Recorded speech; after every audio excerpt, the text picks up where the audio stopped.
The free spirit of the grasslands unexpectedly traverses into the magical realm depicted within a book. She becomes Arilla, acquiring both kin and companions. In her previous life, Arilla held a profound affection for this very book. Thus, upon her arrival in this world, she intends to utilize her foreknowledge of the plot as a golden key to alter the outcome. In her past existence, she became expressionless due to an unforeseen incident, and upon arriving here, she finds herself unable to change her countenance. However, an unexpected turn of events disrupts her meticulously arranged plans. How will she respond? Why do the male and female sorcerers she has met during these days gradually gaze at her with such peculiar and clingy eyes? Why do her younger brother and older brother exhibit the same behavior as them? Please do not leave me, will you? Remain by my side. Arilla, will you smile only for me? I am willing to grant you anything you desire, even if it means my demise. I implore you to glance at me, Arilla. I love you, Arilla. I am the closest person to you in this lifetime. Every cell in their bodies clamors and trembles, conveying a singular message: to possess her, to claim her entirely. Yet, is it truly possible to have one's wishes fulfilled? The eternal sky and the iris, an indelible symbol of freedom and love. Chapter 1: Death. Be my girlfriend, Lena. Outside the company, and Lena gazes down at the man kneeling before her, offering a bouquet of roses and attempting to lock eyes with her, surrounded by colleagues who jeer and a crowd eager for entertainment. Her expression remains devoid of any emotional fluctuation as she stares blankly at the man before her, causing his hands, which clutch the roses, to tremble uncontrollably. Nevertheless, he persists in kneeling before her, his gaze fixated intently on Enlina. Enlina first scans the raucous colleagues around her, who fall silent like quails upon meeting their boss's gaze, though they continue to whisper amongst themselves. As expected of the stoic president, not a flicker of emotion in sight. After silencing the raucous crowd, Enlina turns her attention back to the man still kneeling before her, retrieving a bottle of water from her crossbody bag. Just when everyone anticipates that Enlina will douse the man's head with the water, akin to a scene from a melodramatic drama, she unexpectedly produces a nozzle akin to that of a spray bottle, affixing it to the mouth of the mineral water bottle and promptly dousing the nearby heart-shaped candles, rendering them thoroughly chilled. In a fleeting moment, the onlookers were struck by Enlina's actions, as if a flock of crows had just flown across the sky, leaving behind 6 ominous marks. Truly, she is the most meticulous of superiors, her methods distinctly diverging from those of us mere mortals. The man, clutching a bouquet, stood agape, fixated on Enlina's conduct. He had anticipated her dousing herself with water, thus providing him with leverage, and had even commenced a live broadcast. However, to his astonishment, Enlina defied all conventions, and the audience who had purchased access to the live stream erupted in laughter at the spectacle, flooding the chat with comments. I initially thought I would witness a melodramatic scene akin to those in the 8 o'clock dramas I read about in novels. Yet here, I am confronted with abstract art. This woman is utterly stone-faced. The man has already knelt before her to profess his love, and she remains completely unresponsive. It's truly remarkable. Is there no one who notices how stunning this young lady is? She embodies the archetype of a noble and aloof beauty, not to mention her deep-set eyes, reminiscent of foreign allure. Indeed, Enlina possesses a visage that incites awe in all who behold her. Fox-like eyes, an oval face, a precisely placed beauty mark at the corner of her right eye, deep-set eye sockets, and captivating smoky gray irises, all complemented by her striking height of 1.75 meters, exuding an undeniable aura. Paradoxically, her work ethic is astonishingly rigorous, achieving a level of excellence that is nothing short of alarming. Within a mere 6 months of assuming control of this branch, she ascended from the bottom ranks to the top 3, commanding the respect of subordinates who initially doubted her capabilities. Yet, she is only 28 years of age. She maintains an unwaveringly meticulous demeanor, exhibiting zero tolerance for mistakes. No one has ever witnessed her smile, not even during celebratory banquets. Likewise, no one has seen her in a romantic relationship. She is the quintessential workaholic, akin to characters from novels. Each day at work, she rotates through 3 identical suits in varying shades of black, gray, and pale purple, all paired with 8-centimeter stilettos, epitomizing the archetype of a female CEO straight from the pages of fiction. However, this female CEO bears a large work bag that starkly contrasts her identity. While other female employees adorn themselves with designer handbags for their commutes, she opts for none. Moreover, Enlina seems to have no need for such frivolities, carrying a sizable crossbody bag that holds all her essentials: laptop, lunch, tools. She only resorts to a small, white crossbody bag during banquets or significant events, which, according to certain online analyses, can be acquired for a mere 69.9 yuan, with free shipping available in Inner Mongolia. Sporting red-framed glasses, her short hair lightly curls to her neck, and her lipstick appears to be limited to a singular shade, Dior's $9.99. Today, Enlina graces the office in a pale purple suit, effortlessly overshadowing her colleagues merely by her presence. As the audience in the live stream fervently debated the unfolding events, they were suddenly met with Enlina's piercing gaze directed toward them. The viewers in the live stream were instantly startled by her intense stare, prompting a flurry of exclamations in the chat. How did she notice us? Goodness, that gaze nearly gave me a heart attack. The man kneeling on the ground noticed her eyes fixated on his phone, and in a bid to avoid detection, he raised the bouquet higher, proclaiming to Enlina, "Be my girlfriend, Lina. I promise to treat you well." Enlina withdrew her gaze, coldly scrutinizing the man before her. She gently lowered the flowers and addressed him. "Your involvement in the company's illicit dealings has already warranted my decision to terminate your employment. There is no need for further futile efforts. Additionally, I have no relationship with you, Li Xinrong. Furthermore, should your live stream exceed 2,000 viewers and jeopardize my personal reputation, I will not hesitate to pursue legal action against you." With that, she adjusted her sleeves and, in her heels, stepped out of the floral-encircled arena, casting a final remark toward the still kneeling Li Xinrong. "Mind your own affairs." Turning to her employees who were engrossed in the unfolding drama, she commanded, "All tasks are to be completed 3 days in advance." Throughout, her expression remained unchanged, devoid of any emotional fluctuations, yet it stirred the audience in the live stream into a fervor, especially with her final words. "Absolutely stunning. Oh my gosh, sister, look at me. I am a woman. Can't send this out? I am a woman. Damn it." This little brat claimed to have been flirting with that female superior for quite some time, intending to achieve a romantic culmination today, only to discover that this mischievous rascal lured me here under false pretenses. Are you foolish? How could such a stunning beauty possibly be interested in someone like him? Meanwhile, those who learned the truth from Enlina's lips departed in disinterest, conversing as they left. I was wondering what it was all about. Turns out he was simply expelled and came begging to his superior. It's hard to believe she would even glance his way. That CEO is a head taller than him, even without shoes. The other employees, suffering from ennui and the boss's tyranny, had no outlet for their frustrations, so they directed their ire at the man still kneeling on the ground. So what if you were fired? Do you truly believe such fortuitous events exist in this world? Your primary focus now should be to uninstall the Tomato novel app, Li Xinrong. Hurry, go complete your tasks. Otherwise, you'll be in big trouble if you don't finish by the deadline. Due to the tasks being expedited, the beleaguered workers promptly scattered like birds and beasts, transforming the once bustling scene into a sudden silence, leaving only a scattering of candles and roses behind. Li Xinrong tightly clutched the artificial flower she had salvaged from the second-hand market, bowing her head as she slowly rose to her feet. Her long hair obscured her expression from those still watching the live stream. The audience in the live stream also exited as the farce concluded, leaving only a few who remained to witness the spectacle. However, when they saw Li Xinrong slowly lift her head and approach the phone, their curiosity was piqued. They were so frightened by that terrifying gaze that they immediately exited the live stream.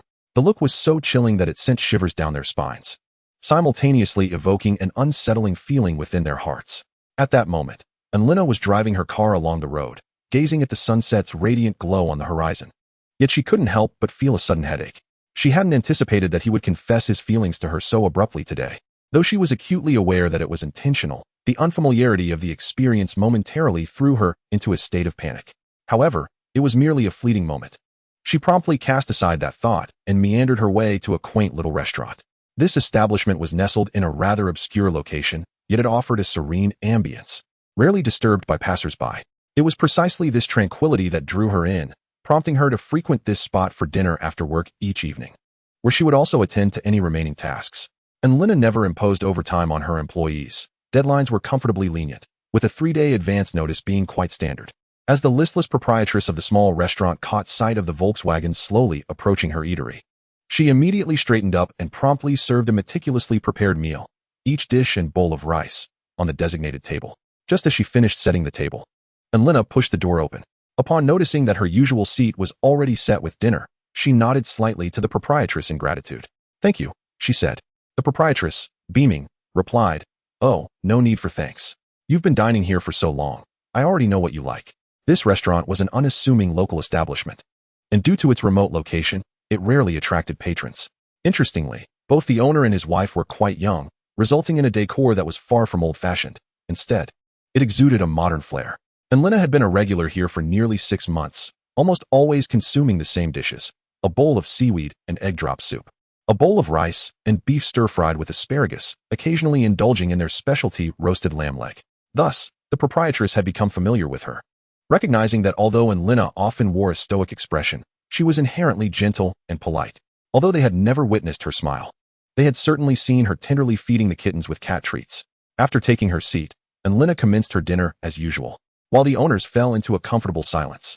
As Lena finished her meal, the restaurant gradually filled with more patrons.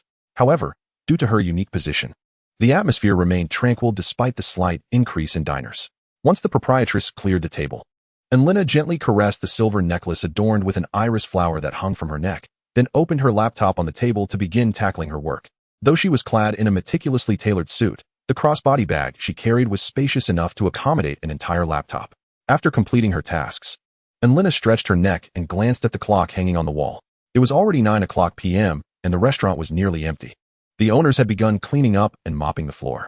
After placing her laptop into her bag, she stood up, bid farewell to the proprietors, and stepped outside to head home. The alley was rather secluded, with the parking area dimly lit. Feeling fatigued after a long day of work, Lena rubbed her eyes, attempting to gather her energy for the drive home. Just as she was about to unlock her car door, she suddenly heard footsteps approaching from behind. Turning swiftly, she was confronted by the man she had rejected earlier that afternoon, who was now rushing towards her. Lena furrowed her brow, sensing that he bore ill intentions.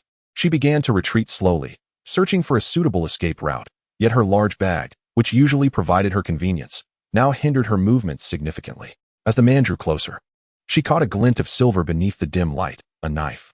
He lunged at her recklessly, but Lena deftly evaded his assault.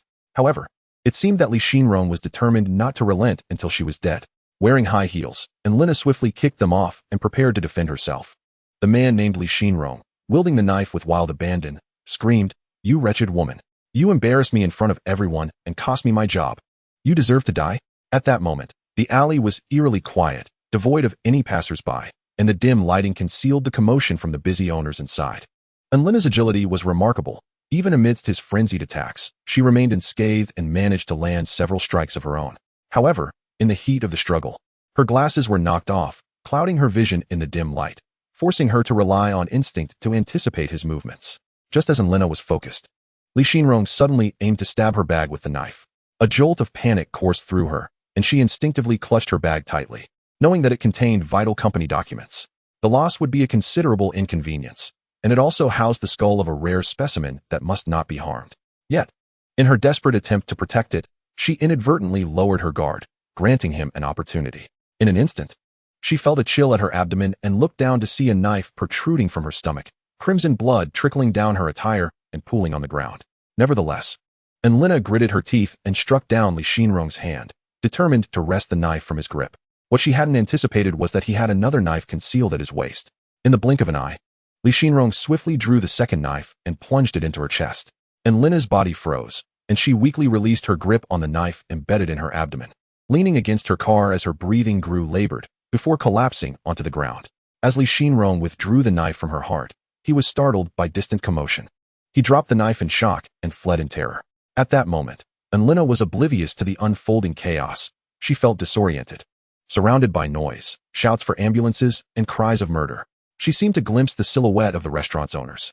Blood soaked her clothing, transforming her white shirt into a crimson canvas, while the iris necklace fell from her neck, landing amidst the bloodied ground.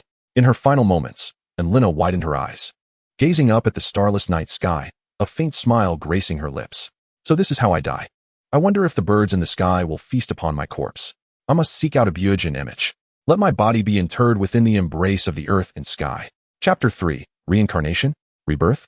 And Lena was uncertain of what awaited her after death.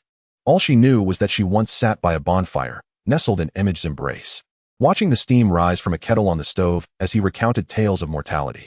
Death is not a terrifying affair. After we pass, our hair shall be cut, our bodies washed clean and enveloped in white cloth, then laid to rest in the wilderness, with our heads facing north and our feet southward. Having consumed animals throughout our lives, our remains will ultimately return to nature, nourishing the creatures of the earth. If, after 3 days, our bodies have been entirely consumed, it signifies that our souls have ascended to the heavens. She recalls how her beloved Emoji once kissed her cheek, smiling as she proclaimed, "Our Helena shall surely be favored by the divine." However, when she departed this world, she was not swathed in white cloth nor had her hair cut. Instead, she fell in a most undignified manner in a narrow alley. Uncertain whether her soul would ascend, she was astonished to find that she still possessed sensations. And Lena felt as if she were enveloped by a warm presence, comforting and serene. She did not comprehend what this warmth was, yet in that moment, she felt no desire to move. Exhaustion overwhelmed her, and she longed for rest. Time slipped by, and Lena sensed the warm air around her gradually dissipating, accompanied by a pressure against her. She opened her eyes slightly and discerned someone striving to assist her in emerging. And Lena was bewildered by the situation, unable to move, and felt as though she could scarcely breathe, compelled to comply with the individual's actions as she was gently urged headfirst into the world. The moment she emerged, the previously dark surroundings burst into light, and the sensation of suffocation vanished. She felt a profound sense of relief.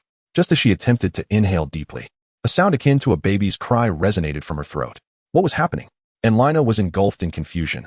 Why did she emit the cry of an infant? Had she not died? How could she be alive again? Words eluded her. The need to breathe compelled her to cry, gasping for air to sustain her life. Her eyes were momentarily blinded by the brightness, and she perceived hands tenderly wiping her body before wrapping her gently in a swaddling cloth.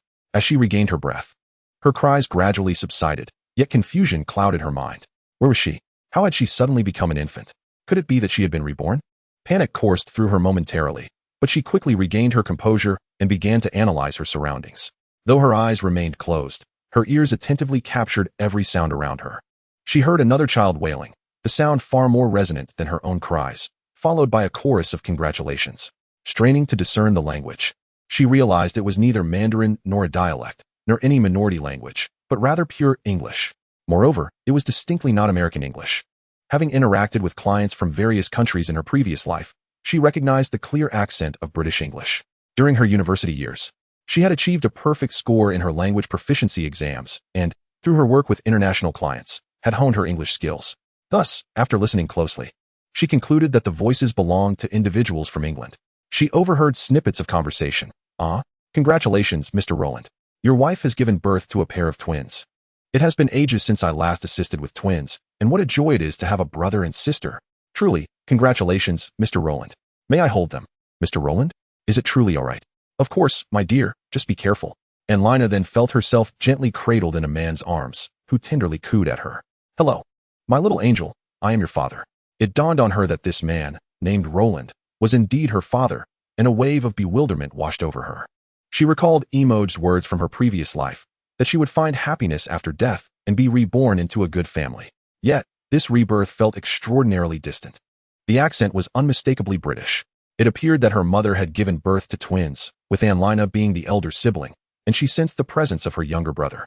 Within the embrace of this man, she felt an unprecedented sense of stability. Roland, gazing at his children, was filled with unparalleled joy. As he gently rocked them, he looked lovingly at his wife and knelt to place the children in her hands, kissing her forehead as he spoke. "Look, Diana, these are our children. My love for you is boundless." And Lena listened to this overt expression of affection, her brow furrowing slightly, as she found it somewhat unfamiliar. In her past life as a woman of Chinese heritage, she had never encountered such direct and unambiguous declarations of love. Surrounded by the fragrance of roses, she understood that she had been transferred from her father's embrace to her mother's. Diana was indeed her mother, and the subtle scent of roses mingled with the unique aroma of a mother nurturing new life enveloped her. She could also hear the cries of a child nearby. That must be her brother.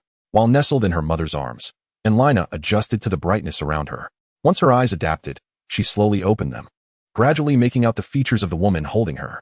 Before her was a strikingly beautiful woman with long, flowing red curls, now dampened by sweat from the exertion of childbirth, causing her hair to cling to her cheeks.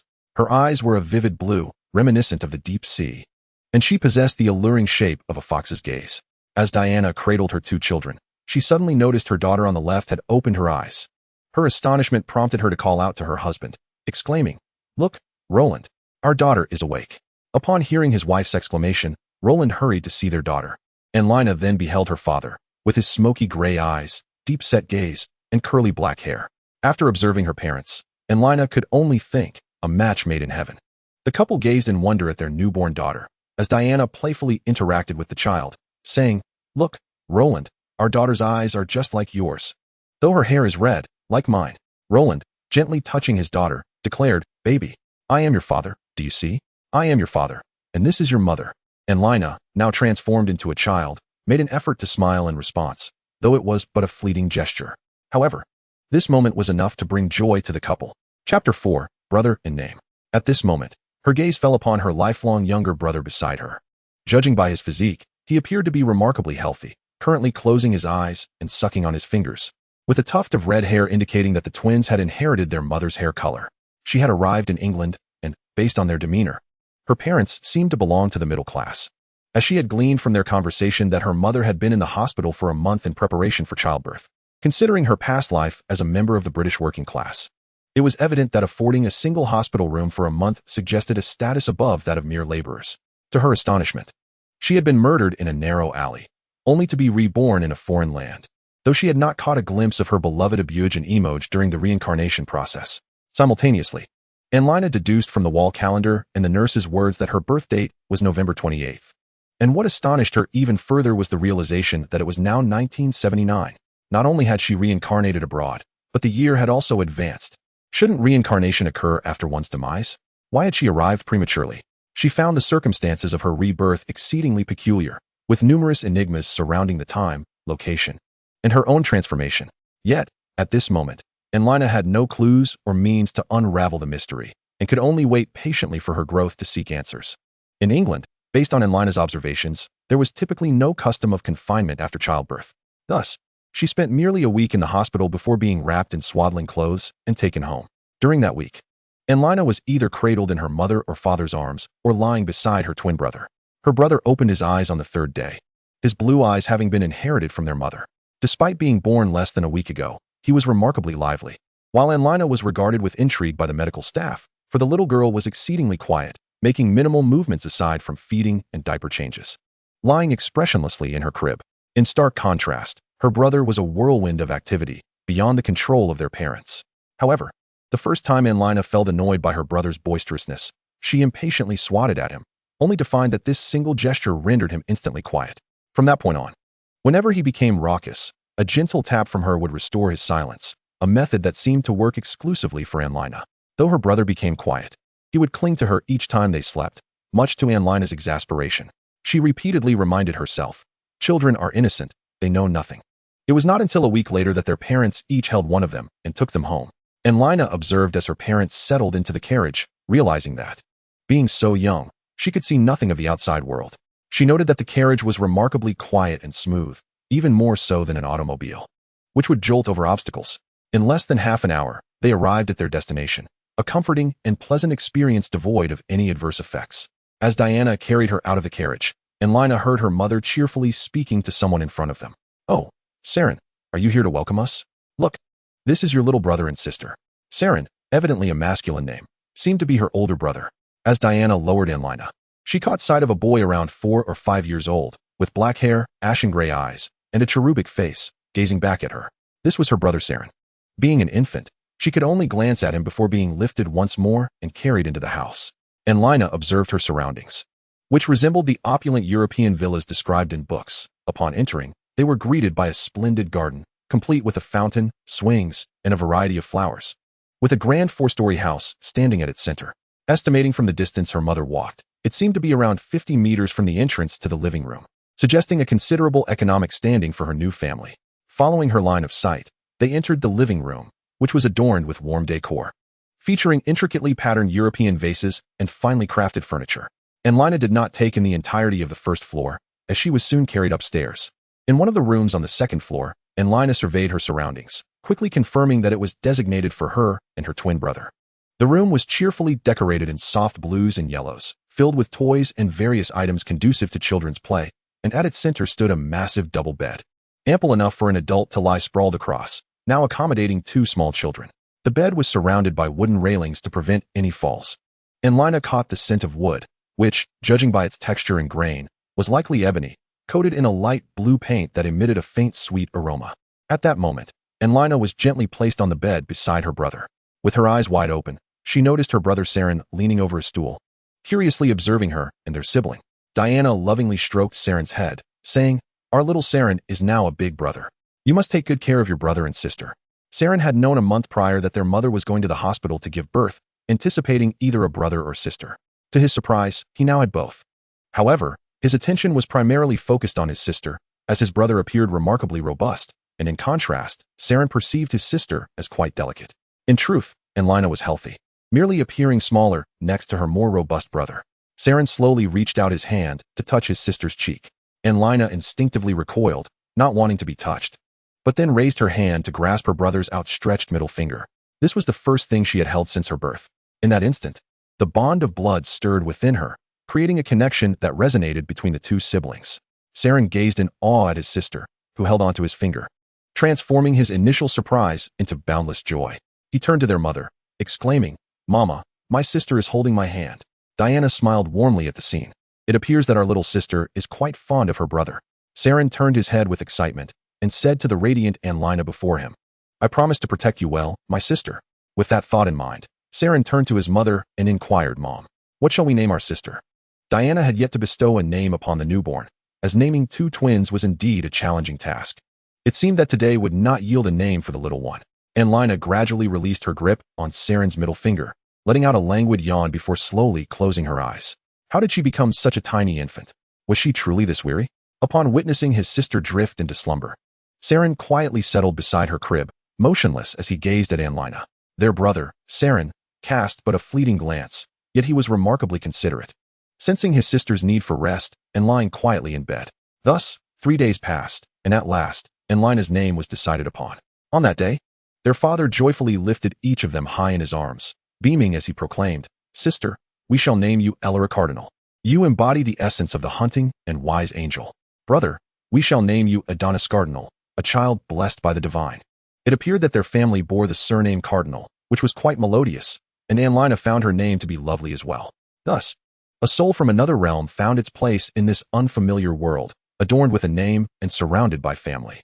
Chapter 5. In the previous life. In this world, Lina embraced her new existence as Elira, navigating through a realm entirely alien to her. She yearned to comprehend the intricacies of this world that had seemingly regressed her by decades. However, as an infant, her mobility was confined to this modest room. During this time, she discerned that her brother Saren was a spirited 4-year-old boy, whose favorite pastime was to visit Elira's bed around 9 o'clock each morning to gaze upon her. Unlike in Huaxia, where children are kept close to their mothers until they are old enough to sleep separately, this couple had arranged for Elira and her twin to have independent rooms merely a week after their birth, besides the regular feedings.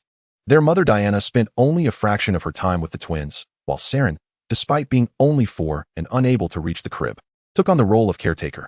The remainder of the time, he would lie beside his siblings in their cradle, peacefully sleeping. As Elira, a reincarnated adult with memories, she had no inclination for the typical cries of an infant. She did not perceive this as a rebirth or reincarnation from a fantasy novel, but rather as a reincarnation after death, a concept she was unfamiliar with due to her previous life having no exposure to such narratives. Moreover, her brother was quite well behaved, never crying incessantly as if he understood that Elira would find such behavior vexing. She could only see her father in the evenings, as he was occupied with work. Lying in her crib, Elira gazed at the star-shaped toys hanging above, attempting to find a thread of connection between her past life and her current one. In her previous life, after the age of 4, Elira had been an orphan, originally named Anshin. Before she turned 4, she had a younger brother and loving parents. At that time, she experienced emotions akin to that of any other 4-year-old girl, cherishing her family and reveling in her own beauty. However, tragedy struck on her 4th birthday. While the family was on a road trip, they encountered an out-of-control truck, and despite their efforts to evade it, they collided. Even the timely deployment of airbags proved futile. Exhausted, Anshin lay in the back seat, her younger brother shielding her from the impact.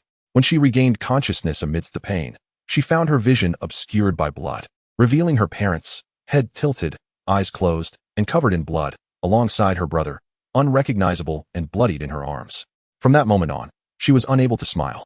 Her face bore no expression other than indifference. Due to the abruptness of her death, there was no time for a will. Anshin's uncle and aunt, upon acquiring her sibling's house and inheritance, treated her like a mere object, abandoning her to an orphanage. At that time, Anshin had become a mere shell of her former self, a 4-year-old child devoid of any semblance of joy. Because of her inability to smile and her unusual eyes, the other children in the orphanage ostracized her. She often went hungry and cold, yet remained silent in the face of bullying. Approaching the age for primary school, she lacked even a household registration. During that period, 2 elderly individuals from Inner Mongolia, slowly making their way past the orphanage, caught sight of Anshin standing outside the gate, clad in tattered clothes and covered in bruises. They had just buried their son, who had met a tragic fate while delivering goods in the area, encountering a murderer wielding a knife while holding a girl hostage. Seizing the moment, their son had intervened, allowing the girl to escape, but he had not been so fortunate. As they passed the orphanage with their son's urn in hand, the couple exchanged knowing glances upon seeing Anshin, both understanding the unspoken desire in their hearts. They wished to adopt the girl. The process unfolded smoothly. Their age, location, and circumstances met the requirements, and Anshin's aunt was eager to rid herself of the burden, especially by sending her to distant Inner Mongolia. As she signed the paperwork, a smile nearly split her face. Thus, the 5-year-old Anshin was brought to Inner Mongolia. As they departed, Anshin, holding her grandmother's hand, turned back just before they were out of sight, and Abuj, following her gaze, spotted a cluster of beautiful purple irises blooming beside a heap of trash. The irises, so strikingly beautiful, stood in stark contrast to the foul stench of the refuse. Abuj, moved by Anshin's eyes, plucked a flower and placed it gently behind her left ear. In that moment, Anshin gained her Abuj and Image, her grandparents. Even after being adopted and brought to this new home, Anshin's face remained devoid of any smiles. The elderly couple understood the depth of pain she had endured at the tender age of 4. They too had experienced the anguish of losing loved ones. And even though Anshin offered them no smiles upon her arrival, they prepared a comfortable room for her, dedicating themselves to creating a nurturing environment for their adopted child. They lived in a traditional yurt, crafting a suitable haven for her within its embrace. Upon learning of Anshin's harrowing car accident, a formidable wall of silence enveloped her heart. Having resided here for nearly a month, she still had not uttered a single word nor bestowed a smile upon those around her. Yet, the elderly couple remained remarkably patient. They busied themselves running to and fro, utilizing the accolades earned by their son's valiant deeds, as well as their own youthful honors, to resolve Anshin's household registration issues. They chose not to alter the girl's name, and so she remained Anshin. Thus, at the tender age of 7, Anshin officially embarked on her first-grade journey, ensuring that her education was not delayed. Throughout that year, the 2 elders showered the girl with meticulous care, taking her to witness the crackling bonfires, the vibrant festivities, and the jubilant children of the grasslands, their sun-kissed faces glowing with health. Initially, Anshin exhibited some resistance, but as time progressed, she gradually summoned the courage to embrace new experiences. After nearly half a year, she finally found the courage to speak her first words to her grandparents. "Thank you, Abu and Im." Though the 2 elders were not fluent in Mandarin, their journey to adopt her had already been an arduous one, fraught with the challenges of language barriers that compelled them to pore over Chinese dictionaries prior to engaging with the girl. Fortunately, the grandfather had attended a Chinese school for a few years in his youth, allowing for some rudimentary exchanges. However, what they did not anticipate was that the girl, who had remained silent for half a year, would begin with a string of Mongolian phrases. Though her accent was peculiar, they understood her completely. At that moment, the grandmother embraced Anshin, tears glistening in her eyes as she gently caressed the girl's forehead, exclaiming, "Our Helena is truly remarkable." Indeed, while Anshin's name on her identification remained unchanged, her grandfather had lovingly bestowed upon her the name Helena, meaning the soaring eagle. They hoped that their granddaughter would gradually open her heart and live joyfully on this vast step. Convinced that the girl before them was the one entrusted to them by their son, after her initial foray into conversation, Anshin began to willingly engage with her grandparents. Although she was only 5, she possessed an extraordinary intellect, with an uncanny ability to remember everything she encountered. Consequently, she learned Mongolian with remarkable speed and gradually acclimated to her new name, Helena. She also became accustomed to the ambience of the grasslands, though she still refrained from smiling. Her gaze softened with time, no longer resistant to her grandfather leading her outdoors to observe the majestic eagles, horses, and sheep. She began to assist him in whatever way she could. By the age of 7, Helena had fully embraced her new identity and continued to use this name. Due to the considerable distance from her home to the school, young Helena was required to board. Early one morning, her grandfather prepared her luggage and placed it upon the horse-drawn cart, enduring a bumpy journey that would finally bring them to school by midday. As Eam held Helena's hand, she earnestly advised her and even sought out Helena's homeroom teacher. At that time, the government was actively encouraging young educators to work in rural areas. And Helena's teacher was a vivacious young woman from Shanxi. Upon meeting Helena, the teacher's enthusiasm was palpable, and her fondness for the girl only deepened as she learned about her background. She gifted Helena a beautifully crafted, dried iris flower specimen from her backpack. Smiling as she said, "This is an iris, a symbol of freedom and courage. I hope you embody these qualities." When Helena first entered this unfamiliar environment, she felt an overwhelming sense of anxiety, having often been ostracized and oppressed during her time in the orphanage. However, the children of the grasslands possessed open hearts, welcoming Helena with warmth and quickly uncovering the gentle spirit hidden behind her frosty exterior. Although Helena no longer smiled due to her past experiences, her heart gradually grew colder. Yet she remained helpful to every classmate who approached her with questions. Undeniably, Helena was exceptionally intelligent, consistently ranking first in her class during examinations, and her peers often sought her assistance with challenging problems. Consequently, Helena advanced 3 grades in elementary school, completing her primary education 3 years ahead of schedule. Middle school, however, required her to travel even farther, transitioning from weekly to semesterly visits. This institution combined middle and high school, allowing her to seamlessly progress to high school upon completing her junior high education. When the group of first-year students beheld Helena, who was 4 years their junior, they were taken aback. Meanwhile, Abu and Eam beamed with pride at their granddaughter's brilliance.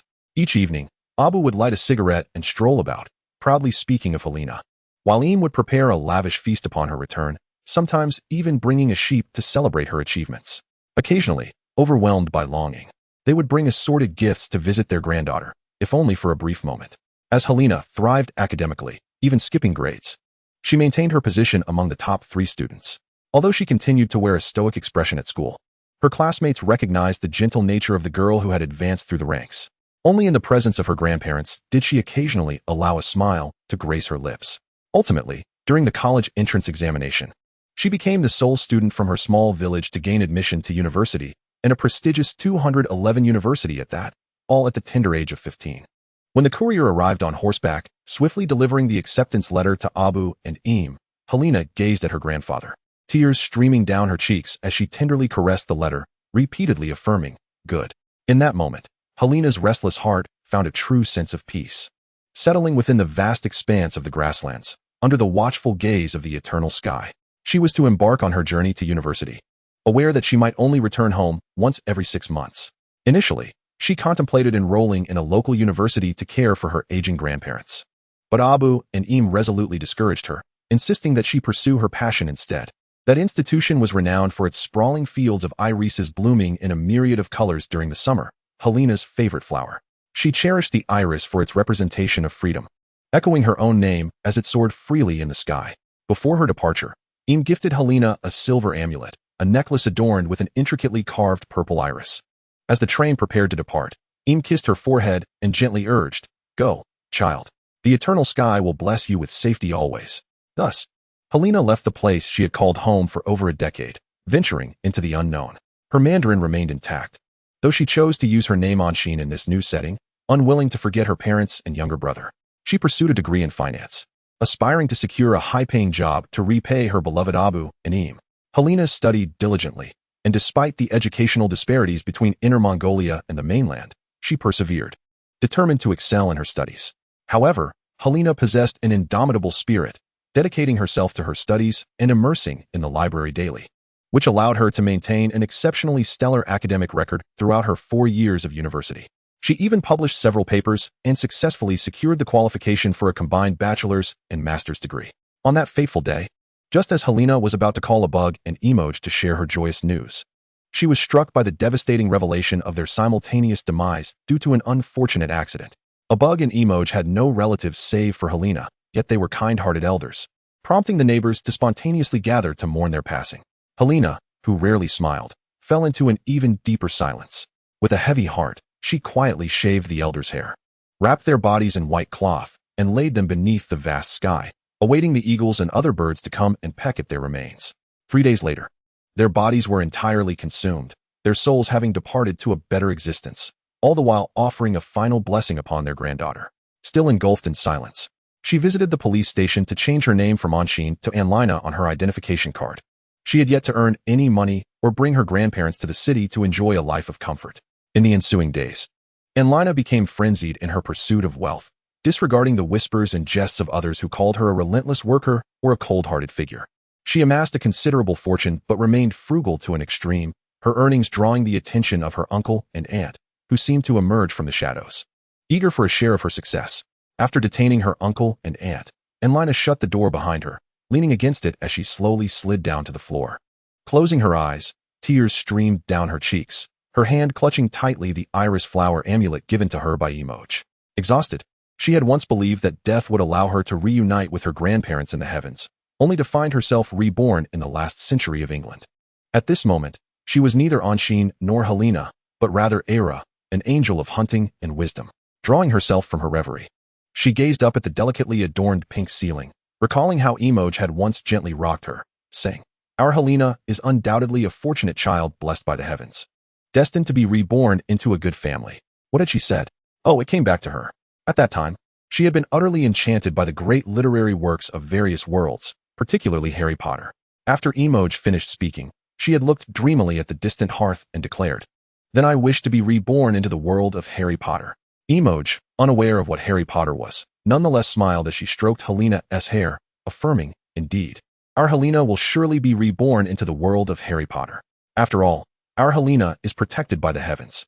Chapter 6. The bloodline of siblings and the revelation of truth. Arilla found herself bewildered by this world. She understood it to be last century England. Yet she sensed that something was amiss. But for now, she was merely an infant, her limbs weak and her range of motion confined to a small cradle. Her mother or brother tended to her every need, from feeding to changing her diapers. Despite knowing she was an infant, Arilla felt a twinge of embarrassment each time her mother and brother changed her. After all, within this tiny body resided a nearly 30-year-old soul that had long been unaccustomed to exposure. Each diaper change compelled her to tightly shut her eyes. At present, she had not yet reached the weaning stage. Her days were filled with eating and sleeping, a luxury she and T enjoyed since middle school. Initially, she found it somewhat difficult to adjust. However, given that she was in the body of an infant, her sleep quality was remarkably high. Even though Arilla's essence was that of an adult, she could not resist the infant's requisite sleep. Arilla spent at least half of each day in peaceful slumber, undisturbed by dreams, something she had yearned for in her previous life, where even on rest days, she rarely slept beyond 8 hours. Now, in death and rebirth, she enjoyed the bliss of infantile sleep. Her little brother proved to be quite amiable, animated during his waking hours and often seeking to snuggle with Arilla, resulting in her cheek frequently being met with his drooly kisses. At night, he would drape his legs over her. Arilla silently repeated to herself, "Little child, little child, little child." Thus, time flowed swiftly, and Arilla regarded this period as a well-deserved vacation, being pampered without the burden of challenging problems or unfulfilled KPIs. By the 9th month, she could grasp the railing and shakily stand, marking her first steps. When her parents witnessed her tentative movements, they surrounded her in hushed awe, as if they had discovered a rare treasure, while her brother carefully guarded her from below. This was Arilla's first experience of such familial joy. Reminiscent of the time she had become the first student from her region to enroll in a prestigious university. Since the passing of Bug and Emoj, she had not felt such happiness. She gifted her family a double delight, as she held onto the railing, witnessing her parents' tearful joy, and uttered her first words, "Papa, Mama." For a typical infant, such speech might have seemed premature, but for one with an adult soul, it felt overdue. After all these years, it had taken her this long to articulate a simple sound, yet it mattered not. Upon her utterance, her parents erupted in ecstatic screams, embracing each other before lifting Arilla high into the air, spinning her around, an experience she had never known before. Arilla had long realized that, even reborn into this world, she still found it difficult to smile, rarely displaying joy even in her parents' or brother's playful antics. She had no fondness for laughter, deeming it too exhausting. Thus, despite being lifted high and spun around, her expression remained remarkably composed, resembling that of a miniature adult. Saren, Her brother gazed upward at his sister, lifted high by their father. Though a hint of disappointment flickered within him at her lack of acknowledgement, he felt immense pride in her progress. With her newfound ability to walk, Arilla's range of motion expanded, and her parents placed her on the carpeted floor, allowing her to crawl freely. Initially, she needed support to walk steadily, but within a month, she was able to stand and walk independently. In the month of October, her younger brother Adonis also learned to walk, although he did not utter his first words until he was 13 months old. By that time, Arilla had already begun to articulate simple syllables with clarity, such as family nicknames and basic words. While it was typical for infants to begin speaking between 10 and 14 months, Arilla was somewhat taken aback when her brother's first spoken word was sister. Although his pronunciation was slightly unclear, Arilla easily understood that he was calling for her. At the moment Adonis spoke his first word, the room was occupied solely by the two of them. Even when he had just begun to crawl, he had always been close to Arilla, following her around like a devoted shadow. Arilla, unfazed by his attachment, accepted his proximity, understanding that their bond as twin siblings was unbreakable and that his affection for his sister was entirely reasonable. When he first called her sister, Adonis' small hand was tightly grasping Arilla's, his azure eyes gazing up at her with a blend of innocence and wonder as he articulated his first syllable. Although Arilla was less than 10 minutes older than Adonis, their demeanors seemed to suggest a difference of a decade, for Arilla exuded a calmness that belied her age. While most children under a year old are inclined to play, Arilla appeared exceptionally composed. She particularly enjoyed listening to Siren narrate tales of the world beyond their home. In stark contrast, Adonis embodied the quintessential curiosity of a child his age, eager to explore everything within his reach, tearing paper and tugging at toys. Arilla permitted his exuberance, but whenever she expressed her displeasure, Adonis would immediately cease his antics, leading Arilla to realize that her words held more sway than even their parents. While their mother and father might have to repeat themselves several times, Arilla needed only to speak once. She perceived this as a natural, instinctive authority of an older sister over her younger brother. Arilla had initially thought her life would unfold as a simple narrative of reincarnation into an ordinary British middle-class family, pursuing education in various countries, followed by a career and a quiet old age. She had even mapped out her future while lying in bed, having studied the developmental phases of Britain in the last century. At this time, the country was grappling with the repercussions of war, leading to financial turmoil and widespread unemployment among the lower classes. Yet, certain industries were experiencing a golden era. Seizing these opportunities would herald a period of comprehensive development as the 21st century approached. She had even contemplated how to navigate life in the previous century's Britain. Little did she know that her musings would soon bear relevance. Arilla was resilient, always prepared to face the unknown with fortitude, even in unfamiliar surroundings. She had assumed her existence would align with her expectations, yet on her first birthday, life presented her with an unexpected and novel doorway. After a year of existence, Arilla had not sought to delve deeply into the world around her, recognizing that attempting to comprehend the unattainable without the requisite capabilities would yield counterproductive results. She had no intention of adopting an elderly mindset at such a tender age. After all, having been given the rare opportunity of rebirth, she felt compelled to savor life in her youth, as later opportunities might be scarce. While diligent, she was not naive. During that year, Arilla would occasionally accompany her parents and brother on strolls through the garden, but most of their time was spent within the confines of their home. When she turned 1, she took Siren's hand and slowly walked into the living room, where a grand cake awaited them on the dining table. Towering at 3 tiers, it was far too large for 5 people to finish, yet this was the customary celebratory gesture for birthdays abroad. The cake was exquisite, adorned with Arilla's favored pale lavender frosting and embellished with pristine pearls. Just as she marveled at the cake's craftsmanship, her gaze caught sight of something peculiar beneath the adjacent table, a creature dressed neatly, yet distinctly non-human. What is that? Arilla wondered as her eyes followed the creature, which, despite its tidy attire, appeared remarkably diminutive. Its height matched her own, yet its face bore an aged countenance, characterized by large ears, protruding eyes, and a pronounced hunch. Siren, noticing Arilla's gaze, turned to look as well and chuckled upon recognizing what had captured her attention.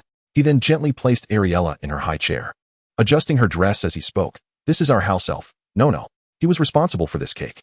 Diana, overhearing her son introduce their daughter to the elf, approached Arilla's side, kissing the cheeks of both twins before smiling and saying, "Happy birthday, my 2 treasures. What your brother just told you is about one of our house elves.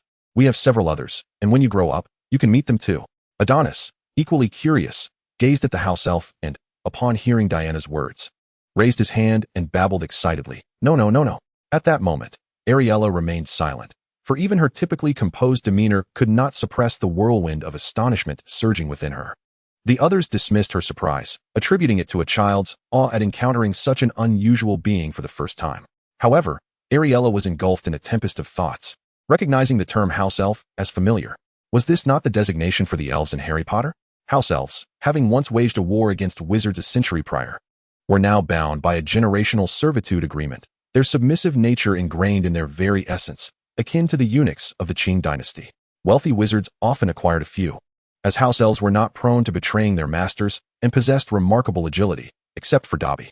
This simple decoration and clear appearance made Arilla's life seem utterly fantastical. She had believed her reincarnation in last century Britain was peculiar enough, yet she had unwittingly crossed into a parallel realm of magic. Arilla was no fool.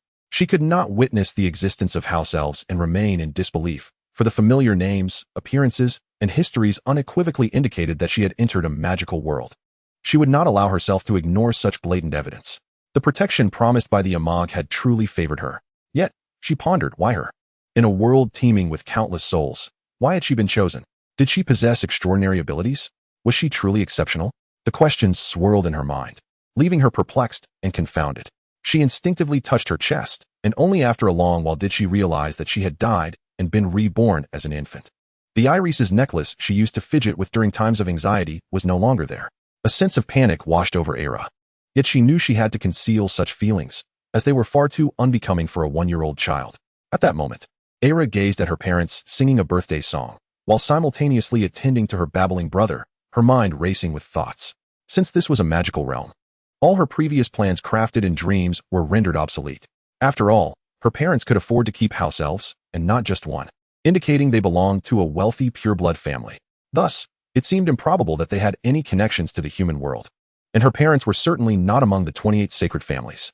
During her previous life, Ara had devoured every book and film she could find, possessing an exceptional memory that allowed her to retain every detail with clarity. There was a 90% likelihood that her parents were wizards, yet at this moment, she remained unaware of their views on ordinary humans. Oh, right. In this world, ordinary humans were referred to as muggles.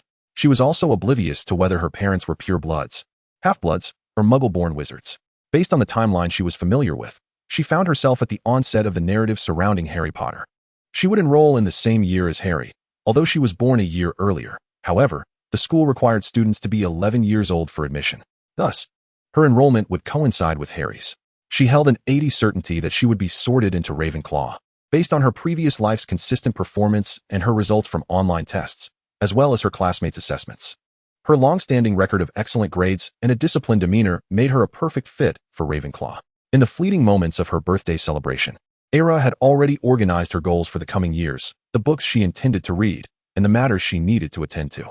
Before school commenced, she planned to delve deeper into this magical world, encouraging her parents to purchase more books, while her brother would be 4 years ahead in school, and thus, Celine would tutor her. In her previous life, she had always been an exemplary student, and she was determined to maintain that standard in this unfamiliar world. Having been blessed with a second chance at life in the world she had longed for, she vowed not to squander this opportunity. Her only wish was to navigate her 7 years at Hogwarts safely. She was aware of future events and the plotline from the books, which would allow her to offer assistance when necessary. She had no desire for troublesome matters to disrupt her studies. The thought of engaging in violence before reaching adulthood was truly vexing. Young people should embody the essence of youth. The educational system in Britain was already less rigid than that of her homeland, and she had no interest in schoolyard brawls, bullying, or bloodline discrimination. Although a great battle might be unavoidable, her foreknowledge of the plot could simplify matters and perhaps save lives. After all, she felt sorrow when characters perished while reading. If she could not save those from the past, could she not also save those in this parallel world? Ara had confidence in her ability to balance her endeavors and studies perfectly, as she merely needed to provide advantageous answers from behind the scenes. She lacked the courage to charge into battle, but possessed the insight of a comprehensive observer. She eagerly anticipated meeting the omniscient Hermione and the strategic Dumbledore, the two individuals she admired most in the entire series. And she also held a certain admiration for Tom, due to his outstanding achievements, unwavering courage, and insatiable thirst for immortality, which made Ara regard him with new eyes. However, when the time came for demise, it was inevitable. She hoped to choose a better fate in her next life. She cherished this hard-won existence and was determined to live it well. As Ara and her brother extinguished the candles atop their birthday cake, She clasped her hands together in front of her chest and bowed slightly. This gesture was far from typical for a 1-year-old, leaving her parents somewhat perplexed as to why their daughter suddenly performed such an action. However, they merely attributed it to a child's whimsicality and thought little of it. Yet, only Arilla understood that at that moment. She was bowing slightly in reverence and respect to the divine, expressing her devotion and seeking blessings for her well-being. Chapter 7. Contemplation. Thus, under such reflections, Arilla gradually grew up, living each day as any ordinary child would. However, after turning 1, she began to explore the world beyond her room. The villa was indeed as luxurious as she had anticipated, with numerous rooms of varying sizes. When Arilla and Adonis developed independent consciousness and the ability to act autonomously, they would have separate rooms, likely around the ages of 4 or 5, although 3 was not entirely out of the question. As she grew, Arilla gradually learned about her parents' backgrounds. Indeed, they belonged to a pure-blood family, but not one of the 28 sacred families. Her mother held the position of chief financial officer at the Ministry of Magic, while her father served as the head of the Auror office. Therefore, while the Cardinal family was not among the pure-blood elite, their circumstances were quite favorable, given one managed finances while the other represented the pinnacle of magical prowess. Despite both parents being pure-bloods, their attitude towards Muggles was not one of disdain or rejection. Rather, they expressed curiosity about some of the innovative phenomena present in the Muggle world.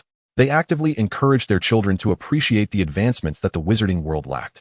Their approach to education encompassed both Muggle and wizarding realms, as they, as adults who had entered society, were astute enough not to rely solely on a wand to combat the ever-growing arsenal of Muggle weaponry. Consequently, Arilla believed that if wizards truly aspired to dominate the human world, they ought to conduct thorough background checks, lest they be overconfident. The failures of both Dark Lords in history underscored the importance of such diligence, not only to understand Muggles, but also to comprehend the people around oneself. Ignoring this could lead to inevitable failure, regardless of one's formidable skills or persuasive abilities.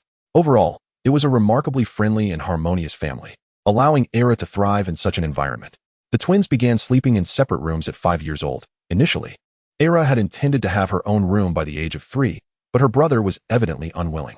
Whenever he was denied the chance to sleep beside her, he would cry and throw tantrums, compelling Arilla to helplessly climb into his bed and soothe him to sleep by patting his back. In her previous life, Arilla had a younger brother, yet he had never been as clingy as he was now. While he enjoyed playing nearby, he had never cried when separated, unlike Adonis. Did she appear to be a particularly gentle person? Arilla was unaware, yet she was plagued by a throbbing headache. Consequently, the long-planned separation of the twins' sleeping arrangements was not realized until she was nearly 5 years old, and even then, it took considerable persuasion for Adonis to reluctantly acquiesce. Even after they had begun to sleep in separate rooms, Adonis frequently made his way to his sister's door at night, clutching his beloved rabbit plush. He would gently knock his head against the door until Arilla, exasperated, would open it, and the siblings would snuggle together in bed. Each morning, as Arilla awoke, she found her brother, as always, tightly embracing her, nearly suffocating her with his affection. Saren was also gradually maturing, evolving from the somewhat childish 4-year-old into a more sophisticated version of himself. He was astute, aware of Arilla's fondness for books, and would often procure numerous volumes for her, assisting her with more complex subjects. Saren truly cherished his sister, yearning to be in her company at all times. Arilla perceived her brother as not only intelligent, but also possessing a remarkable ability to discern others' motives, often engaging in conversations with a keen sense of practicality aimed at mutual benefits. She speculated that there was a 70% likelihood he would be sorted into Slytherin. Although Arilla was now 5 years old, she still seldom smiled. Even when her parents or brother endeavored to amuse her, she rarely displayed any overtly animated expressions. Her occasional smiles were more akin to a subtle twitch at the corners of her mouth, a mere semblance of a smile. After all, since the departure of Abgar and the others in her previous life, she had ceased to smile entirely. Had it not been for her formidable skills and exceptional qualifications, she might have struggled to find suitable employment solely on account of her unyielding demeanor. Indeed, she could have claimed on her resume to be afflicted with a condition that rendered her expressionless. Her previous success had relied solely upon her remarkable abilities and innate talents. At times, she would stand before a mirror, contemplating her reflection. There appeared to be little difference between her current self and the one from her past life. Her mother in her previous life hailed from Xinjiang, endowing her with naturally deep-set eyes. In this life, Arilla retained this trait, her irises a smoky gray, though her hair had transformed from black to a vibrant crimson. Upon closer inspection, one could discern a small mole beneath her right eye.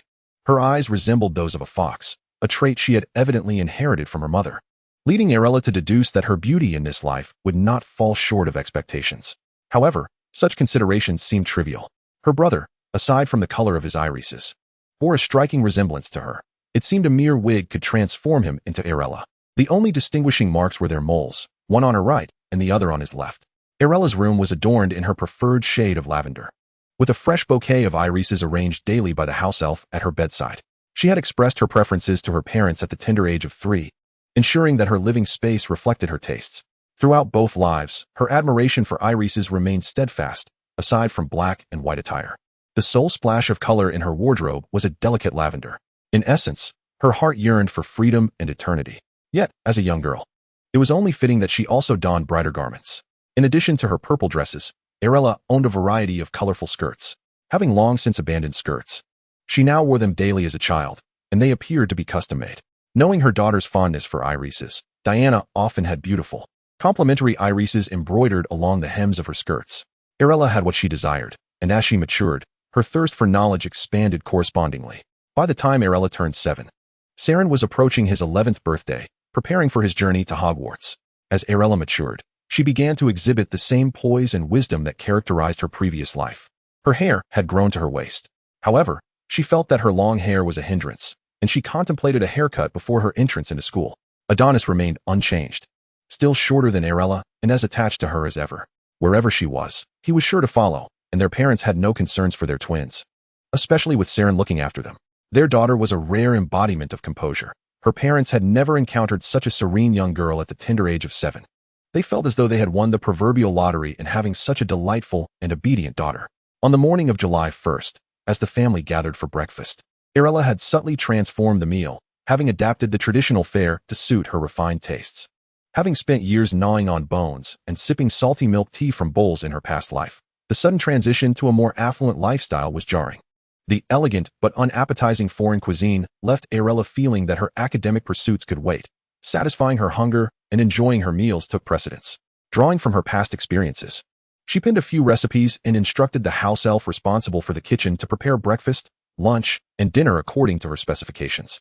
After receiving unanimous praise from her family, Arilla attributed the success to the house elf, as she could hardly claim credit for what appeared to be the product of a child under 10 years of age. Additionally, the elf was bound by her orders to remain discreet, trembling with gratitude, yet revealing nothing of Arilla's involvement. She had successfully alleviated her culinary crisis when a sudden gray owl swooped down to the table, flapping its wings and landing amidst the breadbasket. Saren quickly scooped up the owl and retrieved a letter from its leg. Intrigued, Arilla leaned over to see the address, Mr. Saren Catneil, at the dining table of Catneil Manor. At the sight of such a letter, Arilla felt a surge of excitement. Her hand trembled slightly as she gripped her fork, engulfed by an overwhelming sense of disbelief. She had truly glimpsed the acceptance letter to Hogwarts, akin to those depicted in films, and she too would receive such a letter upon turning 11. No child who had read this book could help but dream of receiving this letter at the age of 11, and now, Arilla was on the brink of realizing her wish. Anyone in her position would feel exhilarated. Diana, smiling, remarked, "Congratulations to our Saren, who is soon to embark on his journey to Hogwarts. I wonder which house he will be sorted into." She then affectionately tousled the hair of the twins beside her, adding, "Don't worry, my dears. In just 4 years, you too shall receive your letters." Saren, having devoured the contents of the letter in a matter of moments, looked up at his mother and inquired, "Mama, which of the 4 houses is truly the best?" Diana raised her hand and waved her finger at her son, then said, "Every house is the best, my dear. No matter which house you are sorted into, we will always be proud of you. Remember, son, each house exists for a special reason, and there is no distinction between good and bad." Upon hearing her mother's words, Arilla understood that Diana harbored no significant bias against any house. However, she still spoke up. "But, Mom, they say those in Slytherin are not good wizards." "Oh, that's not true, my dear," Diana responded. "Each house has its own significance, and Slytherin possesses unique qualities. They have ambitions that reach far beyond the ordinary, capable of infinitely expanding their own interests." Her father nodded in agreement with Diana's sentiments. Diana was a member of Ravenclaw, the very house Arilla aspired to join once she turned 11, while her father belonged to Hufflepuff. Surprisingly, there was little aversion towards Slytherin. Having assessed the situation, Arilla realized her parents held no prejudices regarding the houses. They were exemplary individuals among the few. Adonis, bouncing with enthusiasm, looked at his brother's letter and asked their mother, "Mom, where are we going to buy all these things?" Diana replied, "We need to discuss a time to visit Diagon Alley." At the mention of this, Arilla's interest peaked, for it would be her first visit to Diagon Alley. Prior to this, her knowledge of the alley had been limited to descriptions from books and movies.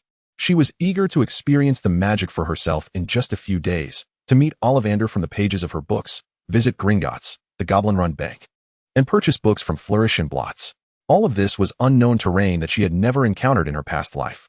She possessed a natural curiosity and a strong desire to explore the unknown, and even in this magical world, she believed she would excel among the best.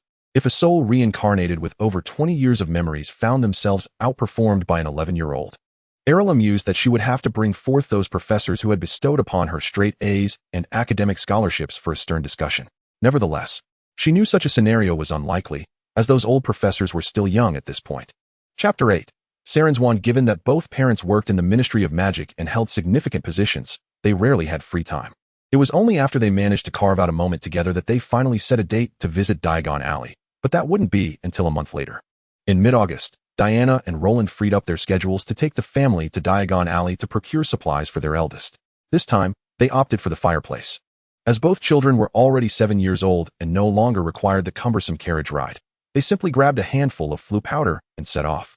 Adonis remained as clingy as ever, sticking to his sister's side as if he had no bones. Were it not for Arilla's strict prohibition against him leaning on her, he would have clung to her like a vine. She couldn't help but feel exasperated by her brother's clinginess. Was it because they were twins? She had seen twins in her past life, but their bond hadn't been that strong. At 7 years old, he still behaved like he did when he was younger. Saren, on the other hand, held tightly to his sister's hand. Arilla noticed that Saren was similarly inclined. As long as she sat quietly, within 20 minutes, one of the brothers would invariably appear before her. Though she found it tiresome, the two brothers, adept at reading her moods, seemed oblivious as they sat beside her. Arilla thought, anyone will do, just hurry and take them away so I can have a moment to myself. She dreaded to imagine how her brothers would behave when they eventually got married. If they were this clingy after just 20 minutes apart, the thought was overwhelming.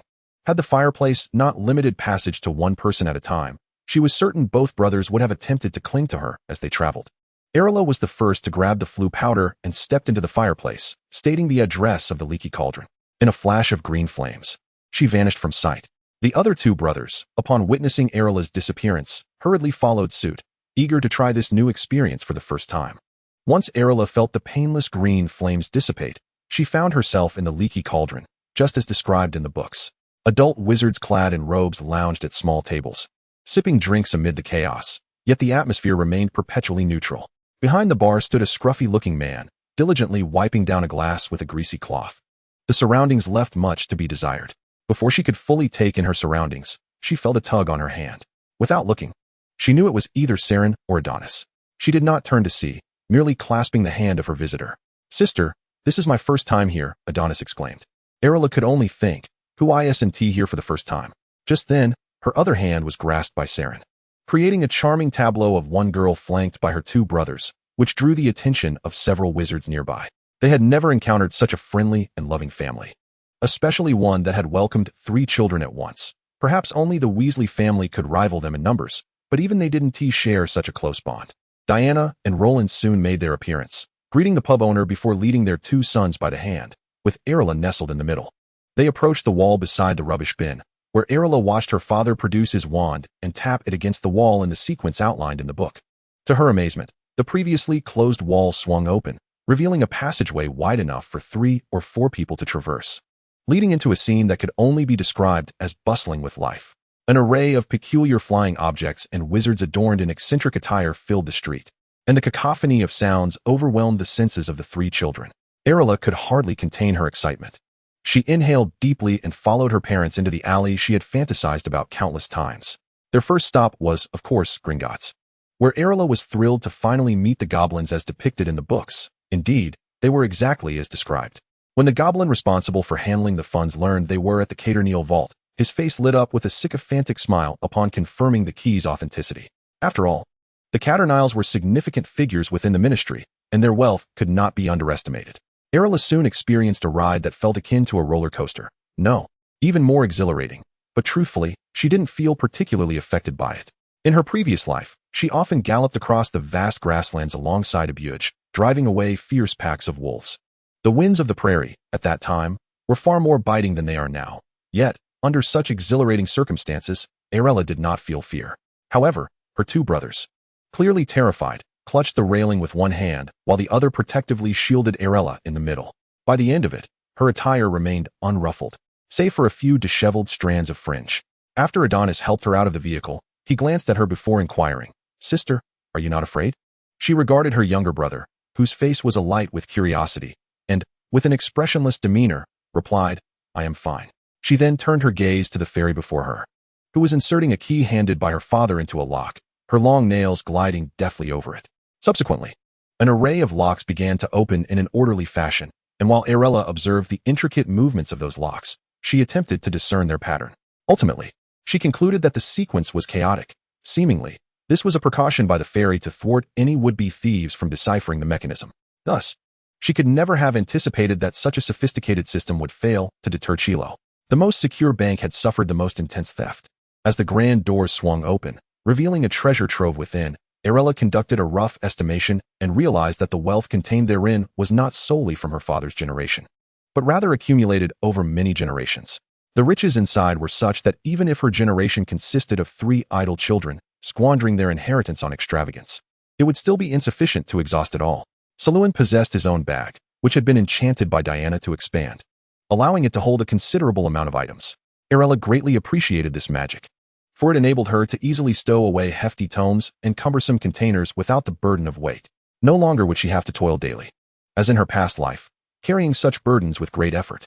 Saluin's bag was meticulously sewn by Arilla herself. Having witnessed her craft a small dress from seemingly nowhere with needle and thread, he shamelessly requested one for himself.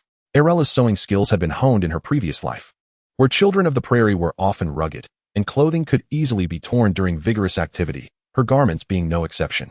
Over time, her speed and precision in sewing had greatly improved, and the irises adorning the Mongolian robe she first wore were stitched by her own hands. The bag she crafted for Saluin was a smoky gray, mirroring his eyes, with delicate blue forget-me-nots embroidered at the end, a flower he cherished, symbolizing freedom and lightness. Akin to a bird, Saluin did not overindulge, merely taking what he deemed sufficient before emerging, for even without taking anything, the gold galleons bestowed upon the 3 children by Diana and her husband over the years were more than adequate for their needs. The journey back unfolded as it had when they first arrived, with the 2 brothers gripping the railing tightly with one hand while the other remained protectively positioned in front of Arilla. Upon landing, Diana observed the anxious expressions of her sons and her composed daughter, chuckling as she remarked, "Oh dear, you 2 are still afraid of this, while our Arilla is unperturbed." With that, she led them to their first destination, the very place Arilla had eagerly anticipated throughout this outing, the Ollivander's wand shop. Upon sighting the quaint little shop, Arilla also read the inscription, "Ollivander, established in the year 382 AD, specializing in fine wands." According to historical accounts, the Ollivander family had embarked upon this trade since the reforms of Xiangyang, and through the years, they had likely amassed a considerable fortune, albeit discreetly. She was the first to push the door open, the chime of the bell announcing their arrival, and soon, the venerable Mr. Ollivander emerged from around the corner. His hair a striking white, just as depicted in the films. With a warm smile, he greeted the 5 newcomers. "Welcome to Ollivander's wand shop. Whom do we have here in need of a wand today?" Saluin stepped forward, declaring, "It is I, Mr. Ollivander." Upon hearing Saluin's response, Ollivander nodded with a cheerful demeanor, retrieving a measuring tape from the counter and approaching him. "Which hand do you prefer to use, dear boy?" "Right hand," Saluin replied. "Then please raise your right hand." Complying, Saluin lifted his right hand as Ollivander measured and noted down details. "What is your name, young man?" "Saluin Cardinal, sir." "Ah, so you are the son of Roland." Upon hearing the surname, Ollivander looked up at Diana and Roland, exclaiming, "I never imagined you 2 would come together. I still recall that both of your wand cores were made from unicorn tail hair." Roland chuckled and replied, "Indeed, it's impressive you remember." Ollivander, with a smile, walked towards the wand shelves, stating, "I remember every wizard who has come to me for a wand." Arilla felt a twinge of envy towards this professional demeanor and remarkable memory. This gentleman could recall the names of all 18 generations of the Cardinal lineage and accurately name their wand materials. She admired his astonishing memory and excellent service. He began to sift through the wands, finally selecting one and presenting it to Saluin. "This is made of English oak, with a dragon heartstring core, measuring 12 inches. It embodies strength and loyalty, ideal for the brave wizard." After placing the wand in Saluin's hand, he instructed, "Give it a wave, my boy." With anticipation, Selûne waved his very first wand. However, the outcome was less than favorable, as a spell emitted from the wand shattered a nearby vase. "I sincerely apologize, sir. That was unintentional," Selûne said, his face filled with regret. Ollivander chuckled gently, shaking his head as he took back the wand. "Such occurrences are quite common. Do not fret. Remember, it is the wand that chooses the wizard, which implies this wand is not meant for you." Over the ensuing moments, Selûne tested 3 or 4 more wands, none of which resonated with him. Ollivander continued his search until, at last, he unearthed a black, elongated box from the edge of the shelf. Upon opening it, he retrieved a wand and presented it to Selûne, proclaiming, "Ah, I believe this one is suitable, made of hawthorn, with a dragon heartstring core, measuring 12 3/4 inches. It is a complex yet contradictory wand, imbued with tremendous power." Selûne examined the wand in his hand. It bore no elaborate embellishments, save for a thick band of decoration around the handle and a simple pattern winding around the tip. He felt as though this was indeed his wand. Sure enough, with a gentle flick, a flurry of blue birds erupted from his wand, darting eagerly around the wand shop before vanishing mere seconds later. Ollivander, observing the scene before him, smiled with satisfaction and remarked, "It seems this wand is perfectly suited for you, young wizard." Arilla stood nearby, quietly witnessing the wand selection ceremony, her heart ablaze with excitement. She could hardly wait for her own turn to select her wand when she turned 11, eagerly pondering what form her wand would take, filled with anticipation. Roland was equally delighted that his son had chosen a wand that suited him so well, turning to Ollivander with a cheerful inquiry, "May I ask how much it costs?" "Sir, 7 galleons," came the reply. Chapter 9, A First Encounter with Percy. Once they exited the wand shop, they set off to procure the necessary books and materials for school, as well as to order plain school robes. Their first stop was a nearby shop selling cauldrons, where they purchased several that met the school's specifications. Next, they made their way to Flourish and Blots for the books required for their studies. This was Arilla's second point of interest. The books inside appeared numerous and lofty, nearly reaching the ceiling, yet they were impeccably organized, clearly under the influence of magic. Arilla was captivated by the books she had yet to explore within the store.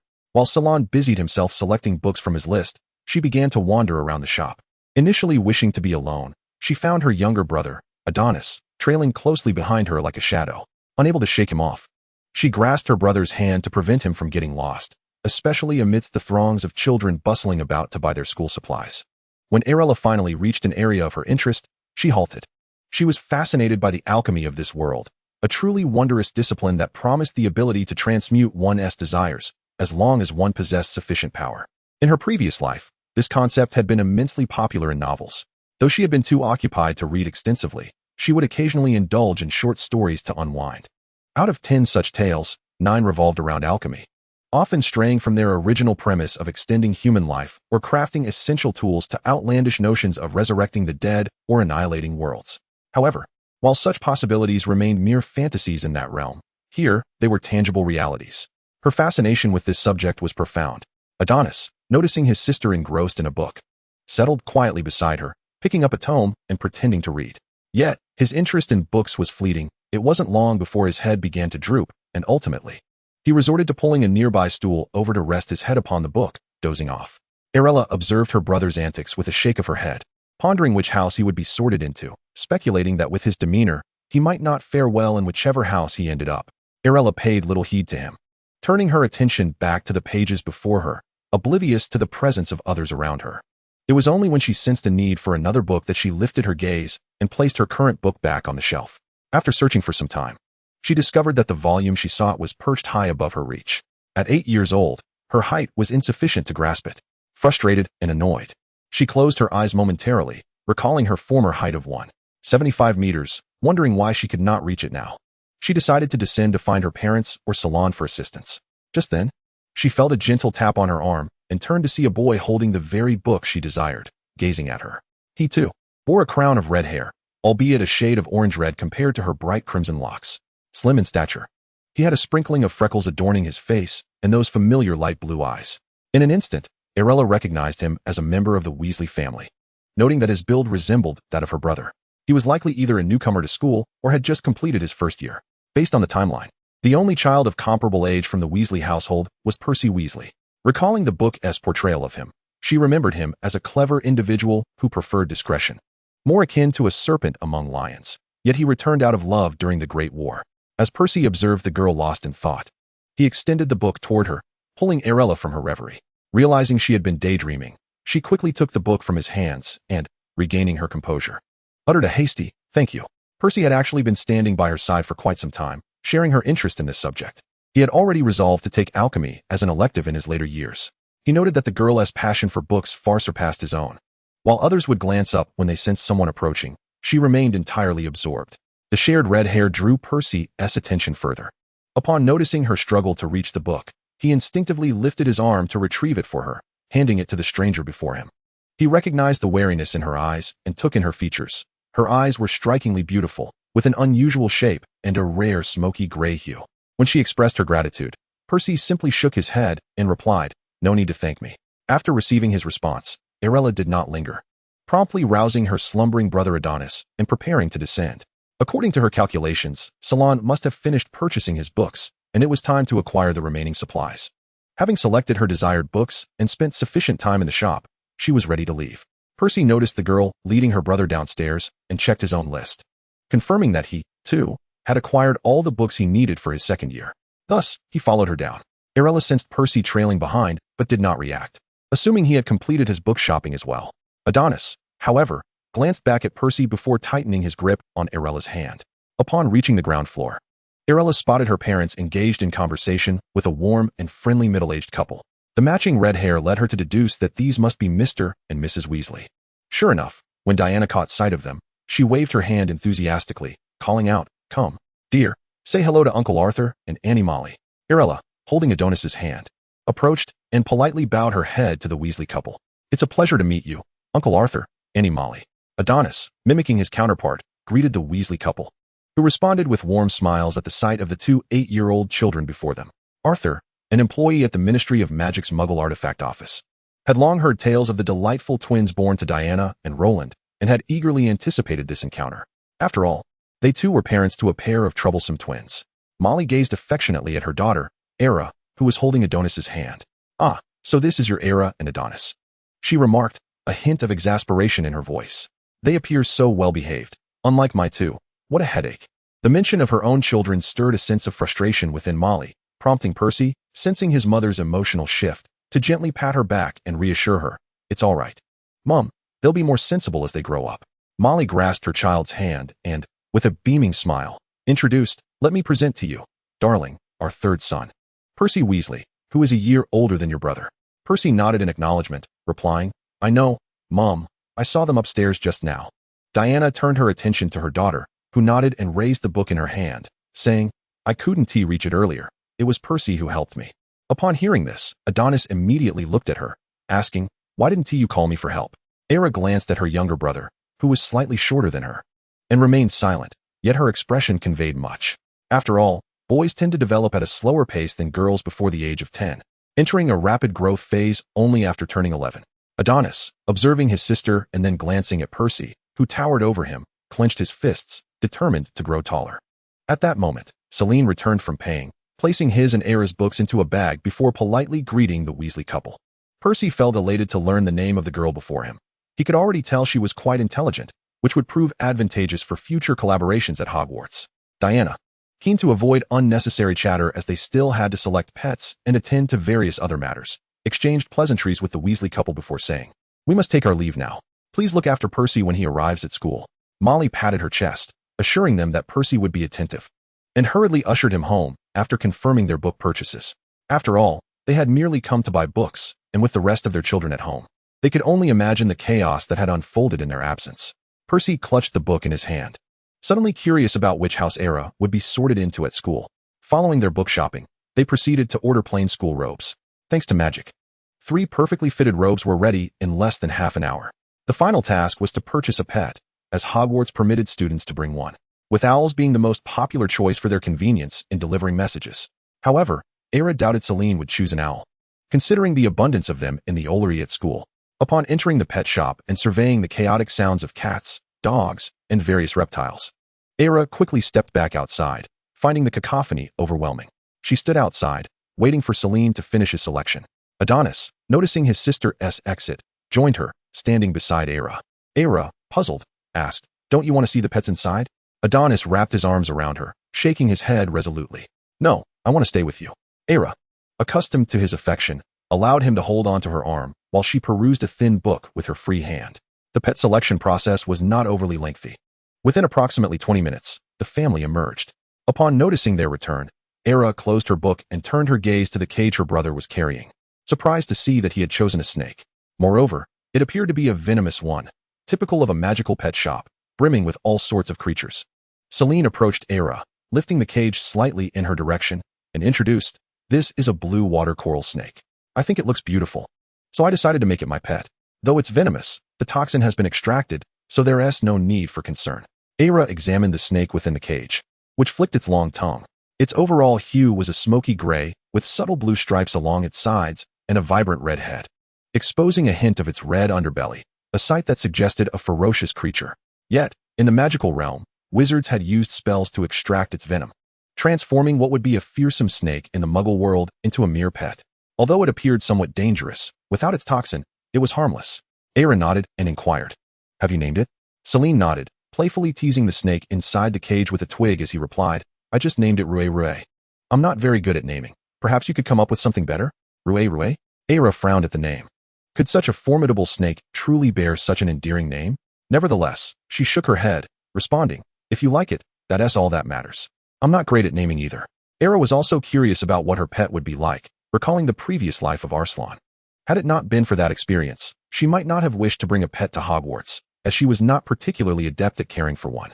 Once they finished purchasing the pet, they had acquired most of what they needed for the day. Afterward, Diana took Arilla to have 2 lovely dresses made and wandered through various shops, ultimately returning home laden with a plethora of items. Upon arriving home, Arilla's exhaustion was evident. She had never enjoyed shopping in her past life and, after entering the workforce, had only ventured out for social engagements. All her clothes and shoes had been purchased online, as she found shopping to be utterly draining. This time was no different. Even though they had explored Diagon Alley, which intrigued her, Arilla felt utterly fatigued by the end of the day, her once bright fox-like eyes now resembling those of a weary fish. She waved her hand dismissively and, after bidding her parents farewell, retreated to her room to freshen up before collapsing onto her bed. Arilla had not slept well the previous night. The anticipation of visiting the mysterious Diagon Alley had kept her awake. Despite nearing 30 in her past life, she still felt like a child eagerly awaiting the new year. She had prepared her outfit for the next day well in advance, tossing and turning in bed for ages without succumbing to slumber. Consequently, after a day of shopping, Arilla was exceptionally weary. She wished to think of nothing else, and simply closed her eyes, drifting into a peaceful slumber. Good night, may all be well. Chapter 10. Her Alsagrim. In the days preceding September 1st, Arilla remained within the confines of the manor, quietly perusing the books she had acquired from Diagon Alley. At times, she would also review the textbooks required by Saren, the majority of magical spells and gestures already committed to memory. Eagerly anticipating the day she would receive her wand at the age of 11 and begin her own magical endeavors. She was genuinely excited to experience the flow of magic within her, to achieve feats unattainable in the ordinary world. The much-anticipated September 1st arrived, on which day the Cardinal family would escort Saren to Hogwarts. The journey was seamless, with Saren pushing the luggage cart while chattering incessantly to Arilla, as if it were she who was heading off to school, not him. "No reading after 10 p.m. Remember to take your eye-enhancing potion daily, or you'll have to wear glasses. And Adonis, don't disturb your sister," their parents reminded. Arilla nodded in agreement, assuring them that she would diligently take her potion, for she had no desire to don spectacles again. Having worn them throughout middle school in her previous life, she had had quite enough of them.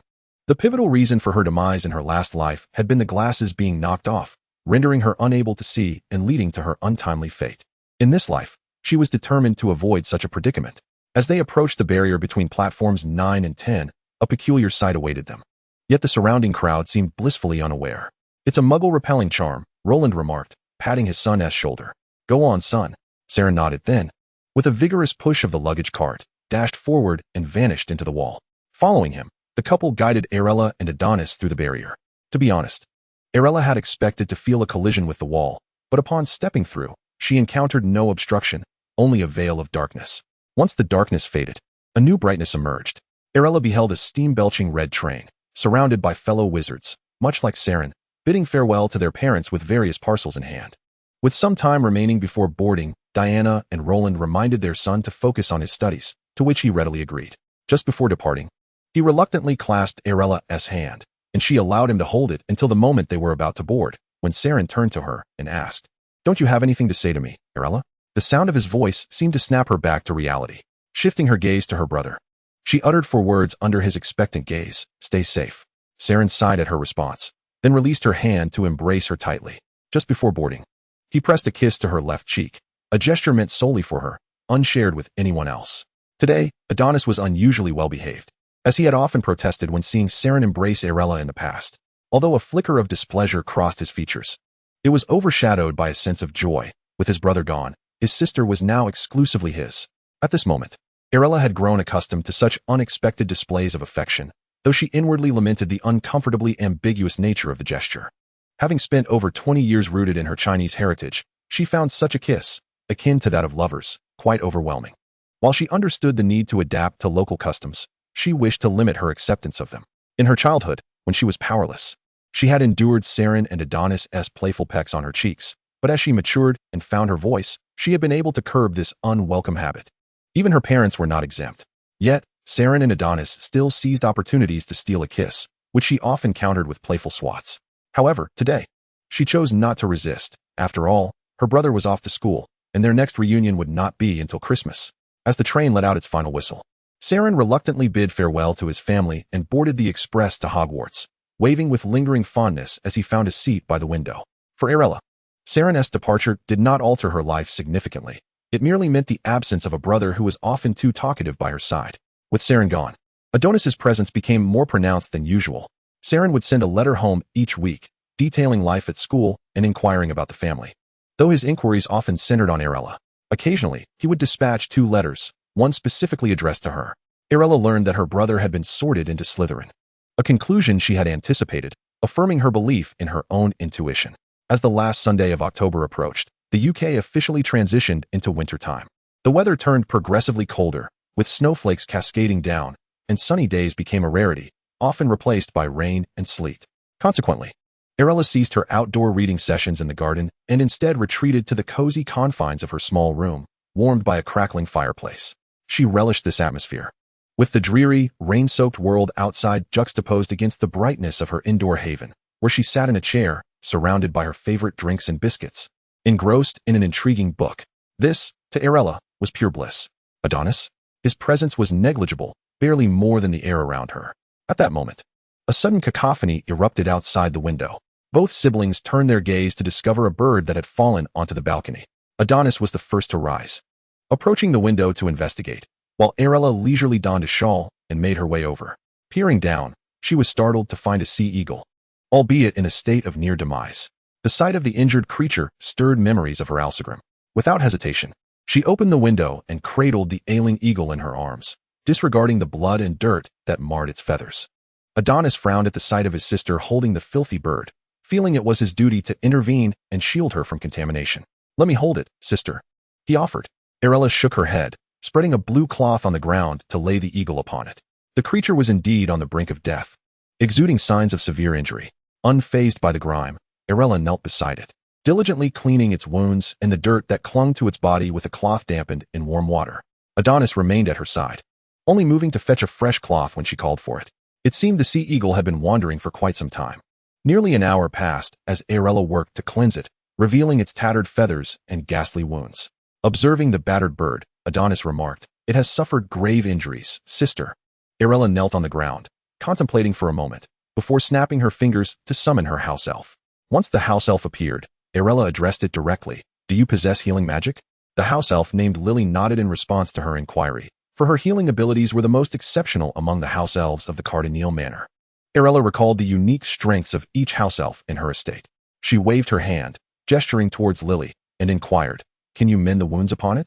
Lily leaned in to examine the injuries on the sea eagle, nodding as she spoke to her mistress. "Mistress, these wounds are on the belly and wings of the sea eagle. Lily can heal it. However, the feathers cannot be restored." Arilla nodded in agreement, saying, "That will suffice. I appreciate your assistance, Lily."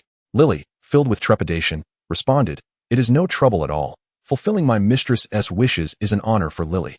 With that, she gently placed her hands upon the sea eagle, which soon radiated a soft glow. Before long, the once ghastly wounds on the creature had healed completely, leaving only the remnants of its damaged feathers. Once the healing was complete, Arilla dismissed the house elf and ushered Adonis out, eager to examine the sea eagle more closely. Although Adonis did not comprehend his sister's intentions, he reluctantly complied with her command and exited the room. Alone now, Arilla meticulously observed the still unconscious sea eagle. Its body was adorned with pure white plumage, interspersed with brown streaks on each feather, its beak sharp, and she noticed traces of animal blood upon its form. The legs bore the marks of bindings, suggesting it had been domesticated by someone else before managing to escape. However, a deep indigo mark at the base of its tail caught her eye. Arilla's heart trembled. This sea eagle bore an uncanny resemblance to her beloved Arsling. In her previous life, she had a sea eagle that belonged solely to her. Though the species was protected by the state, their region had received permission to keep them. Her abuger had a formidable falcon, capable of lifting a small sheep with ease. That falcon held a special affection for Arilla, and during feeding times, she would always offer an extra piece of raw meat, resulting in the falcon occasionally presenting her with a rabbit or other game during its hunts. Abuger had mentioned that the falcon had been her companion since its youth, and their bond had grown so deep that it was as if they shared a single soul, thinking and acting in unison. She vividly recalled the day she first encountered Arsling. It was a snowy day when a storm had led it astray, collapsing before the entrance of her yurt. It was Abuger who had rescued the creature, and Arilla tenderly cared for it until it regained consciousness. At that time, while puffing on a pipe, Abuger had chuckled, suggesting, "Why not let our Helena care for this eagle?" Upon hearing those words, a flicker of joy had ignited in young Arilla's eyes. She was just 10 years old, and this would be her first animal companion, her only companion. During the eagle's unconscious state, she had already chosen a name for it, Arsling, meaning lion, a symbol of strength in the skies. As Arilla came back to her senses, gazing at the eagle before her, she felt an overwhelming conviction that it was indeed her Arsling returning to find her, crossing the bounds of time to reunite with its master. After all, she had traversed through time and arrived in a world of magic. So why couldn't her beloved bird come to accompany her? Her Arsling was undoubtedly the most spirited of creatures. Chapter 11. Taming. The news of Arilla rescuing a sea eagle reached her parents, and upon returning home that evening, Diana looked on in astonishment as her daughter carefully tended to the creature. It was well known that Arilla typically approached matters with a carefree attitude, effortlessly completing tasks. The last time she exhibited such meticulous care was when she planted irises in the garden. It was evident to Diana that her daughter had developed a fondness for this sea eagle, so she watched her daughter with a smile and asked, "Do you wish to keep this sea eagle, Rilla?" Arilla paused her work, looked up at her mother, and nodded earnestly, declaring, "I want to keep it. I will take good care of it." Diana had no objections to Arilla caring for an animal, knowing her daughter's intelligence and capability. However, she recognized that this was a sea eagle, and she could see it had escaped from captivity. Though already bandaged by her daughter, the scars and missing feathers indicated it was a wild and untamed creature. Her concern lay in whether her daughter could tame it once it awoke. Sensing her mother's apprehension, Arilla gazed at her and stated firmly, "I can take care of it. I can make it obedient." Diana, reassured by her daughter's confident demeanor and resolute words, ultimately consented. She bent slightly to affectionately stroke Arilla's head, saying, "If Arilla encounters any difficulties, be sure to tell your father and me." Diana and Roland cherished every child in their household, and they held a special affection for their only daughter. However, they sometimes felt a distance from her, as she seemed capable of resolving her issues independently, leaving them both delighted and slightly estranged. Feeling her mother's gentle touch, Arilla pursed her lips and nodded, responding, "All right." In her previous life, she had been uncertain about how to connect with her parents. The only elders she had grown close to were her abuger and Imogen. Thus, even at 8 years old, she still felt a sense of estrangement from her newly arrived parents, though she could sense their love for her. She was determined to try to bridge that gap. As expected, the sea eagle reacted just as Diana had anticipated. Upon regaining consciousness, it immediately flapped its wings and let out a fierce cry, retreating with a menacing glare at Arilla. It sought to escape, but the bandages on its wings and its numerous injuries made flight a daunting task. Adonis, witnessing the eagle's aggressive display directed at his sister, instinctively positioned himself protectively behind Arilla, glaring defiantly at the bird. The tense standoff between the boy and the eagle was palpable, neither willing to yield, as if a confrontation was imminent. At last, Arilla gently pulled her brother back, slightly tilting her head to him and saying, "I can handle this. You may leave for now." Adonis, filled with concern, gazed at Arilla and insisted, "Sister, this eagle is dangerous. Let me stay by your side." Hearing his words, she patted his arm, furrowing her brow slightly as she replied, "Trust me. I can manage this myself. Leave." Although Adonis was reluctant to step outside, he reluctantly complied under the commanding gaze of his sister. He cast worried glances back, taking a full 2 minutes to cover a mere short distance. After seeing Adonis off, Arilla shifted her attention to the vigilant sea eagle still perched against the wall. She opened the previously locked cabinet beside her and retrieved its contents. Typically, a girl of Arilla's age might store toys or beautiful trinkets in such a small cabinet, or at the very least, some delectable snacks. However, Arilla's cabinet contained several pieces of fresh, bloodied raw meat, which she picked up with her bare hands and tossed before the sea eagle. The pungent scent of fresh blood assaulted the eagle's nostrils. It had been 2 full days since he had last eaten, and his stomach growled desperately for sustenance.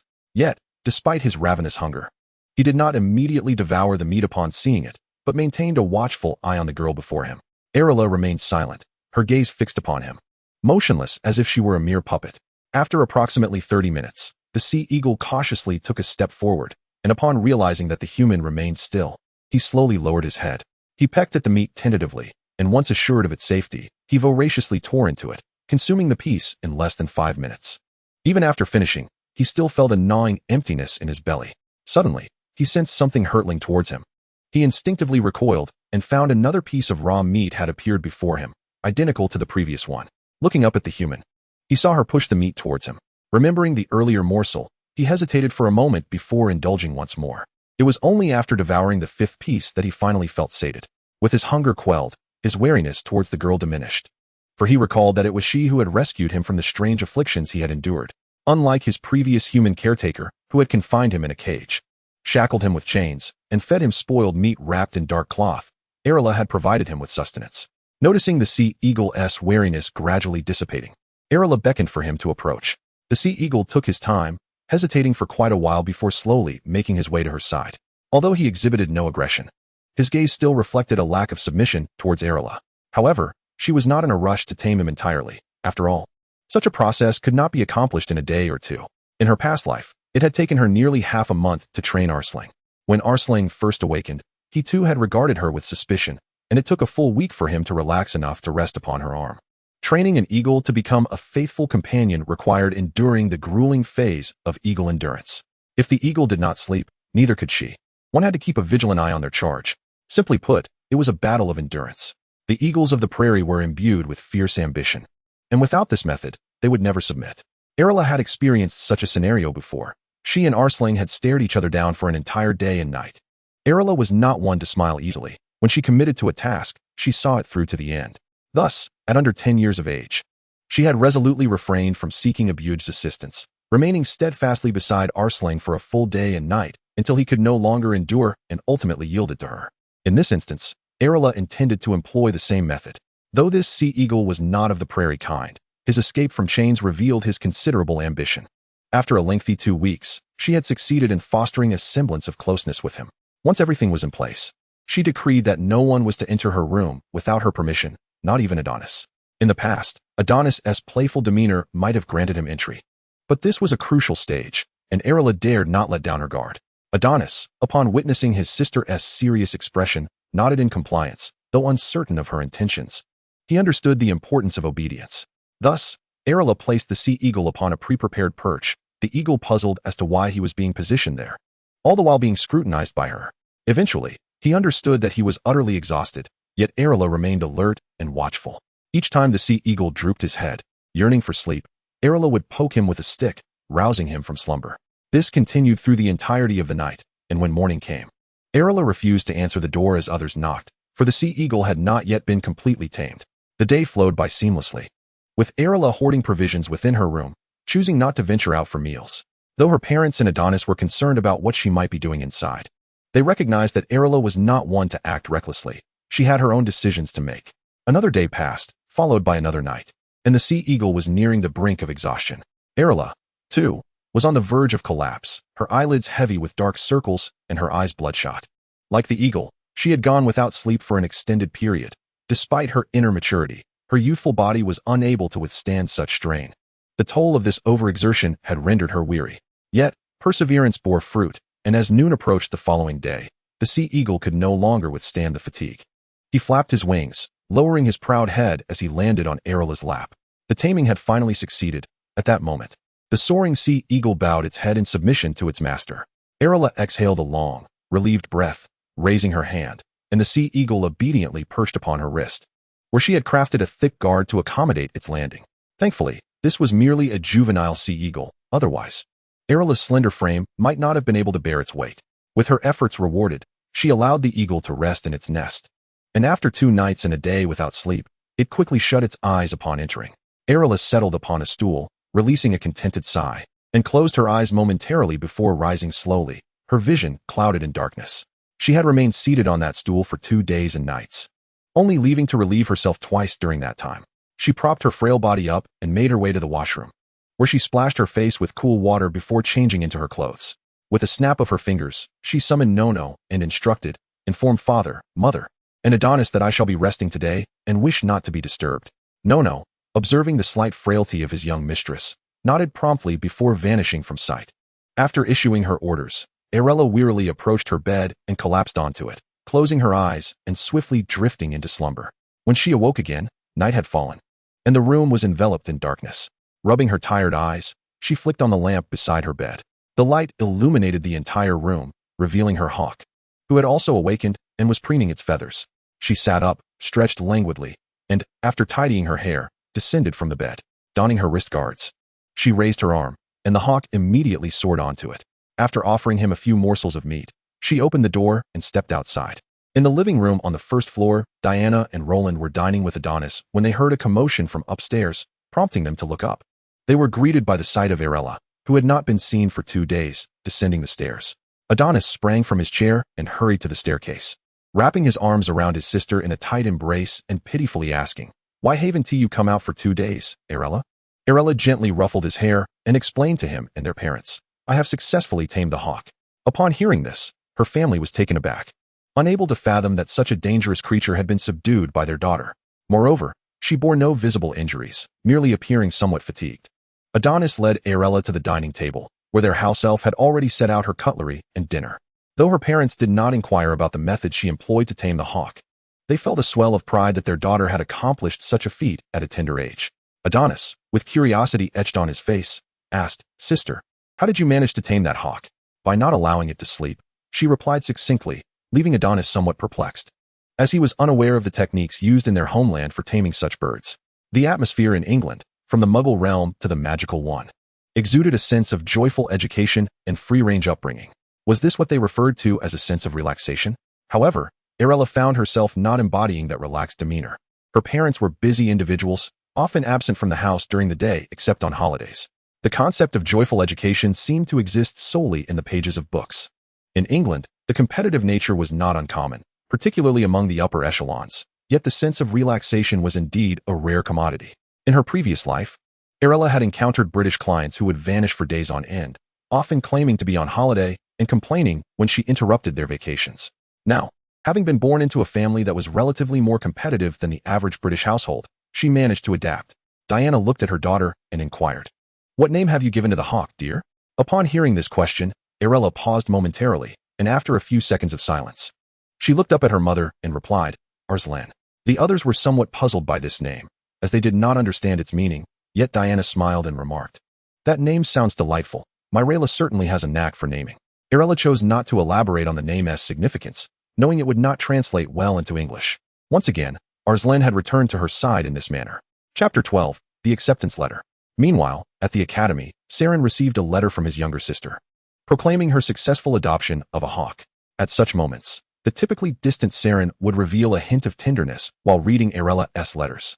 His roommates could easily discern that the letter was from Saren's sister, for only she could evoke such emotions from the otherwise composed Slytherin first-year wizard. Arilla had previously combined her thoughts with those directed toward her family, yet Saren's persistent requests for her to write solely to him had become irksome. In her frustration, she settled on composing a brief letter every 2 weeks. Saren had been at Hogwarts for over half a year, where his remarkable talent and striking appearance garnered him attention within Slytherin. However, he maintained a polite yet aloof demeanor towards others, often only praising his sister. Whenever he achieved something noteworthy, he would humbly respond to compliments with, "Arilla would have done even better."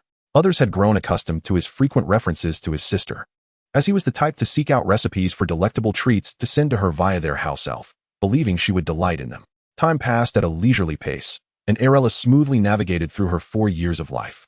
During this period, she diligently pursued her studies in the magical realm, meticulously drafting a plan for how to achieve her goals without revealing her true self. However, After listing nearly a dozen strategies, she ultimately abandoned the endeavor. The reason was simple: Dumbledore was far too astute. In her previous life, Arilla had barely reached 30, and although she possessed insights and ideas that surpassed her peers, she found herself exposed before seasoned individuals. Dumbledore, who had been orchestrating plans since Harry Potter's entrance into Hogwarts, was keenly aware of every move made. Yet, Arilla did not worry about the repercussions should Dumbledore discover her intentions, for this world lacked any predatory tendencies. She had complete confidence in Dumbledore's character. In critical moments, she would provide him with significant answers, but would refrain from joining the protagonist's adventures, understanding that those experiences were meant for their growth and belonged to their moments of glory. Moreover, there was an 80% chance she would not be sorted into Gryffindor, and the likelihood of landing in Slytherin was also quite slim. Thus, aside from altering the fates of certain individuals, she resolved not to interfere excessively in their lives, recognizing that everyone had their own paths to tread. By resolving such matters in advance, she could avoid unnecessary conflicts before reaching adulthood. A win-win situation. Throughout these 4 years, Arilla nurtured Arslan, ensuring he grew plump and healthy. The hawk, once a mere hatchling upon arrival, had matured considerably due to her careful care.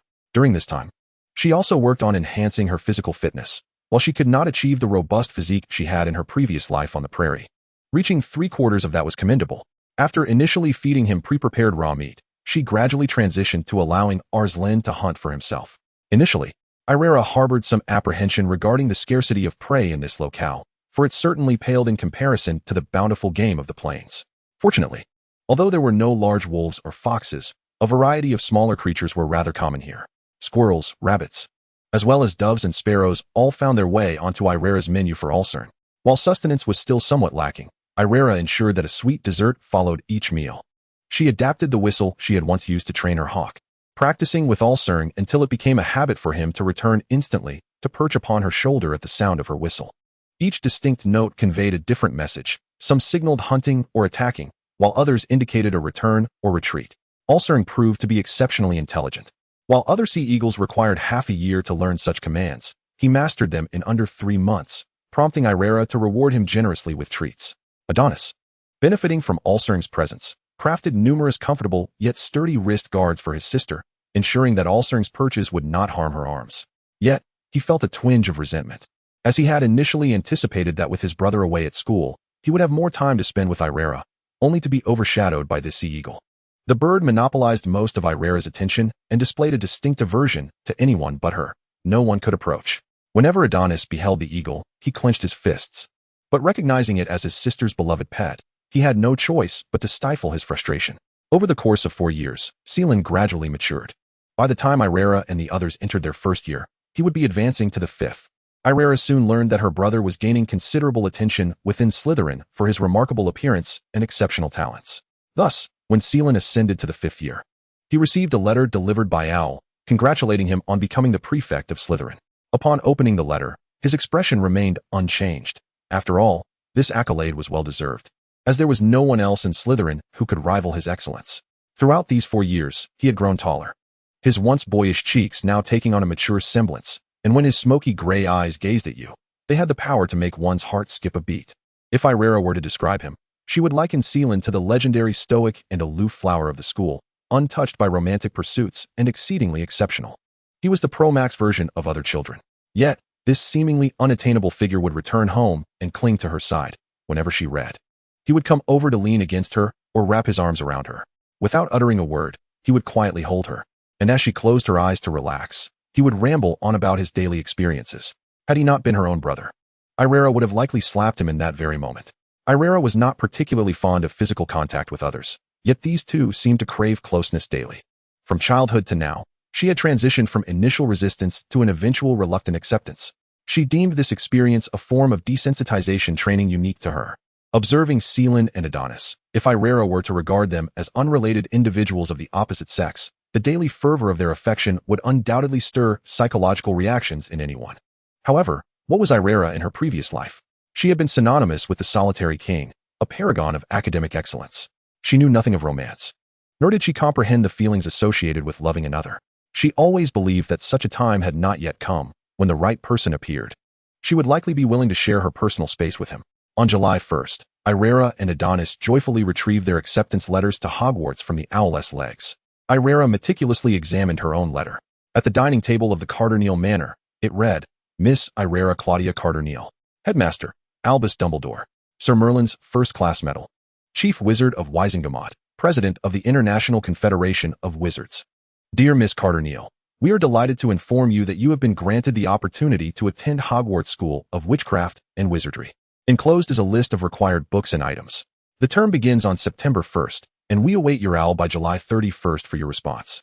To confirm your enrollment, seek information, or request assistance, please contact us using the details above. Yours sincerely, Minerva McGonagall, Deputy Headmistress. The required books are as follows. History of Magic, by Bathilda Bagshot. Magical Theory, by Adalbert Waffling. Beginner's Guide to Transfiguration, by Emmerich Switch. 1000 Magical Herbs and Fungi, by Philida Spore. Magical Drafts and Potions, by Arsenius Jigger. Fantastic Beasts and Where to Find Them, by Newt Scamander. Items to bring. 3 or more plain school robes. 2 sets of Wizarding Beginner's Pewter Cauldrons. Your own wand. Additionally, you may bring an owl to school for convenient correspondence or choose a cat, toad, or rat as your pet. Owls will be housed in the school essolary, while other pets will require your personal care. As Irera read the letter, she felt her breath quicken. The dreams she had once envisioned were now a tangible reality. She could truly learn magic. Suppressing her exhilaration, she promptly retrieved the paper and pen she had prepared earlier to write her response, which she then entrusted to the owl. Seelan, resting his chin on his hand, observed his sister, keen to capture this rare display of emotional fluctuation. After Irera completed her letter, he smiled and remarked, Congratulations to our Irera, soon to be a first-year student at Hogwarts. He paused, then glanced at Adonis beside him, adding, and congratulations to Adonis as well. Diana smiled as she watched her 3 children. Her eldest had become the prefect of Slytherin, a source of pride that required no concern from her. She felt assured that her youngest daughter would not be a cause for worry either, yet her youngest son. The thought gave her a slight headache. Adonis had been a whirlwind of mischief from a young age, whether fishing in ponds or climbing trees, causing chaos at home. Apart from being somewhat subdued around Irera, he was a veritable force of nature. Given their personalities, it was clear they would not be sorted into the same house. She could only hope that Adonis would not be so unruly as to prompt Dumbledore to summon her for frequent parental meetings. Roland chuckled and asked his children, Dear ones, which house do you wish to join? Ravenclaw, Irera declared in an instant, her eyes gleaming with determination. In her previous life, she had always been perceived as belonging to Ravenclaw, from every angle and perspective. It seemed utterly impossible that she had truly arrived in the magical realm only to find herself in Slytherin this time. Upon hearing her elder sister express her desire to attend Ravenclaw, Adonis promptly declared, I want to go to Ravenclaw too. As soon as he uttered those words, Diana and Roland, who were nearby, erupted into laughter, while Saran shook his head in resignation. Even the usually stoic Arilla couldn't suppress a smile at the scene. However, the moment was fleeting, vanishing as quickly as it had come. Who among them didn't he know that Adonis detested reading? Were it not for Arilla's fondness for books, and his tendency to cling to her side, he might have turned their yard into a chaotic mess. Each time he attempted to read, it wasn't he long before he would slump into Arilla's embrace, exhausted, leaving her to helplessly balance her book atop his head while she continued reading. Those who had done their homework knew that Ravenclaw was renowned as the most academically rigorous house at Hogwarts. It was inconceivable that he would actually end up there. Perhaps the Sorting Hat would indeed experience an uncharacteristic whim and place him in Ravenclaw, leaving him pondering the riddle for an eternity. It was only after Adonis witnessed his family laughing uproariously that he realized how comical his previous statement had been, yet he remained steadfast in his conviction, retorting, If I can't get into Ravenclaw, I'll go to another house. Regardless, I can still see my sister often at the other schools. He made no mention of the fact that he had an elder brother in Slytherin. Strangely enough, despite being brothers, their communication was minimal. They spent most of their time in Arilla's company. She felt like a bridge connecting them, with one brother in Slytherin and the other seemingly destined for greater heights. Without Arilla's presence to mediate, she feared they might burst forth like untamed wild dogs. She even suspected that, without family, her brother's latent obsessive tendencies could very well lead him down a dark path akin to the Death Eaters, where his exceptional talent might earn him a second-in-command position. It became apparent that Arilla was not alone in her thoughts. The brothers shared similar sentiments. They were perplexed as to why their interactions with each other lacked warmth, while they naturally resonated with one another in Arilla's presence. Unbeknownst to her, the two siblings had engaged in verbal sparring on several occasions, all in an effort to linger longer beside her. Alas, Arilla remained blissfully ignorant of such dynamics. Her keen intellect failed to decipher the veiled exchanges they shared, mistaking them merely for typical sibling banter. After all, in her past life in China, such sibling rivalry was commonplace among 3 children. The young girl remained relatively composed, while the boys, with their age difference, often bickered loudly, yet it never damaged their bond. Upon receiving her acceptance letter, Arilla was once again bound for Diagon Alley. This time, she would take center stage, for she would select her own wand. She eagerly anticipated what her wand would be like. Chapter 13. The first encounter with the twins. On this day in mid-July, Arilla, along with her family, set off for Diagon Alley to procure the necessary supplies for her first year. Having an older brother who had already attended school, she felt far less bewildered than during her initial visit. They first stopped at Gringotts to collect the funds required for the twins' first year, with Arilla carrying a bag that had been enchanted to be expandable, a delicate lavender hue adorned with tiny embroidered irises. Adonis possessed a similar bag, also crafted by Arilla, in a pale beige, embellished with iron wire orchids. After obtaining their funds, they promptly made their way to Ollivander's wand shop. Upon pushing the door open, the familiar chime of a bell signaled their arrival, and Mr. Ollivander emerged from a corner, just as he had on their previous visit. Over the past 4 years, Ollivander had changed little. He still donned the same attire, his hair remained as white as ever, and his greeting was unchanged. "Welcome to Ollivander's wand shop. Who among you is in need of a wand?" Adonis stepped forward, grasping Arilla's hand, exclaiming, "It's me and my sister, Mr. Ollivander." Adjusting his glasses, Ollivander bent down to smile at the 2 children. "Ah, it seems I have twins before me. You remind me of those 2 mischievous Weasley twins." As he spoke, he retrieved a measuring tape, turning his attention to the pair. "Now, who shall be measured first?" Adonis immediately took a step back and declared, "Arilla should go first." Upon hearing this, Arilla politely nodded at Mr. Ollivander and said, "Hello, Mr. Ollivander. I'm here to choose my wand." Ollivander regarded the polite, yet expressionless girl with a warm smile and raised the measuring tape, asking, "Which hand do you prefer?" "Left hand," she replied, raising her left hand. Ollivander's surprise was fleeting, as he continued measuring while commenting, "Ah, left-handedness is quite rare among wizards. You are indeed a unique little witch. I believe you will find the wand you desire here." Indeed, Arilla had always been left-handed, even from birth. However, her mother had attempted to change this habit by striking her with a ruler whenever she wrote with her left hand. Children are quick to remember such things, and though Arilla was reluctant to write with her right hand, she ultimately succumbed to her mother's insistence.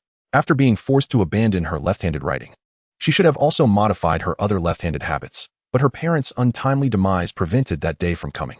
To her surprise, a bug and Emug did not correct her left-handedness. Rather, they celebrated it as a sign of her exceptional nature.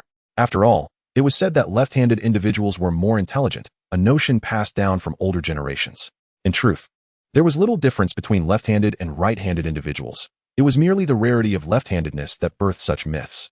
Nevertheless, Arilla was undeniably clever. After arriving in this new world, aside from writing with her right hand, she continued to eat and perform other tasks with her left hand. Initially, Diana found it rather peculiar, given that her 2 brothers were both right-handed, while their sister was left-handed. However, they refrained from commenting on it, accepting that their daughter was accustomed to her ways. Imposing a forced change might yield counterproductive results. After some time measuring, Ollivander turned to the wand shelf and began searching. Finally, he extracted a box from the 3rd shelf, 2nd row, opened it, and presented a wand to Arilla, saying, "Rosewood, unicorn hair, 13 inches, perfect for agile, kind-hearted wizards eager to help. Give it a wave, my dear." Upon hearing this, Arilla waved her wand, only to find that it was not quite the wand she had envisioned. In the next moment, a burst of white light erupted, toppling the nearby wand stand. She hastily placed her wand into the box, then turned to Ollivander with an expression of genuine contrition. "I apologize, sir, it was not my intention." Ollivander waved his hand dismissively, secured the box, and resumed his search. Such occurrences are quite commonplace and can be resolved swiftly. "This wand is not suited for you. Let us explore others." After several attempts with 4 or 5 wands, Ollivander finally unearthed a beautifully wrapped box in purple velvet from the 5th row of the 4th tier. He opened the exquisite box and presented the wand within to Arilla. "This is made of cherry blossom wood, with a phoenix feather from a thunderbird, measuring 14.5 inches, ideal for a clever, perceptive, and intellectually curious witch." As Arilla accepted the wand, she instantly recognized it as her own, feeling the magic within her resonate harmoniously with it. In the next moment, she waved the wand, and a few splendid purple irises erupted from its tip. It was evident that this wand was meant for her. After confirming her choice, Arilla scrutinized the wand closely. The cherry blossom would bore a faint lavender hue, and the handle was inscribed with ancient runes, while the tip was intricately carved with a delicate iris, featuring 3 large petals, and 2 smaller ones in full bloom. It was breathtaking, and the flower was one of her favorites. She felt a sense of destiny in claiming this wand as her own. Once Arilla had successfully chosen her wand, it was Adonis's turn. Ollivander measured Adonis's arm while inquiring, "What is your name, young wizard?" "I am Adonis Catonial, Mr. Ollivander." "Ah, so you are from the Catonial family. It feels like just yesterday that your brother selected his wand here, yet 4 years have swiftly passed. And now you are about to enter Hogwarts." Ollivander's remarkable memory was once again on display. Unlike Arilla and Saren, who had faced some difficulty, Adonis found his perfect wand on the first try, as it radiated a gentle yellow glow. Red oak, with a heartstring from a mountain troll, measuring 14.5 inches. How amusing that yours matches your sister's in length. Truly, you are twins. Upon hearing that his wand was the same length as his sister's, Adonis's face beamed with pride, clearly displaying his delight. "See, my sister and I are perfectly matched." After settling the fixed price of 7 galleons, the family proceeded to the Leaky Cauldron to purchase the books required for first year. Arilla, accustomed to accompanying her brother on these shopping excursions to Diagon Alley, navigated the bookstore with ease. She had memorized the list of books long before their arrival, and her familiarity with the shop allowed her to swiftly gather the necessary texts for her studies. She then considered what to acquire for her leisure reading, but this time she refrained from purchasing excessively, knowing she would soon have access to the Hogwarts library, which housed far more captivating tomes with ancient content. Thus, she selected only a few astronomy books before intending to join her parents elsewhere. However, as Arilla turned, she found her path obstructed by 2 individuals standing before her. Although she was now 11, she still felt self-conscious about her height, and so she looked up at the 2 figures and politely requested, "Would you mind stepping aside?" Yet, upon raising her gaze, she was taken aback by the sight of 2 identical faces, their matching red hair and mischievous grins unmistakable. They were none other than the infamous Weasley twins, notorious for their pranks and responsible for many a tear shed by Arilla in later years. The Weasley twins had noticed Arilla the moment she entered the bookstore, as their mother often spoke of the Catonial girl, whom she held up as a model of intelligence and good behavior. "Look at how clever Arilla is. If only you two could show half as much sense, I would be at ease." Even Percy, who usually remained silent in such situations, had chimed in during their antics, lamenting, "If only you had half the sense of Arilla." Thus, for 4 years, the twins had nurtured a keen curiosity about the intelligent, well-mannered girl their parents often praised. They knew she had long red hair and ash-gray eyes, and, more importantly, that she rarely smiled. This was gleaned from eavesdropping on their parents' conversations. Consequently, upon Irilla's entry into the bookstore, they had discreetly followed her, intrigued by her seemingly emotionless demeanor. Upon witnessing Irilla's expressionless face, their eyebrows raised in unison, a spark of interest igniting in their eyes. After all, among all the individuals they had encountered over the years, none had reacted to their presence with such indifference. It was as if they were merely air. Thus, the twins leaned closer, grinning mischievously as they greeted her. "Hello, Miss Catonial. It is a pleasure to finally meet you." "What do you mean by pleasure?" Arilla replied, somewhat perplexed, yet maintaining her politeness. "I believe we are not well acquainted, Messrs. Weasley. Does she truly recognize us?" The twins exchanged glances, astonished that their reputation had reached the Catonial family. Given that one of their own was in Slytherin, it was not surprising, though they had never bullied Saren, as he was 2 years their senior. The Weasley twins, now sensing the gravity of the situation, transformed their playful demeanor into one of respectful formality. "It is a pleasure to meet you, Miss Catonial. I am Fred Weasley, but you may simply call me Fred. Likewise, it is a pleasure to meet you, Mississippi. I am George Weasley. Feel free to call me George." Arilla nodded politely in return, addressing them. "It is a pleasure to make your acquaintance. May I inquire what brings you here today?" Fred spoke first, gazing at her with curiosity. "We apologize for our abruptness.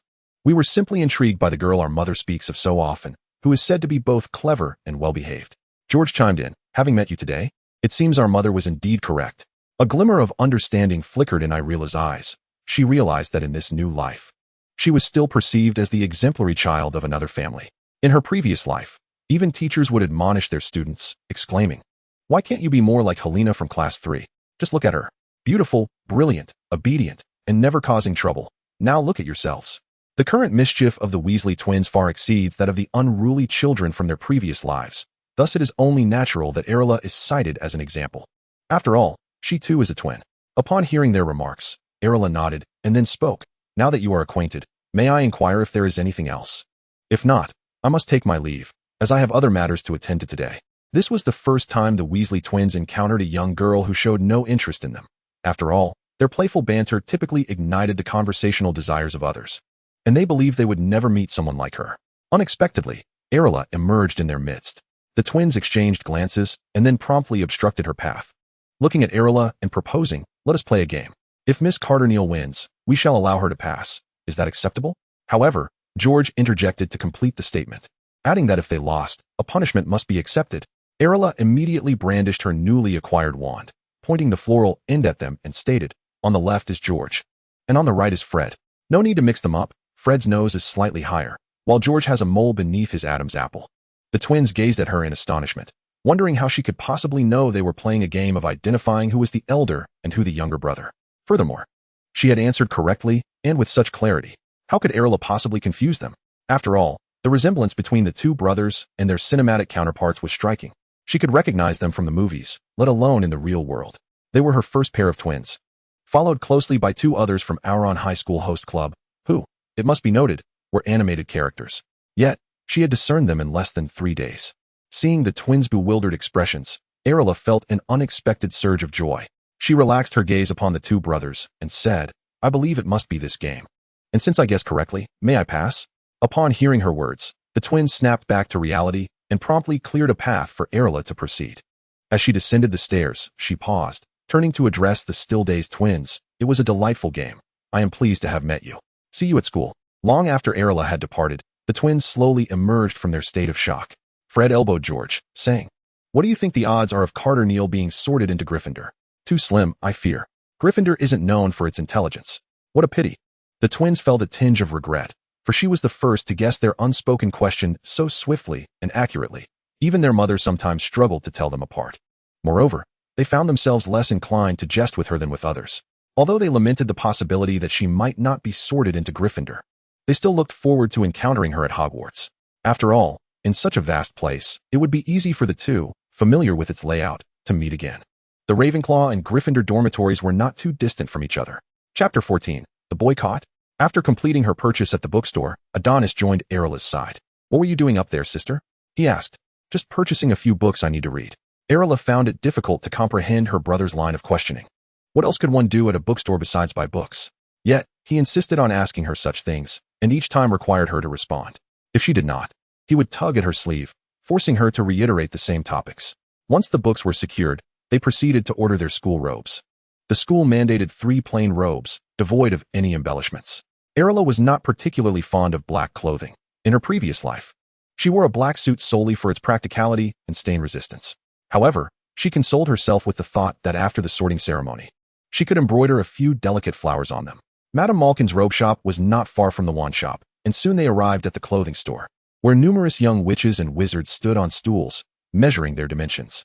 Arilla watched the moving measuring tape with a sense of wonder, marveling at the convenience of magic, which made the process of tailoring so much swifter.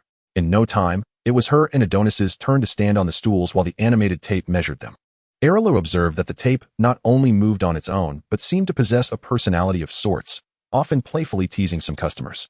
However, it behaved quite obediently for her, measuring precisely without venturing to inappropriate areas. Was it a case of reading her demeanor? The reason the tape refrained from mischief was likely due to her expression, which, to others, was far from pleasant. She had maintained a stoic face since birth, and while her family had grown accustomed to it, others were left to assume she simply did not enjoy smiling. Unbeknownst to them, they might have mistaken her for a girl who had just been in an argument, radiating a palpable chill that deterred others from approaching her.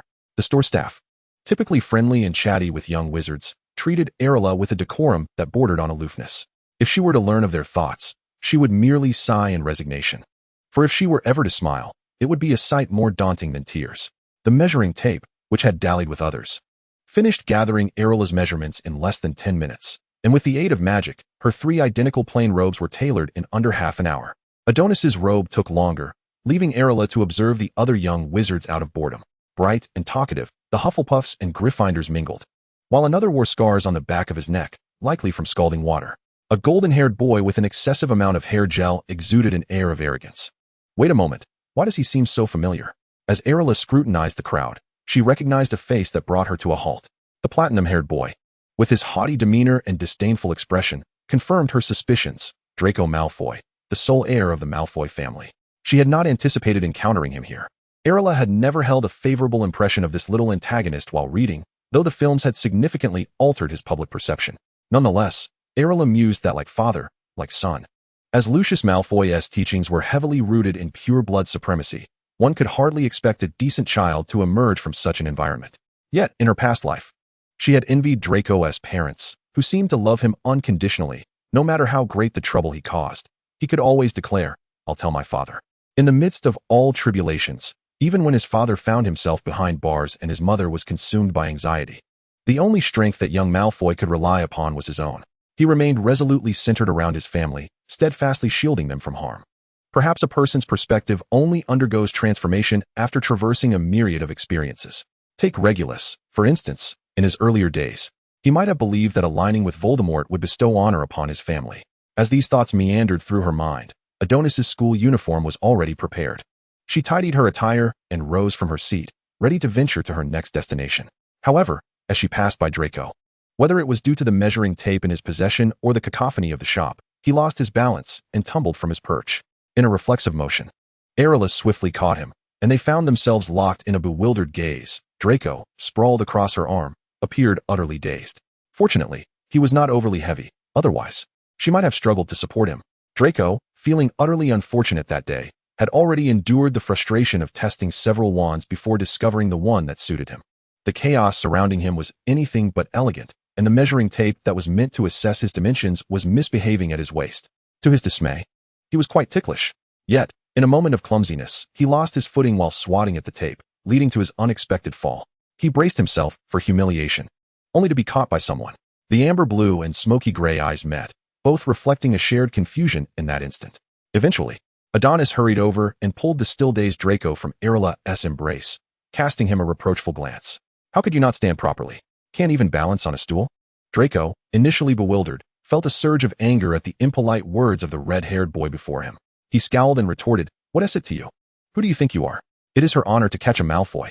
Adonis, accustomed to fearlessness, found himself taken aback by the audacity of someone daring to argue with him, especially when Draco claimed that it was a privilege for his sister to have caught him. Who did he think he was? Fueled by indignation, he clenched his fists, ready to confront Draco.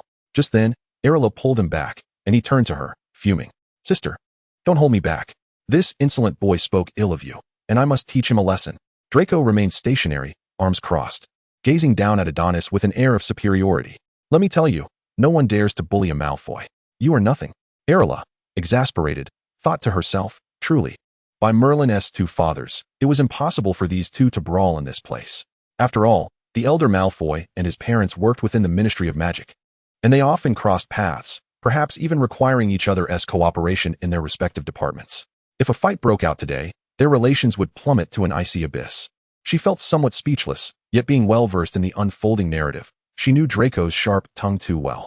If necessary at Hogwarts, she would employ the strategy of winning him over through virtue. But they had yet to arrive at Hogwarts. For now, she needed to quell the brewing storm between them. After all, should their bickering escalate, their parents and Saren would soon arrive, and when the elder Malfoy appeared, the scene would descend into utter chaos. With so many eyes upon their family, Arilla felt she could quite literally dig a hole in this clothing store to hide.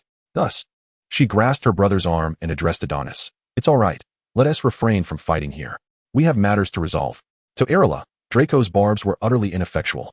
The British had a limited repertoire of insults, particularly in the magical realm, where vernacular was often altered. She recalled the heated arguments from her past life, where insults could reverberate through generations. The most lethal term in this book was undoubtedly mudblood. If Draco were to hurl his feeble insults in China, one might mistake them for flirtation. In her previous life, few dared to provoke her. While some would maliciously label her an orphan, she had swiftly dispensed with them, leaving them dazed. Raised on the prairie, she was not one for subtlety. A single slap would suffice to teach them their place. After pulling Adonis away, she cast another glance at the haughty young Malfoy, saying, "Mr. Malfoy, do be mindful of unstable objects beneath your feet, and do keep a tighter rein on your tongue. You never know when it may lead to consequences." Though she was not averse to insults, she often found them beneath her. After all, her very countenance combined with her sarcastic remarks wielded a deadly charm. As expected, Draco's face turned an ashen hue upon hearing Arilla's indifferent words, and just as he was about to retort, she led her brother away. That insufferable brother of hers even had the audacity to stick his tongue out at him as they departed. Draco, incensed, stomped his feet in frustration, muttering vengefully, "Just wait. I'll tell my father." Yet, His thoughts drifted back to the scent that lingered on Arilla when she held him. A familiar fragrance reminiscent of the irises cultivated in the Malfoy estate, a pleasant aroma. Curse it, why was he thinking of this? It was indeed his first encounter being embraced by someone, especially a girl. His face flushed crimson, and the more he pondered, the angrier he became. Until he finally calmed down after a considerable time, only to remember that he still needed to measure his clothing. Before stepping back up, he gave the tape a couple of swats and muttered, "You wait and see. Just wait until school starts, and I'll find you." Meanwhile, Adonis, pulled from the shop by Arilla, looked at her in confusion. "Why didn't you let me hit him, Arilla? He spoke to you like that." She flicked his forehead gently and replied with a straight face, "His words hold no weight for me. I have already given him a retort." Adonis clutched her hand, insisting, "It's different. He has no right to insult you. He is unworthy." At that moment, Saren approached, curiosity etched on his face. What transpired back there in the clothing store? Arilla swiftly covered her brother's mouth, then turned to Saren, saying, "Nothing much. We just encountered young Malfoy." "Oh, so it was young Malfoy," Saren replied, understanding dawning on him. But it seems the exchange was far from pleasant. After all, even if he hasn't arrived at school yet, I have heard tales of his reputation. Last Christmas, he had brazenly struck someone who dared to speak insolently before him, causing quite a commotion. This young master held a disdainful regard for all. Saren, understanding the situation, opted for brevity, merely nodding before advising Aira. "There's no need to be acquainted with him. Simply keep your distance during school." Aira nodded in agreement, recognizing that being around such individuals could be exhausting, akin to a volatile gas that could ignite at any moment. Having acquired her own pet, Aira chose not to visit the pet shop for another. Meanwhile, Adonis perused the store, meticulously selecting a companion, a golden retriever puppy.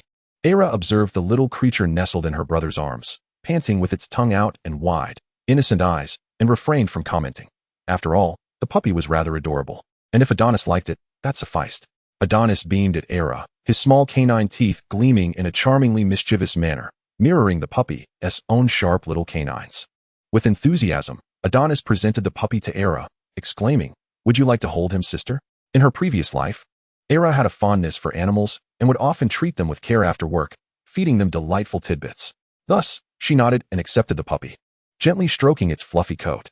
The golden retriever snuggled into Aira's embrace, emitting soft, contented sounds. Adonis, playfully teasing the puppy's chin, asked, "How about giving him a name, sister?" Upon hearing this, Aira shook her head and replied, "I'm not particularly skilled at naming. Perhaps you could do it." Adonis pondered for a moment, his eyes lighting up as he looked at her. "Let's call him Iris." Aira raised an eyebrow, recalling that the puppy was male. "Isn't that name a tad inappropriate?" Yet, as soon as the name left her lips, the puppy barked joyfully, clearly delighted. Adonis enthusiastically scratched the puppy's head, proclaiming, "See, sister, Iris likes his name." With the puppy's evident approval, Aira relented, nodding at Adonis. "As long as you both are happy." After their excursion to the pet shop, time had slipped away, and it was time to head home. Aira felt an unusual fatigue after the day's events.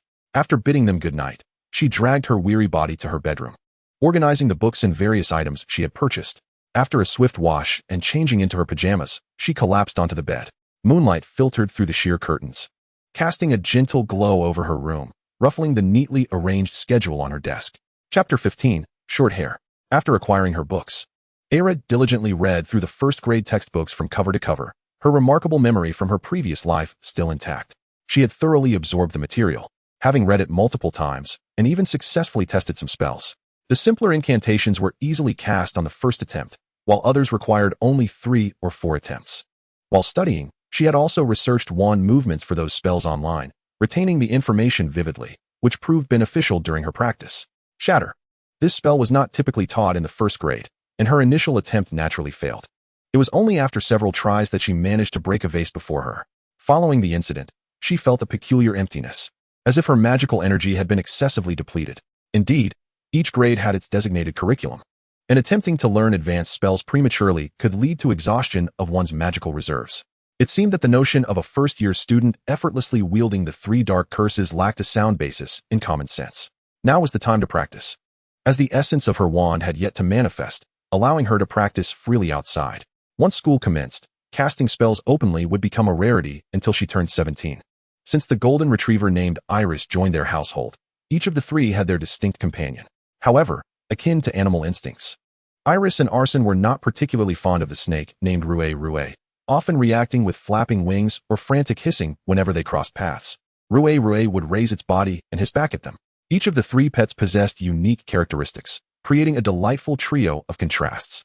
Before the school year began, Adonis frequently surrounded Era during her study sessions, either playing with Iris or idly perusing the contents of his books. Occasionally, after prolonged reading, Era would find herself playfully pounced upon by Iris, who sought her affection, prompting her to affectionately stroke the puppy's fluffy fur while pressing her fingers against her temples in mild frustration. In her previous life, Era had a routine of eye exercises after completing her studies, and over time, Adonis had adopted this practice, despite having no particular need for it. Era no longer required Saren's guidance, as she could self-study with her books. After all, she had self-prepared for her IELTS exam and achieved a score of 8.5, with a perfect score of 9. As September 1st approached, Era found herself growing increasingly anxious, akin to the pre-test jitters she had experienced in her previous life. Although running on the track posed no challenge, her heart raced uncontrollably before the starting gun fired. In the week leading up to the start of school, Era rubbed her eyes after a study session at her desk, stretching her arms before gazing out the window. The view outside resembled something out of a fairy tale, with a sprawling patch of purple irises blooming just below her window. This area was undisturbed, tended only by the house elves, and even Iris kept a respectful distance. As Era looked down at the flower bed, her attention was suddenly drawn to her own hair, which had grown to waist length. Typically, she would tie it back into a low ponytail or braid it casually for her studies. Adonis often enjoyed playing with her hair, and Saren had taken a liking to braiding it since entering 2nd grade, experimenting with various styles. Era allowed him the freedom to do so. Today, Saren had fashioned a diagonal braid for her, and perhaps due to her youth, her hair was thick and lush, with hardly any strands falling out. After contemplating her hair for a time, Era seemed to make a decision, rising from her spot by the window and walking towards the mirror beside her wardrobe. This is a full-length mirror through which Arilla can clearly see her own appearance. The visage she bears in this life is not drastically different from that of her previous existence, save for the fact that her skin now radiates a far superior quality. This can be attributed to two factors: her youth, brimming with collagen, and her current residence in England, where, despite the frequent disappearance of the sun, the climate remains relatively accommodating. In her past life, she arrived in Inner Mongolia at the tender age of 5, transitioning from a climate of comfort to one of erratic temperatures. Within mere weeks of her arrival, she succumbed to illness, her mind in a haze, suffering from a severe fever that lingered for an extended period before she recovered. The winds of the prairie were harsh, unlike the gentle breezes of other locales. They sliced at her face like knives, leaving her cheeks stinging. On her first venture outdoors, Arilla's once fair complexion flushed a deep crimson under the sun's rays, resembling a ripe apple. Yet, her guardian, knowing well the discomfort the prairie would bring, had purchased a bottle of face oil specifically for her, diligently applying it and frequently soothing her face with a warm towel. As she adapted to life on the prairie, her delicate features grew less pampered. Her once porcelain skin gradually bronzed by the sun, adorned with the rosy hue of the prairie sunset. Her hands, no longer as fair as they once were, bore the calluses of riding horses, wielding the whip to herd sheep, handling the butcher's knife, chopping wood, drawing water, and milking cows. The life she now leads is one she had never dared to envision, yet she feels no remorse. The heavens have granted her a second chance, and all she intends to do is embrace it wholeheartedly, striving to become a better version of herself in this unfamiliar realm. With this thought, Arilla's gaze grew resolute as she picked up the sharp scissors that had been prepared beside her and let her hair cascade forward. She had long contemplated this decision, yet one often finds it difficult to part with something familiar, especially when her current hair was a vibrant red, adorned with playful natural curls, reminiscent of the fiery sari-lang flower, Mongolian, the mountain flower of the prairie, with its fiery crown curling upward. Nevertheless, it had become cumbersome, and washing it posed a challenge. For she harbored a distrust of hair salons, whether in her past life or this one, even as a sorceress. She remained skeptical of the hairdressing establishments in the wizarding world. In her previous existence, she had always cut her own hair, instilling her with confidence in her skills. Before the mirror, Arilla donned a plastic cape she had prepared earlier, then deftly employed the scissors to sever her waist-length locks. The blades were sharp, and despite the thickness of her hair, they sliced through with ease, transforming her once lengthy tresses into a neat bob that grazed her nape, slightly above her shoulders. She also trimmed her bangs, allowing 2 strands to frame her forehead. At that moment, the ground was strewn with her vibrant red strands, a heap of what was once her crowning glory. Kneeling, she brushed her fingers over the fallen locks, feeling a pang of regret for such splendid hair. If sold, it could fetch a considerable sum. She had earned 500 in her past life from selling her hair, and this would surely yield even more. Once she had tidied up, Arilla waved her wand to magically cleanse the floor, causing the chaotic strands to vanish in an instant. Feeling an itch at her neck, she suspected small clippings remained, and removed her plastic cape, folding it neatly as she grabbed a towel to wipe her neck while heading towards the bathroom. Once she had washed her hair, the prickly sensation dissipated, and before the mirror, the once long, red hair had transformed into a chic short style. Observing her damp reflection, she styled her hair into a sleek back, the ends still dripping, and with her fox-like eyes and a beauty mark at the corner. She could not help but marvel at her striking visage.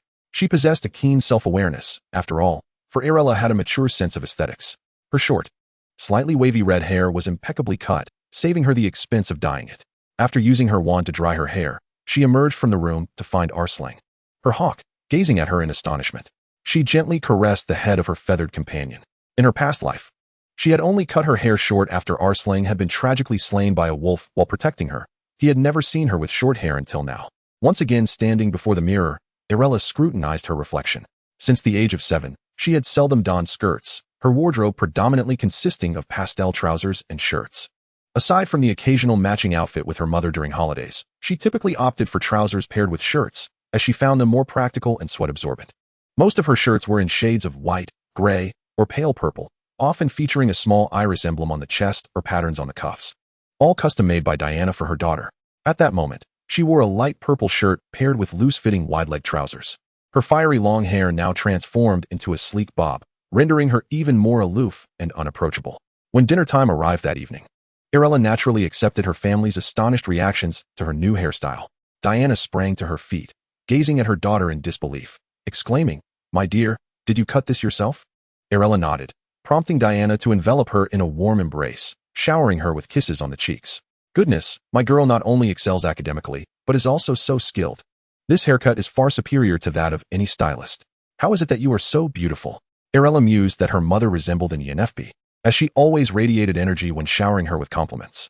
Oh, right, she was actually an ESTJ. Upon witnessing Arilla's haircut, Saren was momentarily taken aback, but offered only a smile, saying, "You look lovely. You would look good no matter how you styled your hair, Arilla." Adonis leaned against his sister, inquiring, "Why did you cut your hair short? Although it looks great on you." As she savored her meal, Arilla responded to Adonis. "Short hair is more convenient, especially with school just around the corner. Hogwarts isn't daunting, you'll see when we get there." Feeling liberated after her haircut, Arilla relished the fact that she would no longer waste 10 minutes daily on washing her hair, nor would she spend excessive time blow-drying her thick mane. She would no longer have to tie it up each morning, although her brothers would miss the fun of styling her hair, as her new cut simply required a quick tuck behind her ears. As time passed, a week swiftly approached its end, heralding the beginning of her first-year journey at Hogwarts. She hoped it would not disappoint her. Chapter 16. The past as the first day of September arrived, marking the commencement of the school year. The Cartneal couple found themselves enveloped in a profound sense of reluctance. Today, they were to send their 3 children off to Hogwarts, and the next opportunity for reunion would not come until Christmas. Although Arilla's countenance remained inscrutable, her eyes betrayed a deep-seated reluctance and attachment. In her previous life, she had lost her parents at an early age. This time, however, fate had shown her mercy, granting her the love of caring parents. They treated Arilla with utmost kindness, ensuring that they would do everything in their power to fulfill her desires. Though they were puzzled by their daughter's refusal to smile at such a tender age, they did not attribute this to any fault of hers. Instead, they regarded her calmness and intelligence as sources of pride, cherishing her as their only beloved daughter. Despite her past experiences rendering her expressionless, her heart and blood were not devoid of warmth. She was, indeed, a living being capable of feeling the myriad emotions of humanity, albeit at a slower pace than others. Nevertheless, the couple's 11 years of nurturing love were palpable to her, having spent considerable time accepting that these two individuals were, in fact, her biological parents. She recognized that while her previous parents bore no resemblance to them, their personalities were strikingly similar. Arilla recalled her mother from her past life as both intelligent and vivacious, while her father was a cultured and capable man. Alas, it seemed as though the world had conspired to ensure that the virtuous do not enjoy longevity. Yet, her reincarnation appeared to promise that even ordinary souls could seize their opportunities. Grateful for the divine mercy that had granted her this second chance, she found herself surrounded by Roland and Diana, who were earnestly imparting to her every conceivable piece of advice regarding her new school life. They had nearly exhausted all topics of discussion, except, of course, for the sorting ceremony. It seemed that no matter how reluctant they were to part with their precious daughter, This mischievous rite was inevitable, despite her slight disappointment at already knowing what the sorting ceremony entailed. She wished she could erase that memory to fully immerse herself in the experience. However, she dismissed the concern. The world she was about to encounter would be fundamentally different from what she once knew. She was confident that the events, which had once unfolded along a predetermined path, would inevitably shift, given that a version of herself, aware of the narrative, had arrived here. If she merely lived as an ordinary witch without instigating any change, her past passions would render themselves somewhat absurd. That singular interest had once consumed her. Yet, she was no archetypal heroine. Unable to cast silent spells upon receiving her wand at 11, lacking any systems or extraordinary advantages, her sole asset was her knowledge of the plot. Nonetheless, that knowledge was sufficient. Before her arrival, all would follow the book's prescribed outcomes. Some would perish, while others would scatter. To disregard such an advantage would indeed be a disservice to herself. The past was immutable, but she could seize the future in her hands. Saren stood beside her, holding Arilla's luggage, while Adonis listened attentively to their parents' admonitions. Adonis even playfully nudged the head of the dog, Iris. Meanwhile, Iris was preoccupied, engaged in a playful exchange with Saren's dog, Rue. Amidst her parents' words of caution, Arilla began to strategize her forthcoming experiences. Diana, in the midst of her speech, felt tears welling in her eyes. The thought of being separated from her only daughter for several months was unbearable. Sensing her mother's distress, Arilla stepped forward, gently wiping away the tears on her mother's face, and reassured her, "It's all right, Mama. I will send a letter home every week to you and Papa." Upon hearing Arilla's words, Diana nodded with a smile. Then, as if suddenly recalling something, she hastily opened her small bag and retrieved a small box wrapped in purple velvet, presenting it to Arilla. As Arilla gazed at her mother in confusion, Diana slowly opened the box to reveal its contents. Inside lay a silver necklace, shimmering radiantly as if forged from the finest silver. Beneath it hung a small octagonal silver pendant, reminiscent of a locket. The pendant's front was adorned in yellow, embellished with golden inlays, atop which blossomed an exquisitely beautiful iris flower. The moment Arilla beheld the necklace in its entirety, her eyes widened in astonishment. She stared at the necklace in disbelief, her pupils contracting sharply. This singular piece of jewelry transported her back to the day she first set foot in elementary school. Shortly after her parents' demise, when she had journeyed to Inner Mongolia to attend a new school, encountering strangers beyond her parents and guardians. In that moment, she had clutched her backpack strapped tightly with one hand, while the other grasped her guardian's hand. She fought to maintain her composure, her face devoid of emotion.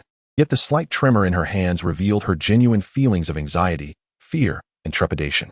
Having endured isolation during her time in the orphanage, she had grown fearful. The thought of facing a new school, rife with potential bullying and ridicule, filled her with dread. If the previous school, where Mandarin was predominantly spoken, had been daunting, how would she fare in a place where dialects varied and the cultural landscape was even more foreign? It was disingenuous to claim she was unafraid. They had to leave early, before dawn, to prepare for the journey. Holding her guardian's hand, she gazed at the twinkling stars in the sky, her teeth clenched tightly in an effort to stave off trembling. Yet in that moment, the overwhelming feelings of fear and retreat surged within her. She suddenly wished to remain by her guardian's side, even if it meant living her life as a shepherd among the herds. The thought of venturing into a strange place for an extended period, away from everything familiar, was unbearable. However, as she looked up at her guardian and the stooped figures of her elders, she found herself at a loss for words. Her education had been secured by the tireless efforts of those two elderly figures, ensuring her admission to the finest primary school in their region. She had to go. No matter how frightened or anxious she felt, she was compelled to take that step. Arilla despised the unknown, yet was forced to confront it. However, at that moment, Imad crouched beside her and retrieved a wrapped cloth from behind. Gently loosening the twine that bound the wrapping, he unveiled an octagonal necklace adorned with irises. The centerpiece gleamed a rich golden hue, intricately engraved with a beautiful, blooming iris. With a tender touch, Imad caressed Arilla's head and, with a warm smile, presented the necklace to her. "I know our Helena harbors a fear of unfamiliar places, yet she is the bravest of us all, isn't she?" As he spoke, he unfurled the necklace and delicately draped it around her neck, his gaze soft and affectionate as he added, "This necklace was blessed by me and your bug at the temple. It serves as a talisman. Knowing your aversion to overly vibrant colors, we crafted this necklace, a sincere emblem of our prayers. With it, no matter how far you wander, our blessings will be with you. The protection of the celestial realm is forever encased within this necklace." It was Arilla's first encounter with this talisman that was intertwined with her fate. Though fashioned of silver, it did not feel cold against her skin. Instead, it radiated a warmth reminiscent of Amog's touch. As she gently traced the necklace, she nodded softly at Amog, her grip tightening around the silver pendant, her timid gaze transforming into one of resolve. From that moment onward, the necklace became an irreplaceable part of her, a constant presence she would always wear. Whenever confronted with perplexing, anxious, or troubling thoughts, she instinctively caressed the necklace that rested close to her heart. The necklace imparted warmth and offered her solutions. However, upon arriving in this new world, her cherished iris necklace had vanished. She once believed she might never find another that mirrored her beloved talisman. Yet, to her astonishment, this very necklace now lay before her in its entirety. Trembling, she reached out, retrieving the necklace and gently flipping it over to reveal a long scratch on its back. In that instant, certainty washed over her. The talisman that bestowed upon her infinite strength and courage had accompanied her into this realm. Beside her, in addition to Arsling, was a steadfast companion that would never abandon her. The significance of that scratch was clear to her. It was a reminder of a time when, in her haste while walking through the streets, she had narrowly avoided a collapsing steel shelf. Had it not been for the necklace shielding her from that impending disaster, she would have borne a long scar upon her chest, one that would never fade. Diana witnessed her daughter displaying such intense emotion for the first time. Though puzzled by the necklace's effect on Arilla, she felt a sense of relief. It seemed her intuition had been correct. The necklace was not originally purchased by her. It had mysteriously appeared on her desk one day. She was uncertain of its origins, having noted the small scratch on the back when she received it. Initially reluctant to gift it to Arilla due to the imperfection, an inexplicable sense of conviction had surged within her, leading her to believe that this necklace belonged to her daughter. In that moment, seeing Arilla's expression, she knew her instincts had been right. Though she could not fathom why Arilla reacted so strongly to the scratched iris necklace, it mattered not, for her daughter's happiness was all that counted. Others around them were equally intrigued by Arilla's display of emotion. It was the first time they had witnessed such feelings from her. Arilla felt a pang in her nose, her vision blurring. Realizing her emotions were too evident, she quickly inhaled deeply and looked up to the sky, regaining her composure before slowly lowering her gaze. When she glanced at her parents and siblings, she transformed back into her usual self, though her grip on the necklace remained firm. Arilla did not inquire where her mother had acquired the necklace. Perhaps even Diana was unaware of its origins. After all, with such a pronounced scratch, she would never have chosen to buy it. Roland gently patted his daughter's head and spoke. "This is a talisman from your mother, hoping it helps you to be yourself at school, while also becoming even more exceptional." Just then, the train's final whistle sounded, signaling the departure for the young witches and wizards lingering on the platform to bid farewell to their parents. Arilla nodded, then opened her palm to wear the necklace. Once adorned, that familiar strength surged back into her being, emanating warmth from the spot closest to her heart. Celine and Adonis observed Arilla as she donned the necklace. Though her expression remained stoic, the invisible barrier surrounding her seemed to thin, allowing them to approach her more easily. Arilla accepted her luggage from her brother and allowed Adonis to link arms with her as they took their final leave from their parents. Together, they boarded the train bound for Hogwarts. What adventures awaited her there? The anticipation was palpable. Chapter 17, On the Train. As Celine had recently ascended to the position of prefect, Hogwarts provided a dedicated compartment for each house's prefect, allowing them to bypass the arduous task of searching for vacant compartments and instead follow Celine directly to the prefect's compartment. After ensuring Arilla was comfortably seated, he arranged their luggage, placed his sister by the window with a pillow for her comfort, and retrieved several books from his bag. Upon sitting down, he had already prepared a spread of fruits and snacks on the table, even placing a small vase filled with her favorite irises nearby. Watching Celine bustle about, Arilla couldn't help but smirk at how the once ordinary compartment had transformed into something resembling a cozy bedroom. With a resigned sigh, she grasped Celine's hand as he passed by. Noticing her touch, he halted immediately, concern etched across his face. "Is something wrong, Arilla? Do you need anything?" Shaking her head, she replied, "It's perfect, Celine. There's no need for anything more." A flicker of dissatisfaction crossed Celine's eyes, yet he paused his next action. He yearned to provide Arilla with the best experience possible, especially since this marked her first journey in a compartment. He also harbored a hidden desire. Having worked diligently for 4 years to earn the title of prefect, he relished the small privileges it afforded him. He may not resort to unscrupulous actions with his authority, yet he is willing to employ his power to fulfill the desires of Arilla. However, he can only cease his actions because Arilla disapproves of continuing after being halted. In his ignorance, he persisted even after her intervention, resulting in her silence towards him for a full fortnight. When they eventually reconciled, he inquired why she was so unwilling to proceed in such a manner, to which Arilla replied, "This can be considered a form of invisible self-indulgence. Continuing to act according to one's own desires, despite the unwillingness of the other party, ceases to be an act of kindness and becomes a means of self-satisfaction. She believes that whether in this life or the last, aside from feigned constraints in professional settings, in the realm of reality, if she is unwilling to do something, she equally does not wish for others to do it. She rarely engages in niceties, or rather, she refrains from them, feeling that such behavior renders her uncomfortable. Beside her, Adonis is snugly nestled against her side, his gaze excitedly surveying the carriage, eagerly standing up to gaze out at the bustling scene outside before the train departs. Saren has taken a seat opposite Arilla, holding a slender notebook containing this year's plans, a list of prefects, and tasks to be fulfilled. At some point during the train's journey, he must rise to patrol the carriage, as is the duty of a prefect, to prevent any unforeseen incidents.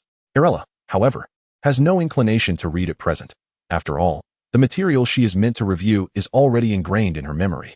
Instead, she rests her arms on the windowsill, propping her chin on her hands as she gazes outside. At this moment, as the train has commenced its journey, she watches the scenery outside recede gradually, initially at a leisurely pace, then quickening as they pass the station, distancing from the waving crowd. Beyond the city, dense forests and a cerulean sky take their place. September 1st marks the peak of nature's vitality. Everything outside flourishes, embodying the perfection unique to this season. The weather today is particularly splendid, and Arilla feels as though she can sense the radiant sunlight and fragrant air through the window. She does not intend to read on the train. Firstly, because this is her inaugural journey on such a train to Hogwarts, naturally instilling a sense of excitement, and in such a state, her reading progress would be significantly hindered. Secondly, Arilla has never been fond of reading while traveling, largely due to her past experiences with motion sickness. Those afflicted with motion sickness possess a peculiar trait. No matter how well prepared one may be upon boarding, whether seated at the rear, middle, or front, the sickness persists. Yet, as soon as one takes the driver's seat, the sensation of nausea seems to vanish completely. Prior to obtaining her driver's license in her previous life, Arilla harbored concerns that her motion sickness might affect her examination, but she soon discovered that once seated in the driver's position, her thoughts were consumed solely with the task of driving safely, leaving no room for anxiety that might provoke nausea. Thus, Arilla generally avoids handling work or reading while on trains or long-distance buses, opting instead to carry a sleep mask. Once aboard and assured of her safety, she simply puts on the mask and drifts into slumber. In this life, she follows the same routine. Adonis, brimming with enthusiasm, had already dashed outside as the train began its journey. At 11 years old, he is indeed a lively and energetic child, especially one like Adonis, a veritable whirlwind. However, such a disposition thrives in a school environment. Her brother is not only handsome but also a pure blood with an amiable personality, ensuring he will fare well anywhere. As for herself, she merely hopes her expression does not frighten others. After a while, having gazed at the scenery outside, Arilla begins to feel a sense of weariness. After all, this train journey is set to last 8 hours, and Hogwarts has a reputation for its sluggish pace. Regardless of the location, enduring 8 hours in a hard seat is never comfortable. However, Saren had just tucked a soft cushion beneath her, and there is a comfortable pillow beside her. Thus, it is not as uncomfortable as it could be. Sensing her drowsiness, Arilla brushes her hair back and retrieves her pre-prepared sleep mask from her bag. The mask is a simple lavender hue, adorned with 2 embroidered irises in the lower right corner. With practiced ease, she dons the mask, leans back against the pillow, and closes her eyes, slipping into slumber. Upon noticing that Arilla has fallen asleep, Saren gently closes the book in his hands and remains still, intently watching his sleeping sister. The carriage is suddenly enveloped in an eerie silence. Saren gazes at his sister. It is only when he sees Arilla that a smile graces his lips, and now, a faint smile plays at the corners of his mouth. She is his sister, the closest person in his life. Their mother once placed his hand on her belly, tenderly telling him, whether a brother or a sister, our Saren is her most beloved. You must cherish her for a lifetime. At that moment, Saren resolutely nodded, vowing to Diana, I will love her. Thus, he will continue to love Arilla forevermore. For he is her brother, and she is his sister, his most cherished person. After nearly an hour, Adonis burst into the carriage, his face alight with excitement as he opened the door, eager to introduce his sister to his new friends.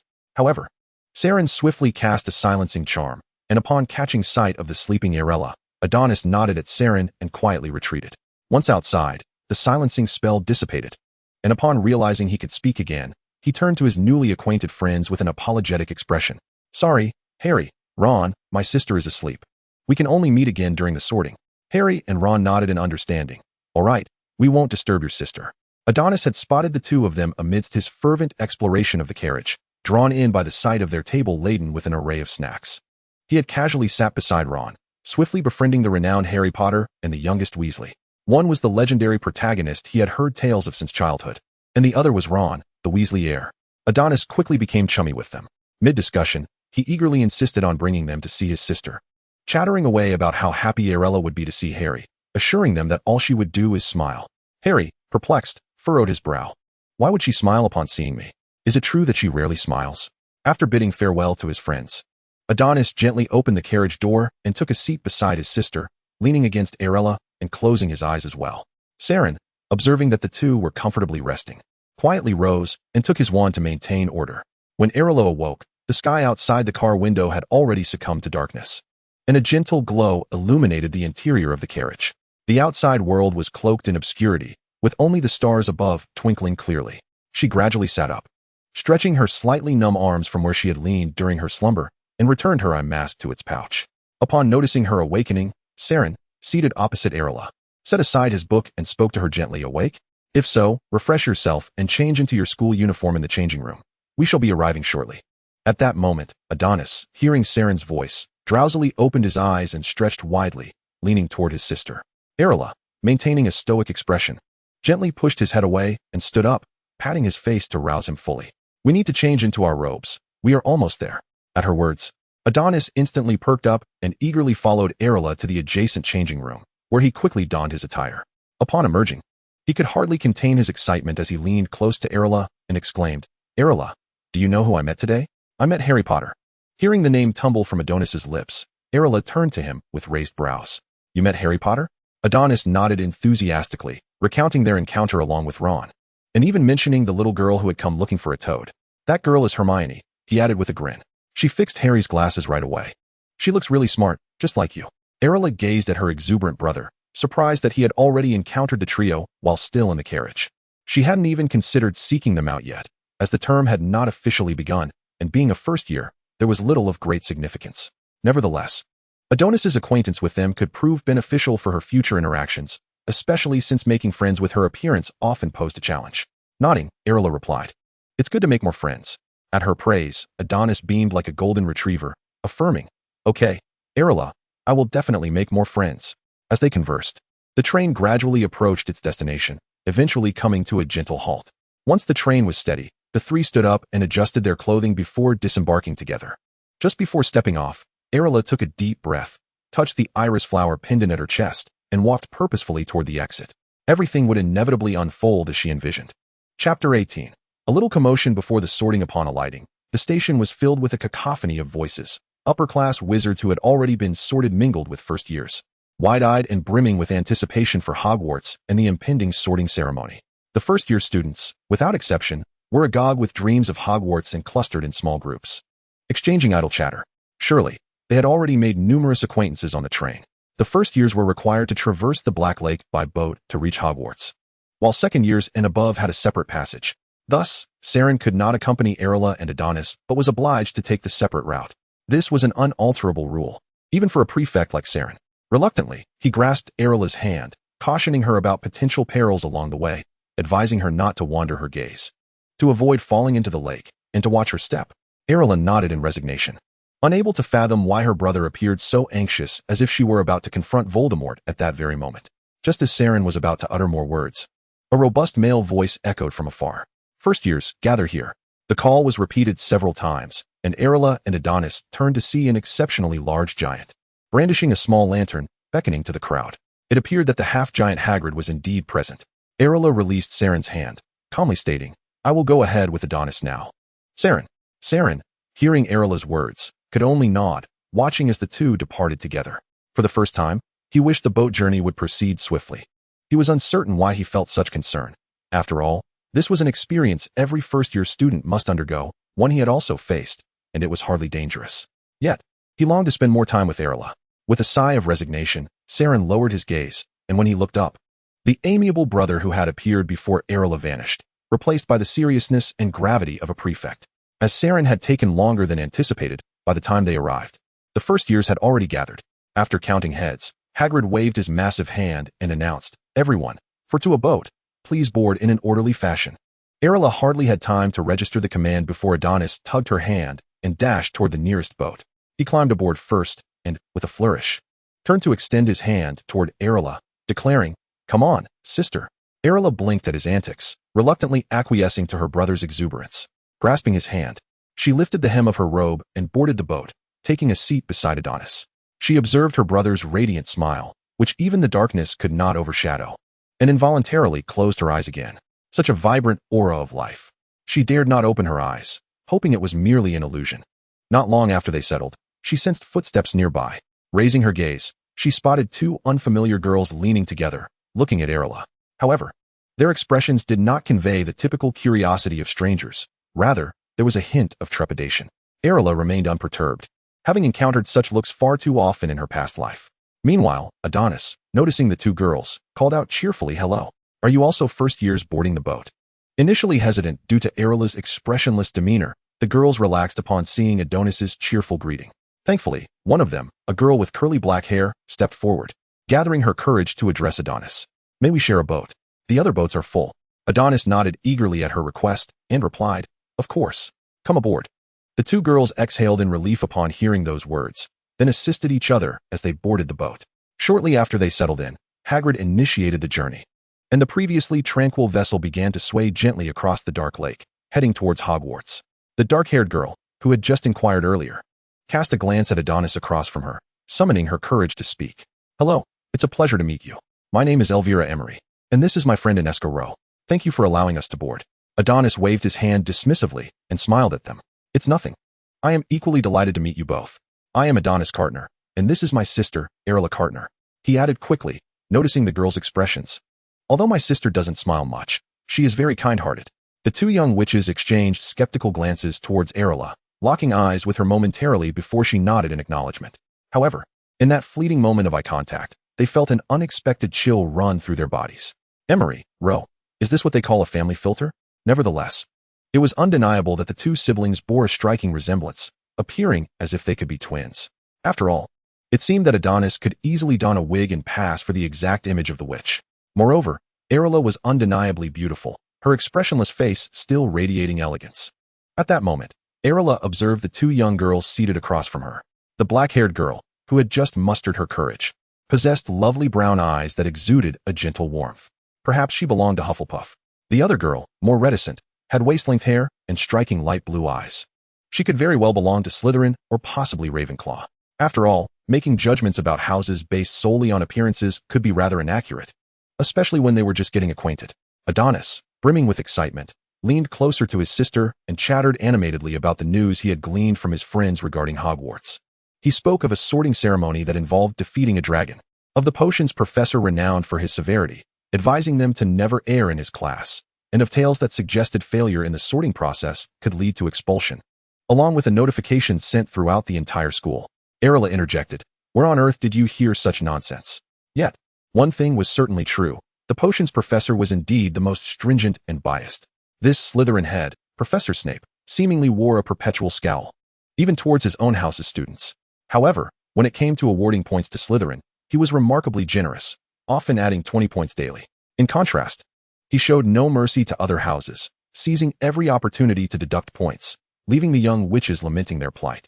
As Adonis continued his enthusiastic chatter, the boat gradually approached its destination, revealing the brilliantly illuminated Hogwarts before their eyes. All the young witches on board instinctively straightened up, gazing in awe at the castle, their voices filling the air with gasps of admiration. Arilla too lifted her gaze toward the warm glow emanating from the castle, her heart racing faster than usual. This was the place where she would study for the next 7 years, a realm of knowledge previously beyond her comprehension. She could hardly contain her anticipation. As the boat docked, Adonis was the first to rise, taking Arilla's hand as they disembarked. She made no attempt to stop him. This was a familiar routine. Once all the young witches had disembarked, the area erupted into a lively bustle. Hagrid, upon seeing everyone on solid ground, bellowed warmly, "Welcome to Hogwarts. Now, form 2 orderly lines and follow me." The young witches, still buzzing with excitement in this unfamiliar environment, promptly complied, queuing up behind Hagrid as they entered Hogwarts. The sights within the castle surpassed the stunning views from outside, captivating the young witches as they gazed up at the architectural marvels surrounding them, exclaiming in wonder. Arilla raised her gaze slightly, her eyes glimmering with fascination and delight. It was exactly as she had envisioned, a castle reminiscent of ancient Europe, adorned with magically lit candles and statues carved with fantastical creatures. Everything mirrored the images she had seen in films and imagined in her mind, with no discrepancies. Her breath quickened with exhilaration.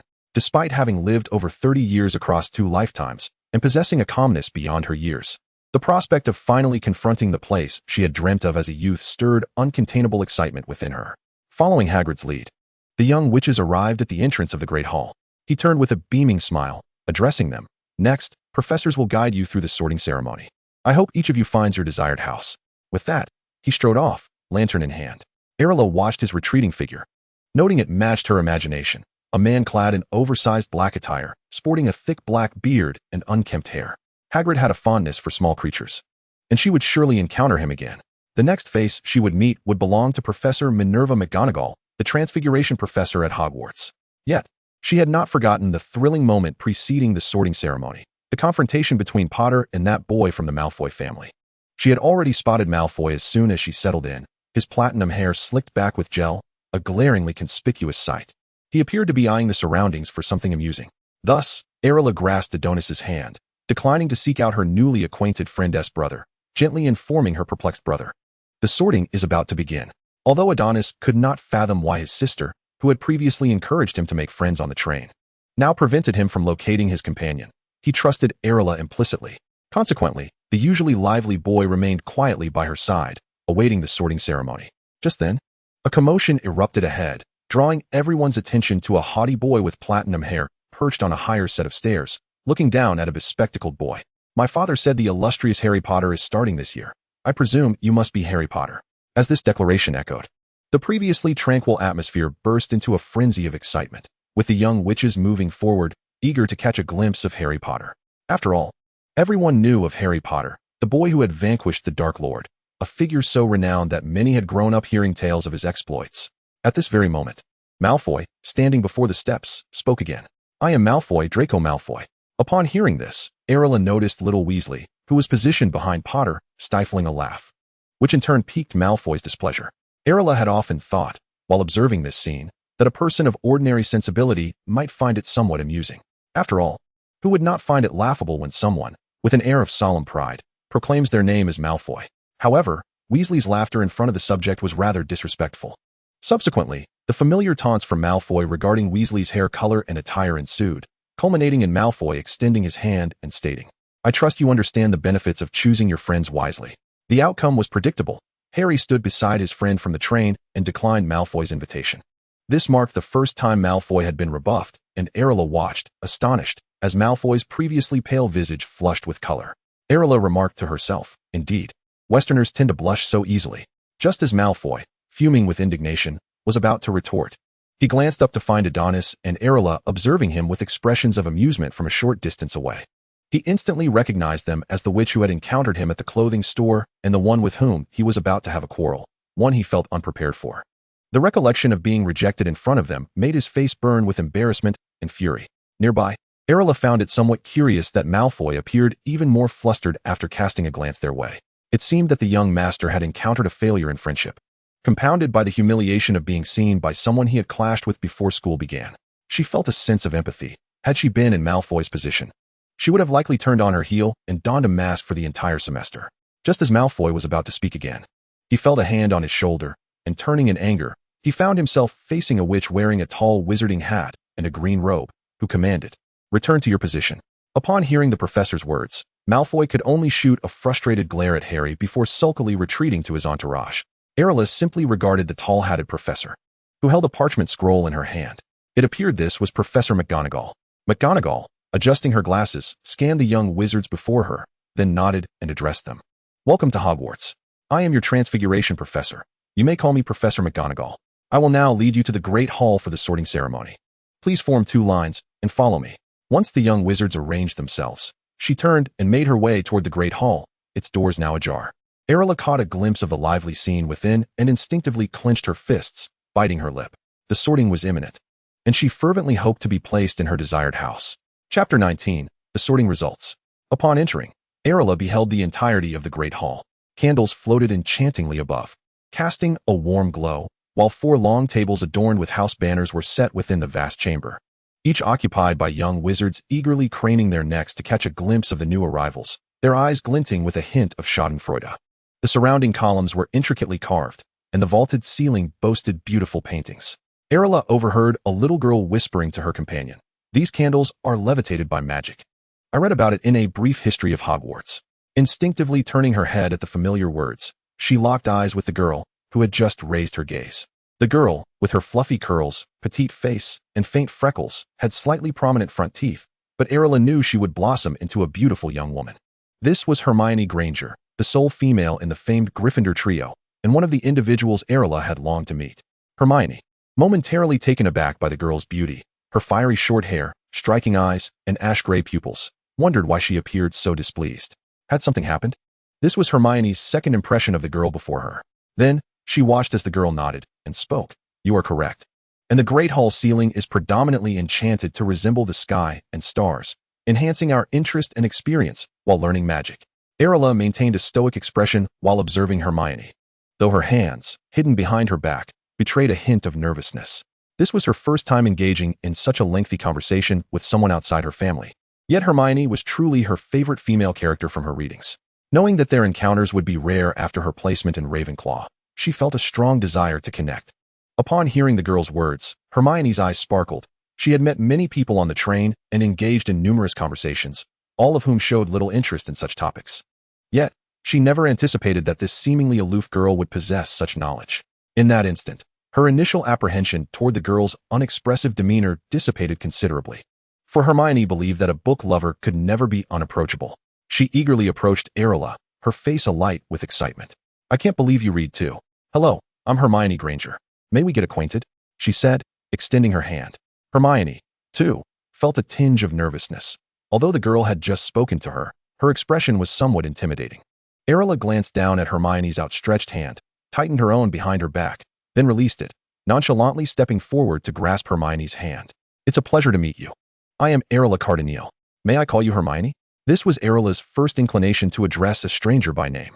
Hermione beamed and firmly shook Arilla's hand, replying, "Of course. No problem at all, Arilla." With that, Hermione eagerly leaned closer to Arilla, animatedly recounting her experiences and interests during the holidays. "You know, at first, I thought it was some sort of prank, never imagining that magic could truly exist. My parents are both dentists, and they're not wizards." Arilla listened quietly, occasionally nodding in agreement. Adonis cast a glance at the girl beside him and instantly recognized her as the one who assisted Porter in mending his glasses aboard the train. At this moment, she was engaged in delightful conversation with Arilla. Satisfied, Adonis nodded. He had always believed in his discerning eye for character. The girl named Granger was indeed intelligent and shared a wonderful rapport with his sister. Initially, he harbored concerns about whether his sister, given her personality, would struggle to make friends, but witnessing Arilla and Granger's amiable exchange eased his worries. Meanwhile, Professor McGonagall stood beside the sorting hat, holding a piece of parchment, and commenced the ceremony. The newly arrived young witches and wizards, having been anxious for an entire holiday about the sorting, erupted in cries of dismay upon discovering that all they needed to do was don the hat to ascertain their fate. A chorus of lamentations ensued. Arilla, from a distance, caught the sound of Ron's wails. "Fred and George have tricked me again." The older students seated at the table watched with satisfaction, amused by this annual spectacle. Once the commotion subsided, Professor McGonagall unfurled the parchment and read the first name. Hannah Abbott. Arilla had no doubt about the first name. After all, she was the little girl from the book who was sorted first, her name beginning with the capital letter A beloved character in countless fanworks. Hannah was placed in Hufflepuff, followed by several other young witches and wizards. Arilla, with the surname K, found herself positioned in the middle. Hermione was called not long after. Taking a deep breath as her name echoed in the hall, she turned to Arilla, who whispered encouragement. "You've got this." Hearing Arilla's words, Hermione's initial anxiety dissipated, and she smiled back before approaching the hat with determined steps. As anticipated, she was sorted into Gryffindor. The Malfoy scion naturally found his place in Slytherin, while the Weasley children were delighted to join their desired house. When Professor McGonagall announced Harry Potter, an uncanny silence enveloped the hall. Every young witch and wizard craned their necks to catch a glimpse of the legendary Harry Potter. Arilla had already noted his appearance before the ceremony commenced. He resembled his cinematic portrayal: black hair, green eyes, and cheap glasses, his 11-year-old face still bearing the innocence of youth. He sat on the stool under the collective gaze, and, true to the original narrative, was sorted into Gryffindor. The long table erupted in enthusiastic applause, with the Weasley twins gleefully exclaiming, "We have Potter! We have Potter!" Arilla's gaze drifted forward, spotting Headmaster Dumbledore nodding in approval as Harry was sorted into Gryffindor. Dumbledore's visage mirrored Arilla's thoughts, kindly features, wispy white beard, and clad in the robes befitting a headmaster. She fixed her eyes on the headmaster seated at the center of the faculty table, resolving within herself, this time, she would not plummet from the tower. To live was the pinnacle of aspiration. Adonis was called shortly after Arilla, upon hearing his name. He glanced at her before summoning his courage to sit upon the stool. The Sorting Hat deliberated briefly before resoundingly declaring, "Gryffindor." Arilla knew her assumption was correct. Her lively brother was indeed destined for Gryffindor.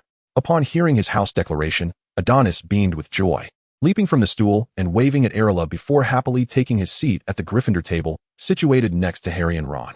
Adonis's name was followed by Arilla's. Arilla Cardinal. Taking a deep breath, Arilla walked forward at a measured pace. Saren, upon hearing his sister's name, promptly stood to observe her from the front. The Slytherin students, noticing their typically disinterested prefect rising to witness a newcomer's sorting, surmised that this girl was indeed the sister he often spoke of. Their interest piqued by the perfect portrayal of her in Saren's descriptions, they straightened in anticipation. Adonis also stood, enthusiastically telling his friends, "Look, that is my sister."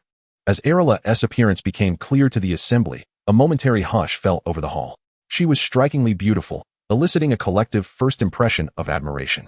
However, their second thought was one of curiosity regarding her expression, which seemed to hint at something amiss. If Arilla were aware of their thoughts, she could only helplessly concede, "I can't help it, smiling looks worse than frowning on me." Yet, she simply maintained her serene demeanor. Adonis explained to his friends, "Though my sister may appear this way, she is truly gentle. She is kind and exceptionally intelligent." Hearing Adonis speak thus, Harry and Ron exchanged glances, silently acknowledging the same sentiment. Gentle? As long as she is happy. Arilla approached, politely nodding to Professor McGonagall before taking her seat. The moment the Sorting Hat was placed upon her head, it exclaimed, "Merlin, your mind is brimming with knowledge. It's as if a cup of water has been filled to the brim with honey, nearly overflowing."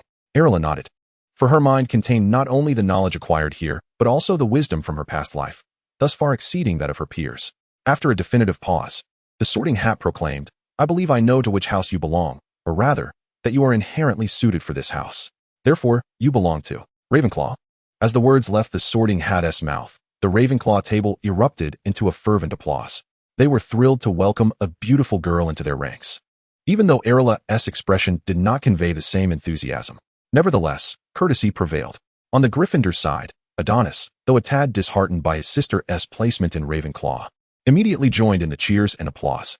Saren, upon hearing Arilla's sorting, experienced a flicker of understanding, intertwined with a tinge of melancholy.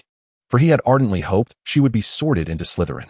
Yet at this moment, the die was cast. He stood, applauding his sister, while the other Slytherin wizards looked on with expressions tinged with disbelief as they regarded their house prefect. However, the astonishment quickly gave way to understanding. After all, Saren was already renowned within Slytherin and throughout Hogwarts, having received commendations from Professor Snape himself. Handsome and exceptionally talented, he had garnered the admiration of countless witches desiring to engage with him further, all of which he had resolutely declined, seemingly devoid of any human desire for such pursuits. Or perhaps it was simply that, aside from his sister, no one else piqued his interest. He approached every task with an air of calm indifference. Only when speaking of his sister did a gentle warmth, different from his usual demeanor, grace his features. Within Slytherin, Saren had emerged as the leader of the entire house, now also serving as the newly appointed prefect. Thus, when he began to lead the applause, even the Slytherin wizards, typically uninterested in the sorting of new students, joined in. At that moment, Malfoy realized that the girl he could not best in public was, in fact, the sister of their house prefect. Initially, he had devised plans to make their lives difficult after the sorting, but now he found himself in a predicament, as their prefect was their mutual brother. This posed quite a challenge. The more Malfoy thought about it, the angrier he became, striking Crabbe and Goyle, who had also joined in the applause, and then, with clenched fists, glared at the hatless Irena. Upon hearing her placement in Ravenclaw, Irena let out a long sigh of relief. Thankfully, her suspicions were confirmed.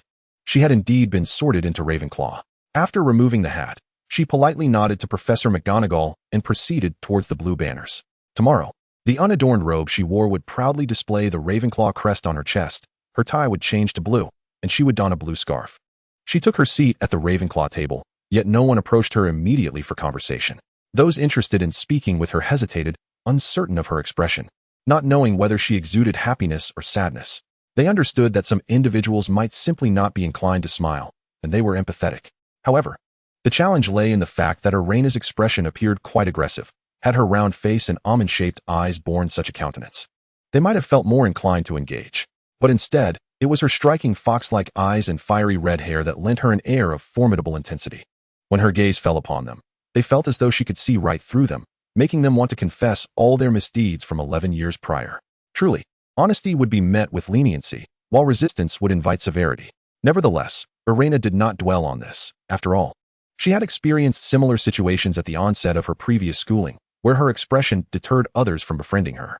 It was only after some time that she managed to find a couple of good friends with whom she could converse. Not far off, Adonis and Saren exchanged glances filled with concern, both lowering their heads in contemplative thought.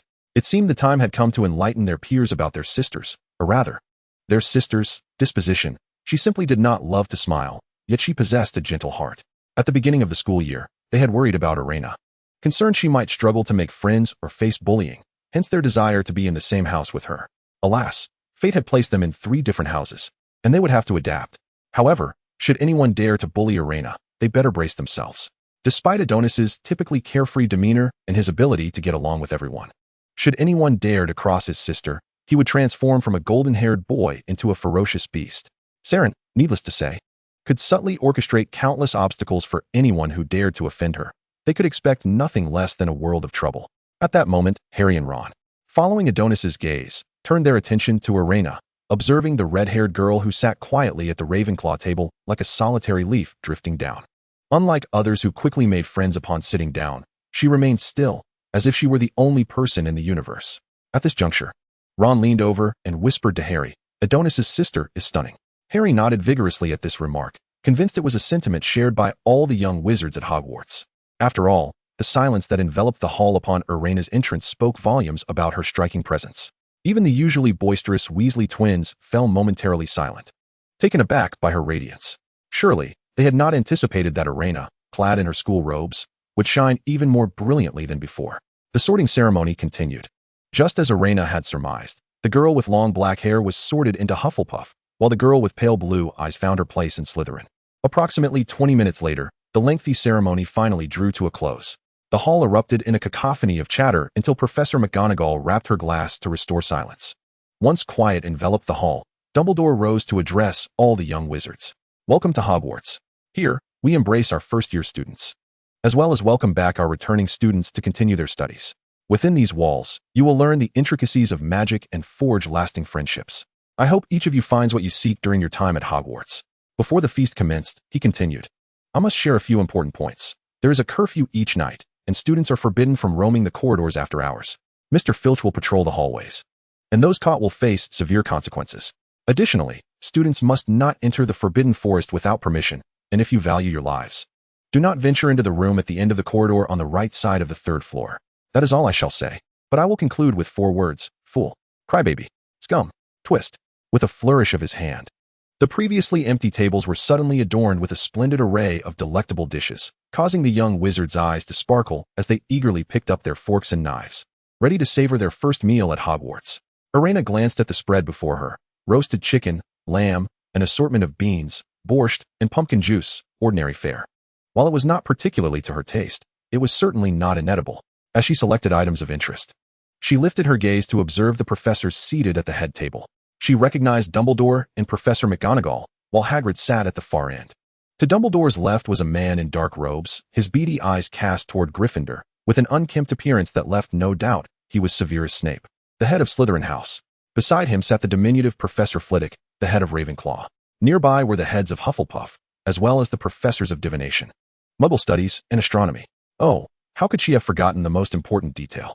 The individual who adjusted their scarf to the front, turning their face backward, is none other than one of the most pivotal figures in the first year, the Defense Against the Dark Arts professor, Quirrell, accompanied by the fragment of Voldemort hidden at the back of his head. At this moment, Aaron noticed that Harry was visibly distressed, his hand tenderly caressing the scar on his forehead, seemingly attributing his discomfort to Snape. just as the original storyline suggested. Arilla pondered on how to gently remind him of this, but found herself at a loss for words. While she could temporarily rely on Adonis to convey messages, it was imperative for the three of them to emerge as protagonists. If she wished to effect change in the future, it would require her own initiative. Socializing was not her forte, yet she understood the necessity of taking action, for one cannot simply abstain from responsibilities due to personal disinclinations. Thus, Arilla nibbled at the food on the table, eavesdropping on the conversations around her, while also observing the ghost that had manifested before her. After dinner came dessert, which she chose to forego, as the sweets here were excessively sugary. 1 spoonful of dessert accompanied by 3 spoonfuls of honey made her feel as though her blood sugar levels could propel her from London to San Francisco. Once the young wizards had nearly finished their meals, Dumbledore rose once more to address them.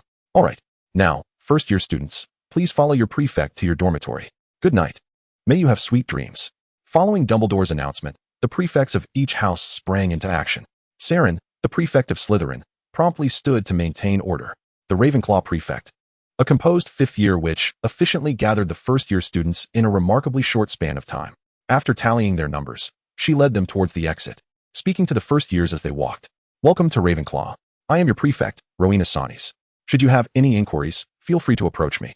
Our common room is located at the top floor. The ascent may prove tiring, but it also presents an opportunity for some exercise. Ravenclaw was founded by the illustrious Rowena Ravenclaw, a remarkable witch. We represent wisdom among the 4 houses, so I trust that all of you, upon arriving at Ravenclaw, are intelligent and adaptable. Here, you will acquire extensive knowledge and engage in meaningful practice. I hope you take pride in your house and strive for the House Cup this year. As she spoke, guiding the young wizards through the bustling staircase while elaborating on Ravenclaw's heritage, Arilla found herself in the midst of the group, listening attentively to the prefect's explanations while observing the lively portraits nearby. This experience closely mirrored the depictions in the films, greatly satisfying Arilla's curiosity and fantasies. The Ravenclaw common room was situated at the top floor, and the distance from the Great Hall made the ascent particularly strenuous. By the time Arilla and her companions reached the top, they were slightly breathless. Rowena turned to them, extending her hand to showcase the door adorned with the house emblem. There is no password required to enter the Ravenclaw common room. You must simply answer the riddle posed by the bronze knocker, which will allow you entry once it deems your answer correct. The bronze knocker, shaped like an eagle, opened its eyes upon Rowena's mention and posed the first question to the Ravenclaw students. What do you believe is freedom? As soon as the question was uttered, the young wizards clamored to respond. It is when we play. It is when we read and study. It is when we acquire something we desire. The answers varied widely, each student hopeful that their response would unlock the door to the common room. However, to their dismay, despite the flurry of answers, the knocker remained silent, patiently awaiting the next response. While the Ravenclaws offered their answers, Arilla stood quietly among them, contemplating. In her previous life, she had also pondered what true freedom entailed. Was it indulging in a favorite game? Finally obtaining a long-coveted item? Embarking on a spontaneous journey? Or perhaps reveling in a raucous adventure with friends? Yet, none of these seemed to encapsulate genuine freedom. A beloved game required victory for enjoyment. The joy of acquiring a desired object lasted only an instant. Spontaneous travel necessitated planning and often encountered unforeseen troubles, and unplanned outings with friends could easily devolve into chaos. These did not represent true freedom. Arilla's vision of freedom resembled galloping across a meadow, with Arsling by her side, a solitary yet joyous experience. But what of collective freedom? After a moment of reflection, Arilla stepped forward from the crowd and approached the knocker. She articulated her answer. True freedom is not merely about acquiring what one loves or being with those one cherishes. It resides in the journey itself. It is in the process of pursuing what you desire, on the way to obtaining your cherished items, or in the path leading to loved ones, wherein lies the essence of freedom, a state of mind unencumbered by distractions, where every sight brings joy. This journey is the epitome of true freedom. As her words resonated, all eyes converged on Arilla, some astonished by her perspective, others beginning to contemplate the validity of her answer. After a moment of deliberation, the knocker nodded, responding to Arilla. The process of freedom is indeed the most desirable. Your answer is correct.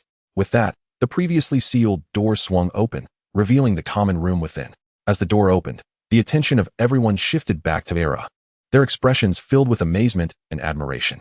Rowena, witnessing the door's opening, guided the young wizards into the Ravenclaw common room. The common room was predominantly adorned in shades of blue curtains, a blue carpet, soft blue sofas, and blue roses. The young wizards gazed in awe at the entirety of the common room, unable to suppress their admiration. Rowena turned to them, saying, "Well then, This is our Ravenclaw common room. It is getting late, and it is time for you to rest. The boys' dormitory is to the left, and the girls' dormitory is to the right, with 4 students assigned to each room. Boys are not permitted in the girls' dormitory, as serious consequences will follow. Now, off you go to find your dormitories. Good night, and sweet dreams to you all. With Rowena's farewell, the young wizards dispersed in small groups, ascending the stairs in search of their dormitories, hoping to share a room with the friends they had met on the train. Arilla turned to ascend as well, preparing to locate her own dormitory. After approximately 2 minutes of searching, she finally found her room, situated in the middle. As she pushed open the door, she found that her 3 roommates had already arrived in the dormitory, busily organizing their belongings while engaging in lively conversation. However, upon noticing Arilla's entrance, the 3 girls instinctively fell silent, turning their gazes toward her. Unfazed by this sudden shift, Arilla surveyed the Ravenclaw common room, which was predominantly adorned in shades of blue. The beds were draped with canopies, creating a serene ambience, and each bed was accompanied by a desk and a separate wardrobe. The second bed on the left was hers. Having already placed her owl in the Olary, Arilla opened her trunk to begin unpacking. The other 3 girls exchanged glances before resuming their packing. Though the earlier chatter had ceased, the once vibrant atmosphere turned eerily quiet as they all methodically completed their tasks, eventually changing into their clothes. After Arilla finished her morning routine and exited the bathroom, she found the 3 girls seated together, gazing at her with keen interest. Arilla, slightly perplexed, sighed and stepped forward, extending her hand in greeting. Hello, it's a pleasure to meet you all. I'm Arilla Cardinale. You may call me Arilla. After a brief pause, she added, I'm truly happy to meet you. Though I may appear serious due to a slight issue with my face, there's no need to be afraid. Upon hearing her words, the 3 girls exchanged glances, seemingly in silent agreement, before simultaneously grasping Arilla's hand. The girl in the middle, beaming with a smile, introduced herself. I'm also delighted to meet you. My name is Crinoline Waiter. Just call me Crinoline. With her golden locks cascading down her shoulders, she possessed the quintessential beauty of blue-eyed blondes. The girl on the left, with chestnut hair, chimed in, Me too. I'm Blair Kidlina. You can call me Blair. The girl on the right, with cascading black curls, smiled warmly at Arilla and said, I'm equally thrilled to meet you. My name is Alani Lace. Just call me Alani. Arilla nodded in acknowledgement, responding, I'm very pleased to meet you all. A smile broke through her otherwise stoic demeanor, albeit somewhat stiff. Crinoline, still holding Arilla's hand, exclaimed, We've been eager to talk to you. We were just discussing you, and did you know? You are absolutely stunning. And your answers in class were impressive. The other 2 girls nodded in agreement, their eyes sparkling with admiration. Alani added with a grin, from now on, we'll rely on Arilla for all the questions on the ring. Caught off guard by their sudden enthusiasm, Arilla could only nod stiffly, replying, All right, I'll take care of it. Having learned each other's names, the 3 girls exhibited an extraordinary warmth towards Arilla. They recognized her preference for a more reserved demeanor, yet they were determined to befriend her. Thus, the trio engaged Arilla in conversation for nearly an hour, with her primarily listening to their lively exchanges. It wasn't until late, when fatigue was evident in all 4, that they finally ended their dialogue and retreated to their respective beds for the night. Before drifting off to sleep, the 3 girls bid Arilla good night. Good night, Arilla. She pressed her lips together and responded, Good night, everyone. After saying this, the lights dimmed, and she lay on her bed, staring at the ceiling.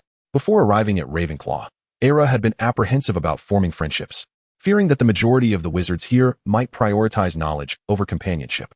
However, she was pleasantly surprised by the vivacity of her 3 roommates, who, despite their initial confusion and trepidation towards her stoic expression, still sought her friendship. She suddenly felt that life at Hogwarts might indeed be rather splendid. With these thoughts swirling in her mind, she gradually closed her eyes. Good night. Looking forward to tomorrow's lessons. Chapter 21. Encounters and reminders. As the first rays of morning sunlight streamed through the window, the wake-up bell rang out. Being situated on the top floor, the Ravenclaw common room was the first to bask in sunlight and hear the bell. Arilla opened her eyes at the moment the sunlight touched her, a testament to the good habits she had cultivated at home. Since turning 7, Arilla had ceased to indulge in late mornings. Apart from Saturdays and Sundays when she allowed herself an extra hour of rest, she rose promptly at 7 every day. Though she was well aware she had arrived at Hogwarts, she lingered in bed for a minute, absorbing the reality of her newfound existence. She had truly come to Hogwarts, truly become British, truly acquired magic, and truly attained the ability to alter her fate. Taking a deep breath, she slowly sat up, rubbed her eyes, and swept her hair back, preparing to rise and freshen up. Arilla was the earliest of the 4 girls to awaken, having chatted late into the night. Her roommates had struggled to fall asleep, making it particularly challenging for them to rise in the morning. By the time Arilla finished her morning routine and emerged, the other three girls were just beginning to stir, yawning and rubbing their eyes. Blair, still yawning, greeted Arilla. Good morning, Arilla. You're up so early. Arilla pressed her lips together and replied while donning her school uniform. Good morning. While the other girls took their time getting ready, Arilla had already dressed and packed her bag. Today's class was particularly exciting, as it was to be taught by the head of their Ravenclaw house. Focusing on the art of levitation, she felt an extra thrill for her first lesson. Standing before the dormitory mirror, she admired her reflection, a beautiful girl clad in the Hogwarts robes, complete with a crisp white shirt and a blue tie. Though the weather did not necessitate a scarf, Arilla inexplicably grabbed the blue scarf resting nearby and draped it around her neck. She gazed at it, feeling it resembled a hatta from her past. The hatta, not limited to a single hue, symbolized health, wisdom, and eternity, bearing auspicious meanings. Typically, hattas were not worn around the neck but were held in hand to convey blessings. Yet here she was, wearing the Ravenclaw scarf around her neck. She silently hoped it would bestow upon her wisdom and eternity. Snapping back to reality, she removed the scarf and neatly folded it before placing it in her wardrobe. Turning her gaze toward the washroom, she observed the three girls gathered around the sink, brushing their teeth and washing their faces, their laughter echoing in the air. Arilla, standing outside, felt a twinge of indecision. She was uncertain whether to wait for them to head to class together. In her previous life, Arilla often found herself in solitude.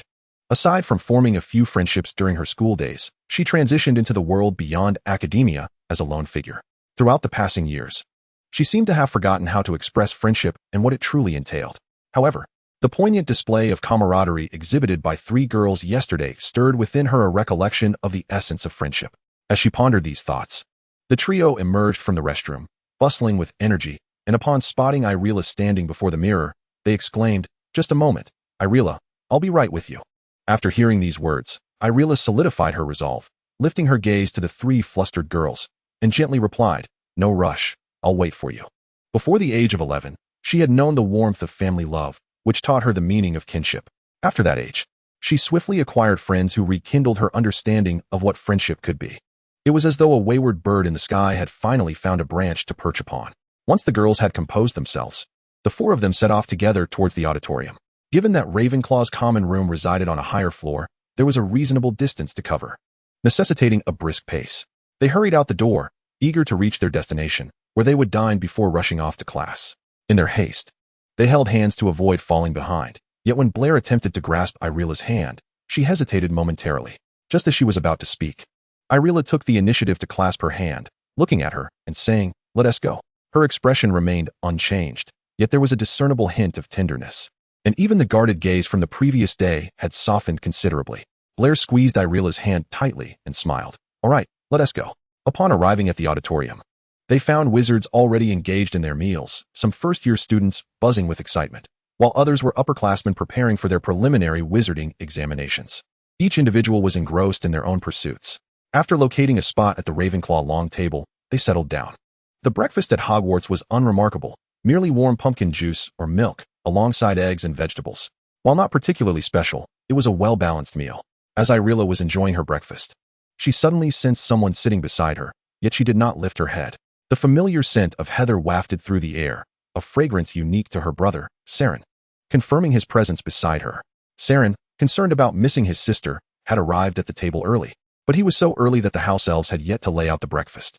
Seeing Arilla approach with her three friends hand in hand took him by surprise. He had prepared for the worst, considering Arilla's personality. He had half expected to find his sister alone, clutching a book in solitude. Yet he was pleasantly surprised to see her with friends on the very first day of school. Initially, he had worried about her potential isolation, but witnessing her three roommates conversing with her and Arilla responding eased his concerns. Eagerly, he took a seat beside her and inquired, "How do you feel, Arilla?" Arilla looked up at Saren and replied, "Everything is well." She understood his worries, as she harbored similar concerns, but the presence of her three roommates was an unexpected blessing. As a woman who had lived over 30 years, her ability to discern character was sharpened, and she felt assured about the three young girls without needing to delve deeply. After all, they were merely 11 years old. How much cunning could they possess? Interacting with children was far more pleasant than dealing with the duplicitous smiles of those she encountered in her past life. Arilla mused that perhaps Saren viewed her as a protagonist from a novel, where aloof heroines typically navigated the world alone, forging connections only with those who served their interests. However, she was far from that archetype. As a human, She acknowledged that mistakes were an inevitable part of life, and she had never considered friendship to be a burdensome endeavor. Rather, it was the most precious of treasures. Ever since childhood, her mother had instilled in her the belief that forging good friendships was a valuable asset. While she might prefer engaging with intelligent individuals, she questioned the necessity of excessive cleverness in the company of friends. Sarah nodded in satisfaction at Arilla's words and admonished her, "If anything arises, make sure to tell me." Arilla acknowledged his concern with a nod, prompting Saren to rise, albeit reluctantly, and return to the Slytherin long table. After Saren departed, Cannelin leaned in closer to Arilla and whispered, "Is that your brother?" Arilla nodded, and Blair chimed in, a look of admiration on her face. "Wow. Your brother seems so impressive, Arilla." At this, Arilla paused momentarily, her spoon suspended in midair, before nonchalantly responding, Yes, all right." Little did they know. If they were to discover that this seemingly aloof and formidable Slytherin prefect was often oblivious to his surroundings at home, they might have a different impression.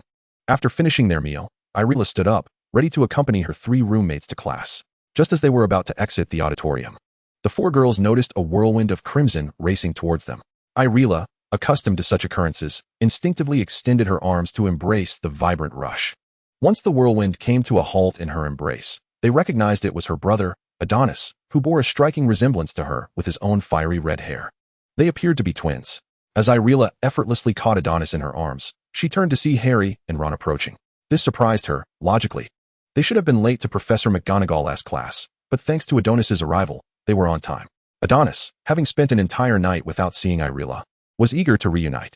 He had awakened early, knocking on the door to summon his brothers, and rushed to the hall to find Arilla. After a warm hug, he turned to his friends, excitedly exclaiming, "Look, Harry, Ron, this is my sister." Arilla gazed at the 2 small boys, one wearing glasses and both sharing her red hair, and her heart swelled with affection. Indeed, 11-year-old children were utterly endearing. Ron and Harry exchanged glances, silently debating who would approach her first. "You go, no you go," they whispered back and forth. Ultimately, Harry, after stealing another astonished glance at Arilla's beauty, swallowed hard and extended his hand toward her. "Greetings, I am Harry Potter." Arilla lowered her gaze to his slightly trembling hand and, in the next moment, took hold of it, saying, "Hello, I am Arilla Cardinale. You may call me Arilla." To address someone by name upon first meeting is undoubtedly the swiftest way to bridge the distance between 2 individuals. Harry was momentarily taken aback upon hearing Arilla's voice. He had not anticipated that Adonis's sister would possess such a melodious tone. Her voice was akin to the crystalline waters of a mountain spring dancing upon sunlit stones.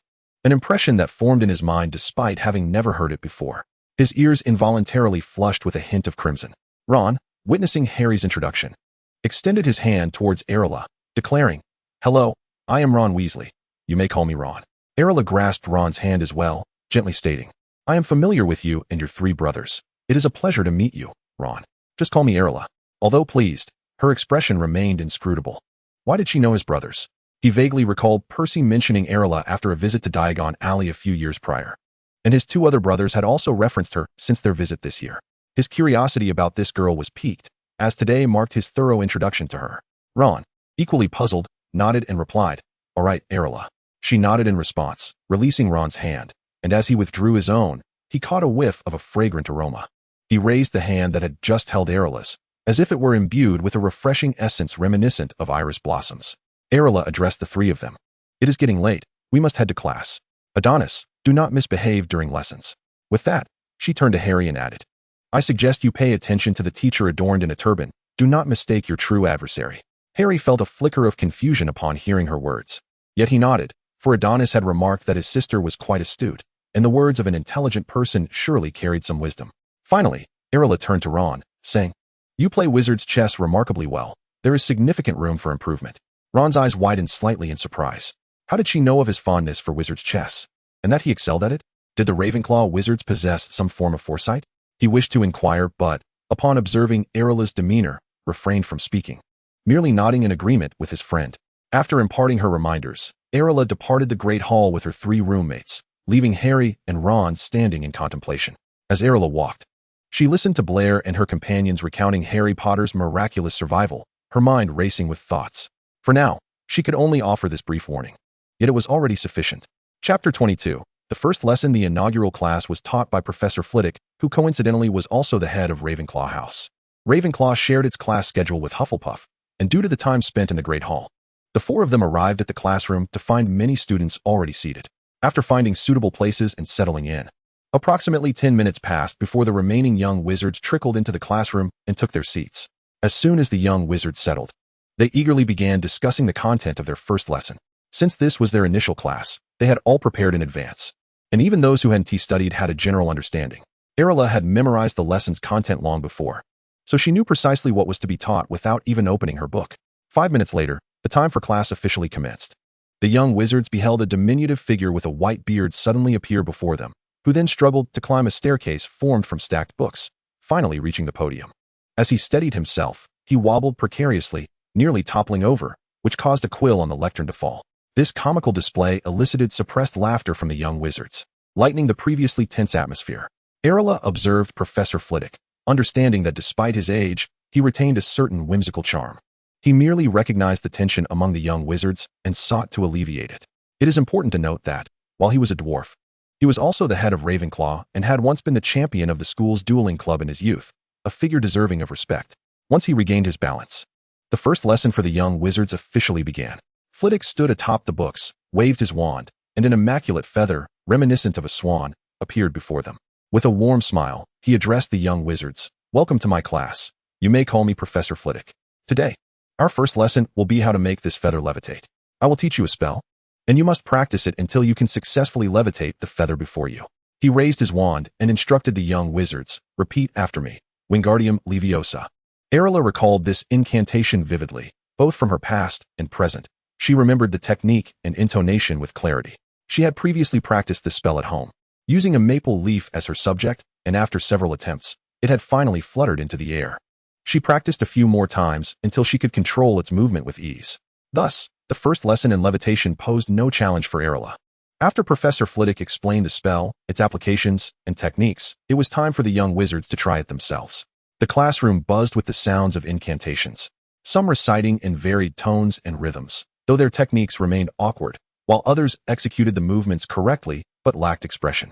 Consequently, although the classroom was lively, no one succeeded in performing the spell. Unbeknownst to them, Professor Flitwick had descended from the book staircase and began guiding the young wizards on how to properly utilize the spell. Arilla closed her eyes for a moment to concentrate, then opened them and deftly waved her wand, articulating the incantation she had long since prepared, Wingardium Leviosa. In that instant, the feather that had been lying quietly on the desk began to tremble and, upon the utterance of Arilla's voice, floated gracefully into the air, moving rhythmically under the guidance of her wand. Instantly, the levitating feather captured the gaze of all the young wizards, who stared in astonished awe at the sight before them. Upon sensing the situation, Frevich turned his head and beheld a girl from his own house successfully casting a spell, causing a feather to levitate gracefully. A deeper smile spread across his face. It was only natural to feel elated when a student from his own academy excelled. A vague notion flickered in his mind, suggesting that Ravenclaw might have stumbled upon a gem. He gazed joyfully at the floating feather, then glanced at the young girl from his house. He had noticed her the day prior, for she was not only a member of his house, but also possessed a strikingly beautiful visage and an expression that was hard to overlook. He could surmise that the girl might not be particularly fond of smiling, yet today he observed that she was accompanied by her roommate. Thus, he realized that while Arilla might be a bit reserved, she was far from being untouchable or unapproachable. After coming to this conclusion, he cheerfully addressed Arilla, exclaiming, "Look, Miss Cardinale has successfully performed the spell, making the feather float. As she is the first to achieve this feat, I shall award 10 points to Ravenclaw." As his words echoed, a tinge of envy flickered in the eyes of those surrounding Arilla. It was the very first day of school, and should fortune favor her, Arilla would be the first to earn points for all of Hogwarts. However, the manner in which the points were awarded felt wholly justified. Her prowess was undeniable. In response, Arilla simply nodded with a calm demeanor and expressed her gratitude to the professor, saying, "Thank you, Professor. I will continue to strive for excellence." Arani, brimming with excitement, embraced Arilla's arm, exclaiming, "Oh my, Arilla, you are simply incredible." The other two girls nodded in agreement, their eyes sparkling with enthusiasm as they looked at Arilla. She had achieved success. She had contributed points to Ravenclaw. Arilla, hearing their praises, merely nodded in acknowledgement and replied with serene composure, "I will teach you." Upon uttering those words, the impression others had of Arilla was further elevated. While one might expect a display of joy in response to earning points, she remained unchanged in her expression. In truth, Arilla had grown accustomed to such accolades and point awards in her previous life. It was not a novel experience for her. To her, these achievements were merely commonplace. Nevertheless, she felt a flicker of happiness within, for although it was merely points, they were points from Hogwarts. Before commencing her studies, Arilla had resolved to bring home the house cup for Ravenclaw. To this end, she had sat at her desk and crafted a lengthy draft, calculating the probabilities of Snape arbitrarily awarding points to Slytherin and deducting them from other houses, alongside the 310 points Dumbledore typically awarded Gryffindor at the end. The chances of reclaiming the house cup amidst these dynamics were quite slim, though she believed she could earn points through diligent study and participation. She was acutely aware that Snape would likely deduct points from Ravenclaw for various reasons, even if, through the efforts of herself and her peers, they managed to offset these deductions and surpass Slytherin. There remained the uncertainty of whether Dumbledore would increase his points for Gryffindor from 310 to 350 or even higher on that fateful day. It was an apparent deadlock. Yet, what did it matter? Regardless of the outcome, she had striven, hadn't she? While others were ignorant of the eventualities, tirelessly working towards the house cup. What significance did her own efforts hold? Although she was aware of the narrative suggesting the cup was unlikely to belong to Ravenclaw, that did not deter her. As long as she put forth her best effort, success or failure mattered little. In her heart, she was already number one. After overcoming so many hardships in her past life, such minor obstacles in this one were inconsequential. With these thoughts in mind, Arilla refocused her attention and began instructing her 3 roommates on how to successfully pronounce the incantation to levitate the feather. Admittedly, she had not been one to teach or engage in conversation easily. However, after countless interactions with classmates under the guise of seeking help, she had learned to articulate solutions clearly and effectively. Even in her professional life, regardless of her stoic demeanor, she had to present PowerPoint slides to superiors. For even the most aloof must bend to the realities of life. She recalled the hours spent practicing her smile in front of a mirror before presenting, only to find herself grinning broadly on stage, leaving her superiors quite unsettled. Had she not been competent and crucial in her role, she might have faced immediate dismissal after her presentation. Under Arilla's concise guidance, her 3 companions managed to lift the feather a short distance before the end of class. With more practice, success was imminent. After class, the professor assigned suitable homework, but Arilla was exempt. Professor Frevich announced, Miss Cardinale need not complete this assignment, as she is the only student proficient in the levitation charm. Once again, many envious gazes fell upon Arilla, but she paid them no mind. She merely turned to her 3 roommates, stating, let us go eat, then to the library to complete our assignments. The 3 roommates, caught off guard by Arilla's words, instinctively followed her to the Great Hall. Upon arriving, they discovered the hall was already bustling with activity. Lunch had been laid out on the tables, filling the space with a lively atmosphere. It was not long before Adonis and Saren squeezed in beside Arilla, pushing her other 3 roommates aside to sit next to their sister. With an exasperated sigh, she turned to them and said, Saren, why do you worry about me? Adonis, aren't you going to spend time with your friends?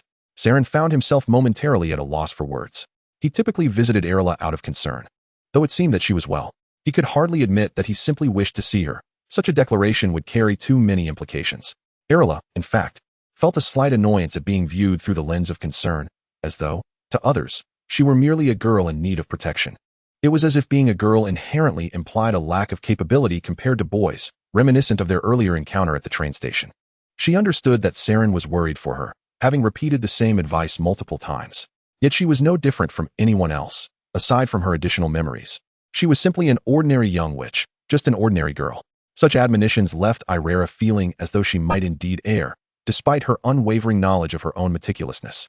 The evident favoritism and concern appeared to be more a manifestation of narrow-mindedness and confinement of thought. Rarely did Irera doubt herself. After all, she approached every endeavor with utmost diligence, and thus her outcomes were invariably commendable. She turned to her brother and inquired, do you truly believe I am incapable of handling anything, brother? Saren was taken aback by Irera's words, fumbling as he attempted to clarify. No, that is not the case. Irera, she interrupted him, her demeanor calm as she continued. Then why do you regard me with such worry each day? I understand your concern, brother, but I am already 11 and ought to cultivate my own life. With that, she pivoted to prepare lunch, only to set her fork down after a mere bite and address the still-dazed Adonis beside her. You should return, Adonis, and make some friends. At that moment, Adonis, too intimidated to speak, merely nodded and retreated to the Gryffindor table. After a brief silence, Saren, appearing composed, remarked to Irera, I shall take my leave now, Irera. Enjoy your meal. He rose and returned to the Slytherin long table, settling in the farthest corner. Once seated, his breath quickened and concealed by his robes. He bit down hard on the back of his hand, his breath shallow and his heart racing. He murmured to himself, I have erred. Does Irera despise me? She must hate me now. What am I to do? Irera, please do not loathe me. As he spoke, he nodded his hand to relieve his mounting anxiety. His voice trembling. By the time he realized his actions, his hand was bloodied from his own teeth. The pressure he exerted so intense that he could taste the metallic tang of blood upon his lips. It was only then that the pain registered. Yet, he remained perplexed as to how to prevent his sister from harboring disdain for him. He felt himself teetering on the brink of madness. After speaking, Irera suddenly sensed that her words may have been too harsh. After all, her brother's concern was well-intentioned, albeit excessively frequent. With this realization, she glanced towards the Slytherin table, where Saren, despite his lowered gaze, immediately detected her scrutiny. He quickly raised his head to meet her eyes, swiftly concealing his bloodied right hand behind him while mustering a normal smile with his left. Seeing her brother smile offered Irera some comfort, and she thought they could have a heartfelt conversation later that evening, though she found it odd that he was suddenly eating with his left hand. Just as she prepared to avert her gaze, a fleeting glimpse of blue caught her eye. She froze momentarily, captivated by the hue reminiscent of the ocean, a beauty that made her yearn to be enveloped by it. In that instant of eye contact, Irera discerned the features of the boy before her, blue irises, gently curling black hair, a visage so familiar that she instantly recognized him. Theodore Knott, the boy with ocean blue eyes. Although not extensively described in the original text and absent from the film, Irera had caught glimpses of him through fragments of narrative in her previous life. It was because of him that she first ventured into uncharted software, discovering a plethora of fan creations. While each portrayal varied, his character was distinctly defined, reclusive, aloof, an aficionado of astronomy, and not one for eloquence. She had felt a kinship with him. It was through him that she had begun to explore fanfiction, once attempting to depict his likeness but finding it an elusive endeavor, for everyone seemed to envision a character's appearance differently. Now, having seen him, she instinctively recognized the resemblance. Yet the differences were stark. In that fleeting moment of connection, Irera contemplated a myriad of thoughts. However, she refrained from speaking or displaying any overt expression, simply maintaining eye contact before turning back to her meal. Unbeknownst to her, the azure presence continued to linger behind her. Meanwhile, Blair and her companions were still momentarily stunned, and by the time they regained their composure, the four had already arrived at the library. 3 of them, aside from Irera, held quills over parchment, while Irera stood before them, expressionless. The trio thought, could you not act this way? Chapter 23, Spying and Fighting. When the 4 completed their assignments and exited the library, the afternoon had progressed to around 3 or 4 o'clock. During this time frame, the news of Irera being the first-year witch in Hogwarts to earn points and successfully cast the levitation charm had spread throughout the campus. As she walked, she could feel the weight of their gazes upon her and overhear their hushed whispers, which were not derogatory but rather filled with astonishment at her presence. She had garnered significant attention during the sorting ceremony, second only to Harry Potter.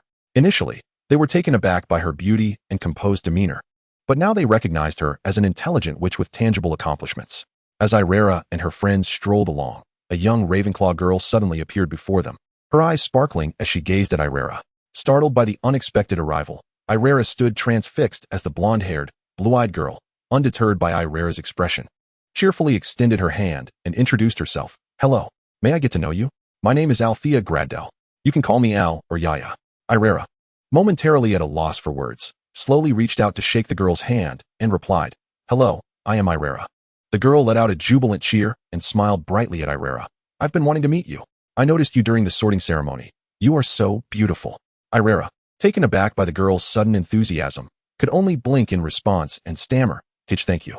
The girl eagerly shook Irera's hand and asked, Can we be friends? As she moved closer, Irera felt as though they were about to collide, prompting her to nod quickly and exclaim, Yes, yes. Irera felt a bead of cold sweat trickle down her brow. The girl's exuberance mirrored that of Adonis. Yet, she wondered why she had been sorted into Ravenclaw. After such an ungraceful display, Arilla disregarded her 3 roommates and swiftly shrank her body, darting past Albia. Even as she distanced herself, she could still hear the cheerful voice of the young girl behind her. We must meet often from now on. I have so much to share with you. Arilla murmured. Thank you, while wiping the sweat from her brow. Upon seeing Arilla leave, her 3 roommates felt an overwhelming urge to chase after her. Yet just as they were about to move, Albia approached them with a bright smile, joyfully inquiring, May I get to know you as well? What are your names? The trio exchanged glances before each introduced themselves, prompting Albia to exclaim, Then we shall be friends from this day forth. Their enthusiasm left the three girls momentarily flustered. But Albia's next statement piqued their curiosity. Did you know? I overheard a rumor that our potions professor has someone they fancy. What?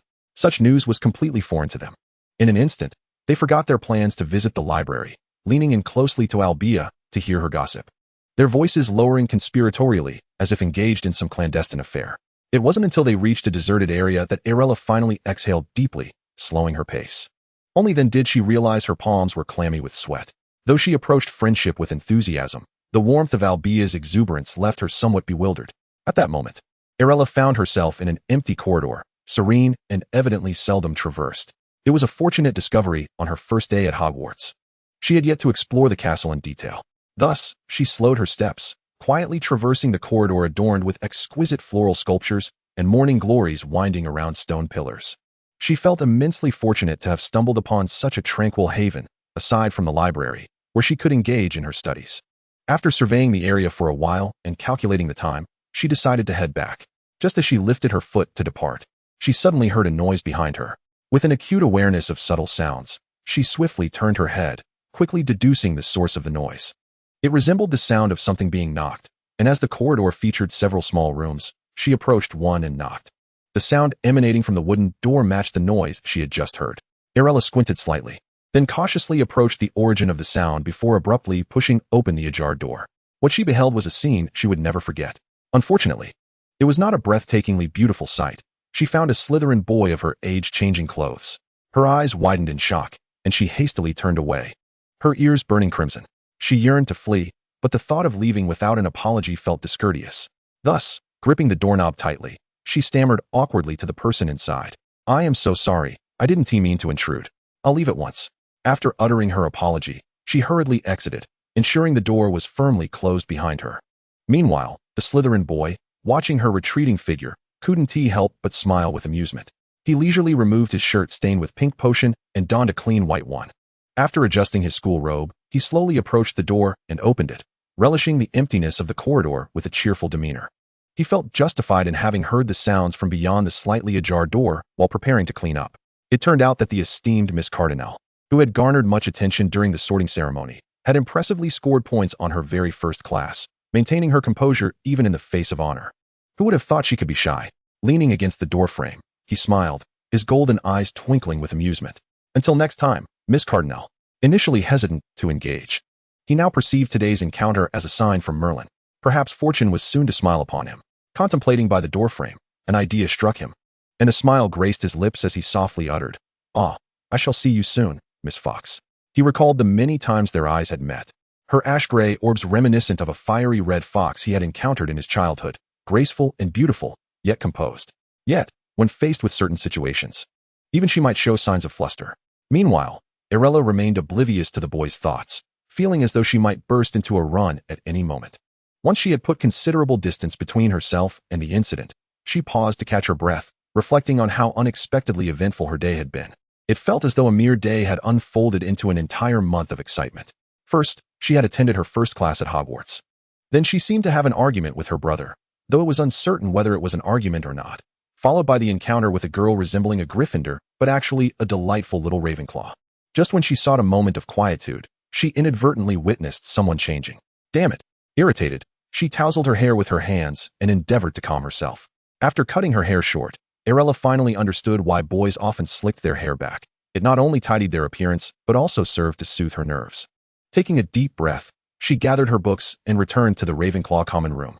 Upon her return, she felt a tinge of anxiety, fearing another encounter with the little Sunbeam. Although her roommates were cheerful, they engaged in only ordinary social interactions. That girl, however, was bursting with social energy. Arilla felt slightly apprehensive. After all, she was not particularly adept at conversing with such exuberant and optimistic individuals. The atmosphere was overwhelmingly vibrant. Having one Adonis around was sufficient. Adding another felt as though her own energy was waning. Upon entering the dormitory, she found her 3 roommates already seated on their beds.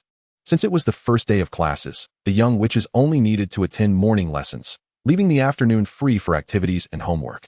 At that moment, Blair noticed Arilla's arrival and greeted her with a smile. "Oh, you're back."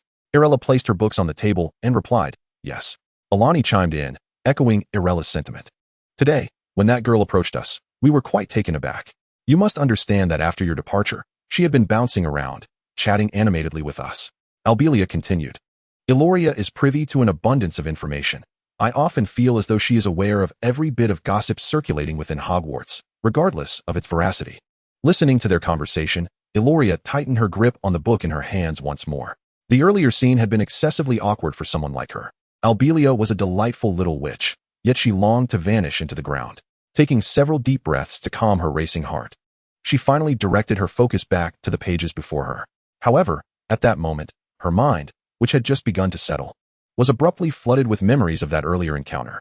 The boy possessed a sun-kissed complexion, although she had only glimpsed half of his face in her haste. Illoria instinctively felt he must be rather handsome.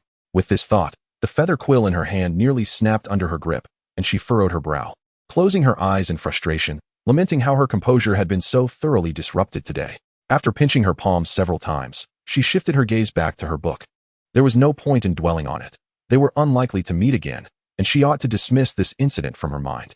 The three young ladies, upon witnessing Illoria commence her homework, returned their attention to their own books, albeit still engaging in casual conversation. It was not until dinner time that they set their tomes aside and made their way to the Great Hall. Illoria had arrived earlier than usual, intending to have a good chat with her brother that evening. However, to her surprise, when she glanced towards Slytherin, she found no sign of him. Where could he be? Illoria pondered. Yet, after a moment's thought, she recalled that Saran was now a prefect and that 5th years had exams. Perhaps he was preoccupied with some matter, causing him to arrive late. With this reasoning, Illoria lowered her head and turned away, silently beginning her meal.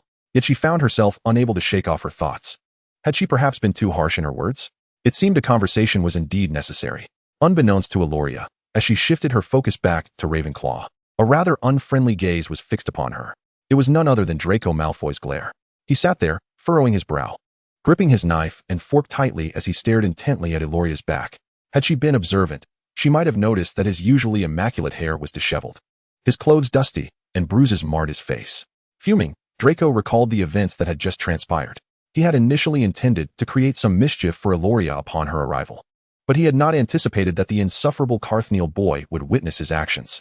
In a fit of rage, he had dragged the boy to a secluded spot, delivering a punch to his face, which led to an all-out brawl between the two wizards. It was not until they were both utterly exhausted that Adonis, panting heavily, delivered a stern warning to Draco. I'll tell you this, do not even think about targeting my sister. Draco, still out of breath, glared back defiantly. Just wait. I'll tell my father. I'll have him expel you all. Adonis scoffed at this, rising to his feet, dusting off his clothes while derisively replying, running to Daddy. Are we? Such childish behavior. Draco's face flushed with anger at these words, and though he wished to retaliate, he found himself utterly depleted of strength. All he could do was watch as Adonis limped away from his sight. After sitting there for what felt like an eternity, he finally made his way to the Great Hall, with Crabbe and Goyle helping him up. Yet he did not relinquish his vendetta. Instead, he continued to glare at Illoria, muttering under his breath, just wait. One day meanwhile, Illoria remained unaware of her brother's altercation with Draco Malfoy. She merely found it curious that Adonis had not come to seek her out. No matter, she would go to him. After finishing her dinner, she turned and spotted Adonis just as he was preparing to exit the Great Hall. However, today, Adonis seemed somewhat peculiar to her. Why was his gait so uneven? Adonis was hurrying back, eager to avoid being seen by his sister, when he suddenly heard that familiar voice call out, Adonis. That single utterance halted the once valiant wizard, who had just been embroiled in a brawl with Draco, in his tracks. He slowly turned to face Illoria, instantly donning a cheerful facade. What's up, sister? Illoria couldn't shake the feeling that Adonis' smile was excessively sycophantic today. Just as she was about to speak, she noticed that his typically neat hair was in disarray and there were bruises at the corners of his mouth. Illoria's brow furrowed, and she placed her thumb near his mouth. What happened? Adonis, feeling anxious, pinched his nose and replied, It's nothing, Illoria, just a little tumble. Ow. That hurts. Sister. Before he could finish, Illoria's hand pressed firmly against his mouth, stifling his words. With an expressionless countenance, she glared at her brother. Do you not realize that you fidget with your nose when you lie? Speak the truth. Realizing he could not deceive Illoria, Adonis' previously straightened posture slumped in defeat. And he weakly confessed that Malfoy wanted to bully you, so I got into a fight with him. Illoria, exasperated, delivered a light smack to his head, admonishing him. Do you not know me? I can handle myself just fine. Adonis, sensing her tone was not one of anger, broke into a sheepish grin, resembling a puppy as he nestled against her. All right, Illoria. I want to do that again. Please don't be mad, okay? As Eloria gazed at her brother, who was looking up at her with sparkling eyes, her irritation dissipated in an instant.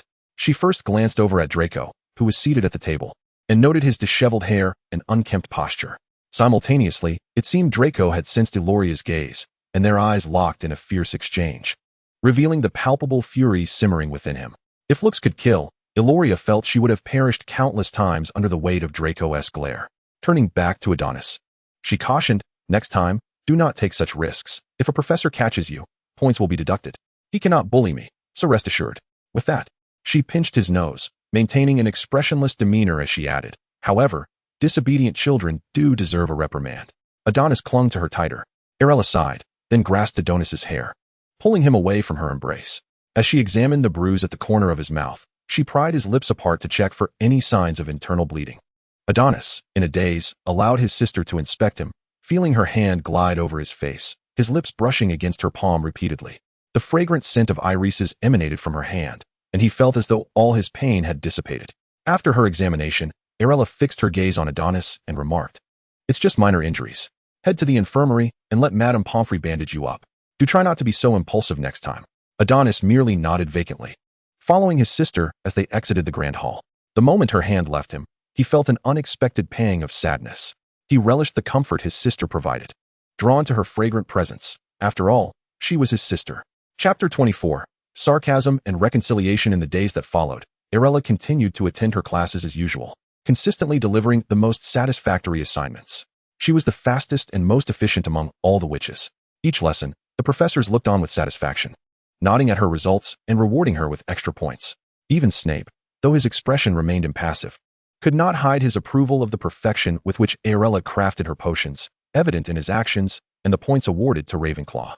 During these days, thanks to her connection with Adonis, Arilla often found herself sitting beside him and a third companion. She listened to Harry's complaints about Snape and shared in Ron's gripes about the strictness of their potion classes. She chuckled at Harry's recounting of the peculiar questions Snape had posed during the first class, questions that Hermione could have easily answered, yet Snape had chosen to target him, even deducting points from Gryffindor. Ron nodded in indignation at Harry's grievances. At such moments, Arilla found herself pondering how Harry would feel if he knew that the professor's difficulties with him stemmed from his affection for Harry's mother and that his father was his rival. The thought brought a smile to her lips. After all, there is a certain morbid curiosity that accompanies such matters. However, Arilla had no intention of voicing her thoughts.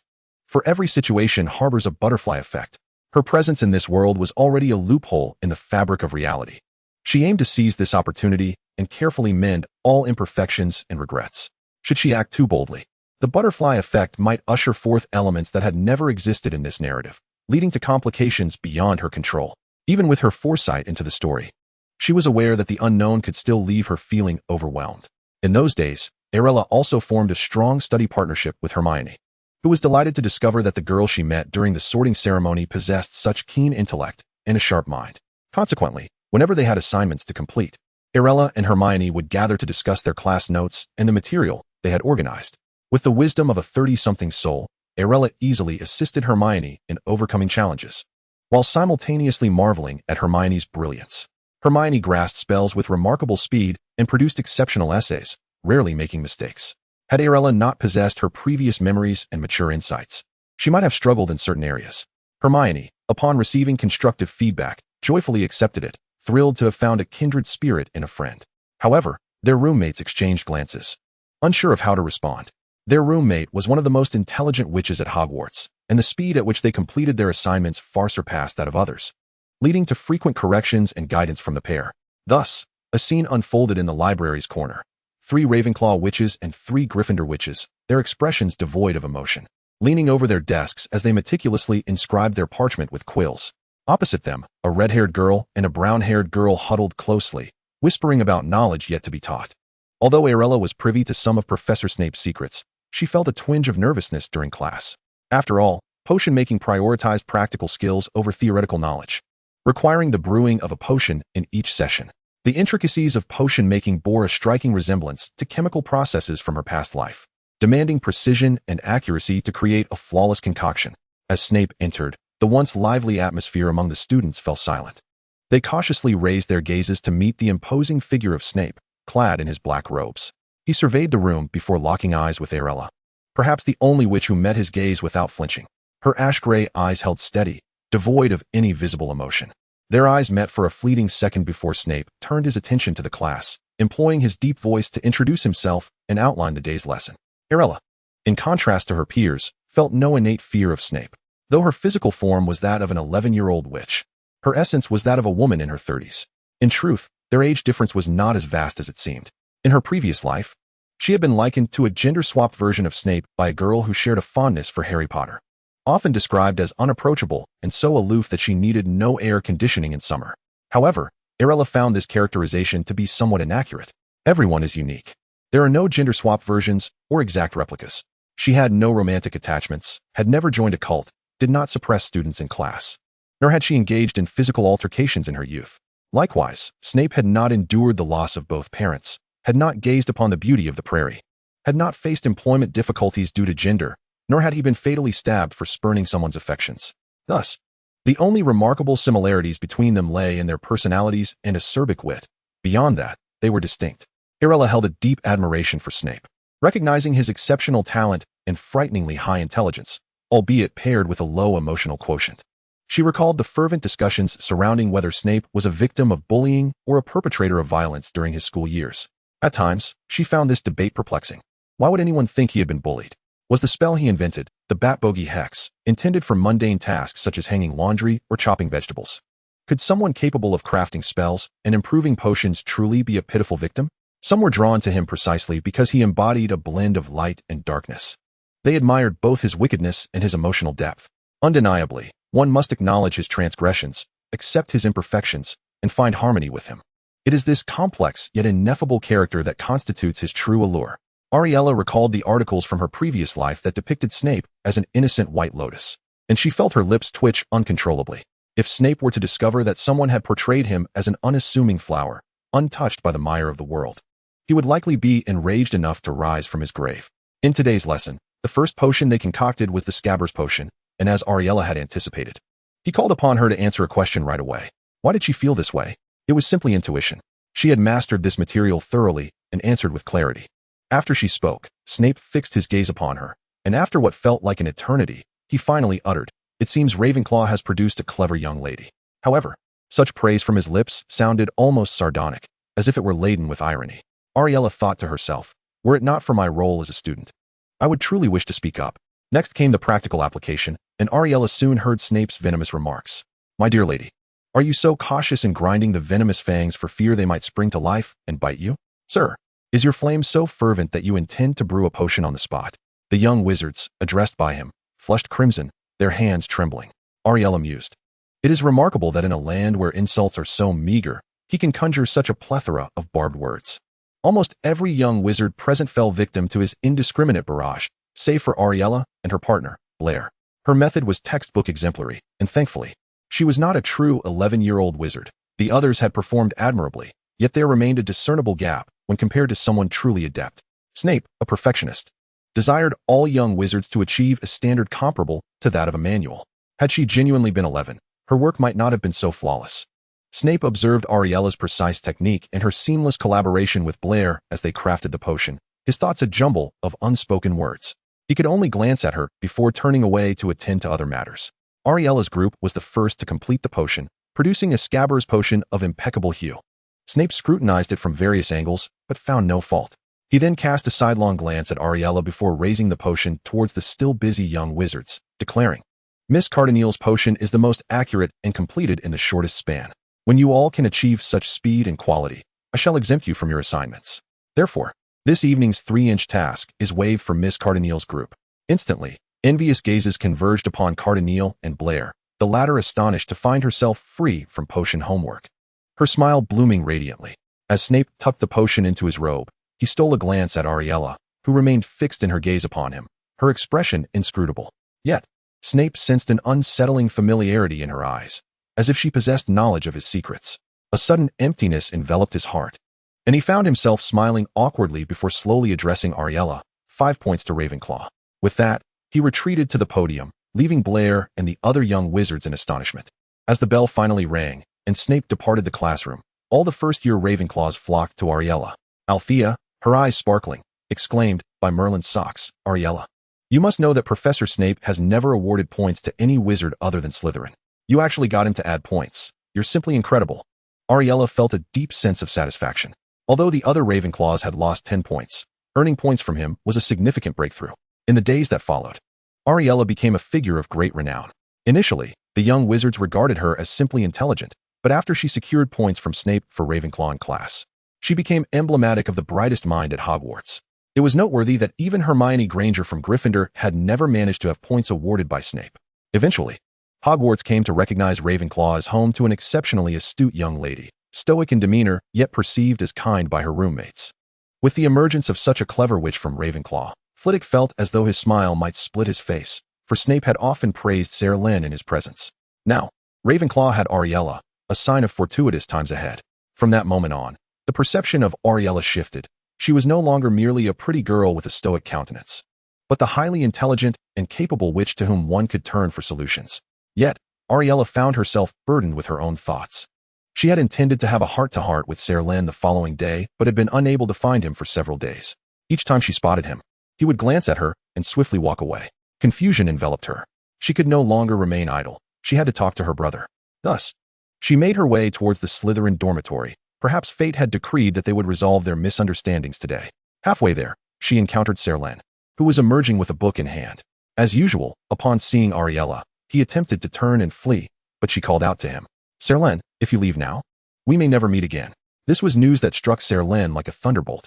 Always composed, he immediately turned around, hastening to Arilla's side and imploring. I did not mean to, Arilla. It's not that I wish to avoid you. As they spoke, Arilla noticed Sir Lynn's eyes glistening with unshed tears. He was already strikingly handsome, and now, with red-rimmed eyes looking at her, she found herself at a loss for words. At that moment, she noticed that his hand resting on her shoulder was wrapped in bandages. Furrowing her brow, she gently removed his hand and, with great care, grasped his wrist. Looking up to inquire what happened, Sir Lynn averted his gaze. No, it was an accident. He hesitated before admitting, after you mentioned it the other day, I accidentally cut my hand with a knife. Why would one's hand be cut by a knife?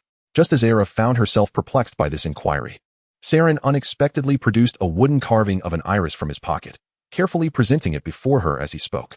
I had intended to carve this iris myself and gift it to you. I did not wish to upset you. It was never my intention to avoid your company. However, the iris is not yet complete. As he spoke, his eyes betrayed him once more, welling with unshed tears. Era gazed at the somewhat unrefined iris, taken aback.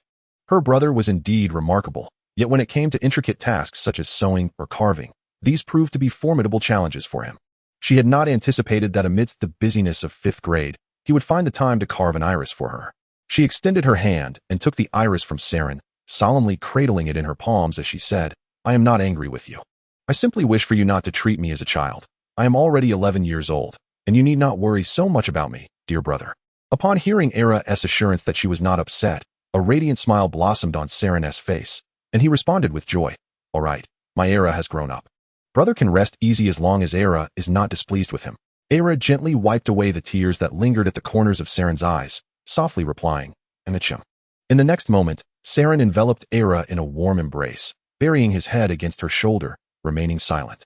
She could only sense the familiar fragrance of the 1,000 blooms on him, mingled with the rhythm of his deep breaths. This time, Era did not push him away. Instead, she reciprocated the embrace, gently patting his back to soothe him. In this secluded space, the usually stern and unyielding head of Slytherin held his sister tightly, as if they were destined to become one. In a place unseen by Era, Saren, who had moments ago been teary-eyed, wore a subtle smile as he held her even closer. Clearly, his sister had forgotten that he was already in 5th grade, fully capable of employing healing spells with ease.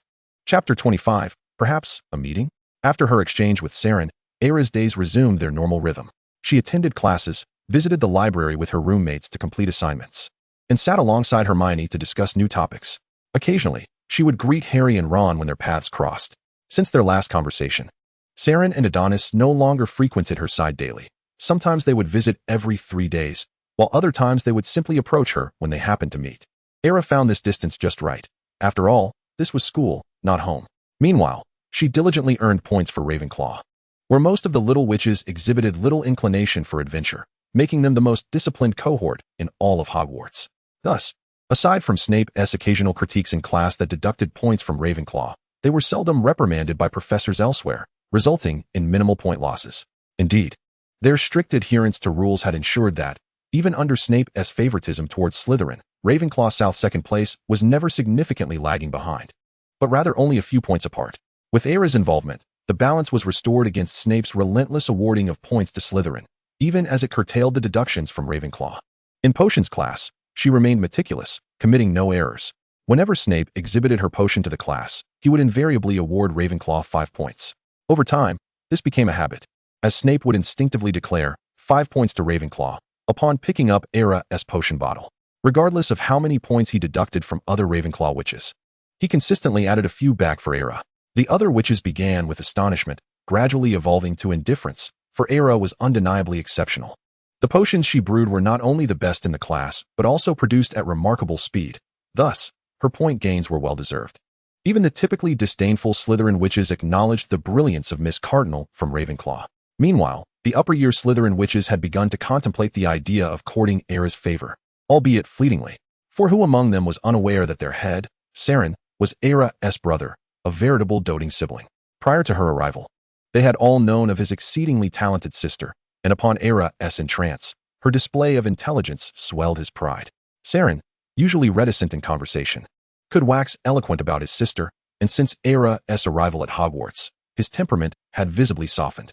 Truth be told, the siblings bore a resemblance. Both often wore stoic expressions. However, while Saren occasionally smiled at teachers and peers, Era had yet to reveal even a hint of a smile. There had been instances when upper-year Slytherin witches had approached Saren with intentions to befriend his sister, but upon hearing such propositions, he would stride over with a darkened expression, brandishing his wand and sternly declaring, "What audacity do you possess to covet Era?"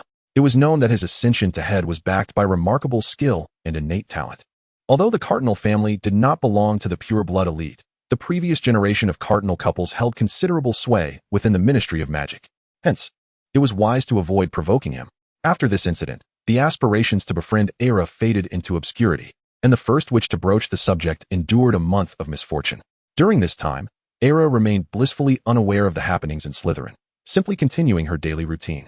It was during this period that she heard of Harry Potter's remarkable ascent to the Quidditch seeker position. Upon hearing this news, Era paused momentarily, her spoon hovering in midair before she resumed drinking as if unfazed. So, the plot had progressed to this point, she mused. At that moment, Ron's exuberant voice echoed throughout the great hall, drawing the attention of all the little witches toward the Gryffindor table. Already in the know, Era maintained her composure as the excited Blair turned to her, all the while calculating the time until the arrival of the owls. Blair, clutching Era tightly, exclaimed, "Merlin, Potter is simply incredible. He has become the Gryffindor Seeker in his first year." Era replied, "MHM. The match is approaching. I wonder how he will perform. Though he has risen to the position of Seeker in his first year, he is still quite young. What do you think, Era?" Era responded, "MHM. Do you think if he excels in the future, he might acquire a new broom? I've heard the latest model is the Firebolt 2000, which is particularly expensive." Era replied, 5. Huh. 5 years. 4. Huh. How did it become 4 years again? 3. Era, are you counting down? 2. 1. As the countdown for Arilla reached its conclusion, Blair followed her gaze and beheld the familiar owl, which every morning delivered letters to the little wizards. Soaring through the hall's window, she watched, wide-eyed, as a striking black and white owl, clutching a hefty package resembling a broom, made a beeline for Potter. It landed deftly before him, unceremoniously dropping the broom onto the table, splattering milk across Ron, who was in the midst of his meal. Blair stood there, utterly flabbergasted, her mouth agape, unable to utter a single word as she turned to look at Arilla. Merlin, she was well aware of Arilla's intelligence, but this foresight seemed almost eerie. She recalled that divination was typically an elective taken in the 3rd year. It took her a moment to gather her wits, and then she grasped Arilla's hand, urging her to rise and walk toward Gryffindor. Did she not know anyone from Gryffindor? It mattered little, for Adonis was currently at Potter's side. Adonis, as if sharing a silent understanding, turned and immediately spotted Arilla being led by Blair. He dashed forward, taking her other hand, and with uncontainable excitement declared to his sister, "Sister, Harry just received a new broom." At that moment, Harry had carefully unwrapped the package, revealing the latest model, the Nimbus 2000. Blair stared at her roommate in disbelief, wondering if this was the legendary innate seer. What was happening? Arilla, too, recognized the broom, which bore a striking resemblance to its cinematic portrayal, albeit far more splendid than an ordinary broom, emblazoned with the name Nimbus 2000. Adonis leaned in, His eyes filled with awe as he admired the broom beside Harry. Just then, Arilla felt a sudden gust of wind rush past her. Instinctively, she sidestepped and glimpsed a figure speeding toward the broom, a senior Gryffindor wizard. He bent slightly, reverently stroking the broom and exclaiming in admiration, "Nimbus 2000, the finest features, the swiftest speed, the smoothest maneuverability. My goodness." At that moment, Arilla deduced the identity of the boy who had nearly collided with her, Oliver Wood, the Gryffindor Quidditch captain, whose obsession with the sport surpassed that of any other. His daily routine revolved solely around Quidditch, and were it not for the constraints of classes and exams, he would undoubtedly devote every waking hour to practicing on the pitch. He would relish spending all 24 hours of the day there. If anyone approached him, his first thought was not of friendship or romance, but he would fix them with a serious gaze and inquire, "Are you attempting to steal my Quidditch strategies?" He was, in every sense, an exceedingly obstinate individual, aptly embodying his surname, Wood. Meanwhile, Harry gazed at the pristine broom in confusion, wondering aloud, "Who sent me this broom?" Just then, a melodious voice chimed from above. Perhaps it was a benevolent feline hero. He looked up to find Arilla staring at him with an impassive expression. Everything felt surreal to Harry. He knew Arilla rarely spoke, let alone joked or uttered anything amusing. Yet, those words had escaped her lips, her voice. The mention of a feline hero made him think of Professor McGonagall, the only animagus at the school who transformed into a tabby cat. He glanced toward the professor's table and saw Professor McGonagall gently stroking the very owl that had delivered his package, a smile gracing her features as she watched him. A radiant smile illuminated Harry's face, and he silently resolved to ensure he did not disappoint Professor McGonagall during the Quidditch match. Yet, simultaneously, he found himself mulling over Arilla's earlier words, feline hero. He had never expected her to utter such a phrase. In stark contrast, a certain corner of Slytherin was far from joyful. Draco glowered at the cheerful Gryffindor scene, gripping his fork so tightly it threatened to splinter. Clenching his teeth, he muttered, "It's Potter again. Why is it always him? How is he so fortunate?" His gaze, however, involuntarily shifted from Potter to the quietly standing Arilla beside him. At the moment their eyes met, Draco quickly averted his gaze, his thoughts swirling, unexpectedly filled with a sense of unease. Arilla felt the weight of his stare. After all, Draco had not been shy about playing tricks on her in recent days. First, he had attempted to scare her from behind, then swaggered over to challenge her with his wand, setting traps along her path and slipping prank notes into her books. To her, these childish antics were nothing new.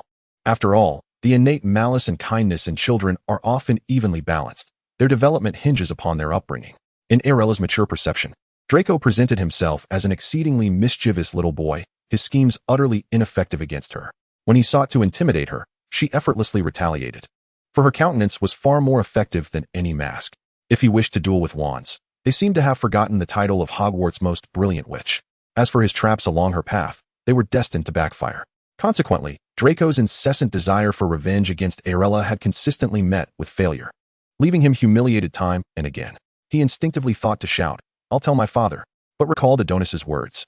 Thus, the boy who typically reveled in boasting about his father now found himself biting his tongue in front of Arilla, his eyes stinging with unshed tears, feeling as though he might cry at any moment. Arilla mused, "Why do I feel a sense of urgency to intervene?" This child, in his quest to prank her, had even abandoned his meticulous morning ritual of styling his hair with gel, letting it fall freely instead. However, Arilla found it rather charming. Children should embody their youth. Smooth hair is a fleeting luxury, and one day, excessive use of gel would lead to regret. Sensing Draco's scrutinizing gaze, Arilla lowered her own and turned her attention to the latest broom. She, too, harbored a desire to join the Ravenclaw Quidditch team. In her past life, she had galloped across the plains, braving the biting wind. Such gusts were anything but gentle at that speed. If she could traverse the fields against the northern winds, surely she could soar through the skies on a broom, transcending the clouds. She harbored a whimsical desire to soar through the skies upon a broomstick, curious if it would evoke the same exhilaration as galloping across a verdant meadow. However, she did not intend to join the ranks of the second-year students immediately, for she had myriad responsibilities to attend to. Such pursuits would likely be postponed until her third or fourth year. At that moment, Oliver, having just perused the broomsticks, suddenly recalled that in his haste he had collided with someone, a red-haired witch, if memory served him correctly. Upon turning, he found Arilla standing directly behind him. Their eyes met, and he was struck by an inexplicable sensation as he gazed into her tranquil depths. The last time he felt such a way was when he was being pursued by a ball. He cleared his throat awkwardly, straightened up, and addressed Arilla, saying, "I apologize for bumping into you. I am Oliver Wood, captain of the Gryffindor Quidditch team." Arilla bore no ill will regarding the incident. Yet she was somewhat taken aback to hear Oliver offer an apology. It was surprising that he could recall, amidst his excitement, the identity of the person he nearly collided with. She shook her head gently and replied, "It's quite all right, Wood. I am Arilla Caterneal." After this exchange, an odd silence enveloped them. For the first time in his life, Oliver found himself scratching his head in discomfort before stiffly turning back to observe the broomsticks once more. What had felt so peculiar moments ago. Meanwhile, Draco, with his head bowed and lips tightly pressed together, suddenly lifted his gaze, contemplating the figure of Potter at the center of the crowd. A triumphant smile crept across his face, as though victory was within reach. An amusing thought struck him. While he could not manipulate Arilla, he could certainly find a way to get to Potter. Arilla had yet to attend her first flying lesson, and her curiosity piqued over what her initial flight would yield. Conveniently, the lesson was scheduled for the following day, providing her an opportunity to witness the outcome. Today marked the defense against the dark arts class, and even someone as composed as Arilla found her brows furrowing upon entering the classroom. The pungent aroma was overwhelming. The intense scent of garlic seemed potent enough to vanquish 10 vampires. Yet, Arilla noticed something peculiar. Professor Quirrell did not face them during the lesson. Instead, he presented the back of his head, swathed in a purple turban, towards the Ravenclaw section. This struck her as odd. If Harry were present, it would be natural for him to turn and reveal the fragment of soul residing there. However, with only Ravenclaw and Hufflepuff present and no sign of Harry Potter, she wondered why he consistently directed the turban back of his head towards Ravenclaw. Furthermore, Arilla's intuition alerted her to a powerful gaze emanating from the purple turban during the lesson. In that instant, her grip on her quill tightened. Could it be that this individual had discovered something? Surely not. Her days had been utterly ordinary, devoid of suspicion. Even Dumbledore had not perceived anything amiss. Yet, why did the turban seem to be directed at her?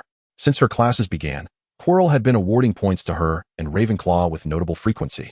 Reminiscent of a second Snape, clearly favoring Ravenclaw, or rather, entirely favoring Arilla herself. But what could be the reason?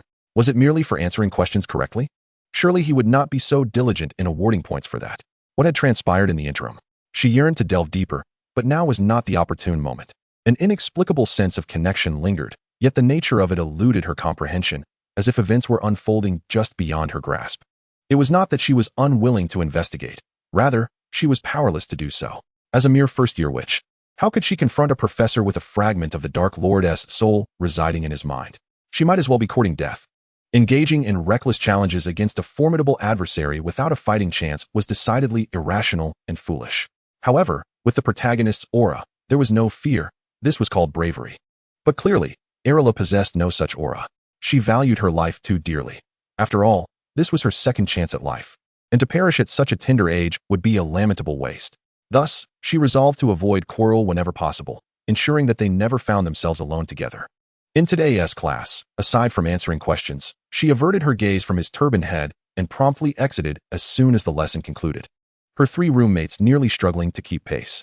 Just as Arilla and her companions were about to head towards the library, a figure abruptly appeared around the corner, blocking their path. It was a striking Slytherin boy, seemingly of the same year, with an alluringly handsome visage, bronze skin, and golden eyes that captivated attention at once. Though only 11 years of age, he already hinted at a future brimming with charisma. Leaning casually against the wall, he addressed Arilla with a playful tone. "Long time no see, Miss Caterneal." Arilla furrowed her brow in displeasure at his words and retorted, "I believe we do not know each other, sir." Upon hearing her reply, the boy chuckled lightly, straightened up, and strode towards her with purpose. Instinctively, she took a few steps back, only to find him standing unnervingly close, as he lightly remarked, "You saw me change the other day. How could you forget me so soon? It's rather disheartening." Chapter 26. Teasing. As Arilla processed the boy's words, a chill ran down her spine, and her pupils dilated in shock as she regarded him. Her 3 roommates, who had been trailing behind her, stared in disbelief at the boy who had just uttered such brazen words, their expressions mirroring astonishment as they looked at Arilla. Merlin's beard, what was happening? Yet, after their initial shock, the girls quickly regained their composure. How could Arilla have possibly spied on someone changing? Absolutely impossible. Arilla, too, quickly collected herself. Standing tall and responding coldly to the boy before her, "I accidentally entered the room that day, and I believe I have already apologized for that. Furthermore, I did not see your face, sir."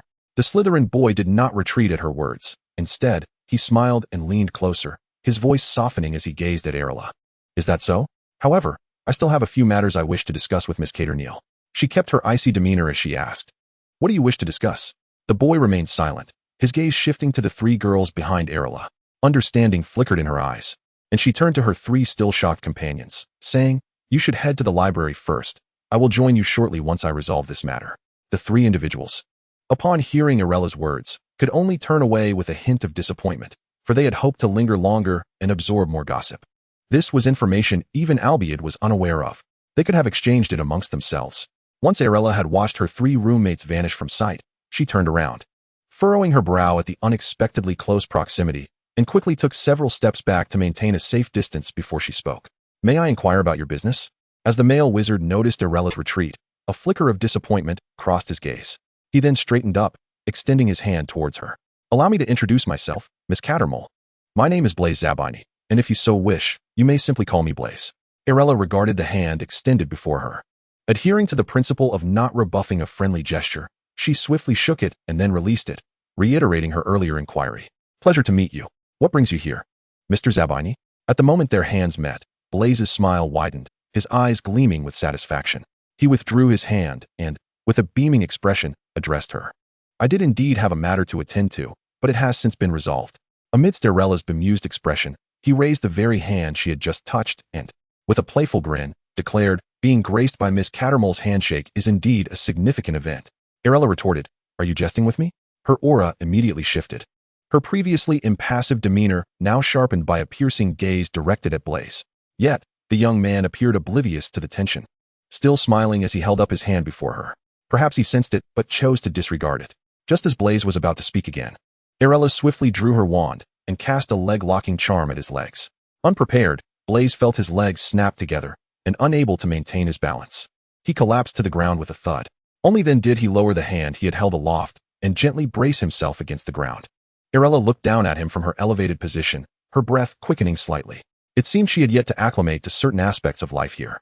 He was but 11 years old, yet he behaved with a flirtatiousness typically reserved for adults. What an absurdity! At such a tender age, one ought to focus on their studies and engage in innocent games on the playground, perhaps even accompany friends to the restroom. She understood that the educational approaches here differed from those in her homeland.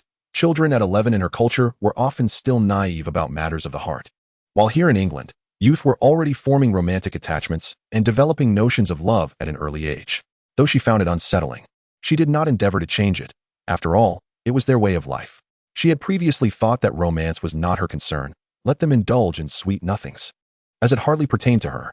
Who could possibly utter such saccharine declarations to a face that remained unchanged throughout the seasons?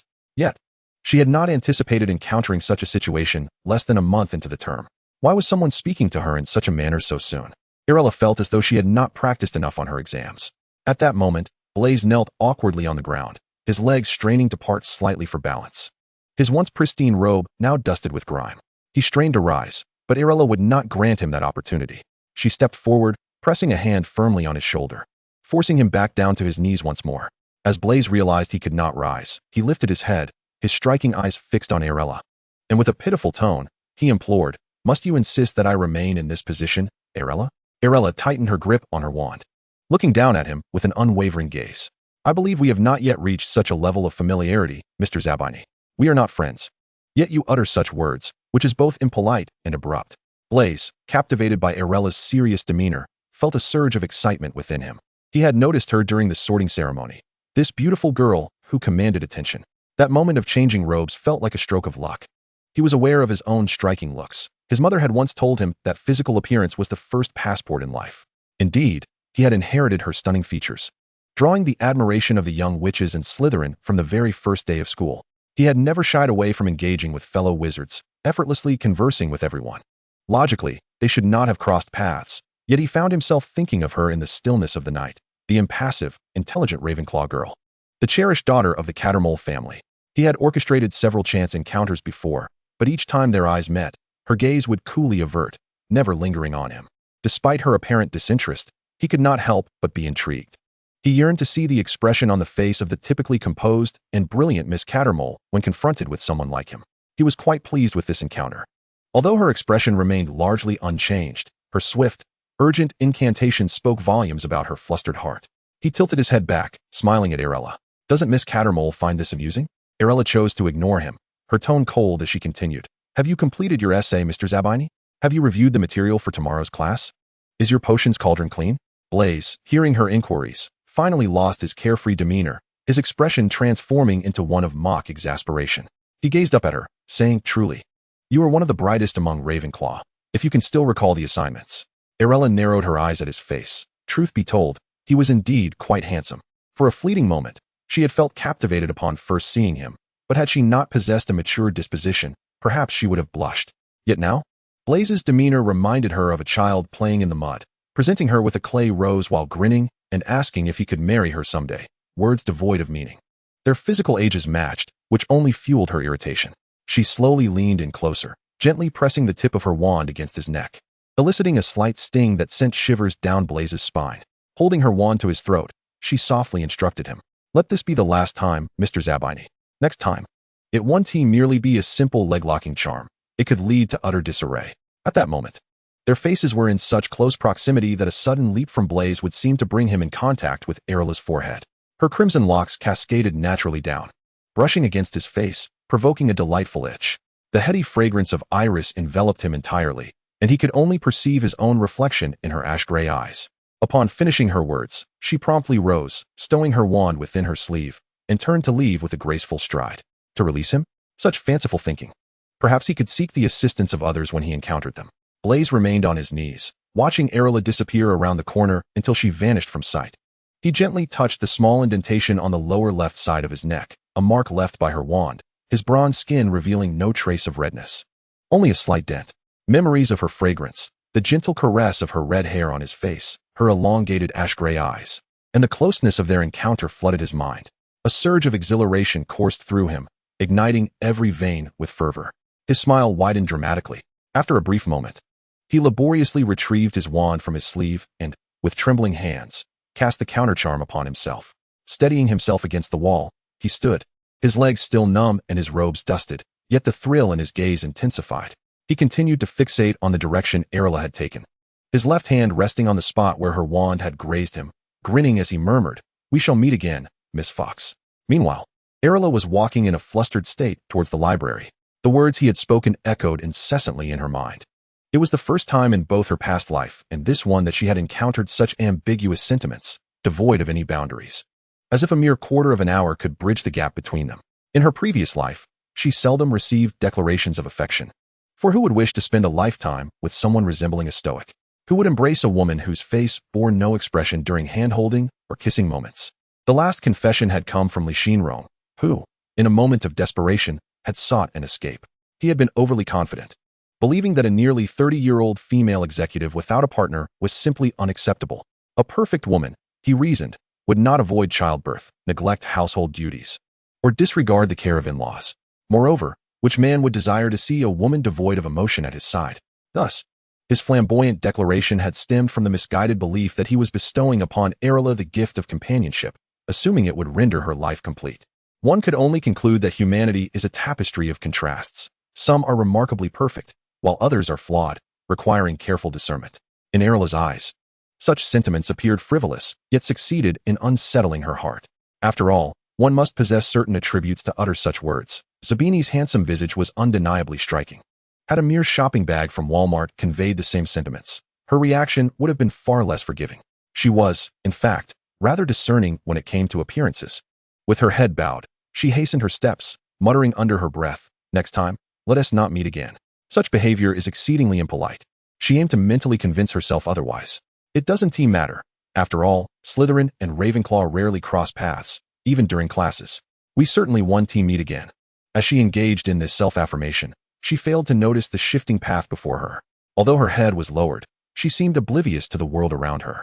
Consequently, the staircase, which had always been stable, suddenly transformed, and as she attempted to descend, she found herself caught off guard by the abrupt change. Her previously steady posture faltered, and despite her efforts to regain balance, it was too late. Realizing she was bound to tumble, she instinctively wrapped her arms around herself, curling inward to minimize the impact of her fall. In that fleeting moment, she tightly shut her eyes, bracing for pain. Yet, instead of the anticipated discomfort, she was met with a warm, encompassing embrace, accompanied by a delicate scent of orange blossom. Had she been caught and held? This was an unexpected turn of events for Arilla. She opened her eyes in a flurry, verifying the safety of the stairs before glancing up at the boy who had caught her. He was clad in Hufflepuff robes, and as Arilla lifted her gaze, he lowered his head, looking at her with concern. Are you all right? Chapter 27, Cedric. At the sound of his words, Arilla sprang from his embrace like a startled bird, retreating a few swift steps until she found a distance she deemed relatively safe. Lowering her head, she closed her eyes to steady her breath, feeling an overwhelming sense of irritation today. First, the garlic scent that permeated her classes all morning, then the unexpected flirtation from a stranger in Slytherin, and now the humiliation of being held. She would rather tumble down this deserted place than be caught like that. How mortifying, especially with this Hufflepuff wizard. Noticing her silence, he stepped closer, his voice filled with concern. What's wrong? Are you feeling unwell? Do you need me to take you to the infirmary? Upon hearing these three questions, Arilla lifted her head, finally taking in the boy's features. He appeared to be an upper-year Hufflepuff student, with a touch of rosy color on his cheeks, brown hair, and striking brown eyes, undeniably handsome. The sight of such a charming wizard from Hufflepuff suddenly filled her heart with an ominous premonition.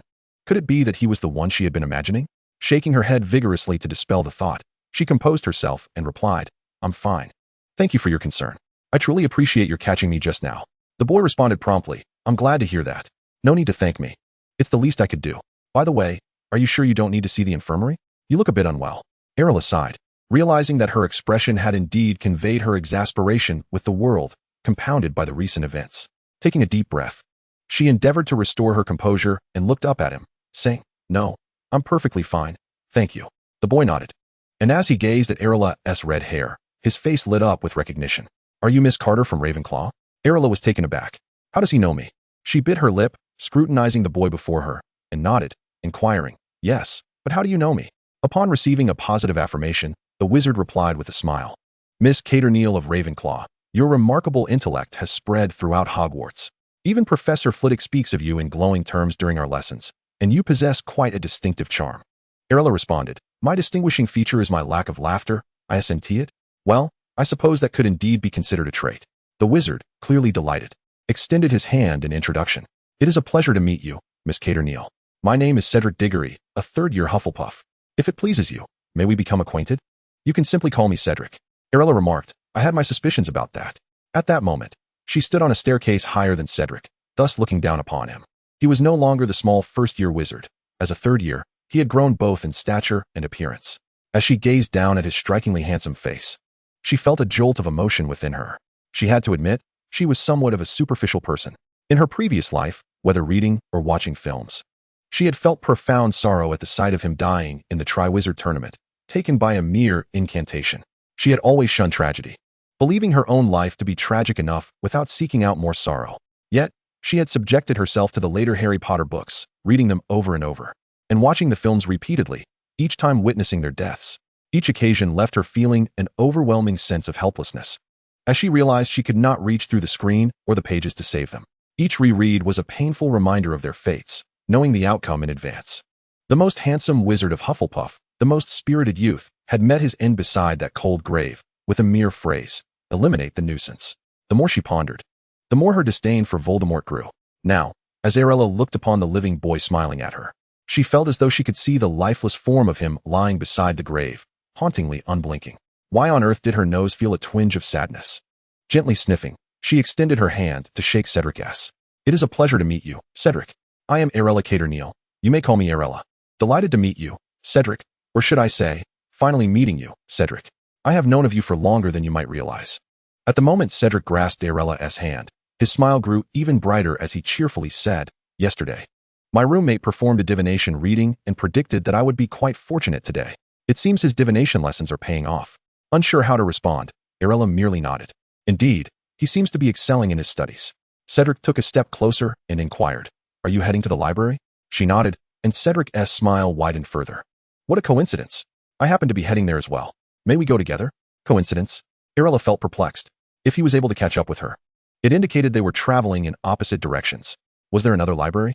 Never mind, she thought. Perhaps he simply changed his mind midway. She needed to hurry to the library, having already spent too much time here. She was nearly half an hour behind schedule according to her library plan. Thus, she nodded and replied, Then let us walk together. With that, she descended the staircase first, and Cedric, noticing her movement, took long strides to follow closely behind her. On the way to the library, Arilla remained silent. Absorbed in contemplating how to write her paper, pondering how her three companions were faring on theirs and whether she would need to assist them later. Unbeknownst to her, Cedric's gaze remained fixed upon her. He stood significantly taller than her now, merely needing to lower his head slightly to behold her. He noticed her head bowed, lost in thought, and observed a curl of her hair bounce with each step, while the iridescent pendant of an iris flower around her neck glimmered in the sunlight. The fragrance of irises enveloped him. It was an unforgettable scent. His mother had once planted irises in their garden, and he only remembered the fragrance, not paying it much heed. But upon encountering Arilla, the once fuzzy memories of purple irises from his childhood became starkly vivid. This prompted him to recall their first meeting, which he had actually noticed during the sorting ceremony. It was indeed difficult to ignore a girl like Arilla, with an extraordinarily beautiful face and a striking presence. Yet hardly ever smiling, she caught his attention. He had thought to himself that if she were sorted into Hufflepuff, he would certainly want to get to know her. But alas, she was placed in Ravenclaw. Nevertheless, he had learned her name, Arilla Neal. He had encountered her numerous times, in the library, the Great Hall, or the corridors. Often she was accompanied by her roommates, yet most times she was alone, quietly poring over her thick study materials in the library or listening to her three companions chat while she ate lunch in the hall, occasionally darting through the corridors like a ghost, leaving a trace of iris fragrance in her wake. He found it odd that despite being from different houses, possessing different personalities and years, he could instinctively spot her amidst the crowd. Perhaps it was the brilliance of her red hair that captivated him. Arilla's hair, he was certain, was the most striking in all of Hogwarts, vivid and dazzling. Yet she belonged to the most composed house, Ravenclaw. Her ash-gray eyes, paired with their elongated, fox-like shape, made her visage unforgettable. The vibrant red of her hair against the calm blue of her house formed an unimaginable contrast. He yearned to know her, truly. But why? He had asked himself this question. In that moment, numerous reasons flooded his mind. He adored the scent of irises. She was intelligent. She was exceptional. She was perfect. He wished to befriend her. As they walked side by side, the younger wizards around them could not help but widen their eyes in astonishment at this peculiar pairing. What an unusual combination. Cedric Diggory of Hufflepuff and Arilla Neal of Ravenclaw were both well-known figures within their respective houses. Who would have thought they would be seen together today? Yet, Cedric was renowned for his gentleness and kindness, always wearing a smile as warm as spring sunshine, while Neal appeared to be his polar opposite, meticulous and devoid of any smile. The two seemed like a juxtaposition, yet here they were, an unexpected convergence of opposites. The younger wizards gathered around, whispering amongst themselves. As Ariel approached the library and drew near her three roommates, she was met with their identical expressions of astonishment. Feeling somewhat self-conscious, she lowered her gaze and took a seat beside Blair, offering an explanation. I accidentally tripped on the stairs just now, and Cedric helped me. He happened to be heading to the library as well, so we came together. At their tender age, the young ladies were particularly fond of gossip and chatter. Ariel's words, however, were unlikely to placate them. Yet, they nodded along outwardly, while frantically passing notes beneath the table. Goodness gracious, Merlin! What a marvel this was! It was serendipity at its finest. As the three girls reveled in their private exchange, Ariel swiftly gathered the parchment laid before them, scrutinizing its contents. The trio, oh dear, were in trouble. Indeed, as Ariel perused the exceedingly erratic writings on the parchment, she felt the veins on her forehead throb in protest. Gently, she placed the three sheets before them and turned to face them, her expression devoid of emotion. What have you written here? Today's submissions are particularly lacking. Bear in mind, while you three may not complete assignments as swiftly as I do, being Ravenclaws, you ought not to struggle too greatly with your tasks. Perhaps the presence of Cedric and Ariel had left them so flustered that their writings were a jumbled mess. Alani chuckled softly, rubbing her hands together, and leaned in to whisper to Ariel, "Forgive us, Ariel. We promise not to let it happen again.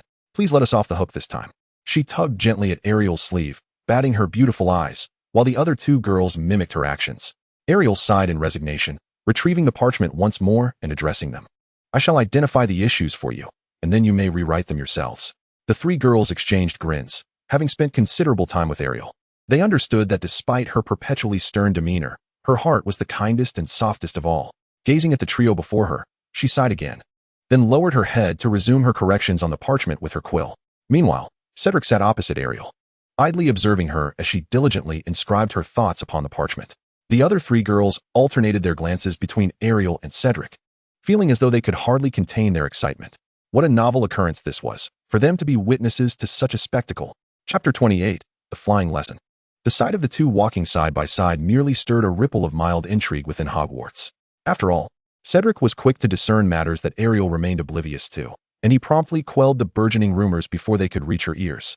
Gossip in school may spread rapidly, but for Ariel, it could take a week or longer to reach her, for she had little interest in such trivialities.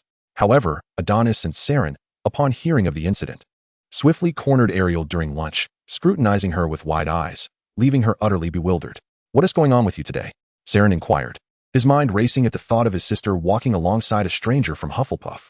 He could hardly contain the tempest of emotions that surged within him. He remembered wanting to see Ariel immediately, to grasp her hand and meticulously erase any trace of that man from her life. He found it unfathomable to imagine Ariel, at just 11 years of age, in the company of an unfamiliar male.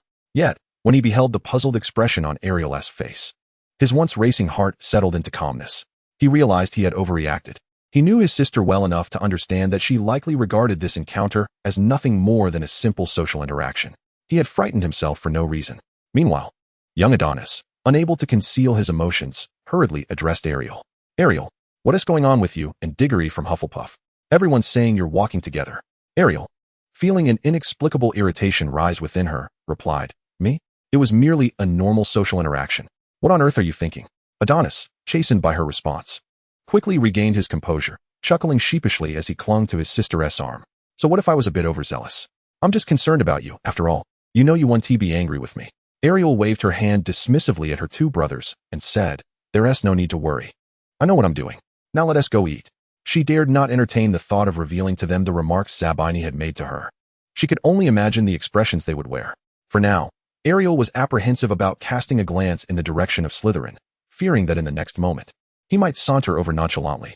However, she reassured herself that if he did so again, it would not merely be a simple leg-locking charm. Upon learning the truth, Adonis felt a sense of relief, only to recall something else and turn to Ariel. "Sister, did you know that Malfoy has challenged Harry and the others to a duel this weekend?"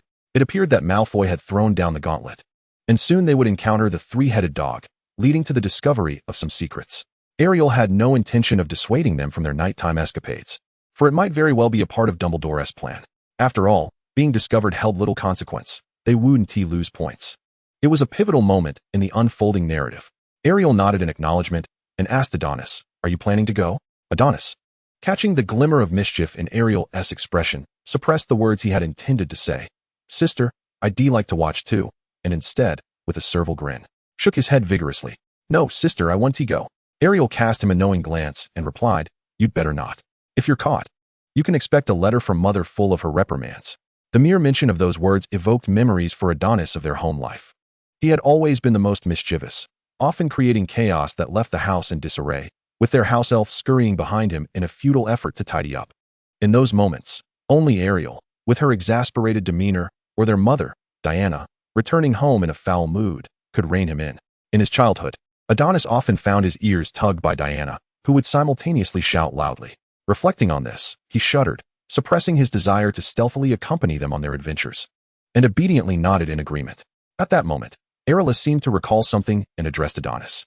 "By the way, inform them that if they encounter any difficulties or dangers, they can sing a gentle song." Singing? Why would Arilla suggest that? Could she have foreseen the potential dangers Harry and the others might face during their confrontation?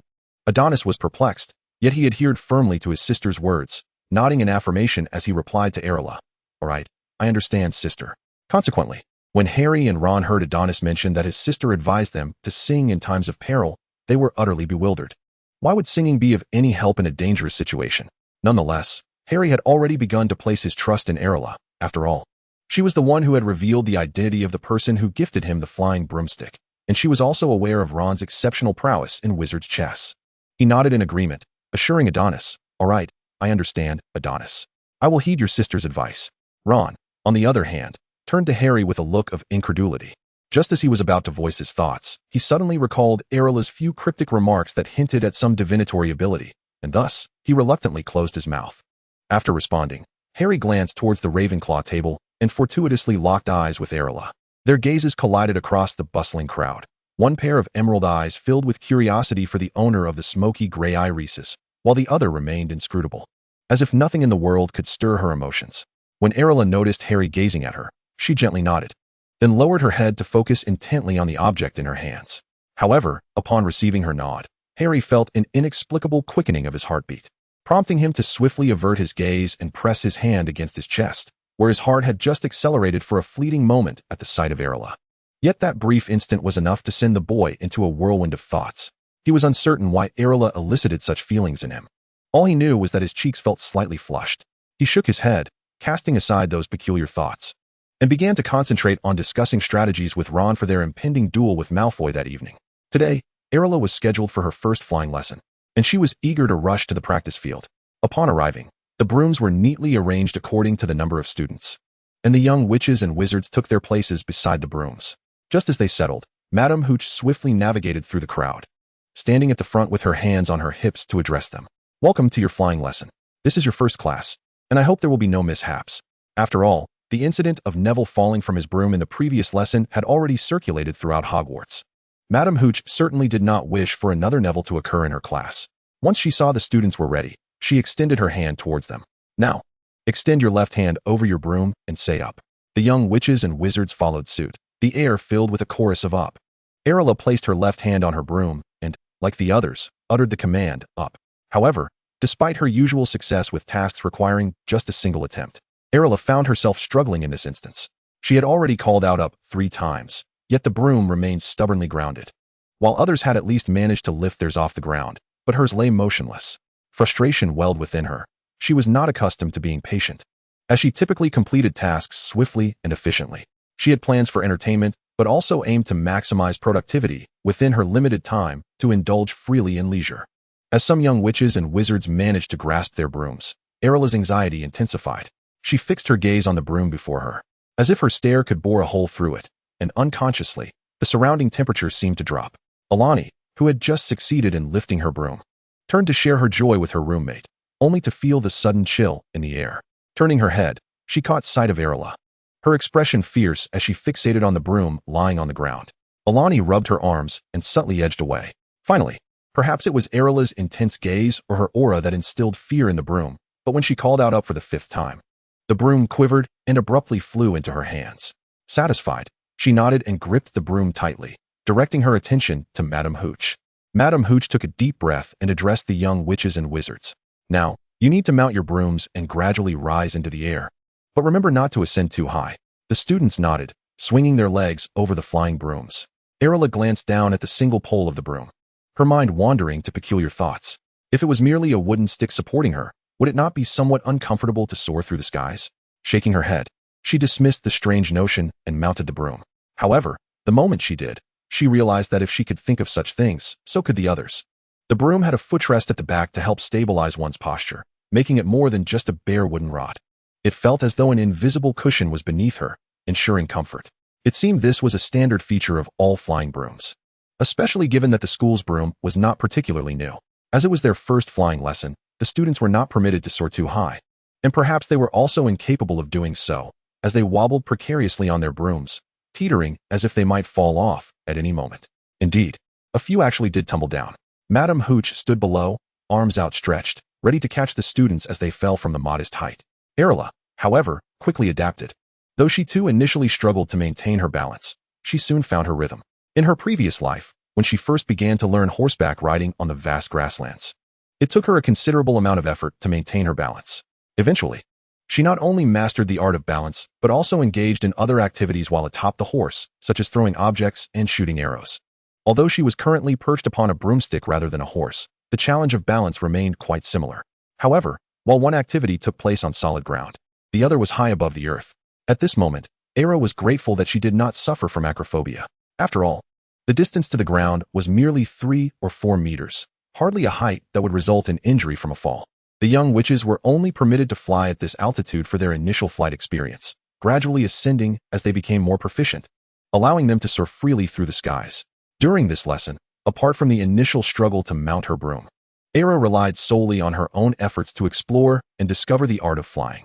Once she felt sufficiently confident at this height, she assisted her roommates, who, under Arilla's guidance, successfully learned to maintain their balance on the flying broom and gradually take to the air. After class, the girls animatedly chattered about their excitement, asking, "When is our next flying lesson? I can't wait for another round. Why are first-year students not allowed to fly on broomsticks?" At that moment, Arilla felt a surge of excitement herself. The wind had tousled her hair, giving it an ethereal quality, and remnants of the breeze lingered on her face. She too looked forward to the next flying lesson. Today, apart from the flying class, there were no other lessons or assignments, as it was Friday.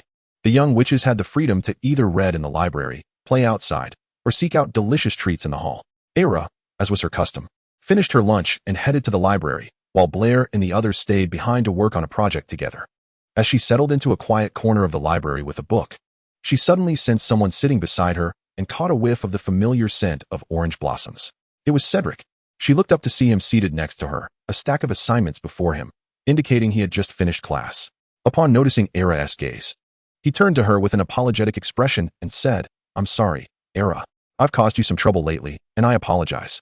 In truth, Arilla did not feel troubled. The gossip had dissipated before it even reached her ears, and as a mature soul, she was indifferent to such trivialities.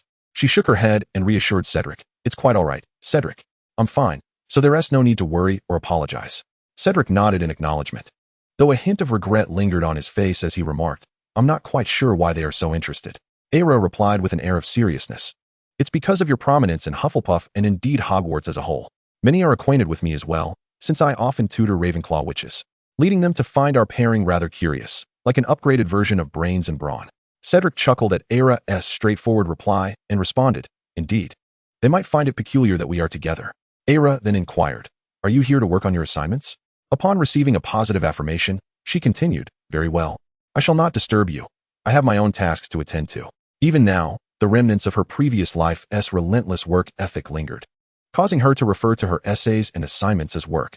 Cedric, however, found nothing strange about it. Perhaps he considered it a personal quirk, and he smiled as he replied, "All right, if I'm not interrupting you, I'll continue with my assignments here." Arilla nodded, indicating that it was no problem, and turned her attention back to her own work. Cedric likewise turned his focus to his textbook and the parchment on which he was writing. The surroundings fell into a tranquil silence, punctuated only by the gentle rustling of pages. A commonplace weekend passed, and as Monday arrived, Arilla, as usual, joined her 3 roommates for breakfast in the Great Hall before preparing for class. However, just as they settled in, Hermione from Gryffindor spotted Arilla, leaping from her seat and hurrying to Arilla's side. Grasping Arilla's hand tightly, her eyes sparkled with excitement as she exclaimed, "Oh my goodness, Arilla, do you possess some prophetic ability? That was incredible." Arilla, sensing that Hermione's reaction stemmed from her earlier mention of singing, feigned ignorance and asked, "What is it, Hermione?" Hermione glanced at the other 3 girls, then pulled Arilla aside to whisper, "Oh my gosh, Arilla, you are truly remarkable." Through Hermione, Arilla learned of the events that transpired the previous evening. Initially, just as in the tales, they had accepted Malfoy's challenge and stealthily made their way to the designated meeting spot, only to realize they had been duped when Malfoy failed to appear. Just as they contemplated returning, Mrs. Norris, the cat, was nearing their side.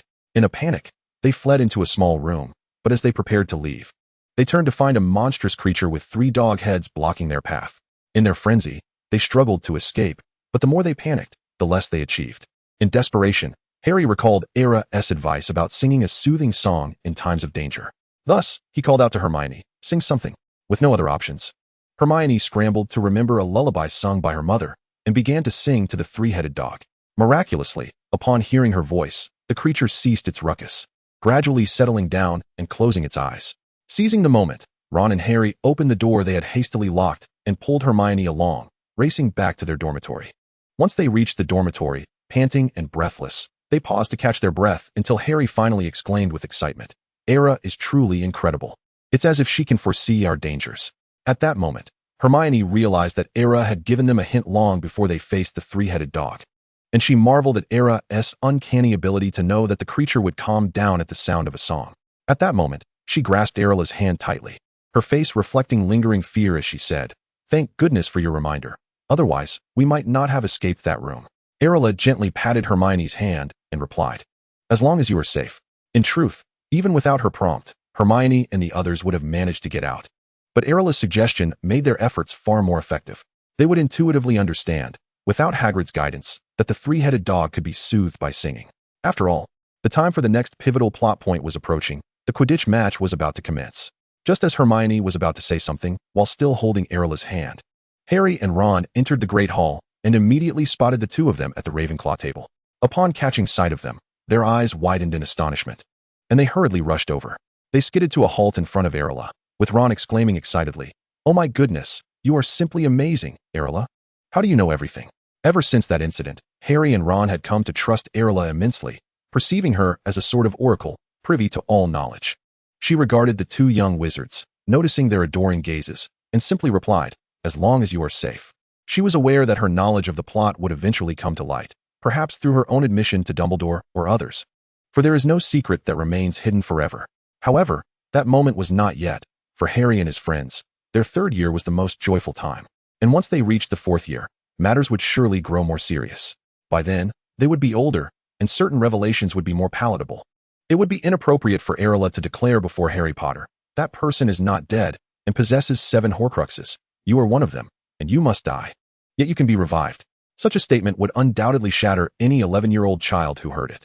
When Arilla took her seat at the table, she noticed the curious gazes of 3 young girls. However, this time, she did not divulge anything as she had in the past, merely shaking her head gently. After all, it was best not to involve too many innocent parties in these matters. The fewer people entangled, the greater the chance for everyone's survival. The 3 girls, seeing Arilla's expression, withdrew their gazes with slight disappointment and began to tackle their breakfast. Following this incident, it seemed that no other significant events occurred during that time. The only major happening was the impending Quidditch match. Harry and his friends had been curious about why that ferocious 3-headed dog was in Hogwarts, and they had searched for answers in books. However, due to their academic obligations and the double burden of preparations for the match, they temporarily set the matter aside. After all, the most critical issue for Harry at that moment was the Quidditch match. This was his first time participating, and everyone was watching to see what prowess the first-year Gryffindor, who had made an exception to join the team, would display, whether he would lead them to victory or face defeat. Thus, the weight of expectation upon him was considerable. Each day, he endured rigorous training under the guidance of his captain, Oliver Wood, for 4 to 5 hours, emerging from practice drenched in sweat, as if he had just been pulled from the water. Every part of his body ached, and he found it increasingly difficult to concentrate in class, even growing indifferent to Snape's deducting points. Observing the listless Harry, Snape sensed an unusual drop in the atmosphere and briefly entertained the notion of confining Mr. Potter to 2 weeks of detention.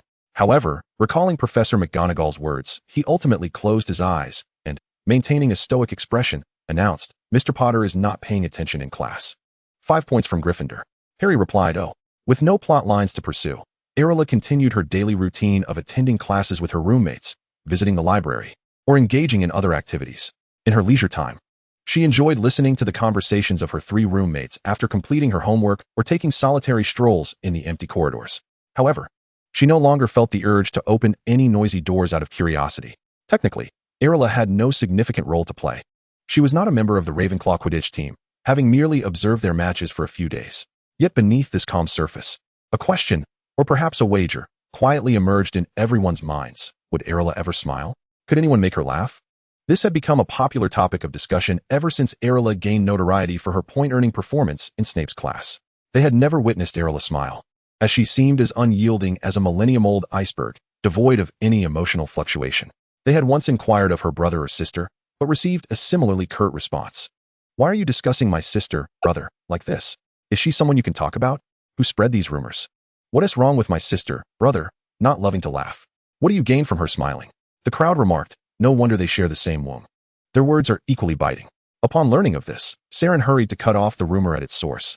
Yet he seemed unable to locate the origin of the gossip and could only suppress the chatter within his limited authority. Adonis, meanwhile, kept an eye on the situation from the Gryffindor side. As soon as the rumor surfaced, he promptly countered, "My sister just doesn't smile. She can laugh. And her laughter is especially gentle." Finally, after nearly a month, the rumors reached Arilla's ears. She simply responded, "Oh." In her previous life, she had faced a similar issue. Her classmates had wagered that whoever could make Arilla smile would earn a semester's reprieve from cleaning duties. Unfortunately, that privilege remained unclaimed until their graduation, as Arilla had never smiled. She recalled a classmate jokingly saying, "It's more realistic to wish for our sheep to give birth to 10 lambs than to make Arilla laugh." Having heard such remarks before in her past life, they no longer affected her. After all, they were not particularly scathing comments. It was merely a question of whether she would ever smile. All were merely 11-year-old children, and such thoughts were not surprising. She did not take the matter to heart, even telling Saren and Adonis not to worry, only to receive responses full of exasperation from the 2 wizards. "You, Arilla, are simply too kind. How can this be acceptable, sister? Such remarks are terribly impolite." "Arilla, how could she express that she truly did not mind?" "Well, perhaps it is a matter of cultural differences." Uttering such words here might evoke feelings of sadness or distress in British children. However, for Arilla, it truly mattered little. One day, as she sat alone in the corridor engrossed in her book, she suddenly became aware of two pairs of identical footsteps approaching from behind. When she turned her head, she spotted the Weasley twins attempting to stealthily pass her by. She gazed at them with a mixture of bemusement and exasperation, saying, "I can hear you. There's no need to frighten me." If Draco's pranks were intended to bring Arilla misfortune, the twins' antics were purely for the sake of playful amusement. They were not averse to tricking her into consuming rainbow candies that induced incessant sneezing, nor did they shy away from sneaking up behind her in an effort to startle her. Yet, it became evident that such tricks were utterly inadequate when faced with Arilla's discerning nature. She was well aware of the twins' mischievous tendencies. She had no desire to partake in the sweets they offered, and their blatant footfalls were hardly subtle. As the twins sensed their impending failure, Arilla turned back to her book, prompting their faces to fall in dismay as they sighed and lamented. "Can't you allow us to succeed just once, little Arilla?" Arilla replied, "No." The twins responded with a resigned, "Oh." Since their first greeting on the second day of school, the twins had transitioned from addressing her as the polite Miss Carter to simply Arilla or little Arilla. Arilla harbored no animosity towards the twins, and thus she had accepted their newfound nickname with ease. After all, their whimsical personalities were rather disjointed, akin to singing in discord. They soon shook off their disappointment and, invigorated, squatted beside her, intrigued, and asked, "Are you aware of the recent happenings concerning you, little Arilla?" Arilla calmly turned a page and nodded slightly, replying, "Yes." George, with a curious expression, inquired, "So, will you smile?" Fred added, "You must know that you are the first person we've encountered who remains unfazed by our antics." The twins exchanged a glance and, in unison, lamented, "This is utterly disheartening." Upon hearing this, Arilla set her book aside and regarded them with an unruffled expression, asking, "Do you wish to see me smile?" The twins exchanged a knowing look, signaling their shared excitement, and exclaimed, "Of course." They gazed at the previously expressionless girl, whose lips then curled into a rather peculiar semblance of a smile, distinct from the ordinary smiles of others. In contrast to the typical upward curve at both corners of the mouth, Arilla's smile appeared asymmetrical, one corner flat, while the other curled upwards. This smile cast an unexpected chill over the previously warm atmosphere. "Why do I have goosebumps on my arms?" one twin murmured. In the blink of an eye, Arilla reverted to her original expression, her eyes sparkling with interest as she observed the twins, who appeared momentarily dazed. "What do you think?" she asked. Fred was the first to recover, awkwardly grasping George's arm while managing a smile. "Quite nice, very charming." With that, the two made a hasty retreat. And once they reached a secluded spot, George, still shaken, turned to Fred and said, "Did you feel that, Fred?" When Arilla smiled, "I felt a chill." Fred nodded gravely in agreement. Meanwhile, Arilla, watching their retreat with a shake of her head, redirected her focus back to her book, though a genuine smile graced her lips. This smile was unlike the earlier oddity. It was a perfectly normal expression, illuminated by the sun's rays, reminiscent of a celestial angel descending from above. She could indeed smile. She was not truly devoid of emotion. However, this smile was the result of extensive practice in her previous life, coupled with solitary rehearsals before the mirror in this one, striving for a semblance of normalcy. Ultimately, she still struggled to overcome the barriers within her heart. The earlier display had merely been an attempt to momentarily quell the curiosity of those around her. After all, it could become quite bothersome if everyone approached her seeking to witness her smile. At the very least, it afforded her a fleeting moment of peace. Chapter 30. The Quidditch match. On a bright and sunny morning, the Quidditch match commenced. As a Ravenclaw witch, Arilla felt it was her duty to cheer for her house's team. Before she had even fully awoken, Blair had affixed a Ravenclaw banner to her cheek. She soon noticed that every table was adorned with a small blue flag proclaiming, "Go Ravenclaw." Being aware of the unfolding events, Arilla knew that Ravenclaw would ultimately lose in their first match, thereby relinquishing their chance for the championship title. However, she had observed the Ravenclaw players' training sessions. They were no different from their counterparts in other houses, dedicating their spare time to practice on the pitch and strategizing their gameplay.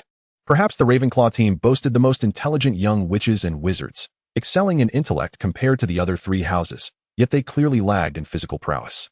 Quidditch, after all, was not solely a battle of strategy. It was also a test of endurance and stamina. With no classes scheduled for the day, the four young girls prepared themselves and made their way to the Quidditch pitch, eagerly anticipating the first match. The competition involved two houses competing against each other, culminating in a chase for the golden snitch to determine the ultimate victor. Arilla found herself intrigued, as this was her first Quidditch match at the school. Unsurprisingly, Ravenclaw faced defeat against Hufflepuff, leaving Gryffindor and Slytherin to vie for the championship title. The Ravenclaw witches and wizards felt disheartened, some even discarding their flags in frustration before turning away in indignation. Nevertheless, many offered words of encouragement to their team, saying, "You did wonderfully. It's all right. We'll do better next time." As noon approached, the championship match between Gryffindor and Slytherin commenced. Arilla moved from her position in the middle to the front row, her focus unwavering as she gazed down at the pitch and occasionally cast her eyes toward the professor's box. It was not merely the Gryffindor versus Slytherin match that promised excitement. It was the spectacle that awaited. Yet, as the most crucial moments had yet to unfold, Arilla crossed her arms, keenly observing below. She noted the fierce glares exchanged between the competing players, with Harry appearing particularly small among the older students, gripping his broom tightly as he radiated palpable tension. The rivalry between the two academies has spanned many years, and this competition was imbued with personal sentiments. As Madame Hooch declared the commencement, the players from both academies swiftly mounted their brooms and ascended to the highest altitudes. The match commenced with fervor, embodying both beauty and intensity. Regardless of which academy was competing, the spectacle was undeniably captivating. Arilla, upon witnessing their ascent, retrieved a pair of rudimentary sunglasses she had crafted from her bag. The sunlight was blinding, and gazing upwards at the Quidditch match could easily strain the eyes. Thus, wearing glasses would alleviate the discomfort. Naturally, she had also fashioned sunglasses for her 3 roommates, and upon donning them, the young girls were astonished to discover, wow, not only can we see clearly, but it's also not glaring. Arilla, modestly waving her hand, replied, "These are Muggle items." Among the trio, only Blair was of mixed blood, the other 2 were pure bloods. And Blair had lived her entire life in the wizarding realm without venturing outside. Thus, upon learning that these were Muggle sunglasses, the 3 girls were left in a state of astonishment. Goodness, Muggle items are remarkably useful.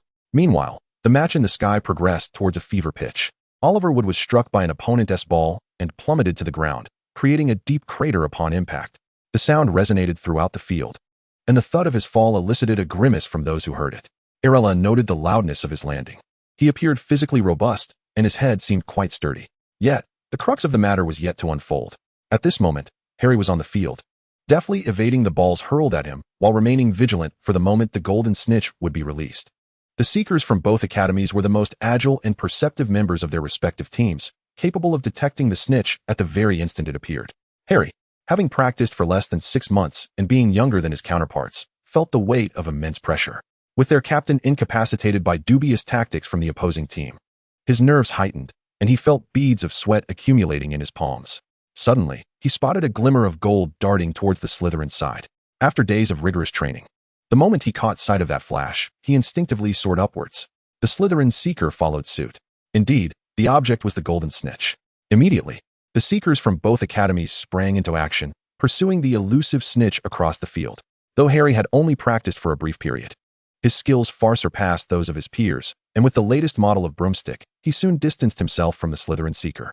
Just as he was about to close in on the snitch, his broom began to behave erratically, shaking violently beneath him in an attempt to dislodge him.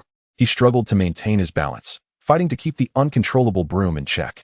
This spectacle drew the attention of everyone present, as young wizards rushed to the front, their eyes filled with concern for Harry. However, at that moment, Arilla's gaze was not on him, but rather on the Gryffindor stands. There stood Adonis beside Hermione and Ron, who were both watching Harry's chaotic flight with palpable anxiety. Hermione was gripping Ron's arm tightly, seeking to understand the cause of the turmoil. Suddenly, she turned her eyes towards the professor's area, her eyes widening in realization. She tapped Ron and Adonis to convey her thoughts, but Adonis quickly silenced her. Arilla observed as Adonis cast her a knowing glance, then discreetly bent down, making his way to the professor's area amidst the puzzled expressions of Hermione and Ron. He then ignited Professor Quirrell's robe. The flames spread rapidly, igniting Quirrell's robe from the bottom up. Noticing the searing pain on his legs, Quirrell glanced down to see his robe nearly consumed by fire. In a panic, he sprang to his feet, frantically patting at the flames engulfing him, causing chaos in the professor's section. Strangely, as Quirrell diverted his gaze from Harry, the broom beneath Harry suddenly regained its composure. The crowd watched in astonishment as he dove swiftly to the ground, landing clumsily and bending over as though he might retch. In a moment of collective disbelief, he expelled the golden snitch from his mouth. Harry Potter has captured the golden snitch. Gryffindor wins. Lee Jordan's voice echoed throughout the stadium, and the previously subdued Gryffindor students erupted in jubilant cheers. Ron, in a fit of excitement, dashed down from the stands and rushed forward to embrace his best friend. Although Hermione shared in the joy, her thoughts were preoccupied with Adonis, eager to inquire why he had set Professor Quirrell's robe ablaze. She had just witnessed Professor Snape casting a spell. Yet, in that moment, she found herself unable to question anyone, as Adonis had also joined the throng of cheering Gryffindors. The Hufflepuff and Ravenclaw students clapped in celebration of Gryffindor's triumph, and Arilla nodded in satisfaction at Harry's performance. Adonis's actions had been orchestrated under her guidance. Although she could have acted herself, the potential for suspicion was too great given their differing houses. Trusting her brother to relay the truth ensured that doubts about Snape would dissipate, shifting the focus onto Quirrell, who was now clutching a purple scarf. Thus, the mysteries troubling the first years could soon be unraveled, leading to swifter resolutions. As for why Adonis complied with Arilla's directives without question, that was a matter of obviousness. No matter what Arilla instructed, Adonis would never seek further explanation. He would execute her wishes promptly and, upon success, eagerly rush to his sister to bask in her approval. He listened solely to her commands, believing unreservedly that her judgments were always right. He was an unwavering adherent of Arilla. In stark contrast, the atmosphere among the Slytherin students was one of despondency. Some Slytherins rolled their eyes at the jubilant Gryffindors below before turning away in disdain. Draco, who had been standing at the front, slammed his fist against the railing in frustration upon witnessing Gryffindor's victory. Then his gaze, uncontrollably, fell upon Arilla, especially when he noticed her eyes were fixated on Potter, who was being surrounded by a throng in the center of the crowd. In an instant, his rage ignited, consuming him entirely.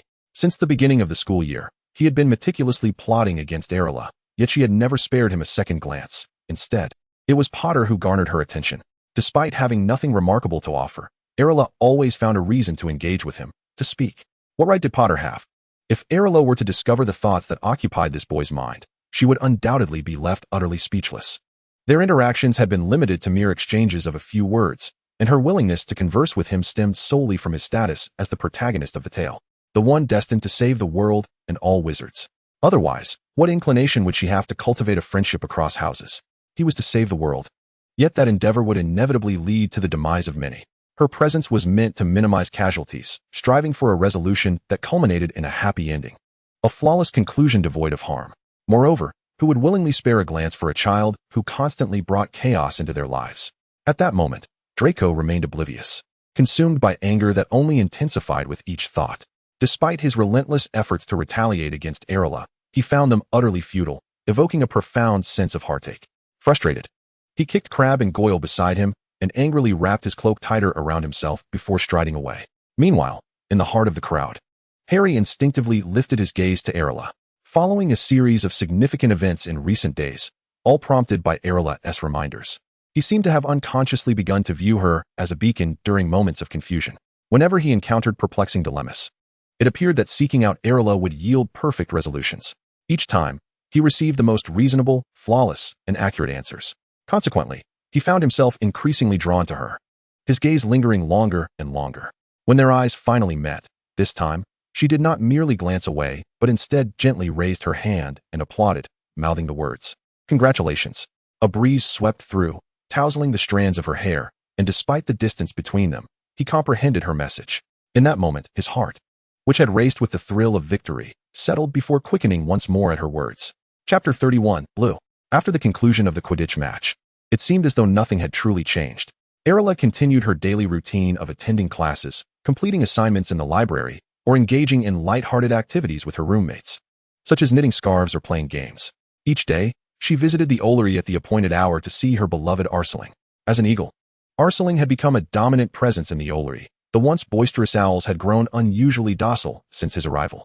Under Arilla's guidance, Arceling was well-behaved, spending most of his time perched quietly with his eyes closed, except when he flew out to hunt. He refrained from squawking at passers-by or bullying the owls. Only when Arilla arrived did he spread his wings and settle on her arm. Though many were tempted to touch the magnificent bird, they often found themselves pecked on the hand before they could make contact, leaving a striking mark as evidence. Fortunately, Arceling was careful. Had he been truly aggressive, the result would have been far more severe, as his beak could easily puncture a hand. When a frustrated wizard sought to chastise him with a wand, a friend intervened, shaking his head and reminding him, "Have you forgotten whose pet he is?"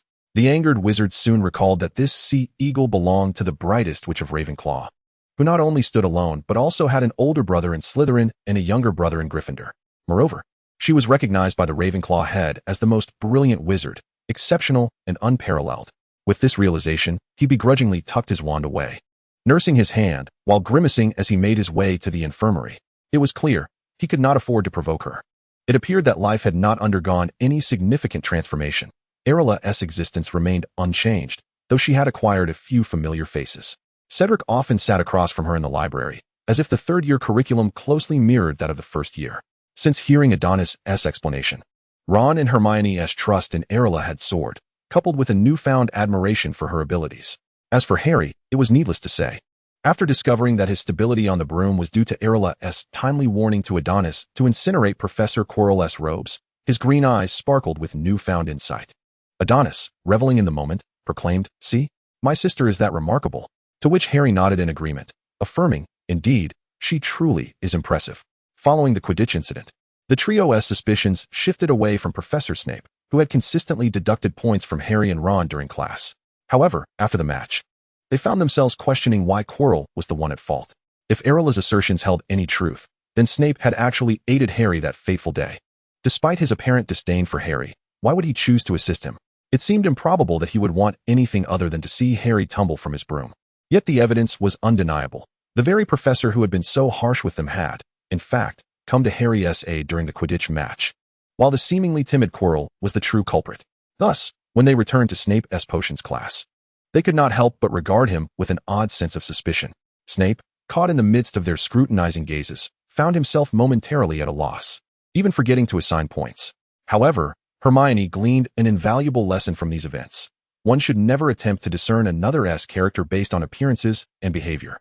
This was a lesson that all children often hear from their parents, yet its true significance is only grasped through personal experience. As time went on, Arilla noticed that the three of them frequently gravitated towards her, occasionally engaging her in conversation. She never dismissed them and always responded warmly.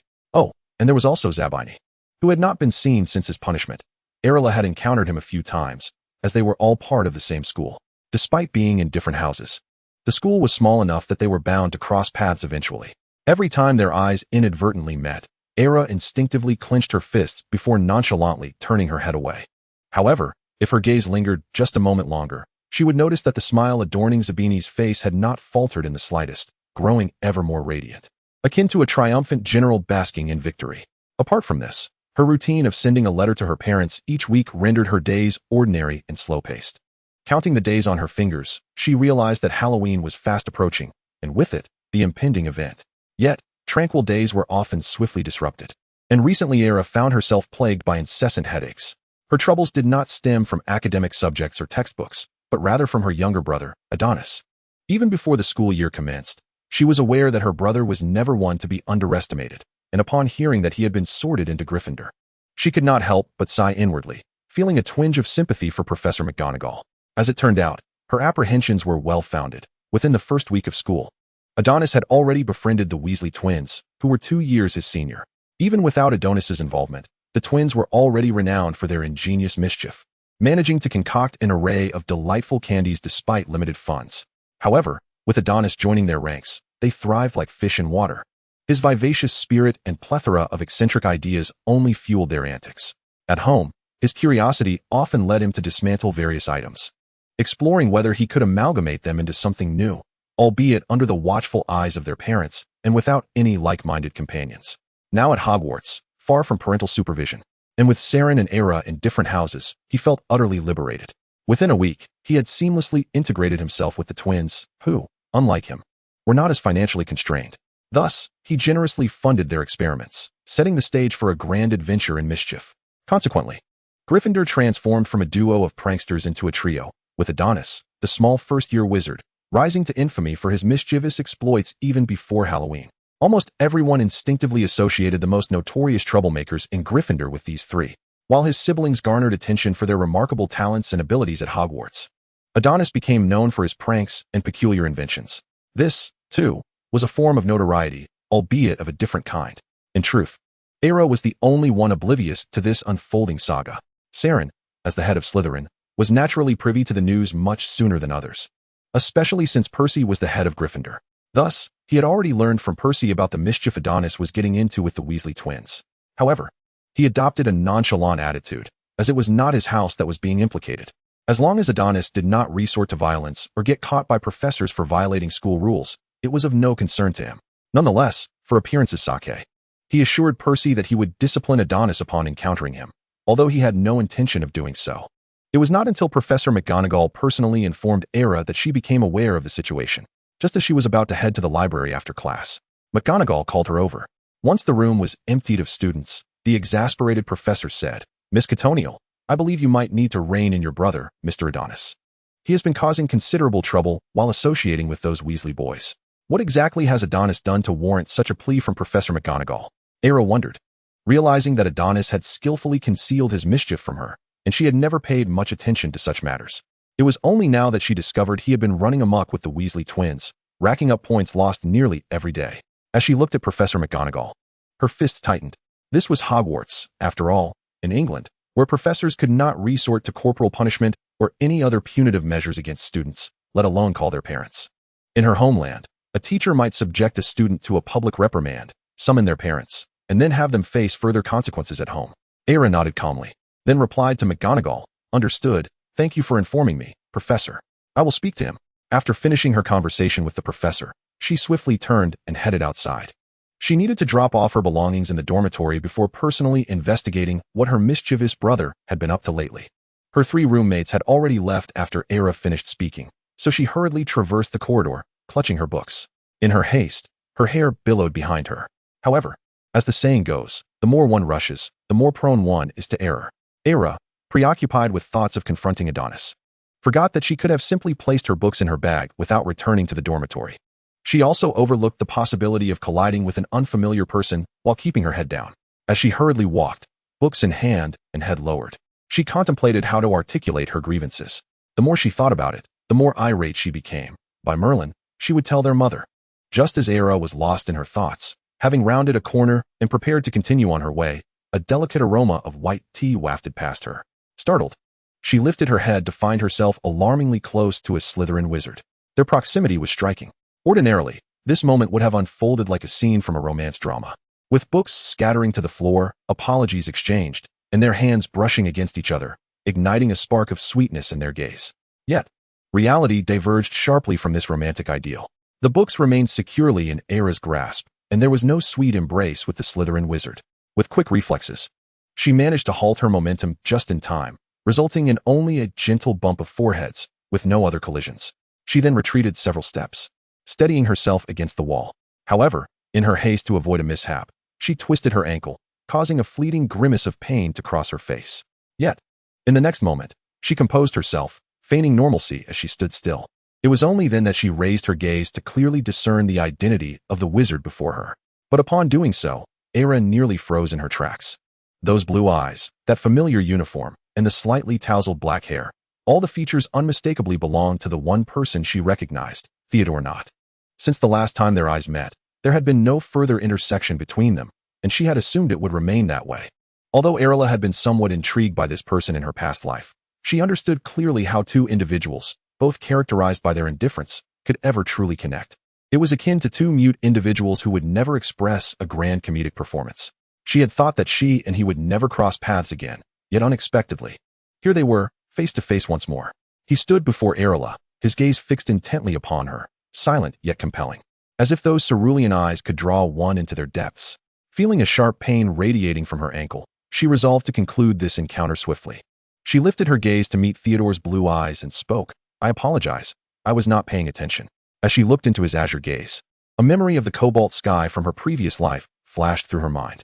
She recalled a particular phrase, in an environment devoid of any other colors. The lover's blue eyes are the closest distance to the sky. His eyes resembled the unblemished sky of the prairie, seemingly washed with water. She blinked, suppressing the peculiar thoughts stirring within her, and continued, "If there is nothing else, I shall take my leave." With that, she gently shifted her stance. But the pain in her ankle flared, causing her to press her lips together in displeasure. Nevertheless, she maintained an expressionless facade, determined to return to her dormitory without revealing any signs of discomfort. Just as Arilla brushed past him, she felt a sudden grip on her arm. Startled, she turned her head to find Theodore's blue eyes intently fixed on her, and to her astonishment, he finally spoke. "You've sprained your ankle." Chapter 32. Hello, Theodore Nott. When Arilla heard those words, She halted in her tracks, gazing at the boy before her with a hint of disbelief. He was speaking to her? Even now? She struggled to comprehend how he had noticed her injury. Only then did it dawn on her that she had retreated too hastily, her hair obscuring her view of his expression. Perhaps at that moment, he hadn't looked anywhere else but at her as she stumbled backward and twisted her foot. The thought of being scrutinized by someone so intently made her feel rather awkward. She bit her lip, gathering her courage to meet his gaze once more, where she found him unwaveringly fixed upon her, reminiscent of a silent, lifeless puppet.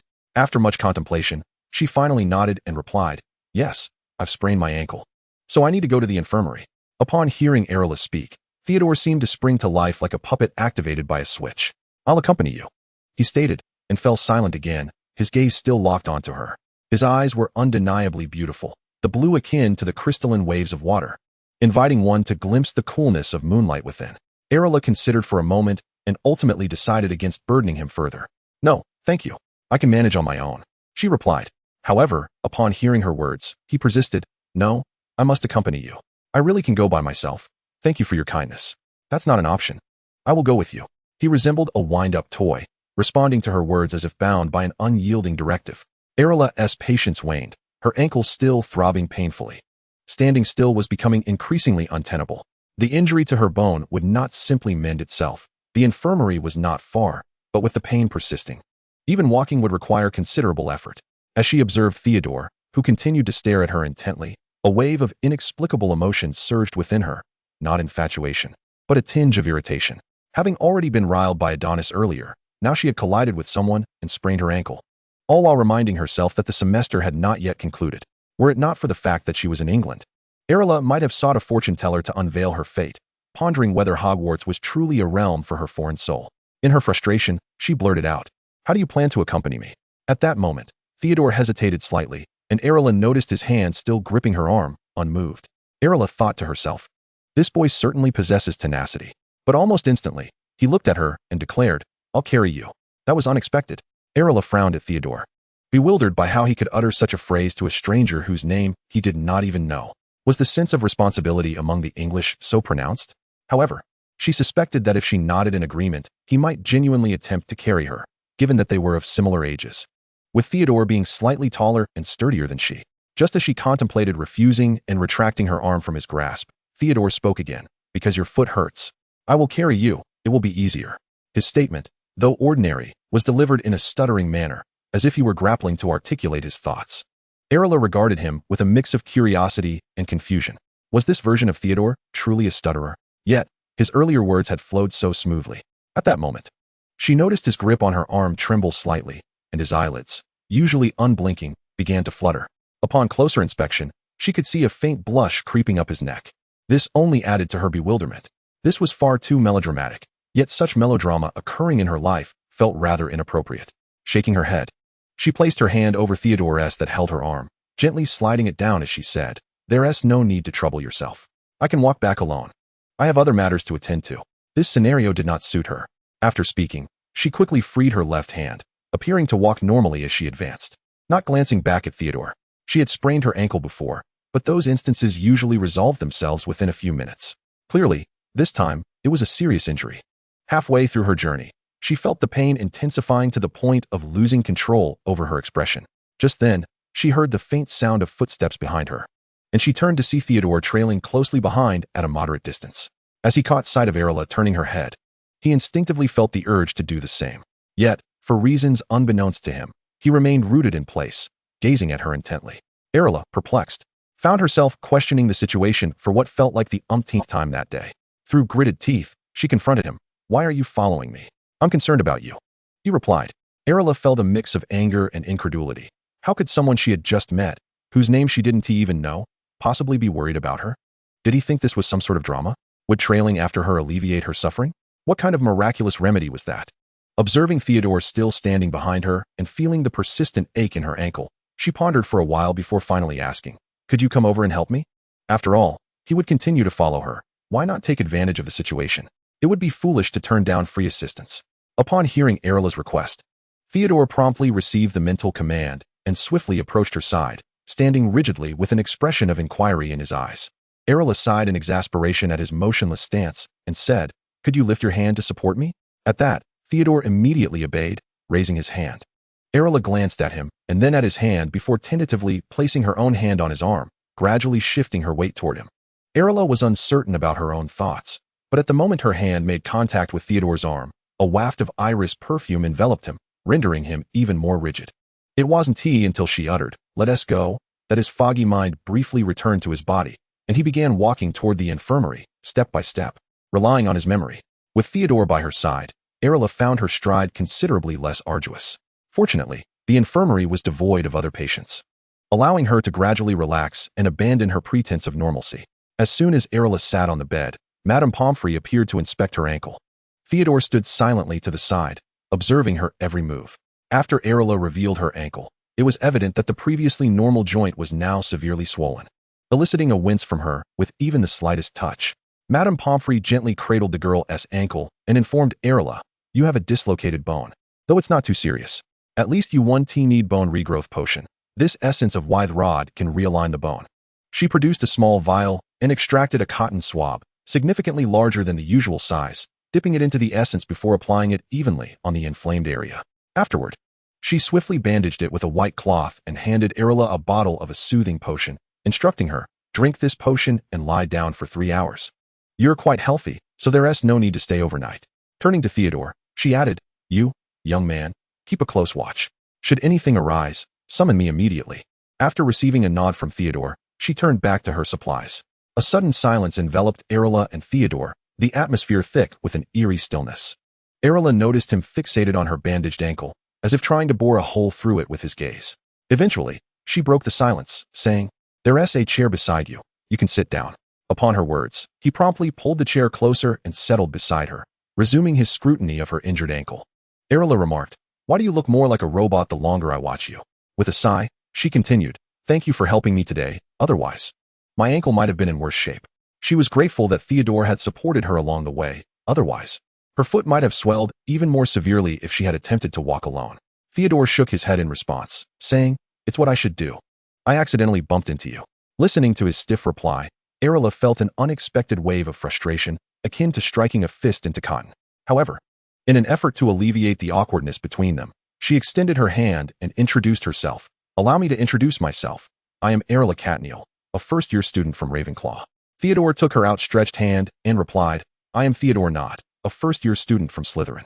In that moment, the two, having just navigated a misunderstanding, officially introduced themselves to one another, becoming familiar figures in each other's lives. "Hello, Theodore Nott, a strangely familiar stranger." "Hello, Arilla Catneil, an intruder who barged in."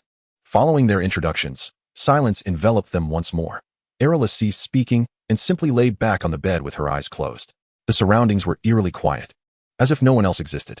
Time passed, and the stillness in the room was suddenly broken by Theodore's voice. "I'm usually not like this." Arilla opened her eyes at the sound and turned her gaze toward Theodore, who repeated, "I'm usually not like this." "Not like this?" Arilla questioned, a hint of confusion in her tone. However, she quickly recalled his earlier robotic behavior, which now seemed less peculiar in light of his explanation. Curiosity piqued. She wondered if she truly appeared so intimidating that he felt constrained in her presence. Yet, she refrained from voicing these thoughts, instead nodding and saying, "All right, I understand." Theodore, noticing Arilla's reaction, prepared to close his eyes again but hurriedly clarified, "Really, it's not like that. I'm quite normal." Observing him stammer, his hands nervously clutching his robe as if she couldn't see. Arilla couldn't help but feel amused. She hadn't anticipated his shyness. Softening her expression, she offered him a gentle smile and said, "Okay, I know you're not like that." Her tone unconsciously mirrored the one she used to soothe Adonis, imbued with a tenderness akin to that of comforting a child. Arilla was unaware of why she felt compelled to smile at Theodore, whom she had only just met. Perhaps it was the resonance of their similar souls, or perhaps it was the depth of his oceanic eyes, or perhaps something else entirely. In truth, Arilla had paid more attention to him than most, drawn by the uncanny similarities in their spirits and essence. Thus, in her eyes, he was unlike anyone else. Theodore watched as the girl smiled at him, a fleeting moment that he etched into his memory. At a loss for words, he could only nervously divert his gaze to her ankle, avoiding direct eye contact. After a considerable amount of time had passed, he gently lifted his gaze, only to find Arilla once more with her eyes closed, resting upon her bed. It was only then that he dared to let his eyes linger upon her countenance. The day's events were steeped in coincidence. During the sorting ceremony, he had not observed her as others did. Their true moment of connection occurred at the dining table in a fleeting instant that left him momentarily paralyzed. In that moment, he was struck by the realization that her gaze had invaded his very being, much like an intruder. Thus, she became the invader that pierced through him with but a glance. He was well aware of Arilla's name, cognizant of her remarkable intellect, for she was renowned as the most astute witch of Ravenclaw. He also understood that her demeanor was not as frigid as it appeared. Beneath her exterior lay a profound kindness and tolerance towards others. He yearned to know her, yet pondered what reason could possibly compel him to approach her. He questioned himself, realizing he lacked the courage to step forward and meet her gaze. Instead, he remained a silent observer from the shadows.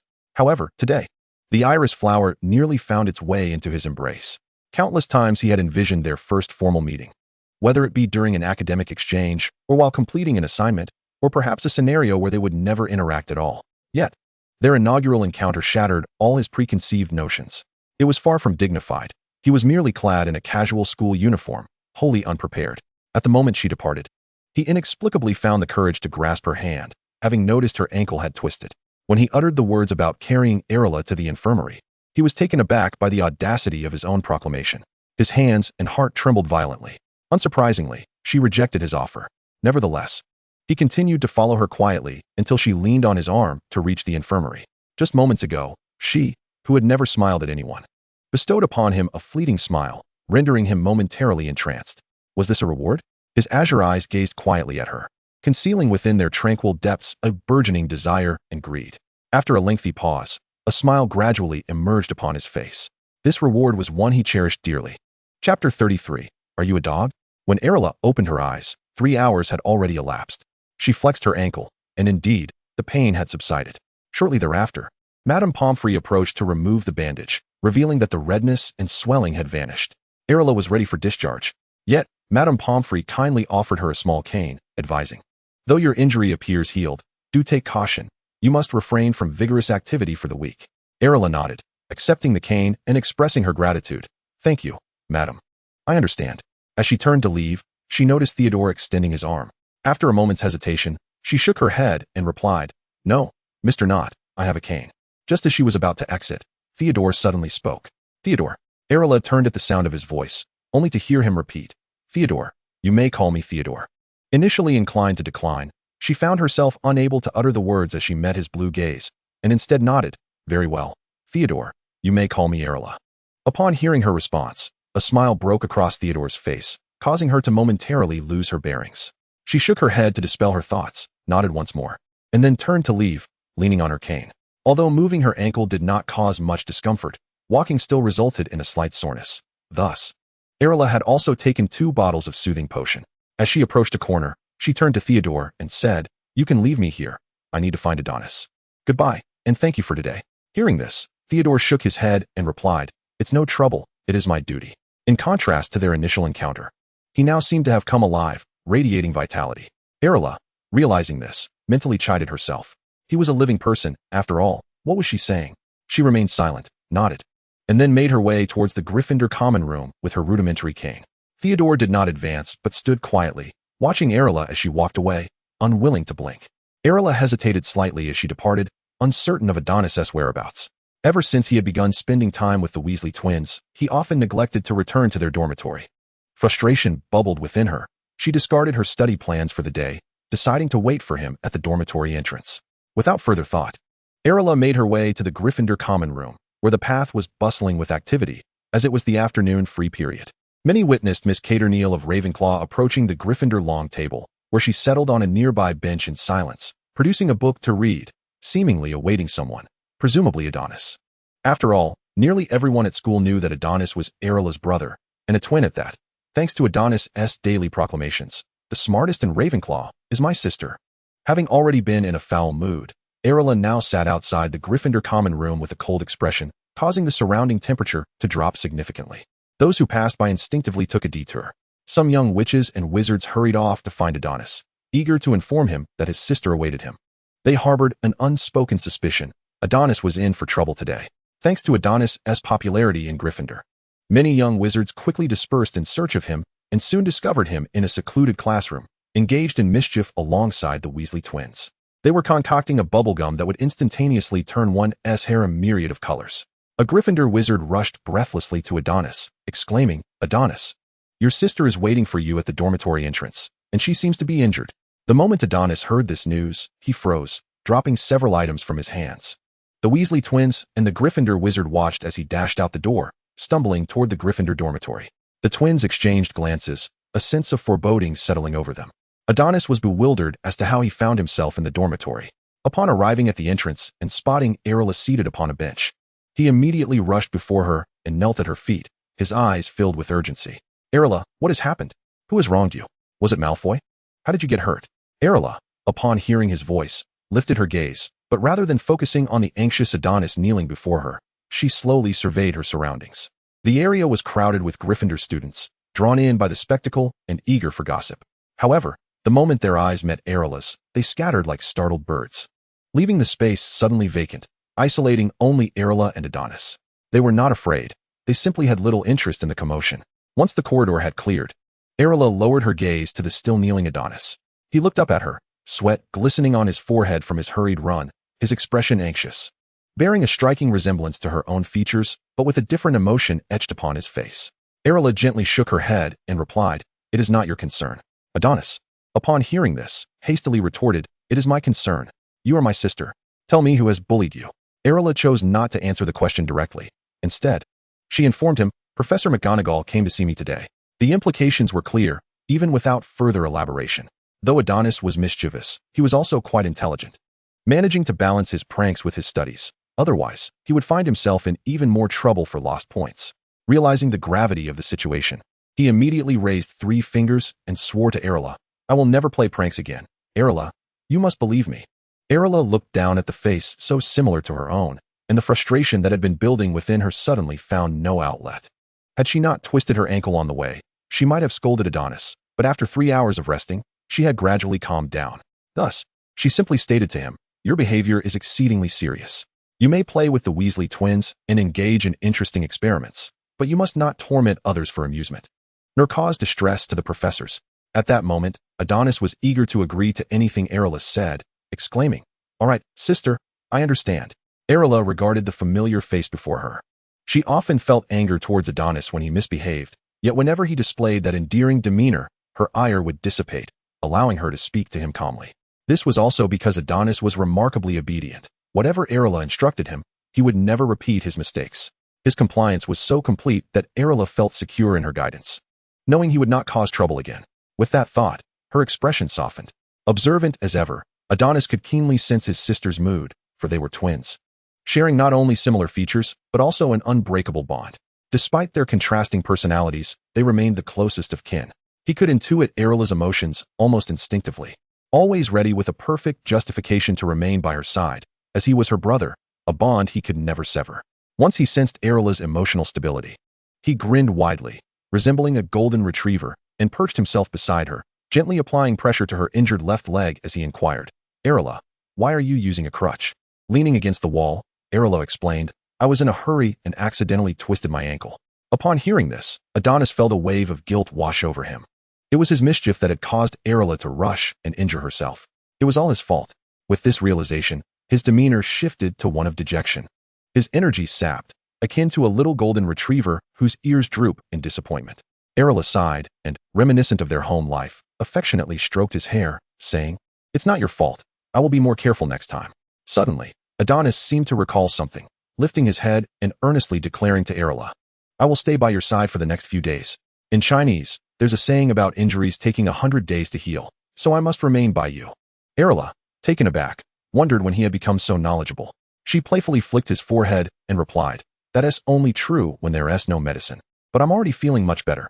I just need to avoid strenuous activity for a week. Don't you have classes to attend? I must warn you. If you fail any subjects this exam, you won't be coming home."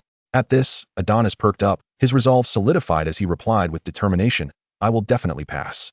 The thought of not being allowed to accompany Arilla was more distressing to him than anything else. He was determined to study hard.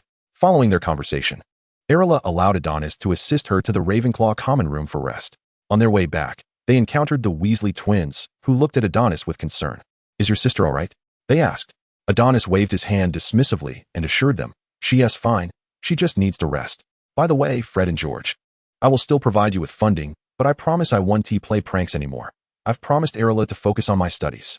The twins exchanged glances and reluctantly nodded. All right then. Although saddened by the loss of a great playmate, they supported Adonis' decision. After all, if Arilla were their sister, they too might have been just as obedient, for she possessed an undeniable aura of authority. Meanwhile, Saren, who was preoccupied with his fifth-year studies, only learned of Arilla's injury after class. Without a moment's hesitation, he dashed to the Ravenclaw common room. Upon arrival, he was breathless and encountered Blair just outside. Could you call Arilla out? He panted. As he finished speaking, Arilla emerged, leaning on her crutch, accompanied by Alani and others. Saren rushed to her side, his expression fraught with concern. How are you, Arilla? Is everything all right? Who hurt you? Does it still hurt? Seeing Saren's anxious demeanor, Arilla sighed, then gently patted his arm in reassurance, saying, It is already quite satisfactory, declared Madame Pomfrey, who noted that my foot was almost healed. Merely a week's rest from vigorous activities would suffice. No one had bullied me. It was merely my own haste that led to the sprained ankle. Upon hearing this, Saren's furrowed brow did not ease. Instead, he took Alani's place and gently supported Arilla's arm as they cautiously made their way towards the hall. Throughout the journey, he was engulfed in self-reproach, recalling his promise to protect her since her birth. Yet here they were, facing such adversity in his first year at Hogwarts. An indescribable turmoil churned within him. Arilla, perceptive as ever, sensed Saren's tumultuous emotions and gently squeezed his hand before murmuring, I am perfectly fine, brother.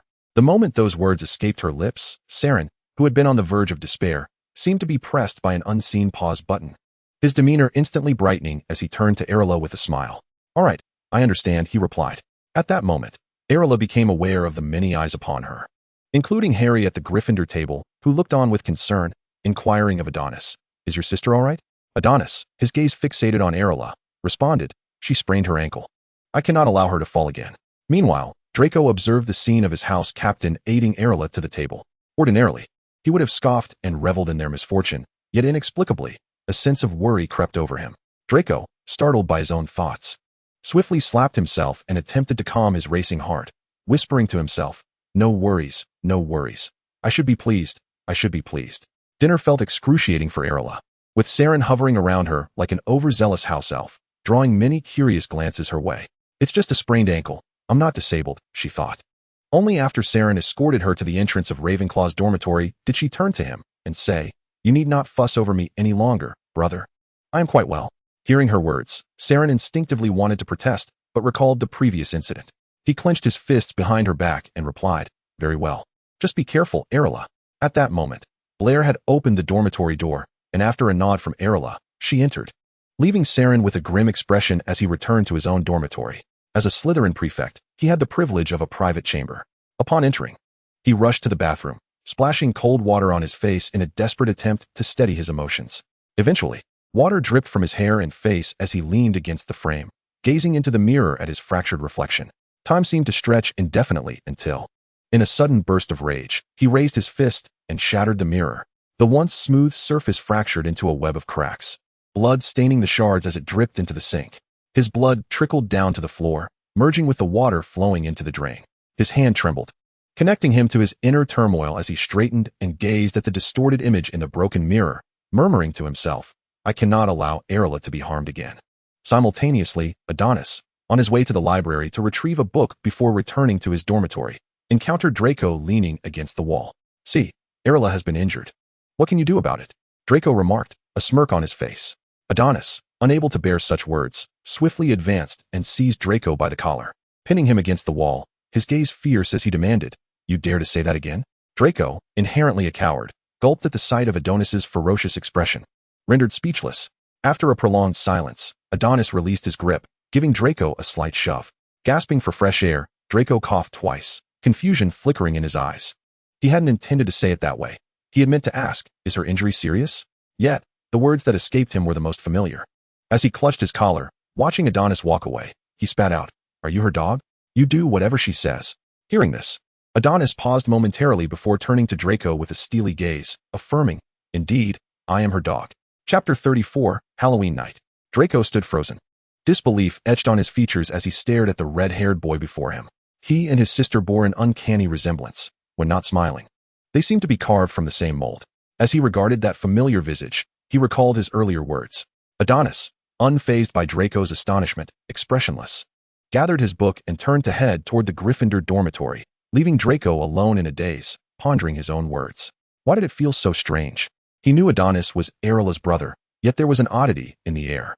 Unbeknownst to the siblings, Arilla remained blissfully unaware of the events unfolding between them. Life continued as usual for her, unchanged after the incident. By the third day, her ankle had fully healed, allowing her to discard the crutch. However, at the insistence of Adonis, Saren, and her other 3 roommates, she rested for an entire week before resuming her activities.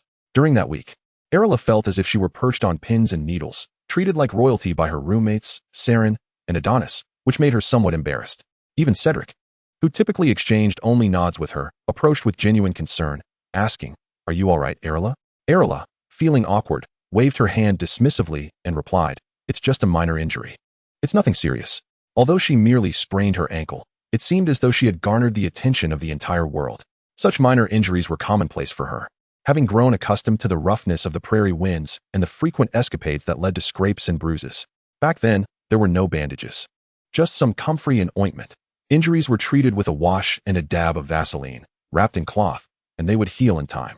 However, upon hearing her words, Cedric continued to gaze at her with concern, insisting, "If you feel unwell, please let me know immediately. I can take you to the infirmary." Arilla thought to herself, "Why would I tell you?" Yet she still nodded and said, "Thank you for your concern, Cedric." Harry, Ron, and Hermione soon rushed over, surrounding Arilla with equally worried expressions. "Are you feeling better? Who has caused you this distress, Arilla?" She glanced at the 3 little ones squatting beside her, their cherubic faces still bearing the remnants of baby fat, their eyes blinking innocently at her, softening her heart. In a gentle tone, she reassured them, "It's nothing serious. Just a minor injury. I shall recover swiftly." Even Draco ambled over, arms crossed, and, feigning nonchalance, stole a glance at Arilla's leg before awkwardly declaring, "You must get better. Otherwise, it would be unfair for me to win like this." Arilla thought to herself, at this moment, this child is still preoccupied with winning? In truth, Draco was merely an 11-year-old boy, his face still round and cherubic, speaking as if he were a child threatening an adult to ignore him the following day. With the affectionate concern of her friends, Arilla managed to endure a week, and as soon as the time was up, she promptly discarded her crutch in the infirmary. Rejuvenated, she relished the days of mobility without a crutch. As the week progressed, Halloween approached. The day's lesson was astronomy, typically conducted in the evening, allowing everyone to observe the stars on the horizon through telescopes. Arilla adjusted her telescope, listening to the teacher's explanations, her gaze inevitably drifting toward the night sky. Coincidentally, the professor spoke, "Halloween is upon us, and we shall soon enter November, during which we can behold the Sagittarius constellation in the sky." November, indeed, heralded the arrival of Halloween, and the matter of the giant would soon resurface. Suddenly, Arilla recalled her own birthday, November 28th, approaching swiftly after Halloween. This would mark her first birthday celebrated at Hogwarts, as previous birthdays had been spent at home with her parents, Adonis, and Celine. Each year, they bestowed upon her thoughtful gifts during both her birthday and Christmas, which, though few in number, filled her with happiness. Those born on November 28th belonged to the Sagittarius zodiac, renowned as a fire sign, characterized by fervor and a spirit of adventure. Yet, Arilla felt that she hardly embodied the traits of a Sagittarius. However, such considerations seemed trivial. After all, the world is vast, and every individual possesses their own unique personality. To confine one's actions to the limitations of a zodiac sign would be truly misguided. Bringing her thoughts back to the present, Arilla redirected her gaze from the heavens, adjusting her telescope to observe the starry sky. Tonight's celestial display was exceptionally bright, making it easy to locate the Sagittarius constellation, a particularly resplendent and dazzling grouping of stars. As days passed, Halloween arrived at last, a day when young witches and wizards could don costumes of their choosing. For instance, Blair adorned herself in her favorite princess gown. Alani masqueraded as a bard, and Cannelin wore a beautiful fairy dress lovingly stitched by her mother, her braided hair adorned with tiny flowers. As for Arilla, under the eager gazes of her 3 roommates, she pondered how to embellish her own appearance. In truth, she had initially considered wearing her school uniform. Her wardrobe was filled with numerous dresses, as Diana delighted in purchasing beautiful garments for her daughter, some custom-made and others hand-sewn. Yet, Arilla preferred trousers above all. Standing before her wardrobe, she deliberated for quite some time before finally selecting a pale lavender gown. The skirt was edged with soft lavender organza, and an iris was embroidered on the bodice. The hem was not straight but fashioned to resemble petals, unfurling like a blooming flower. After donning the dress, Arilla layered her black robe over it, believing the dark robe complemented the gown splendidly. Upon seeing Arilla's attire, the three little girls erupted in awe, exclaiming, "Wow!" Had Arilla's hair not been short, they would have insisted on styling it beautifully. Ultimately, they settled for adorning the left side of her head with an iris hairpin. Observing the excitement of her friends, Arilla recalled the impending events of their meal. Alas, amidst the festivities, such trivial matters seemed unworthy of concern. Yet they had to be addressed. Today, an argument between Hermione and Ron left Hermione in tears, prompting Harry and Ron to bravely confront their friend outside. This incident marked a pivotal moment in their friendship, solidifying the foundation of their trio. Arilla mused that if friendship were to be maintained, such occurrences could be somewhat undesirable. Sarcastic remarks could linger throughout a person's life. Even if one forgave the other and they became good friends, the recollection of past words might evoke sadness. Especially since Ron and Hermione would ultimately end up together, there might occasionally be disagreements in their married life, and when such conflicts arose, would they recall their past words? Yet, these considerations were no longer her concern, as none could predict what their married life would entail. She had little time to contemplate the lives of others. The four girls exited their dormitory, their lively chatter filling the air, the columns adorned with colorful lights, and carved pumpkins glowing along the corridor. The young witches and wizards were dressed in delightful costumes, some embodying characters from chocolate frog cards, while others transformed into small animals. The atmosphere was vibrant and festive. As Arilla and her friends entered the great hall, she felt numerous gazes converge upon them. Remaining silent, she quickly took her seat at the Ravenclaw table. Once seated, other young witches and wizards leaned in to whisper, "Oh my, did you see Arilla? She is actually wearing a dress. Indeed, that dress is stunning. She looks even more beautiful."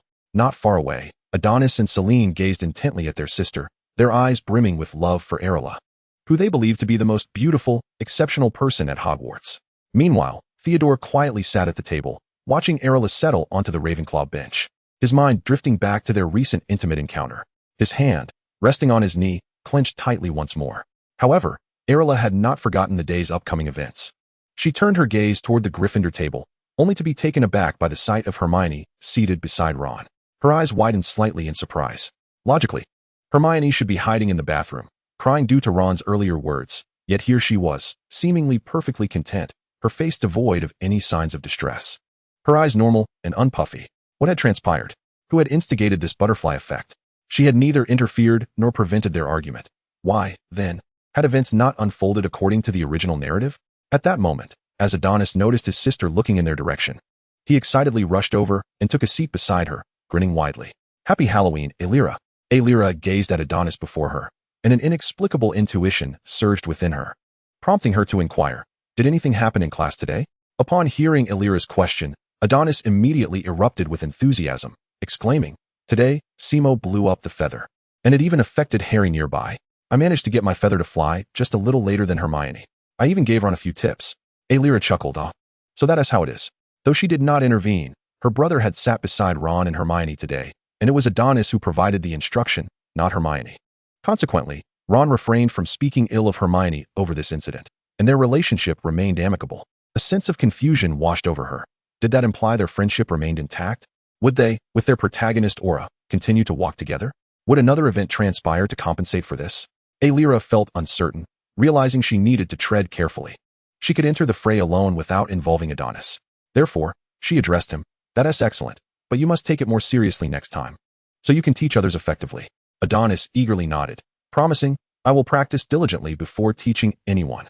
As they conversed, all the young witches and wizards gathered in the great hall, eagerly anticipating the Halloween feast. Dumbledore wasted no time, simply proclaiming to the young sorcerers, "Happy Halloween, everyone. Please enjoy your dinner."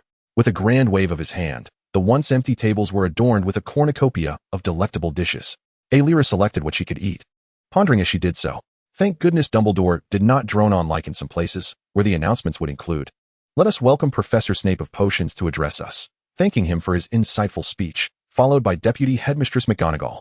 If it were like that, by the time Quirrell stumbled in, Dumbledore might not have even finished his speech. Oh, but wait, if that were the case, Quirrell would certainly not be absent. Alira mused, stuffing her mouth with morsels of meat and sipping juice, all the while calculating when Quirrell would arrive. Recently, Quirrell had become increasingly peculiar. She often caught him smiling at her, but it was not the typical smile of a professor towards a student. It bore an insidious charm. The thought sent shivers down her spine. Moreover, He had begun to exhibit favoritism towards Ravenclaw, and truthfully, Alira felt he favored her specifically. She absurdly believed that if she merely smiled, he would bestow points upon her. What on earth was happening? Initially, she suspected she had fallen victim to a Dementor's kiss.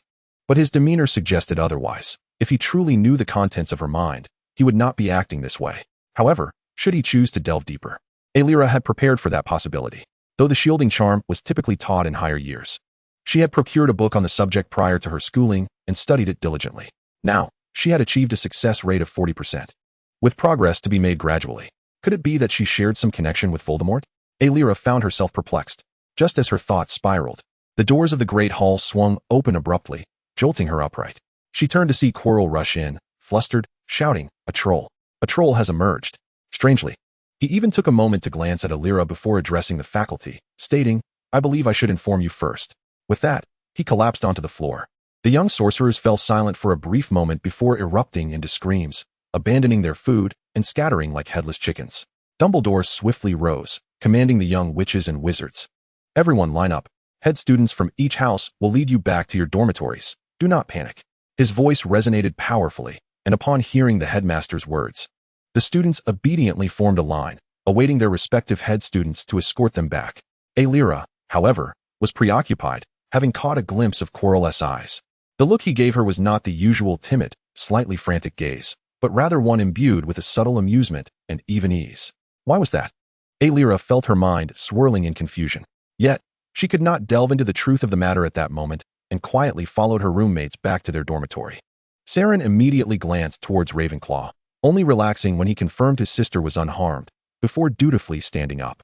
At that moment, Alira remained oblivious to her brother's gaze, her thoughts consumed by Quirrell's expression and the recent events. She had an unsettling feeling that something was forgotten or perhaps yet to occur. New Year's special. May you be as radiant as jade and your family be harmonious. Alira was startled awake by the raucous sound of firecrackers. Exhausted from the previous night's festivities, she had retired late, and today her biological clock failed to rouse her. Rubbing her eyes, she stretched her hand from beneath the covers, taking a moment to sit up, her body reminding her of the previous night's revelry, covered in various marks. The familiar scent of irises still lingered in the room. She sighed, regretting her impulsive decisions, yielding to their persistent pleas the night before. She had contributed to the chaotic situation. In hindsight, she realized how foolish she had been. Fortunately, amidst the chaos, she had retained enough composure to return to her bed and sleep alone. Grabbing her wand from the bedside table, she cleaned her body of any traces before donning a velvet nightgown and making her way to the window. Outside, the sounds of firecrackers erupted, accompanied by Adonis's jubilant shouts. She flung open the curtains to reveal a winter wonderland blanketed in snow. Pushing the window open, she leaned down to see Adonis, Ron, and others playing joyfully below. In that instant, Adonis seemed to sense her presence, looking up with delight as he exclaimed, "Happy New Year, sister." The others, hearing his voice, also turned to gaze up at Alira, smiling as they wished, "Happy New Year, Alira." Alira beamed down at their radiant faces, waving back as she replied, "Happy New Year, everyone." The concept of New Year is certainly foreign to the Westerners, as it was revealed to them by Arilla. After all, since Arilla's arrival, she had not celebrated a new year. It was only after the Great War that they each found stable jobs and began to reside together in this spacious room. Initially, Arilla found it hard to believe how they managed to adjust, especially after they had all confessed their feelings to one another, a matter she had raised with everyone. To her astonishment, they unanimously agreed to live together.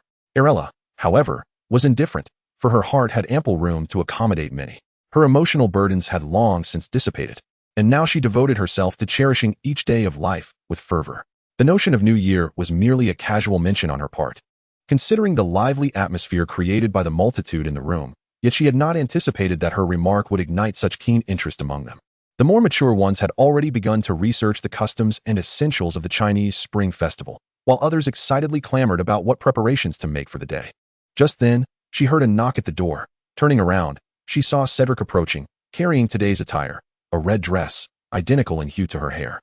As Cedric gently combed through Arilla's hair, he untied her nightgown and helped her into the dress. This was an opportunity he had earned after considerable persuasion. Once attired, he leaned down to kiss his beloved softly and smiled as he said, "Happy New Year. You look lovely today, my dear." Arilla nodded in acknowledgement, replying, "You too," said. Cedric grasped Arilla's hand and led her downstairs. At that moment, several wizards who had been outside setting off firecrackers rushed back in, having just removed their earmuffs and gloves. Their faces flushed from the cold. Adonis swiftly dashed to his sister and enveloped her in a tight embrace. "Sister, let's go outside and set off firecrackers." Arilla affectionately ruffled Adonis's hair, then took Luna's hand, who was smiling as she approached, and addressed the other wizards. "Of course we can." Just as everyone decided to venture outside, Hermione firmly pulled Arilla back, declaring, "First, breakfast." At this juncture, Celine and Blaise had laid out breakfast on the table. Today, Celine donned a black turtleneck sweater, which accentuated her tall and slender figure, while Blaise, unperturbed by the cold, wore a red shirt, the buttons of which had long since gone missing. Celine placed the milk down and smiled gently at Arilla. "Come eat breakfast, Ryla." Arilla took her seat in front of Celine, who immediately prepared her favorite breakfast with thoughtful care. As Arilla gazed at the sumptuous spread before her, she felt increasingly lazy since starting her new life. After breakfast, she was eagerly tugged by Adonis to head outside for the firecrackers, and everyone donned their coats before stepping out. Outside, snowflakes danced in the air, yet they did not deter the excitement of the firecrackers. The wizards did not require lighters. Everyone present could silently cast spells. Ron jogged up to ignite a row of firecrackers, and the group quickly distanced themselves. The firecrackers crackled in the snow, the red paper falling atop the white ground, creating a festive spectacle. Harry rushed over, brimming with excitement, and exclaimed to Arilla, "Isn't it beautiful? Ryla, we bought a colorful variety in the Muggle world. They say it looks best at night." Arilla nodded and looked up at the snowflakes falling from the sky, one landing on the tip of her nose. Before she could feel the snowflakes settling on her shoulders, she sensed a pair of hands embrace her. Turning, she found Theodore standing quietly behind her, his blue eyes framed by black lashes that had turned white with the snow. He gazed at his beloved with unabashed affection. Arilla instinctively grasped his hand. His fingers were icy cold, but in that moment of contact, warmth radiated from her, a blissful temperature. After playing outside for a while, they returned indoors, where the most traditional of activities awaited, making dumplings. As they prepared the filling, Arilla marveled at the convenience of magic. With a mere flick of her wand, ingredients danced into the pot, peeling themselves, and even the frozen pork softened instantly, transforming into minced meat. This greatly expedited the process of preparing the filling. However, Adonis and the others clamored to experience it themselves, diligently following Arilla's instructions, measuring spices, and timing the cooking down to the decimal. Arilla thought that as it was their first attempt, the results might not be exceptional, but to her surprise, they actually managed to create something wonderful. She pondered that perhaps their success stemmed from their strict adherence to her chart, and when they abruptly decided to add something of their own, it was, after all, the secret to their swift success. Next came the making of the dumpling wrappers, which was also quick with the aid of magic. However, Arilla chose to take a hands-on approach for this part. After adding water to the flour, she kneaded the dough, allowing it to rest. Once the dough had risen, she cut it into strips, elongated them, then diced them, pressing them flat. She then took out a rolling pin to transform the small pieces of dough into perfectly round dumpling skins. These ingredients had been sourced from the local Chinese supermarket, and Arilla was immensely grateful, for without it, she feared she might not have found such authentic flour. Throughout this process, she did not allow the younger wizards to participate, and they stood quietly beside her, wide-eyed as they observed her technique. Ultimately, she entrusted the rolling of the skins to the most steady-handed of them all, Celine and Cedric, while the others gathered to assemble the dumplings.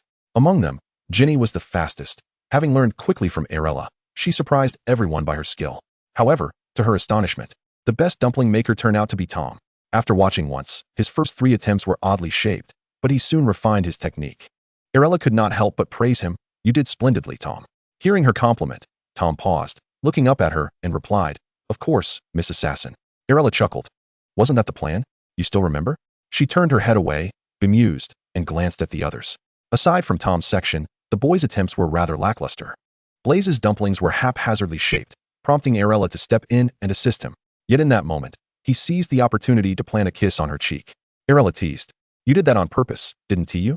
Hermione and Luna were adeptly crafting dumplings, while Harry, Ron, and Adonis were completely absorbed in their playful antics. Arilla, too, chose to disregard the trio. She glanced over at Percy, who was already engrossed in a book titled The Art of Dumpling Making, diligently mimicking the techniques. Approaching Percy, she took his hand and remarked, "You haven't pressed this corner firmly enough." Percy, grasping Arilla's hand in return, smiled and replied, "Thank you for the reminder, Arilla."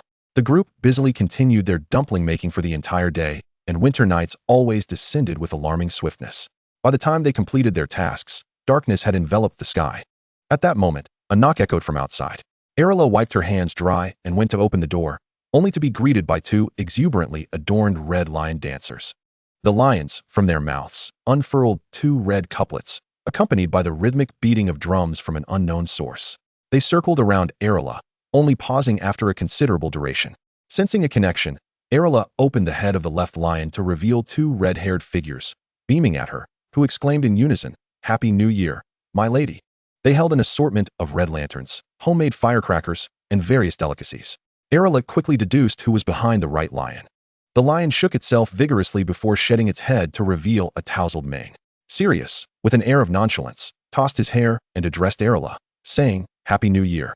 Little lady, may Rael and I join you for some dumplings?" Meanwhile, Regulus, acting as the lion's tail, held a selection of festive goods adorned with the character for fortune and shyly smiled at Arilla. With a resigned grin, she accepted a portion of their offerings and invited, "Come in, it's too cold outside." The villa was brightly lit, with the New Year's feast and the prepared dumplings ready to be served at the opportune moment. After the twins arrived, Arilla was again drawn outside to launch fireworks. It seemed that fireworks were most splendid when set off at night. The vibrant colors burst in the sky, illuminating the faces of all present. In that moment, happiness was palpable and universally shared. Once the fireworks concluded, they returned to the villa to engage in various games. Arilla leaned against Draco, observing them play card games on the table. Draco held Arilla tightly, and she curiously inquired, "Aren't you going to join them?" Draco kissed her forehead, tightening his embrace, and replied, "Being with you is the best." Merlin knew the lengths he had gone to secure the privilege of holding Arilla, especially considering they had all signed an agreement stating they would not compete for her affection in her presence. However, behind the scenes, countless subtle rivalries had undoubtedly taken place. The clock hanging in the villa ticked slowly, and as the countdown to midnight approached, the dumplings finally entered the pot, served precisely 10 minutes later. Such was the magic that even boiling dumplings was expedited. At this moment, the New Year's feast was laid before everyone, each person with a glass of their preferred drink and a plate of dumplings. Arilla found the scene somewhat incongruous, a group of blonde, blue-eyed individuals typically feasting on turkey and sipping red wine, now indulging in dumplings. Yet, it felt heartwarming nonetheless. As soon as the dumplings were served, they eagerly began to taste them, and Arilla lowered her head to try one.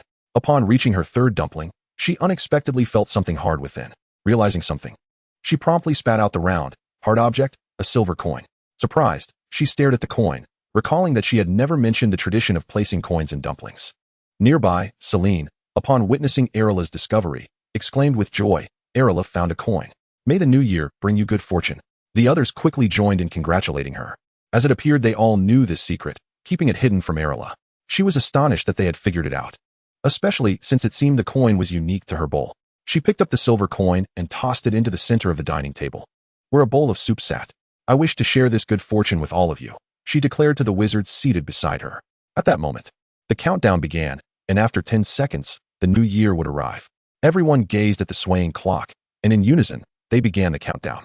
10, 9, 8, 7, 6, 5, 4, 3, 2, 1. Happy New Year, Arilla. The phrase resounded simultaneously from all in attendance, their eyes brimming with affection as they looked at Arilla, their beloved. There was not a trace of anything extraneous. Arilla watched as they raised their glasses in joyous celebration and proclaimed, wishing everyone a happy new year. Seeing this, everyone lifted their glasses, clinking them high in the air, and loudly declared, "Happy New Year."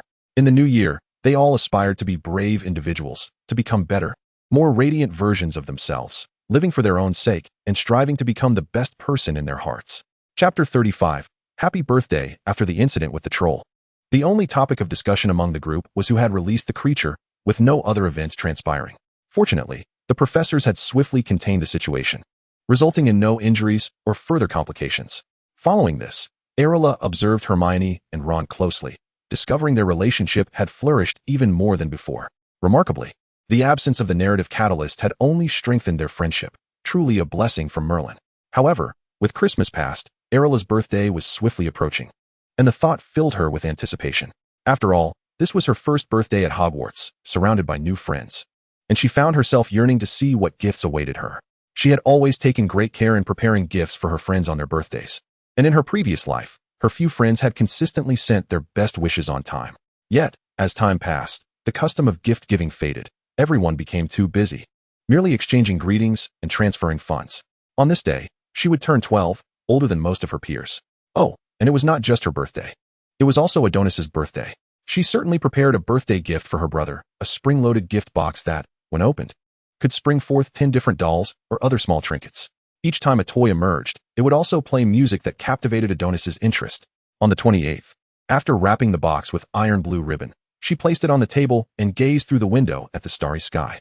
The stars in winter always appeared particularly brilliant and exceptionally clear. Arilla adored the crisp winter air, feeling that each breath helped to purify her lungs. As the white mist she exhaled transformed into a swirling cloud before her, she truly cherished this moment. To her astonishment, the beginning of her birthday mirrored that of her previous life, both falling on November 28th. She mused that perhaps this was fate. At that moment, Arilla could keenly sense her 3 roommates, their glances furtive and their whispers conspiratorial. Even Celine and Adonis, who frequently sought her out, had lately been elusive, as if they were harboring some grand surprise. Observing the 3 of them whispering in the distance, a smile unconsciously graced her lips, her gaze softening. Just then, her peripheral vision caught sight of snowflakes falling outside, and she turned in wonder to behold the scene. It was the first snowfall of the winter. This year's winter had arrived a bit late. Although the season had begun, snow had yet to grace the earth until now.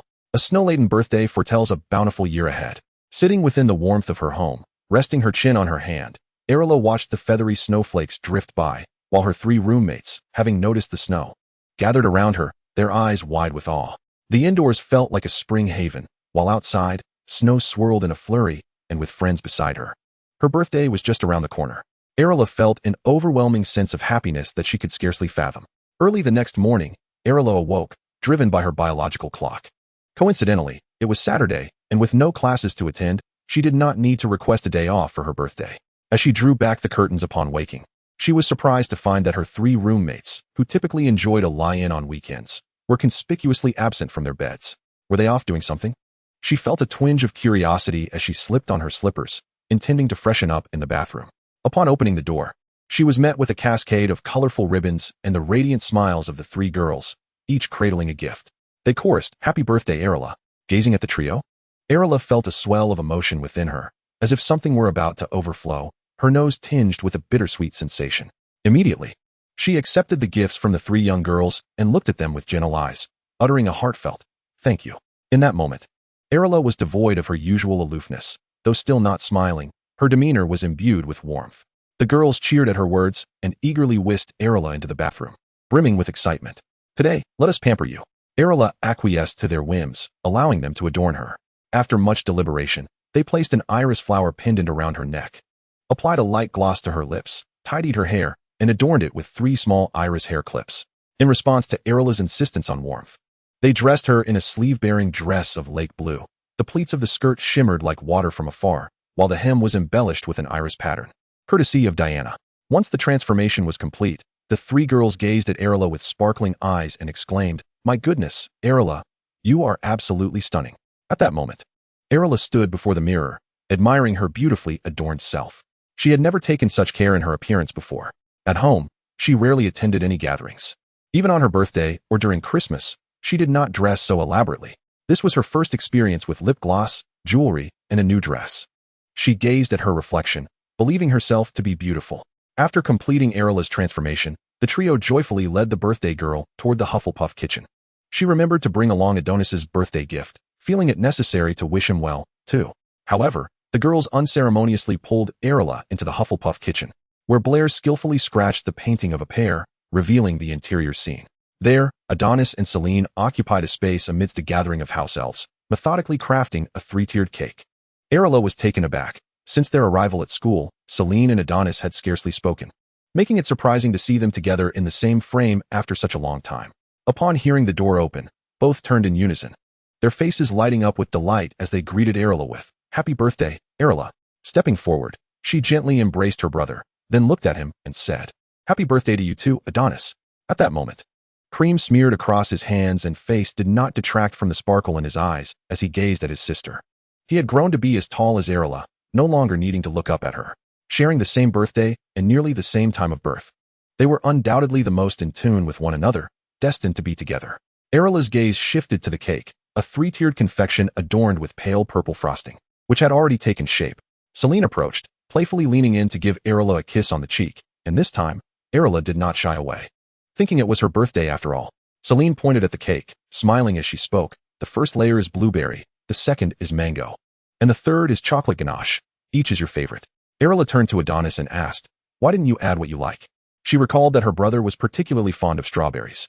Upon hearing this, Adonis sidled up to his sister, nuzzling against her. Oh, as long as Arilla likes it. I'm happy, he exclaimed.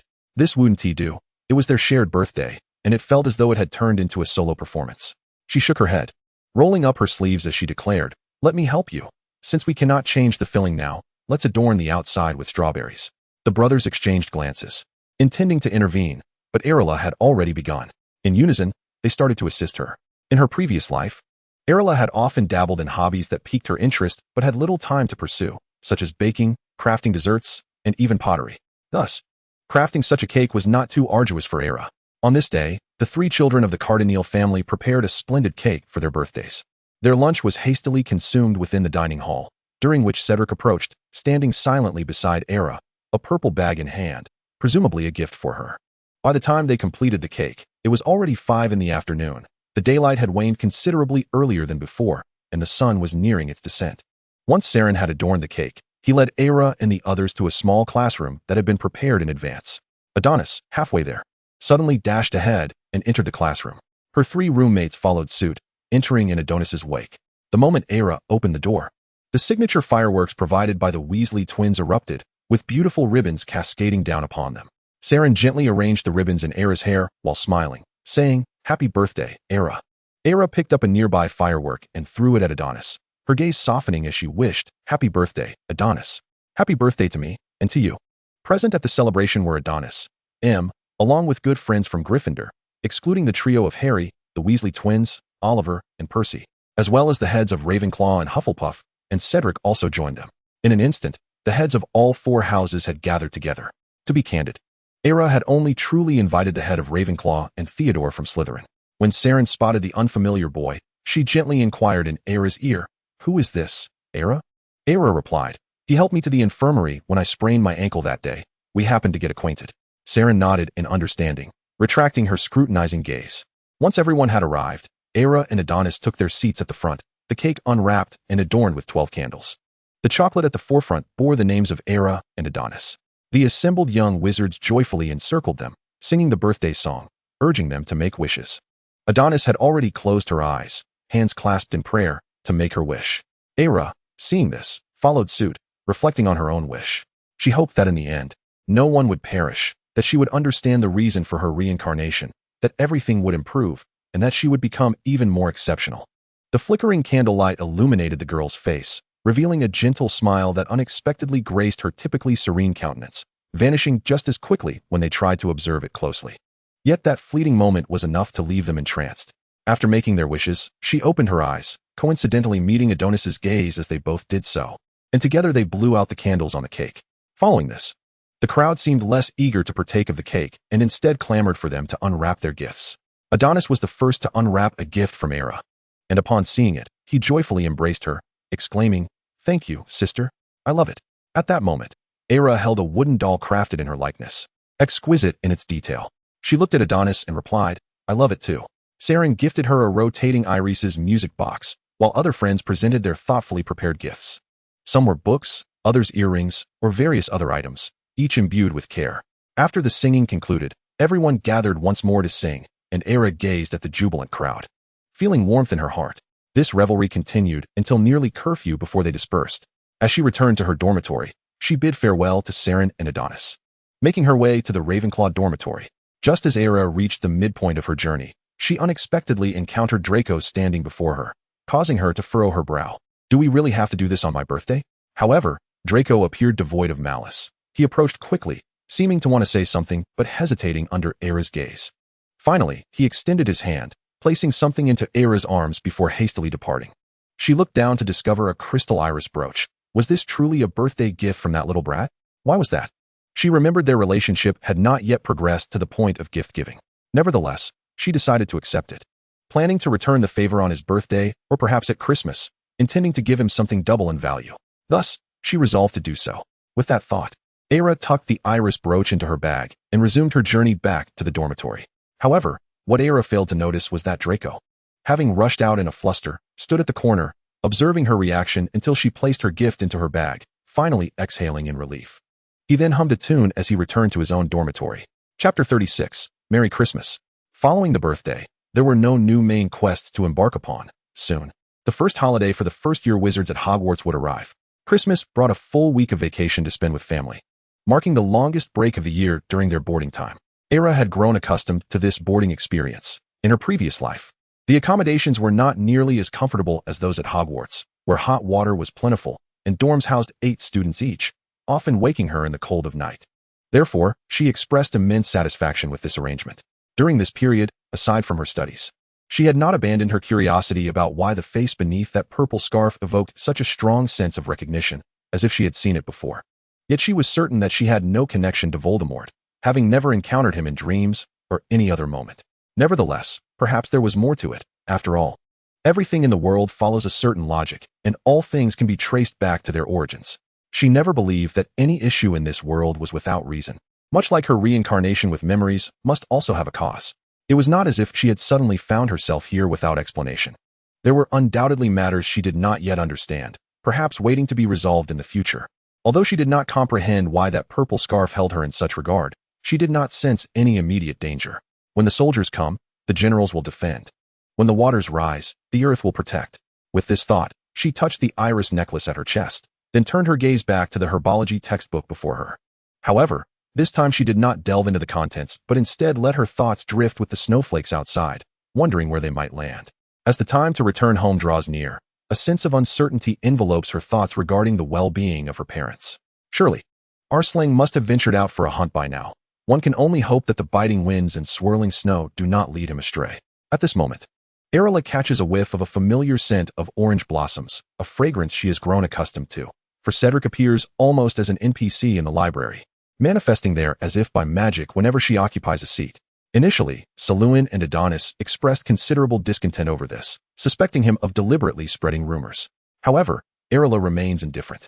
In her eyes, Cedric, as a senior wizard, possesses a mature intellect and does not disturb her while she writes her thesis. She holds faith in his character. Thus his presence beside her is of little consequence, and they can easily engage in discussions should any questions arise. When Cedric takes a seat, he remains silent, diligently working on his unfinished paper. After a span of approximately 10 minutes, he finally sets down his quill and turns to Arilla, wishing her a Merry Christmas. Upon hearing his words, Arilla reciprocates, wishing him the same. He smiles and nods before inquiring, "Have you prepared a Christmas gift for me?" Arilla feels slightly taken aback by this question, for she cannot recall Cedric ever being one to ask about gifts, as he is accustomed to receiving many. Nevertheless, she nods and affirms, "Yes, I have." At this, Cedric's smile broadens, and he cheerfully replies, "Then I shall eagerly await Christmas Day." As Christmas Day arrives, Arilla prepares to journey home alongside Selûne and Adonis, with Hermione standing by. Meanwhile, Ron accompanies Harry as they spend the holiday at school. Arilla observes the 2 little ones, their cheeks flushed and adorned with earmuffs, and reflects on the events that Christmas will bring. Harry will gaze into the mirror of Eriste, witnessing the visage of his long-lost parents, an experience he yearns for deeply. But what is it that Arilla longs for? Is it the desire to unravel the mystery of her rebirth? Or perhaps to reunite with her parents from her previous life, as well as Abgug and Amog? Or could it be something entirely different? Her desires are numerous, so much so that she struggles to pinpoint the most significant one. If the mirror of Eriste were to present itself before her, it might very well burst from the weight of its revelations. As her thoughts meander, she becomes aware of a chill at the tip of her nose, glancing up to find snowflakes descending from the heavens unbeknownst to her. In the distance, the train whistles, urging the young witches and wizards to board as they prepare for their journey home. After bidding farewell, Arilla turns to join Hermione and Adonis on their way back. Hermione, having formed a close friendship with Arilla, leads her to Selûne's compartment. The 2 girls occupy their seats while Adonis, unable to contain his energy, seeks out his friends. Leaving Selûne to sit across from Arilla, perusing the Daily Prophet with a quiet demeanor, occasionally casting glances her way. After a brief discussion, Arilla feels her eyelids grow heavy, prompting Selûne to notice and magically warm the cold window, providing a pillow for her comfort. Hermione, too, recognizes her friend's fatigue and puts away her notebook, quietly resting with her eyes closed. Once Arilla reclines, she swiftly drifts into slumber, believing that despite the drowsiness on the train, sleep will bring her solace. Upon awakening, she finds the world outside cloaked in darkness, illuminated only by the moonlight and scattered stars, signaling that home is near. Indeed, shortly after she stirs, The train halts at the station, and a cacophony of excitement erupts among the young witches and wizards as they eagerly clutch their belongings, yearning to reunite with their families. Arilla shares in this sentiment, longing for her parents as Hermione takes her hand, leading her forward, while Selûne and Adonis handle her luggage. Upon disembarking, Hermione spots her parents at once, quickly bidding Arilla farewell and wishing her a Merry Christmas before racing towards them. Arilla, turning around, catches sight of Diana and Roland waving at her from a distance. Diana is the first to rush over, enveloping her child in a warm embrace, which Arilla reciprocates. She then embraces her two sons, with Roland holding them tightly, expressing his affection and the depth of his longing. By now, the snowfall has ceased, and the night air is frigid. Even with warming spells, the chill is palpable. Roland hastens to escort his wife and children back home, where the familiar layout remains largely unchanged since their departure, save for a few vases and fresh flowers that Diana had acquired. A grand Christmas tree stands proudly in the living room, adorned with beautiful lights, beneath which a plethora of splendid gifts will soon rest.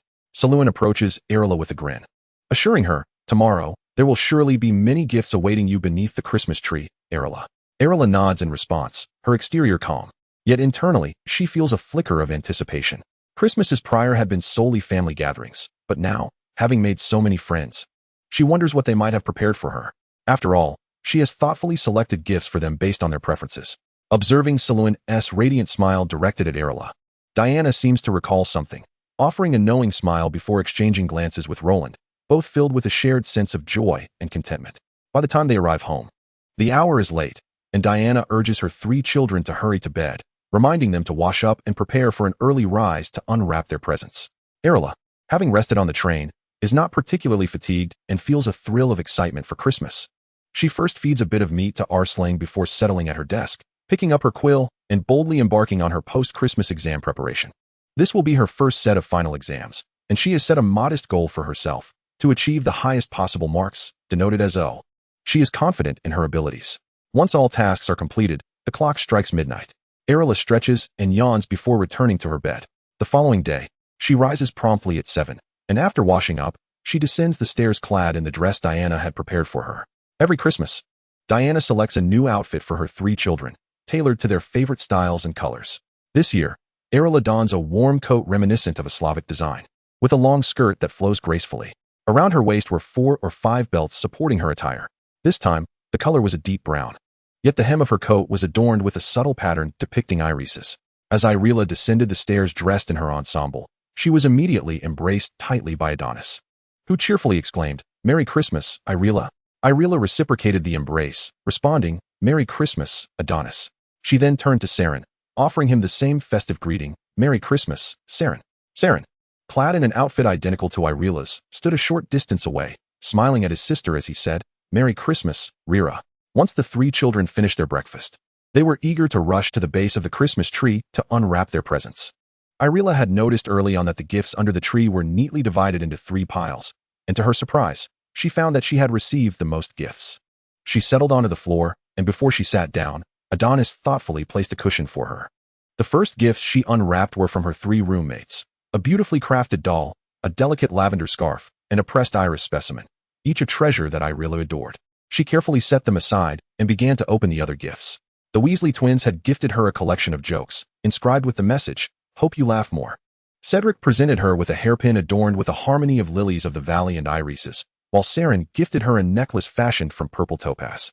Adonis bestowed upon her a splendid notebook, meticulously detailing various flowers alongside their photographs. Hermione gifted her a compilation of postcards from around the country, and Theodore surprised her with a small telescope, inscribed with Irilla's name beneath it. To Irilla's astonishment, Percy had even gifted her a notebook filled with his notes, which she cherished, feeling fortunate that she had also prepared a gift for him. Oliver, whom she had only met a few times, had given her a book titled Introduction to Quidditch, and thankfully, she had presented him with a model of the Golden Snitch. However, what truly surprised Arilla was receiving a Christmas gift from Draco, a crystal globe featuring a girl in a ballet dress gracefully dancing. Just as Arilla thought she had seen it all, her gaze fell upon 2 gifts wrapped in identical boxes. The mere sight of the exquisite wrapping suggested that their owner possessed a remarkable sense of aesthetics. With curiosity, she opened one of the gifts, revealing a stunning gold necklace featuring a golden iris, while the other contained an exquisite journal, perfect for jotting down notes and sure to uplift one's spirits. Then, Irilla noticed a letter beneath the journal. I sincerely apologize once more to Miss Cardinale for my previous recklessness. I hope Miss Cardinale can overlook the past and forgive me. These 2 small gifts are to wish you a happy birthday and a Merry Christmas. It was a gift from Zabini, clearly an attempt to make amends. After reading the note, she tucked it into the journal, her expression visibly lightening. She realized it felt strange to have awaited his apology. Well, it was fine, after all. They were unlikely to meet again, and letting it be was just as well. She chose not to dwell on it with the children. At that moment, Saren and Adonis had also finished unwrapping their gifts. Saren proudly wore the tie clip Irilla had given him, while Adonis donned the hat she had knitted for him. The satisfaction on their faces was unmistakable, and Irilla expressed her gratitude, saying, "I truly love the gifts you both gave me. Thank you." Their parents, after enduring the arduous preparation of gifts for the 3 children, reached a fair agreement. Money. Aside from the annual clothing gift prepared by Diana, Roland decided to give each child a pouch of gold galleons instead. After all, they could hardly think of what gifts to bestow upon their children. So giving money for them to purchase what they desired seemed far more practical. After all, their children, apart from Adonis's mischievous nature, were exceptionally well behaved. After singing Christmas carols, the family joyfully gathered together, discussing amusing occurrences at school while their parents shared work-related woes or humorous anecdotes. Outside, snowflakes danced down, creating an exceptionally beautiful scene. The delightful day soon passed, when suddenly Diana stood up, taking Irilla's hand, saying, "Come, dear, I have something wonderful to show you." She led her daughter to the upstairs bedroom, closing the door. Just as she was about to speak, she noticed her daughter seated at the desk, looking at her and asking, "Is there something you wish to tell me, mother?" Upon hearing her daughter's words, Diana chuckled and sighed. Indeed, nothing can be hidden from Arilla. Irilla had long observed her mother casting intentional or unintentional glances in her direction, fidgeting with her hair, betraying a hint of nervousness. Having read a few psychology books in her previous life, she sensed that her mother had something significant to convey. Sitting opposite Irilla, Diana waved her wand, conjuring 2 steaming cups of hot cocoa beside them. Placing her hands on the table, she leaned in, gazing at her daughter and saying, "Arilla has grown up. There are matters we ought to discuss. Today, we shall talk about some secrets regarding your brother." Chapter 37. Saren's Secret of Rebirth. Secrets? Irilla felt perplexed upon hearing the word. What secrets could Saren possibly have? She had entered his life when he was merely 5 years old. If there were secrets, they would likely pertain to his life before that age. Yet, what unutterable matters could a child so young possess? Moreover, based on Irilla's observations, Saren did not seem like someone harboring uncontrollable elements. However, as she pondered further, an unsettling feeling began to arise within her. Her parents were from Hufflepuff and Ravenclaw, and even though she had reincarnated into Ravenclaw, Adonis had inherited his mother's vivacity and found his place in Gryffindor. Yet, Saren had been sorted into Slytherin. Logically, children raised in such a household would not entertain dangerous thoughts. They would embody an optimistic and positive demeanor. If she were not a reincarnate, she would surely have become as sunny and cheerful as Adonis within this family. But what had brought about Saren's current disposition? As a native of this world, why had he turned out this way? Diana, observing her daughter's bewildered expression, stepped forward to gently embrace Irilla, slowly recounting the secret from many years ago. "Your brother is 5 years older than you. Surely Arilla is aware that during that time, the entire wizarding world was shrouded in the shadow of that individual. Especially since your father and I were working at the Ministry of Magic. At that time, the Ministry of Magic was enveloped in a shroud of anxiety, particularly your father, who had been thrust into the role of Auror Director following the untimely demise of his predecessor at the hands of the Death Eaters. Due to that individual, our finances had also plunged into a dire crisis. Everyone was in a state of frantic turmoil.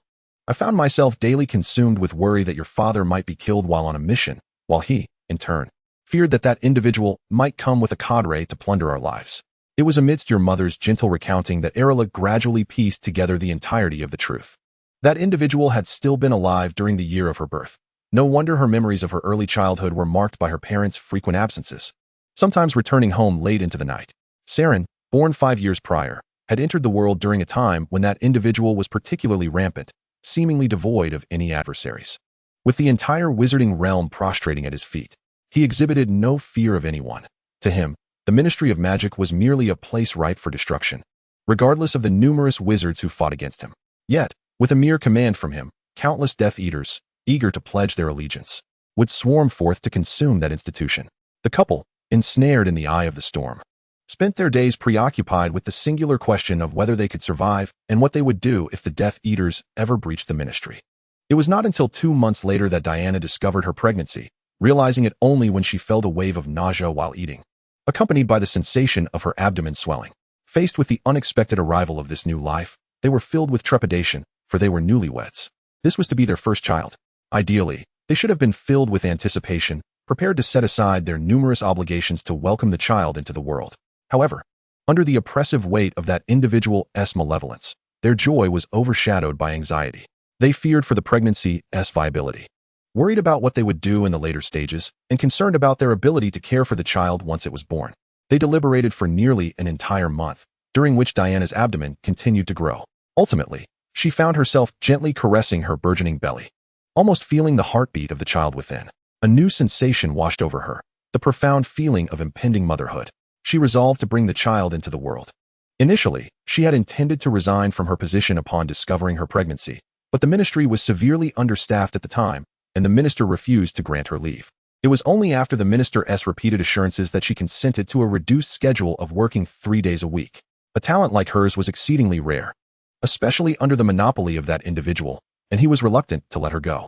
Roland, too, desired nothing more than to quietly remain by his wife's side, reading stories to their unborn child or assisting her in various tasks. Yet, he found himself with little time, as he was often dispatched on missions, returning home battered and bruised. He could not relinquish his responsibilities. The salary of the Aurora director was substantial, and he needed to earn enough to provide for their family and ensure their child's healthy upbringing. For the sake of their future child, they relinquished their previous home, moving to a secluded location for safety. The portraits of their ancestors were secured in a hidden chamber, an effort to preserve their legacy should any unforeseen circumstances arise, ensuring that future witches and wizards would know of the existence of the Caternil family. They navigated the entirety of the pregnancy with utmost caution, yet unforeseen calamity struck. While out on an errand, Diana was ambushed by pursuing Death Eaters. She fought valiantly, but ultimately had to rely on apparition to escape to a Muggle hospital. At that time, she was only 8 months along, but the shock caused her waters to break prematurely, leaving her no choice but to deliver in the Muggle facility. Upon receiving the news, Roland rushed to the hospital, arriving just as Diana endured the pains of labor.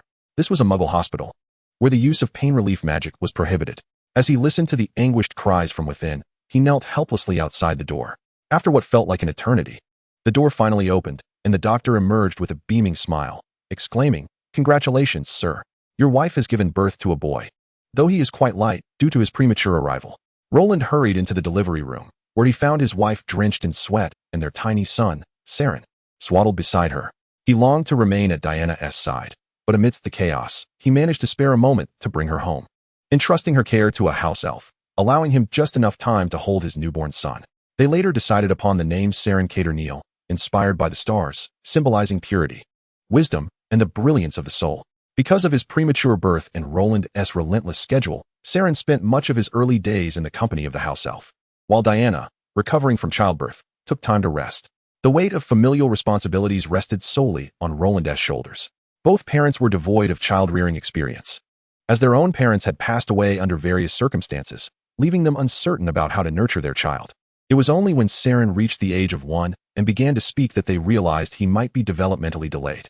In a state of urgency, they took him to St. Mungo's for an evaluation, where the doctors assured them, "Your child shows no issues with intelligence, but we have observed significant delays in his emotional responses." This indicated that he perceived human emotions far less acutely than others. He was exceptionally intelligent, capable of retaining vast amounts of information, yet he remained emotionally detached, displaying minimal reactions even towards his parents. He resembled a machine, methodically executing tasks, exhibiting less emotion than Arilla. It took a considerable amount of time for the couple to earn Saren's acceptance, and at the age of 4, he finally began to converse with them. Saren, the star, became a symbol of hope for them, as they believed that the stars would one day speak, and that stones would eventually bloom, making all their dreams a reality. It was during Saren's 4th year that Diana, to her astonishment, discovered she was pregnant once more.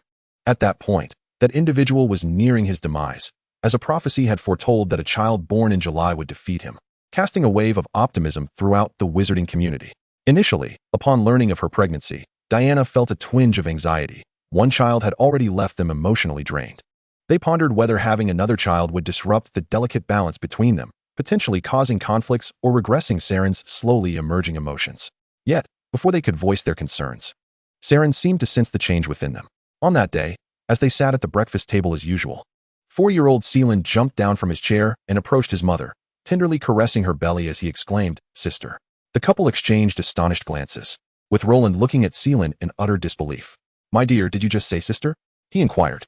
Seelan nodded and, once more, rubbed his mother's belly, proclaiming, "Sister. There's also a brother inside." Upon hearing these words, the couple locked eyes, and the shared astonishment was unmistakable. Could it be twins? Was that the reason why her belly appeared slightly larger than usual for 2 months of pregnancy? Roland gently bent down to Seelan's level and asked, "So, does our Seelan want a brother and sister?" Seelan nodded again, gripping his mother's clothing with determination, declaring, "Yes, sister, I will protect her well." It was the first time Seelan had spoken such a lengthy sentence to them. Although somewhat halting, it marked a significant milestone. Thus, the couple decided at that moment to keep the child in her womb. Ever since Seelan learned he would have a sister, he refused to let Diana go to work.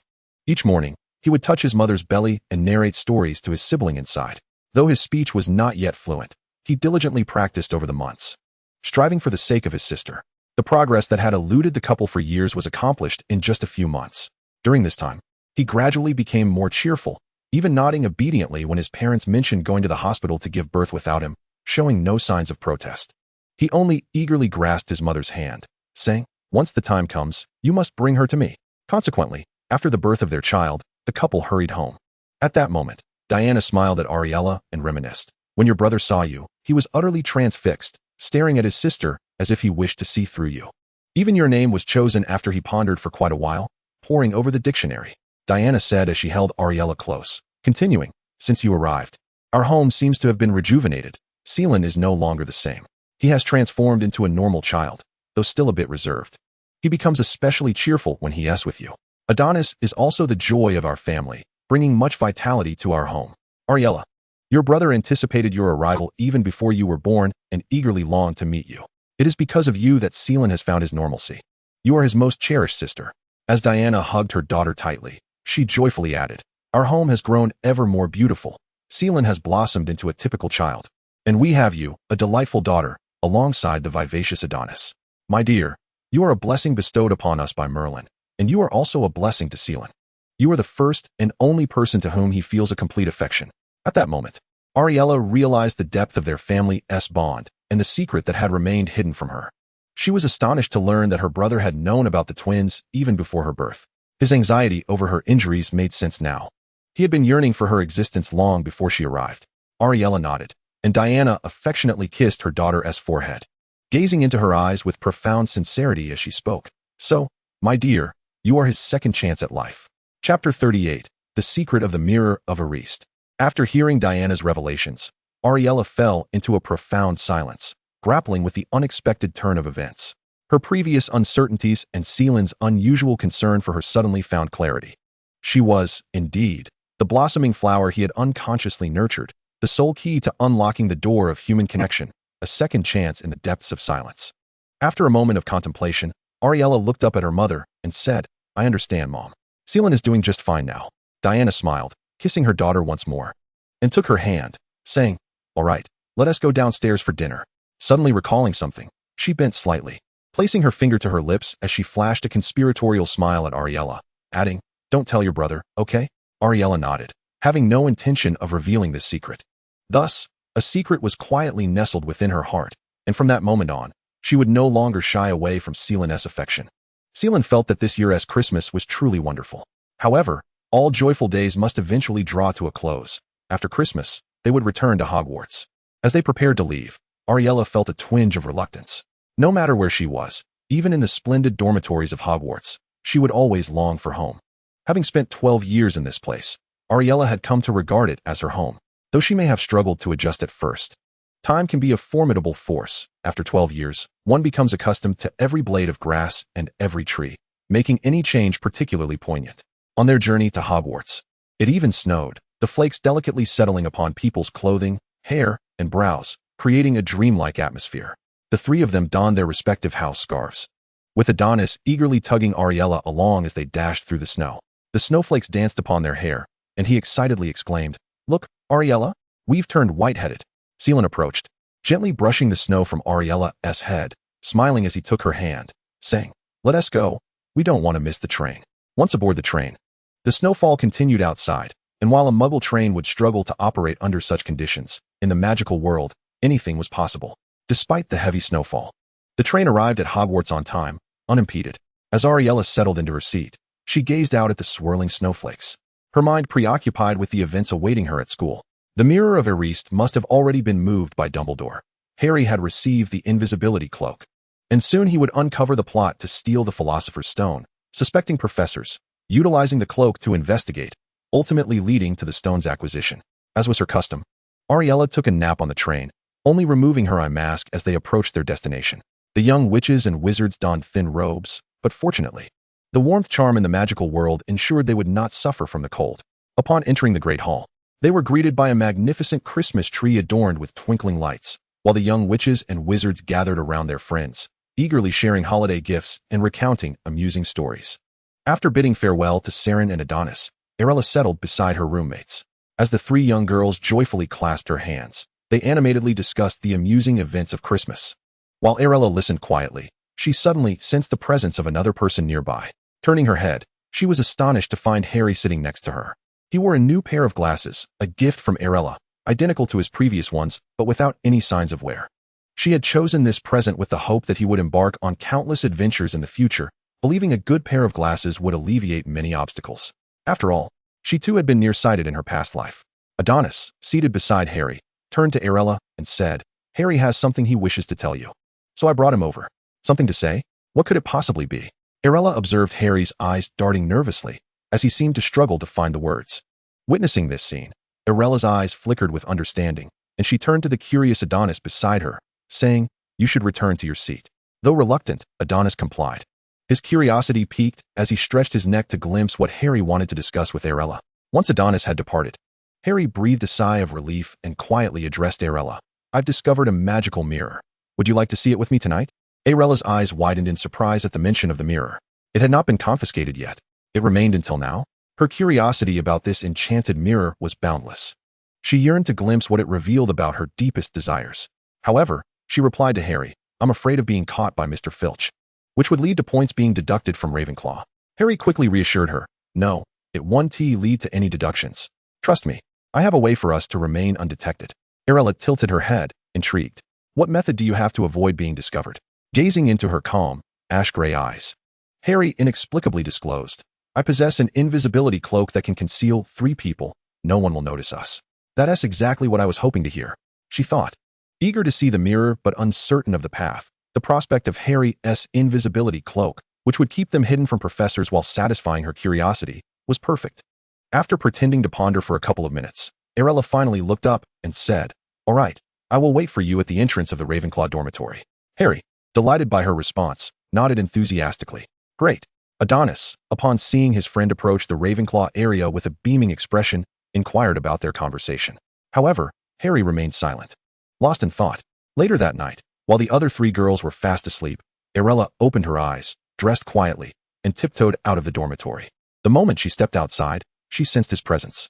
The Ravenclaw dormitory was situated in a tower, subject to cold winds, yet she felt no breeze at that moment, indicating someone was nearby.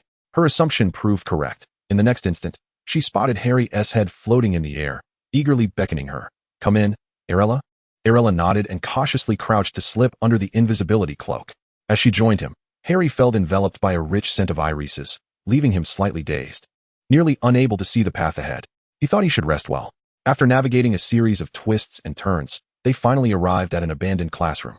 Harry removed the cloak, excitement radiating from him as he pointed to a mirror in the center, exclaiming, "Look, this is the magical mirror." Arilla stepped forward. Examining the mirror closely, it appeared to be the mirror of Erist. Its exterior, adorned with ornate patterns reminiscent of the Rococo period, belied its extraordinary power to reveal one's innermost desires. Harry, brimming with enthusiasm, rushed to the mirror and exclaimed, "Look, Arilla, I can see my mom and dad." Arilla turned her gaze to the mirror, but instead of Harry's parents, she beheld a different scene. She was smiling. Her reflection radiated a brilliance surpassing any sunlight. Behind her stood her parents from her past life, alongside her parents from this life, their resemblance uncanny. The mirror was filled with familiar faces, including the original Abug and Emoj, as well as everyone she had known in the magical world, and even those she had yet to meet, like Sirius and his brother. They all wore identical expressions of bliss, reminiscent of a joyful reunion at a spring festival dinner. Was this truly her deepest yearning? Arilla felt a twinge of surprise. She had hoped to uncover secrets about her reincarnation or other mysteries, yet the mirror revealed a vision of family unity instead. Her heart's desire was indeed this. Armed with foresight, she longed to alter a seemingly powerless future, fully aware of the potential backlash from the butterfly effect. Yet she was resolute. For her love for this world was unwavering. The sight reflected in the mirror was everything she had ever dreamed of. As the two young wizards continued to gaze at the enchanting mirror, a sudden voice interrupted their reverie. "So this is where you are." Harry instantly turned around to find Dumbledore, clad in moonlight white pajamas, gazing at them with a benevolent expression. Arilla was momentarily taken aback. She hadn't expected him to arrive precisely at this moment, as if he had known she would come to see the mirror with Harry. What had he discovered this time? At that moment, she could only turn to Dumbledore and say, "Good evening, Professor. I apologize for being out at this hour." Dumbledore chuckled warmly, waving his hand dismissively. "I shall not deduct points this time. After all, everyone possesses a sense of curiosity." He approached the mirror and addressed Harry. "I believe you have seen what lies within the mirror, Harry." Harry stepped forward eagerly, responding, "Yes, Professor. I saw my mom and dad." Yet, there was one detail he withheld. In the mirror, he also saw Arilla standing beside him, her face adorned with a beautiful, radiant smile. Upon hearing Harry's response, Dumbledore turned his head to gaze at Arilla and inquired, "What did you see, Miss Cartenial?" Arilla met his penetrating gaze, pondered for a moment, and ultimately replied, "Reunion."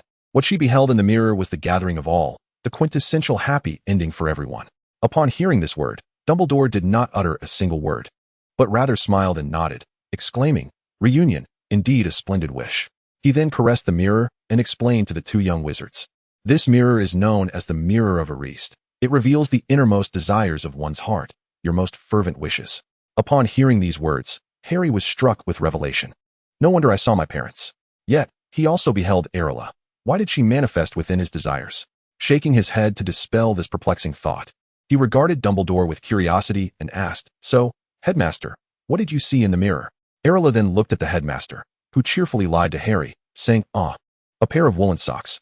Many have gifted me books during Christmas, but at that moment, I truly wished for a pair of woolen socks to keep warm during winter."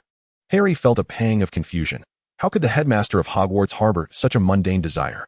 Nonetheless, he nodded in acknowledgement. However, after Dumbledore finished speaking, he turned to Arilla, his gaze lingering on her vibrant red hair, and with a hint of nostalgia, remarked, "Ah, I too used to have red hair." In Dumbledore's eyes, Arilla perceived a sense of longing, aware that what he saw in the mirror were the most cherished memories of Godric's Hollow. In that fleeting moment, the wistful old man transformed, restoring his usual demeanor, and with a warm smile directed at the two of them, he said, "Well then, I believe it is time for you to return to your slumber. Let us consider this a visit that never transpired. I shall remove this mirror tomorrow, for one must not indulge in their desires." He then winked at Harry, saying, "You made good use of the invisibility cloak." Harry, upon hearing this, sheepishly scratched his head. Observing this, Arilla turned to Dumbledore and said, "Then we shall take our leave, Headmaster." Dumbledore nodded, watching the two young wizards vanish from his sight. Once the door closed, he turned back to the mirror, standing in silence, lost in thought. Harry first escorted Arilla to the entrance of the Ravenclaw dormitory. She emerged from beneath the cloak and looked at Harry, saying, "Thank you, good night." However, as they were about to part, Harry reached out and grasped Arilla's arm, his eyes piercing through the darkness to meet hers. He longed to inquire why she appeared in the mirror, to ask if they could share another moment together. But upon encountering her indifferent gaze, his words caught in his throat. Ultimately, he could only manage a dry farewell, "Rest well, good night." Arilla nodded in response and replied, "You too, rest well."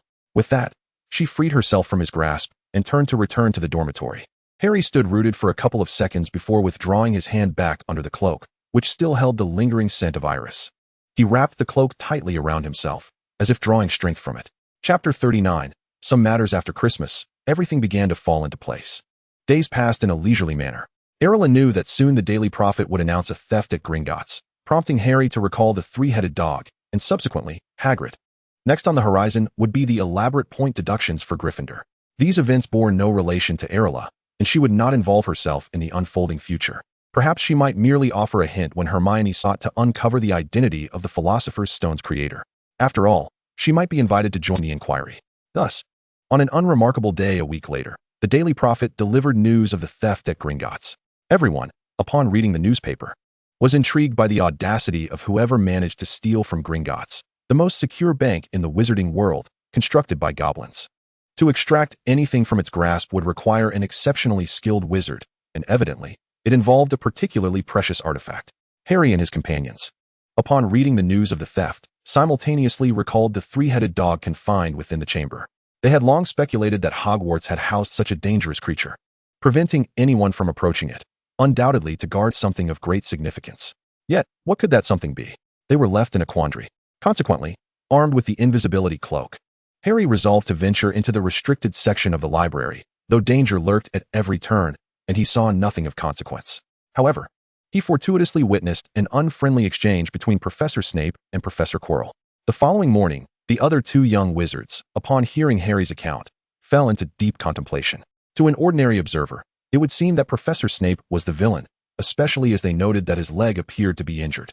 Had it not been for Arilla's influence in altering certain events, they would have assumed it was Snape who attempted to steal, resulting in his leg being scratched by the three-headed dog. Yet, following the Quidditch incident, they harbored considerable suspicion towards Professor Quirrell. In that moment, their minds were in turmoil. The immediate priority was to ascertain why the three-headed dog was present and what it was guarding. This object must surely have an owner. Who, then, could be the master of this formidable creature? Hearing their doubts, Adonis, while gnawing on a chicken leg, casually remarked, "My sister said that anyone capable of raising such a beast must be a particularly large giant, for merely approaching it would require considerable effort." Hermione, upon hearing Adonis's words, fell into contemplation. Indeed, a colossal figure, a giant. Then the truth was evident.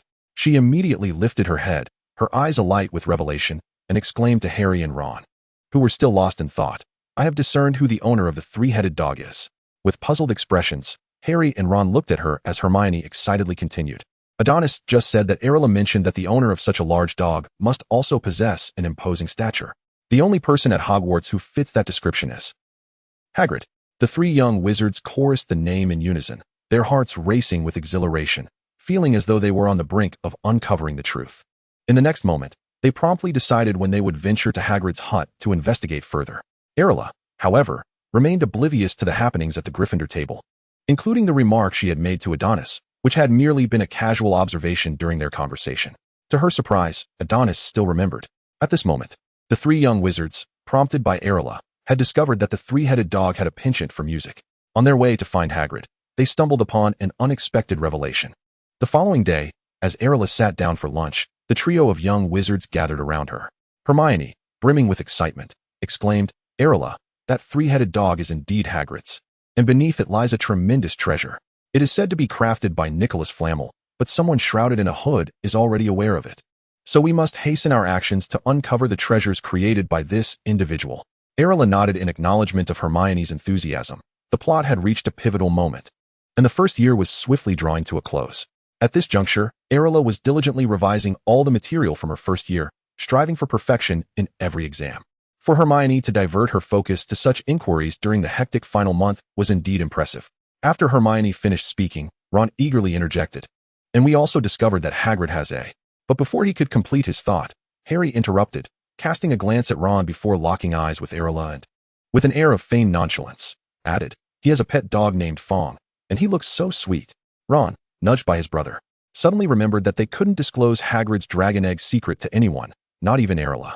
She always wore an expression of delight, watching Harry, who seemed at a loss for words, and nodded, saying, "All right, I shall pay Hagrid a visit when the opportunity arises." Upon hearing this, Harry sighed with relief. Yet whenever his gaze met that of the girl, he felt an unsettling sense of being exposed. What could this mean? Of course, it was because Arilla had foreseen that they would indeed visit the dragon egg that very night. The thought of a unicorn perishing that evening inexplicably tugged at Arilla's heartstrings, leaving her in a pensive state. The three young wizards watched as the girl before them wore a solemn expression and retrieved a plethora of healing potions from her pocket, fervently handing them out to them while asserting, "These will be useful." However, Arilla felt a bead of sweat trickle down. She was at a loss for words, realizing how utterly perplexing her behavior must seem. Once again, she found solace in her impassive visage, which had saved her countless times from revealing any hint of her true feelings. Though the trio was filled with curiosity, they accepted the white fresh and other healing potions Arilla had gifted them. After completing this exchange, Arilla finished her lunch with a renewed sense of clarity and proceeded with her planned activities. The next morning, as she and her friends stepped into the Great Hall, They were met with the sorrowful wails of the Gryffindor students. How did we lose so many points? This outcry immediately drew the attention of students from the other 3 houses, who witnessed Gryffindor's hourglass, significantly lower than that of the others. While Gryffindor was known for its mischief and often incurred more point deductions, Hermione and the other clever students usually mitigated the damage, maintaining a relatively close standing. Yet, at this moment, Gryffindor's hourglass seemed perilously close to empty. Arilla then spotted the troublemaking trio from Gryffindor, heads down, silently stirring their spoons. Once seated, Adonis stealthily approached his sister, sharing the latest news from the previous night. He was the first to learn that his good friend had been penalized a staggering 150 points. With a forlorn expression, he relayed to Arilla, last night, they ventured to Hagrid's hut and were reported by Malfoy. Professor McGonagall deducted 50 points from each of them and assigned them to patrol the Forbidden Forest, where they discovered a strange figure drinking the blood of a unicorn. Fortunately, Hermione managed to produce White fresh and a plethora of healing potions from her bag, barely saving the unicorn's life. Upon hearing that the unicorn's life had been spared, Arilla sighed in relief, recognizing that her earlier awkwardness had indeed served a purpose. It mattered little, as long as she remained unembarrassed. The embarrassment belonged to others. Adonis, feeling somewhat dejected, reflected on the substantial point deduction Gryffindor had faced, even if it was his close friend responsible for it. Yet, he soon perked up and whispered to Arilla, they only told me about their Forbidden Forest adventure. Thankfully, they trust me. Arilla replied, no. You're unaware that they went to Hagrid's to see the dragon. She turned to glance at the 3 despondent figures at the table, as well as the other Gryffindor wizards who, aware of the truth, glared at them with indignation. For a moment, she found herself at a loss for words. Oh well, they would only be disheartened for a while. After all, on the last day of the term, Dumbledore would surely restore some points. Arilla then glanced at her house's hourglass, which currently stood 200 points ahead of Slytherin. This was the result of her and the other Ravenclaw students' diligence, as they had impeccably adhered to the rules throughout the year. Moreover, the significant development was that Professor Quirrell had become the second professor to Snape, wildly awarding points to Ravenclaw, almost catching up to Slytherin. Though they had worked hard, it was assumed they would never surpass Slytherin due to the headmaster's bias, yet now their house had a favorable professor as well. However, he was not a Ravenclaw professor, and his fervent point-giving motives for their house were rather peculiar. It mattered not. As long as Ravenclaw secured the top position, they were tired of being perennial runners-up.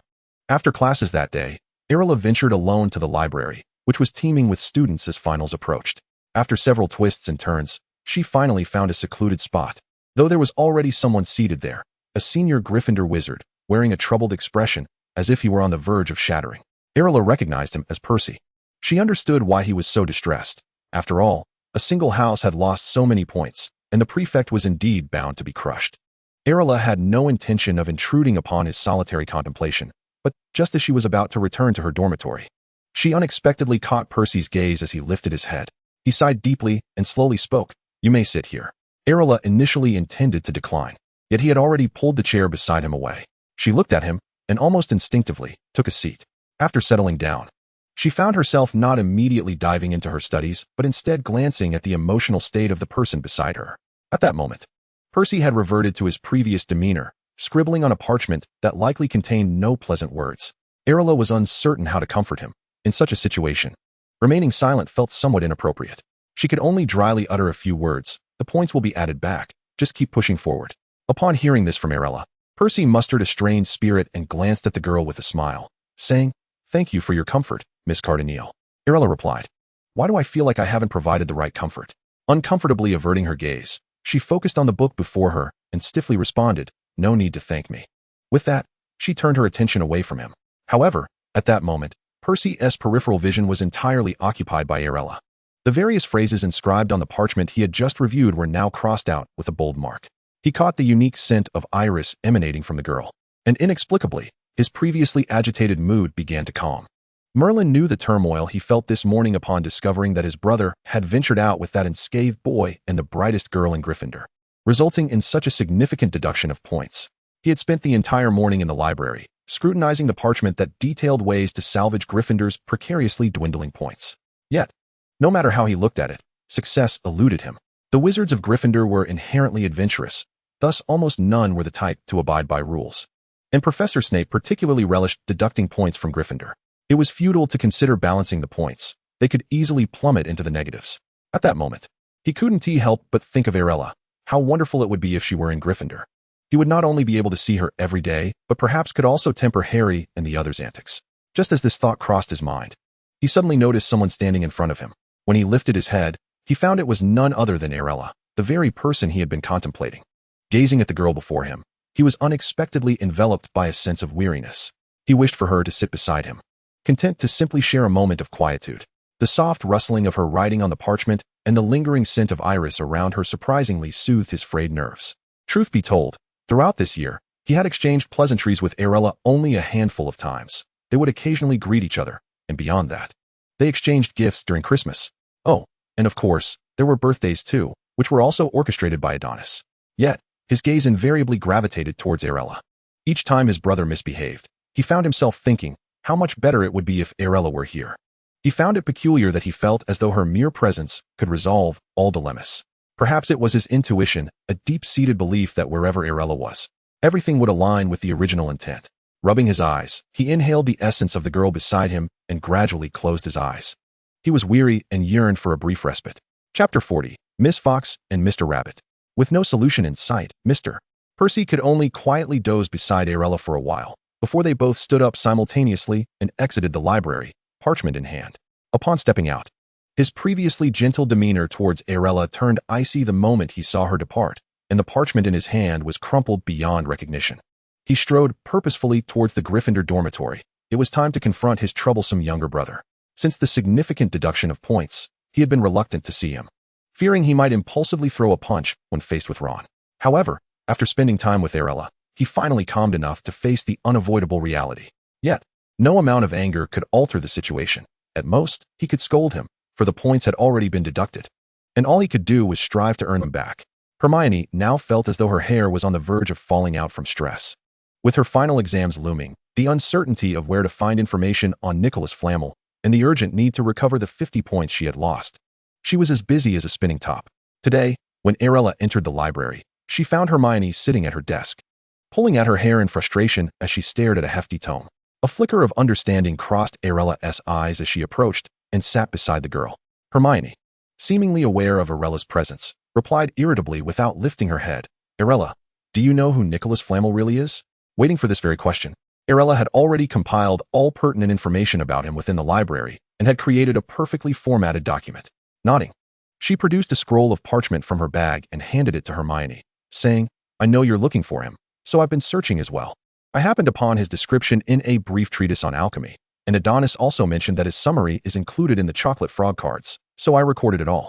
Hermione, upon hearing Arilla's words, immediately lifted her head in excitement, looking at her friend, and then enveloped Arilla in a big hug, exclaiming, Thank you, Arilla. Without you, I might have taken much longer. With that, she eagerly opened the parchment and began to read. In truth, records about this master alchemist were scarce. After all, in any world, individuals of such stature were reluctant to expose too much personal information to the public eye, preferring to keep their private lives shrouded in mystery. Consequently, most texts merely summarized his academic achievements and his collaborations with Dumbledore, with little else to elaborate upon. Thus, she needed only a single scroll to encapsulate all the relevant details. At that moment, Harry and Ron happened to stumble into the library, their faces clouded with concern. Ordinarily, they would not willingly venture into the library, but they found themselves with nowhere else to go. Each time they encountered the little wizards of Gryffindor, the looks cast their way imbued them with a sense of guilt. Surprisingly, the library provided them with a moment of peace, as everyone was engrossed in their own tasks, oblivious to their presence. Upon entering, they saw Arilla quietly observing Hermione, who was now eagerly engrossed in the parchment before her. Harry and Ron settled down opposite Hermione and Arilla. When Hermione lifted her head after finishing the parchment, she was met with the curious gazes of the two boys. Excitedly, she stood up, half leaning over, and presented the parchment to them, saying, Look, Nicholas Flamel. The two young wizards immediately focused intently on the contents of the parchment.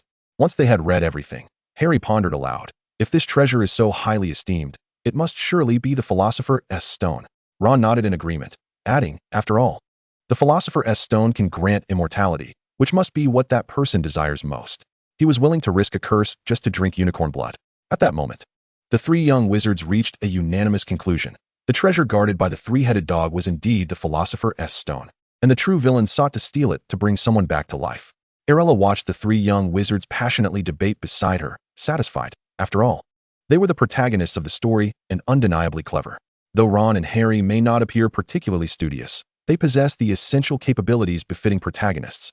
Indeed, in the narrative, it is through their collective intellect that they independently unravel every mystery, and with the assistance of Arilla, their progress has accelerated remarkably. This is truly a splendid development. The trio of young wizards must now clandestinely confer on how to venture into the basement to thwart that individual, a matter in which Arilla ought not to partake. Coincidentally, having completed her essay, she quietly rose, intending to return to the Ravenclaw dormitory. The corridors were notably sparse today, with less than 2 weeks remaining until the final examinations. As most young witches and wizards were either revising in the library or studying in their dormitories, leaving little room for frivolity and laughter. Ravenclaw's dormitory is situated in a high tower, and it is well known that the Ravenclaw students are among the more intellectually gifted and disciplined of the 4 houses. Thus, as one ascends, the number of individuals encountered diminishes significantly. By the time Arilla reached a particular staircase, she found herself entirely alone. Just as she rounded a corner, she abruptly felt someone tap her shoulder. Frowning, she swiftly turned around, instinctively seizing the neck of the person before her and forcefully pinning them against the wall. This reaction was a reflex honed during her training with Abgar on the plains in her past life. She had not neglected her fitness since arriving here, consistently adhering to her regimen while relying on her memories to replicate the skills she had acquired in her previous existence. This instinctive response had once left Adonis and Saran similarly startled, and thereafter, they refrained from attempting to surprise Arilla from behind. As she pinned the individual against the wall, she finally discerned his identity. It was Blaise Zabini. Surprisingly, instead of exhibiting any semblance of panic as Arilla pressed him against the wall, he raised his hands in a gesture of surrender, his expression remarkably composed despite the difficulty he was experiencing in breathing due to her firm grip. He gazed at her, slightly breathless, and said, "Might you release me, miss?" Arilla, taken aback, nonetheless loosened her hold on Zabini's neck. Upon her release, he inhaled deeply, coughing several times before managing to regain his composure. Once he had settled, he smiled at Arilla and remarked, "You possess quite a bit of strength, Miss Caterneill." Arilla regarded him with an impassive expression and replied, "I apologize for inadvertently grasping you, but please refrain from unexpectedly touching my shoulder from behind in the future." "Do you require something?" Zabini, observing her demeanor, let out a resigned sigh and slowly leaned closer, saying, "I have already presented you with a gift. Does this mean that you, Miss Caterneill, do not intend to forgive me?" Realizing the nature of his inquiry, Arilla breathed a sigh of relief. Her wand had already been poised for action the moment she loosened her grip. Fortunately, the subject at hand was this matter rather than some nonsensical chatter. She tucked her wand back into her robe and looked at Zabini with utmost seriousness. "I have received your gift. Let us consider that matter settled. Henceforth, we shall have no further dealings. I forgive you," she concluded. Upon hearing her response, Blaise nodded in satisfaction and then spread his arms towards Arilla, saying, "Then, Miss Caterneill, do you have a Christmas gift you wish to bestow upon me?" Arilla replied, "No." In her mind, they were not yet friends, nor did they even share a cordial relationship. The Christmas gift he had just mentioned was intended as an apology. Thus, she had no intention of offering him a Christmas present. Upon hearing her response, Blaise's expression dimmed slightly. He sighed and leaned against the wall, gazing at Arilla with a bemused smile. "Miss Fox is indeed rather heartless." Arilla, taken aback, swiftly drew her wand from her sleeve, fixing a stern gaze upon Zabini. "What do you mean by that?" Blaise, seeing her reaction, quickly straightened up and exclaimed, No, Miss Caterneill, do not misconstrue my meaning. Your eyes are simply so enchanting that I could not help but think of a fox. It was an involuntary slip of the tongue. My apologies." His previous statement had indeed been a thoughtless remark. After their last encounter, he was cautious not to overstep boundaries with Arilla until they had established a rapport. The girl before him was one who stood by her word. However, when he beheld her smoky gray eyes, the nickname that only he knew had escaped his lips. Arilla observed his flustered demeanor and, upon closer inspection, recognized that he was genuinely apologetic this time. His gaze and micro-expressions lacked the previous ease. With this realization, Arilla retracted her wand, the chill that enveloped her gradually dissipating. Blaise, seeing this, let out a significant sigh of relief. Yet, the moniker of Miss Fox stirred memories within Arilla. In her past life, owing to her striking eyes, the few true friends she had bestowed upon her the nickname Miss Fox, with their notes referring to her as a small red fox. The uniqueness of her gaze had made it memorable. Now, the same epithet had unexpectedly emerged from the lips of a stranger whose thoughts had caught her off guard. The sensation felt oddly familiar. Arilla gazed at Zabini, and suddenly an idea sparked in her mind. Mimicking his earlier posture, she leaned against the wall, crossed her arms, and, maintaining a stoic expression, declared, "Flirtatious rabbit." Blaze. Though momentarily taken aback, he quickly regained his composure. Mirroring her demeanor and responding with a grin, "Calm fox." The rabbit, once synonymous with vivacity and gentleness, had now acquired a connotation of flirtation, while the fox, emblematic of cunning and astuteness, was now associated with calmness. Calm fox. Flirtatious rabbit. At this juncture, Blaze found it difficult to believe, for in his recollection, Arilla would never engage in such banter. Yet, here she was, revealing an unexpected facet of her personality. She was expressionless, chillingly composed, and strikingly intelligent, yet capable of jesting like any ordinary girl. This was indeed a delightful surprise for him today. Arilla deemed flirtatious rabbit to be an apt description for him. Although rabbits appear soft and adorable, their reproductive prowess is unparalleled. In the public's perception, the fox typically represents the male, while the rabbit signifies the female. However, in their current exchange, the roles were entirely reversed, yet somehow they fit together remarkably well. After delivering her quip, Arilla made no further remarks, standing upright and stating, "I must take my leave now. Farewell."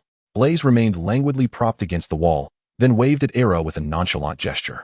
"Farewell, Miss Fox," he remarked. At that moment, Arilla had already turned away, offering no reply to his words, merely tossing back a charm from over her shoulder. The previously carefree Zabini scrambled to catch it, and upon grasping it, he discovered it was a delightful ornament depicting a rabbit nibbling on a carrot. Gazing at this soft, endearing trinket that stood in stark contrast to his own appearance, he could not help but break into a radiant smile. He placed the charm over his heart, watching Ara's retreating figure, and murmured, "This is the finest Christmas gift I have ever received, Miss Fox."